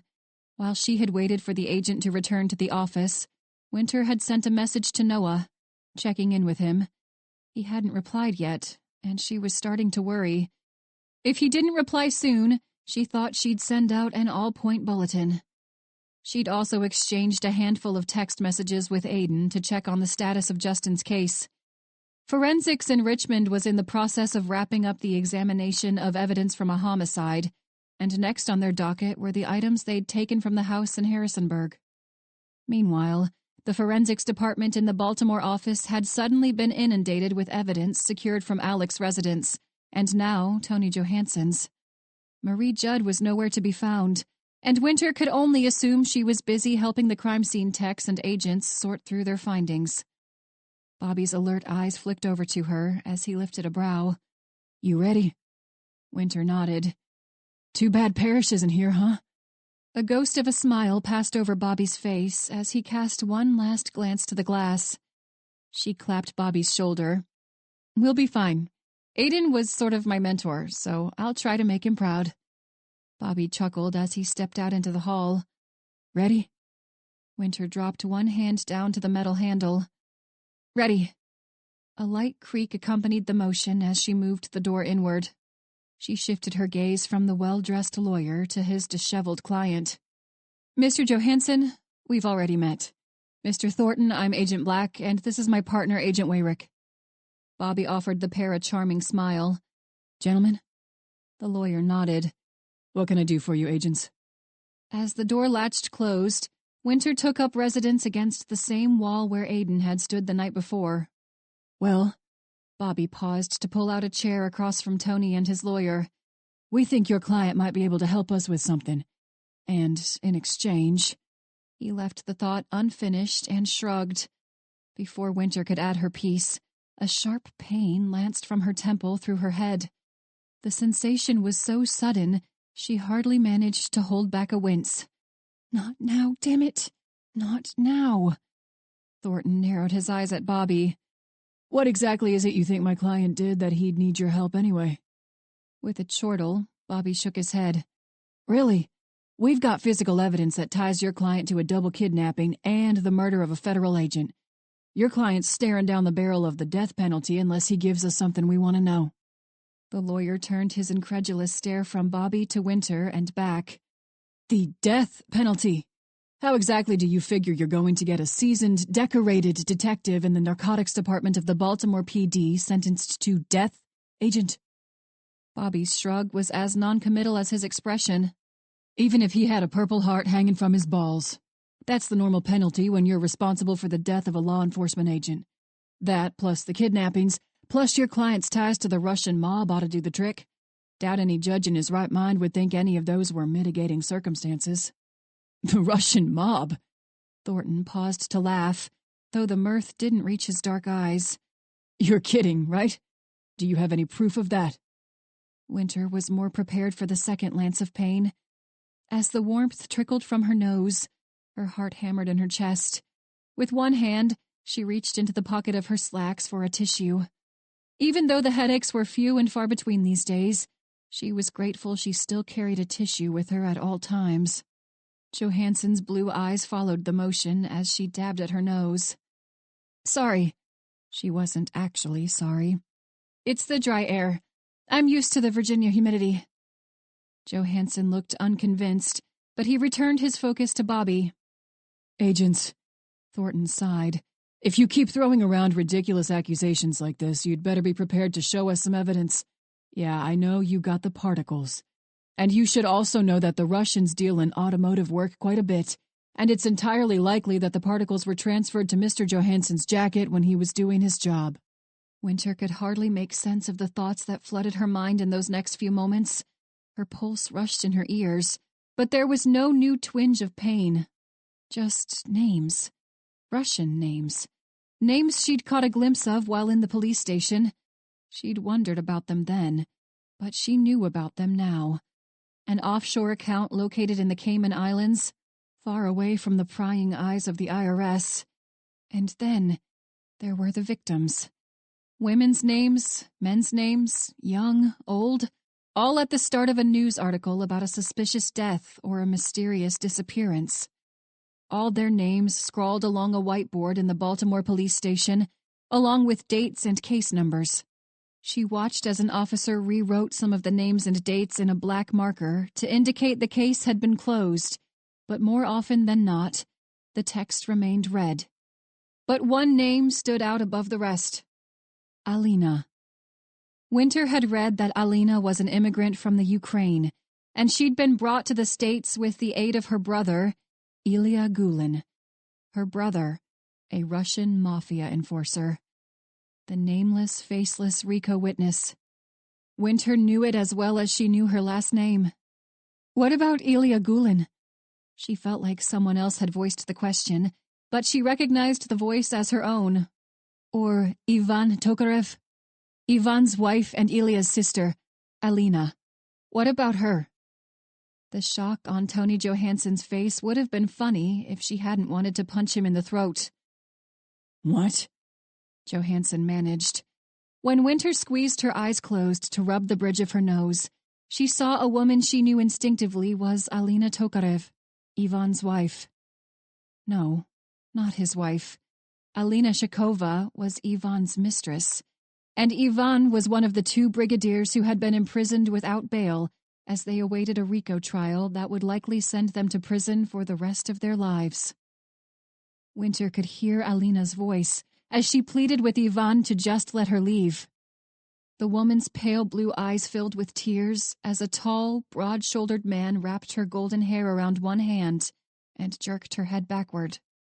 They'd been in Alina's house, standing in front of the open suitcases that she'd been midway through packing when Ivan arrived. Alina Chakova had been killed, murdered by Ivan after she'd become pregnant with his child. He'd beat her to death in a fit of rage, and who better to help him clean the scene than a Baltimore detective? Ivan Tokarev, Winter repeated. You helped him, didn't you? Helped him wipe Alina Shakova's blood off the walls of her bedroom. Helped bleach all the spots where her brain matter stained the hardwood floor. Bleach makes it so blood doesn't show up with luminol. That's what you told him, wasn't it? As she watched, the remaining color drained from the detective's face. The shadows beneath his eyes were so pronounced, he looked as if he'd just risen from the dead. How did you know that? The lawyer flashed Johansson an incredulous glance. Tony, you don't have to talk to them. Winter ignored the man. She ignored how much of her secret she was giving away with all these insights. She didn't let her glare waver from Tony Johansson. You didn't know she was pregnant, did you? You didn't know until the cops found her body 6 months later. Then you spent a week drinking yourself into a stupor every night because you couldn't get her face out of your head. Shock making his mouth grow slack, Johansson shoved his lawyer's hand off his arm. You can't know that. It's not possible. Who the hell are you? She'd have to deal with the fallout of this little performance later, she knew. You thought the cops wouldn't be able to identify her body if you cut off her hands and her head, didn't you? The next best thing to incineration, isn't that what Ivan said? But you didn't know about her surgeries. She'd been hit by a car when she was younger, and all the pins and the steel rods in her legs were easy enough to trace back to her. Then it was on the news, and that's when you found out that she was pregnant. Where he'd been a flurry of frantic movement just a moment before, Johansson now seemed carved from stone. This is impossible. She was in the water for weeks, months before they found her. Thornton grasped at his client's shoulder. Tony, shut the fuck up, Mark! Johansson turned his glare to the lawyer. Shut the fuck up or just get out, all right? Now Mark Thornton looked pale too. Winter dabbed at her nose again. You've got a conscience, don't you, detective? Earlier today, you tried to talk Alec out of... She had to pause to swallow down a twinge of rage. You tried to talk him out of going after Noah Dalton, didn't you? Bobby's head snapped around, his eyes wide. In spite of the expression of shock, he didn't speak. There's no way. Johansson's voice was scarcely above a whisper. There's no way you could know that. But here we are. She narrowed her eyes. You tried to talk Alec out of kidnapping Noah Dalton's... What? His friend? His girlfriend? Seemed like Alec was pretty excited about that. About having that pretty redhead all to himself for a couple days. In the silence that ensued, Winter thought Toni Johansson might either faint or throw up. She let the unsettling moment drag on until she was satisfied that the man would remain conscious when she spoke again. You've got a conscience, Toni. I don't think you would have brought Agent Hansford to Alec that night if you'd known who he was. You were the one who told Sergei to check his pulse, weren't you? And right now, we're looking for Natalie Faulkner and her husband, Jonathan. I know you know where they are. And I hope you've figured out that you can't hide anything from me, so there's no point in denying it. Tell us where they are and we'll make sure you sit down with the U.S. Attorney to work out a deal on that death sentence my partner mentioned.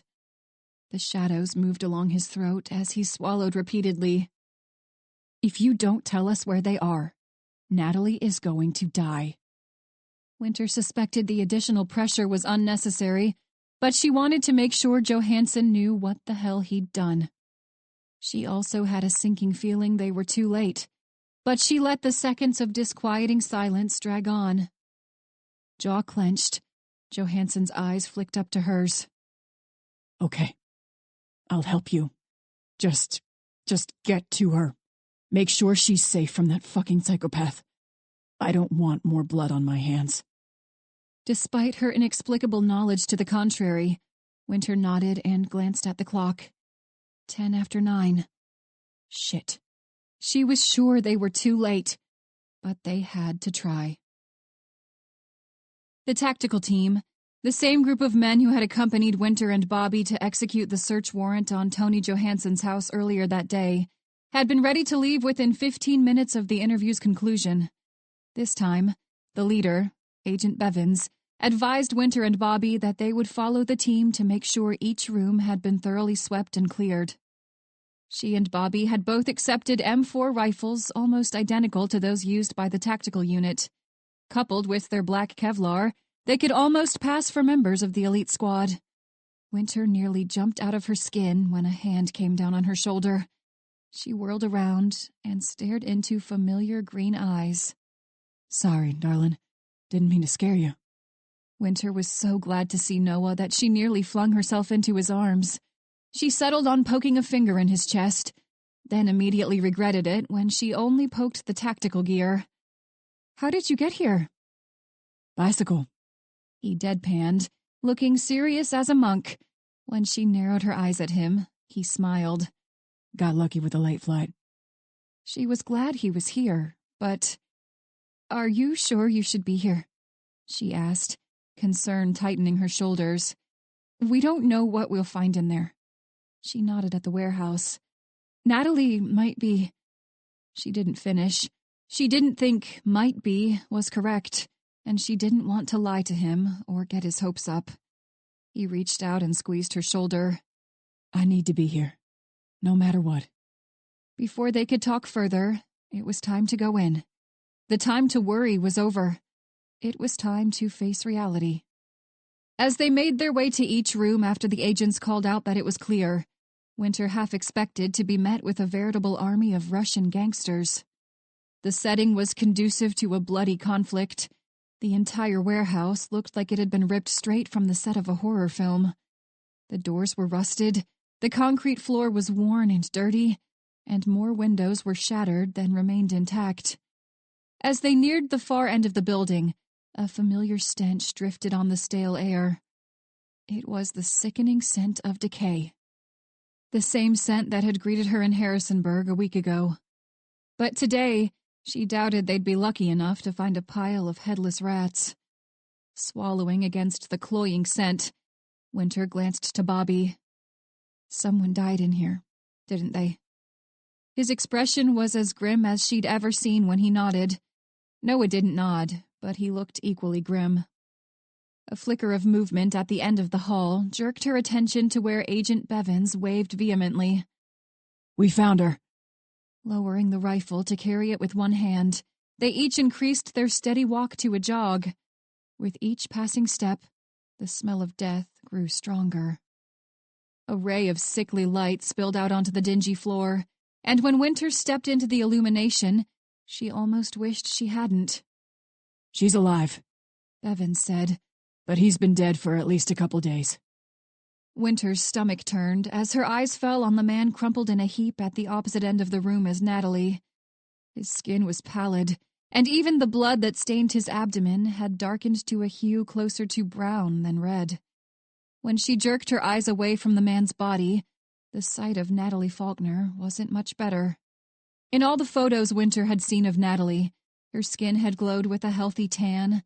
She'd always looked energetic and put together, almost like she was one of those online fitness and health personalities.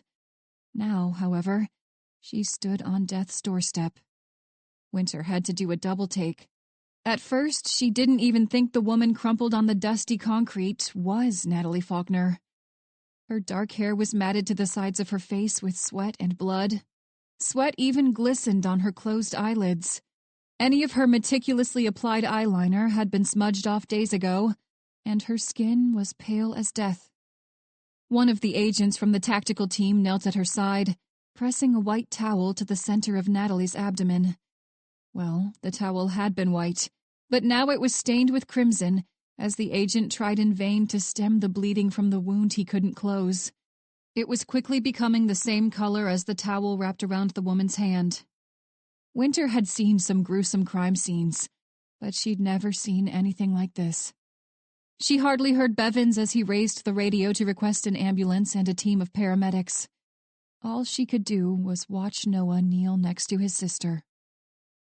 Chapter 37. Even under the circumstances, Noah's half-sister still looked familiar to him. Beyond the mask of gore, she looked very much like the girl he'd known so many years ago. Back then, her mouth was so often twisted in a sneer. She'd been a brat and had reveled in her position of princess of her daddy's house. He remembered her cruel words to both him and Lucy. He remembered her lies. But now, none of that mattered. Now, he'd never get the chance to learn if she'd grown into a person he might actually like. Now he'd never get to ask why she'd been so intent on being so shitty to them. What had motivated her? Was it true bitchiness, or was it fear? Because now, his half-sister was barely clinging to life, and if the expression on the people's faces around him was any indication, she didn't have long. "Natalie." The word was cracked and raw from an emotion he didn't expect. "It's me. Noah. Your brother." Unless he was mistaken, her eyelashes flickered a little. A hand came down on his shoulder, and he didn't even need to look to see who it was. He felt Winter's warmth, her comfort, her support, maybe something more. Very carefully, he levered an arm under Natalie's head and pulled her up until she was lying in his arms. Not all of their visits had been terrible, he remembered. It was almost like a black veil of bad times had been laid over the good. But looking in Natalie's face, he smiled a bittersweet smile at the memories. "Remember when we played Pictionary, and you thought the car I'd drawn was a dick?" God, they'd laughed as only children could each time a body part was a topic of discussion. "And what had we been thinking when we filled that stupid balloon with deodorant spray, put it in a bucket and lit it on fire?" He smiled. "It took months for my eyebrows to grow back." She groaned, the lids flickering again.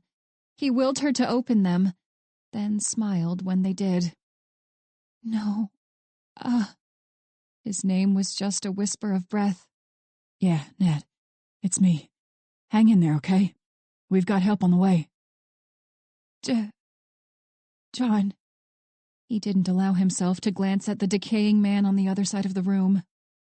"We're going to take care of him too, okay? Don't worry about anything except fighting. You hear me?" He remembered the times they danced in the living room. He remembered the food fight that had been worth getting grounded. Yeah, they'd had a few good times tossed in with the bad. Dad? Anger was like a fist around his heart. Their bastard of a father was the cause of all of this. He's fine. He's been worried about you. You need to get better so you can kick his ass. Her pale tongue darted out to lick at her dry lips. Ugh. Love. Noah waited for her to finish, watched her take in a shuddering breath. Then, nothing. He waited a minute. Longer. There, on the floor of a dirty warehouse, the sister he barely knew grew still as her heart beat its last. He shouldn't have felt anything. He knew that he shouldn't. They were strangers. She was just another victim. But he did. An ache of anger and grief that hit him unexpectedly. "I'm sorry," he whispered, pulling Natalie against his chest. For what? He wasn't sure. Noah didn't know why he was here. He didn't know what had compelled him to seek out Eric to personally deliver the news of Natalie's passing. But here he was. He'd held Winter's hand on the flight, and she'd let him, her head resting on his arm. She'd given him strength to do what he needed, had been driven, to do next. For the past 4 hours, Eric had been tucked away in an interview room in the heart of the Richmond field office. He'd given a full detailed statement to Miguel Vasquez. Not long afterwards, he'd been read his rights and officially arrested. Vasquez would transfer him to a holding cell for the rest of the night. Then, at the start of the next business day, Eric would start down the well-traveled path of the criminal justice system. With a deep breath to steady himself, Noah smiled at Winter, who leaned on the wall before he shoved open the door to the interview room. Eric's weary gaze jerked over to the doorway at the sudden disturbance. "Did you find her?" Noah expected to see a glimmer of naive hope in his eyes, but in its place was only misery. Maybe Eric wasn't as stupid as Noah had initially assumed. "Yeah." He pulled out a chair and dropped down to sit with a long sigh. All the fight had gone out of him. Sure, he could be angry, but what good would that do? "We found her." Though the color drained from Eric's cheeks, his expression changed little. He'd been prepared for the news. He'd finally learned who he had been dealing with. Finally learned the extent of the Russians' callousness. Finally recognized just how foolish he'd been. Reluctantly, Noah met Eric's eyes. "I'm sorry, but she didn't make it." The overhead fluorescence glinted off the first tear as it streaked down Eric's bearded face. For the first time in his life, Noah felt a twinge of sympathy for the man. In a week, he'd lost virtually everything important in his life. His daughter, his son-in-law, his job, his freedom, and possibly even his marriage. All it took was one bad decision, and Eric had been left with nothing. As Bree settled into her spot on the couch, she blew on the hot cup of tea. To Bree's side, Shelby reached out to touch her shoulder. "What's wrong?" Shelby asked. "They got the guys." Bree was surprised her voice didn't crack.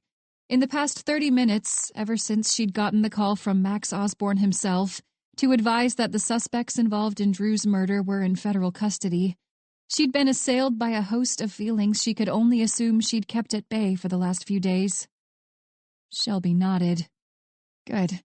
I hope they rot." Bree took a tentative sip from the mug. "I still can't believe he's gone. It's not like we saw one another all the time. But I knew he was always there, you know. I'd check Facebook or whatever, and there'd be pictures of him and his wife and daughter." Drew was a low-maintenance friend. Shelby squeezed her shoulder and offered a wistful smile. With a shaky sigh, Bree nodded. "Yeah, he was. I just hope Amelia and Emma are doing okay."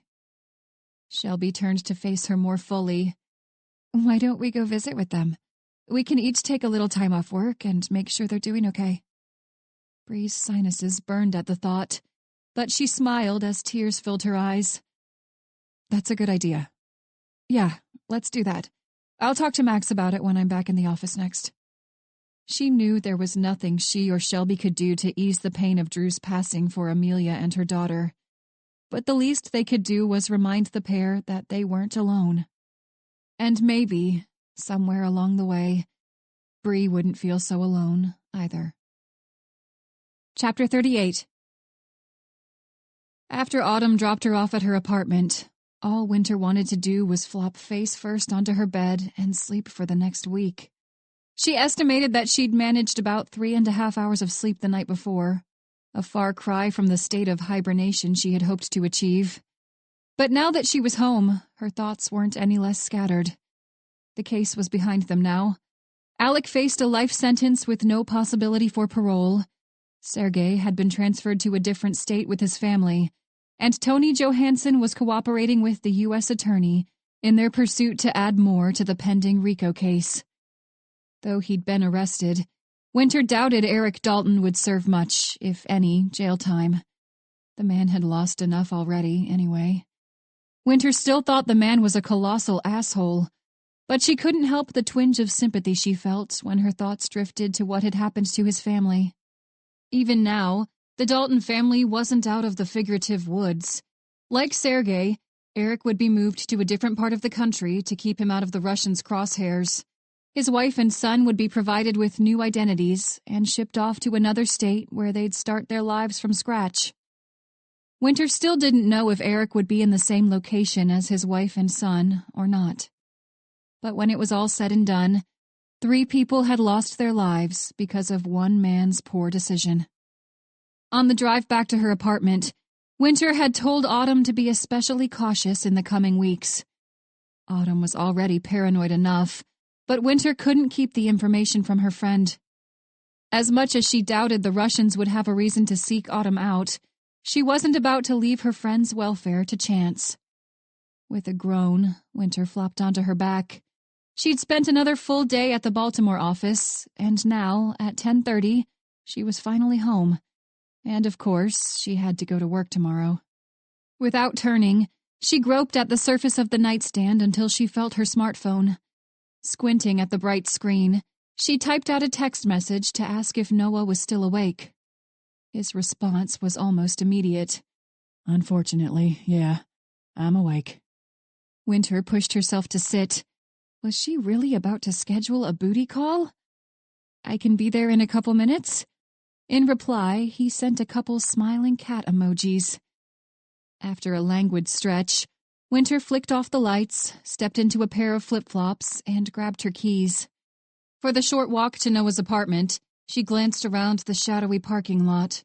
She was on the lookout for any anomaly, any person or vehicle that even seemed remotely like it didn't belong. But the scene was still. Disgusted with herself, she raised a hand to rap her knuckles against the familiar door. After a light click, the door swung inward. Despite his disheveled hair and wrinkled t-shirt and gym shorts, Noah's green eyes were alert. Apparently, Winter wasn't the only one who had become paranoid. With a slight smile, he stepped to the side so she could enter. Hey. She returned the expression as well as she could manage. Hey. A hint of concern flitted over his face as he closed and locked the door. I heard about your interview with that detective, Tony Johansson. Winter blinked a couple times. She didn't want to talk about work, but she could tell by the worry in his eyes that this was important. What about it? Combing a hand through his hair, he shrugged. Bobby was wondering about how you knew so much. Said he thought he must have missed something important since he stopped by his room to take a shower. I wasn't really sure what the hell he was talking about, so I lied like a giant dog and told him that I'd told you about the 911 call and stuff. Winter's mouth went dry. The pace of the investigation had been so chaotic, she'd been forced to give little consideration to the fallout after she'd spouted off about old cold cases during the interview with Tony Johansson. Did he believe you? Did he say anything else? Noah nodded. Yeah. He asked if we'd been looking through some murder case. A woman named Alina Chekova? I just told him yes again. Rubbing her eyes with both hands, Winter heaved a sigh. I'm so sorry you had to lie. That was close. During that interview, I had a vision, I guess. But it wasn't like the other ones. I didn't pass out or anything. My head just hurt a little, and I got a nosebleed. Although I'd gotten a glimpse of some of that information earlier, it was like what I'd seen had been imprinted in my mind. Noah snorted. Wish I had that ability. She gave him a soft elbow to his ribs, then leaned into him when he wrapped an arm around her shoulder. I could see all these names, all these dates and case numbers on a whiteboard in the Baltimore police precinct. And this woman, Alina, I saw her too. And as soon as I saw her, it was like I just knew what had happened to her.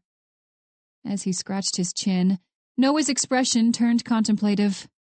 Damn, well, I guess that's an improvement, right? Winter's laugh sounded strained, but the tension melted from her tired muscles. I'm so glad to see you right now. As a smile brightened his weary face, Winter thought she might weep tears of joy. The familiar sight was such a welcome reprieve from the darkness by which she'd been enveloped the last few days. Her heart felt lighter, and the tangled web of thoughts didn't seem so unmanageable. In terms of a relationship, she didn't know what those feelings meant. She didn't know, but she knew she would be wise to welcome them. Without thinking any more about it, she wrapped her arms around him as tightly as she could manage. He wasted no time pulling her into a warm embrace. She took in the familiar scent of fabric softener and the faint woodsy scent of his shampoo and conditioner. As much as she wanted to tell him about the feelings his smile evoked, she wasn't sure she had the energy for a grown-up discussion. The past week had been more than taxing, both physically and emotionally. For a little while, she just wanted to be happy. I missed you, she murmured. The words were muffled from where she'd tucked her face into the crook of his neck. I missed you too, darling. The bass in his voice reverberated against the side of her face. Winter tightened her hold on him before she tilted her head back to peer up into his green eyes. As she traced the fingers of one hand down his scruffy cheek, the corner of his mouth turned up in a slight smile. She wanted those lips, and without the need for some rambling spiel beforehand, she felt that she could just be present. She could just enjoy his closeness.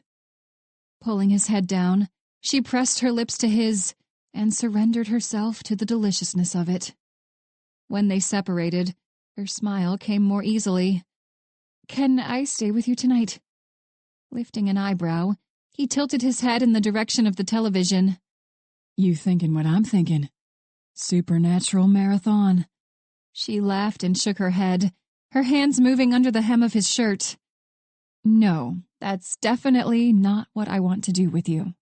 If that's all you want to do, then I'll be fine with it.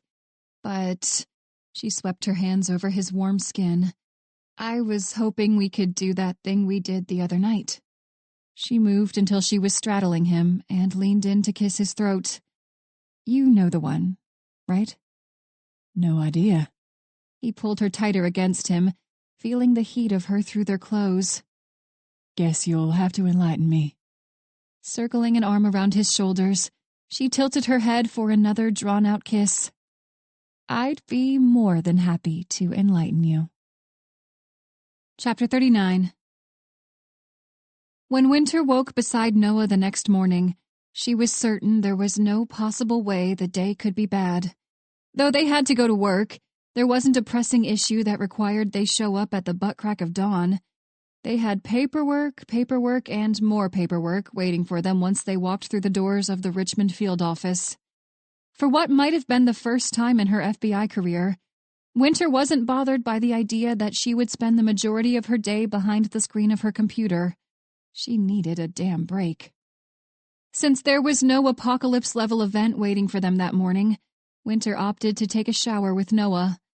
Unsurprisingly, one thing led to another, and they barely made it out before the water turned cold.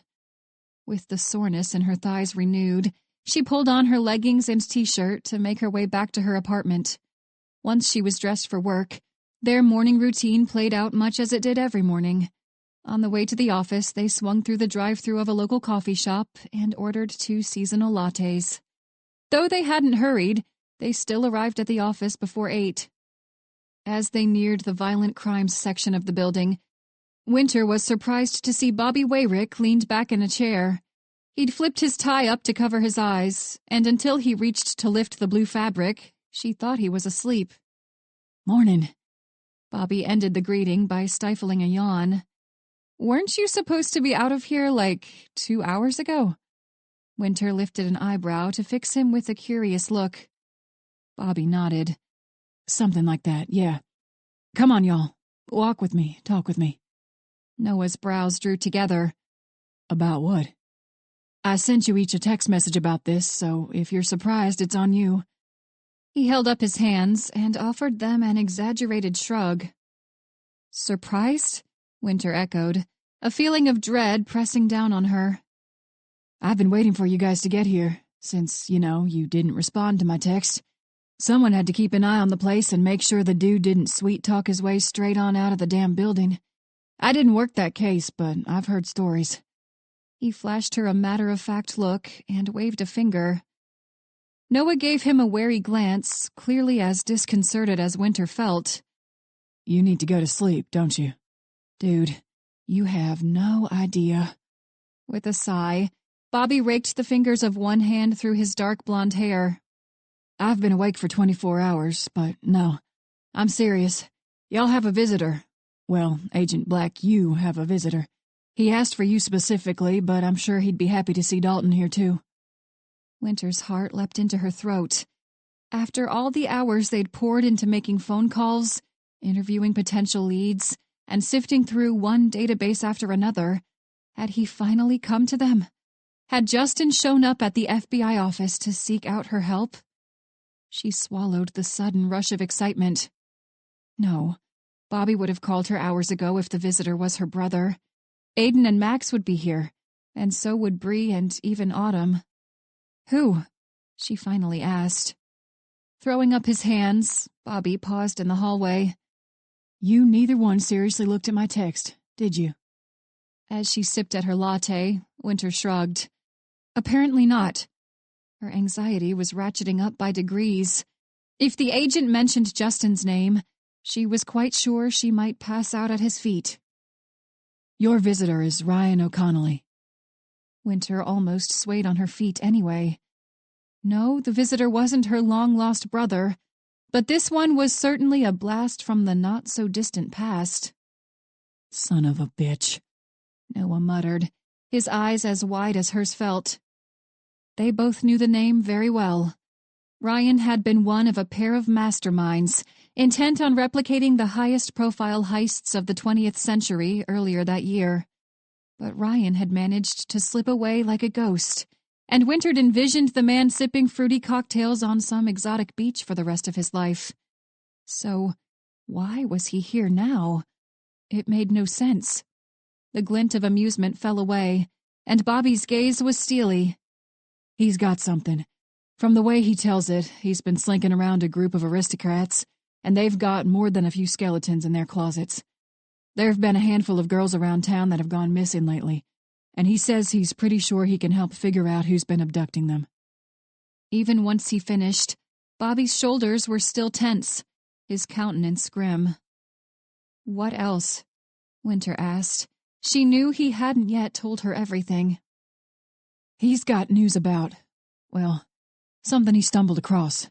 Something about Kent Strickland and Tyler Haldane." Tyler Haldane and Kent Strickland, the two shooters who had killed 13 people at a shopping mall in Danville, Virginia. The mass shooting that had occurred on the same night Douglas Kilroy met his end. The same mass shooting for which Bobby Wayrick and Sun Ming had been on the front lines. Winter swallowed against the sudden bitterness on her tongue. "Okay," she managed. "Let's see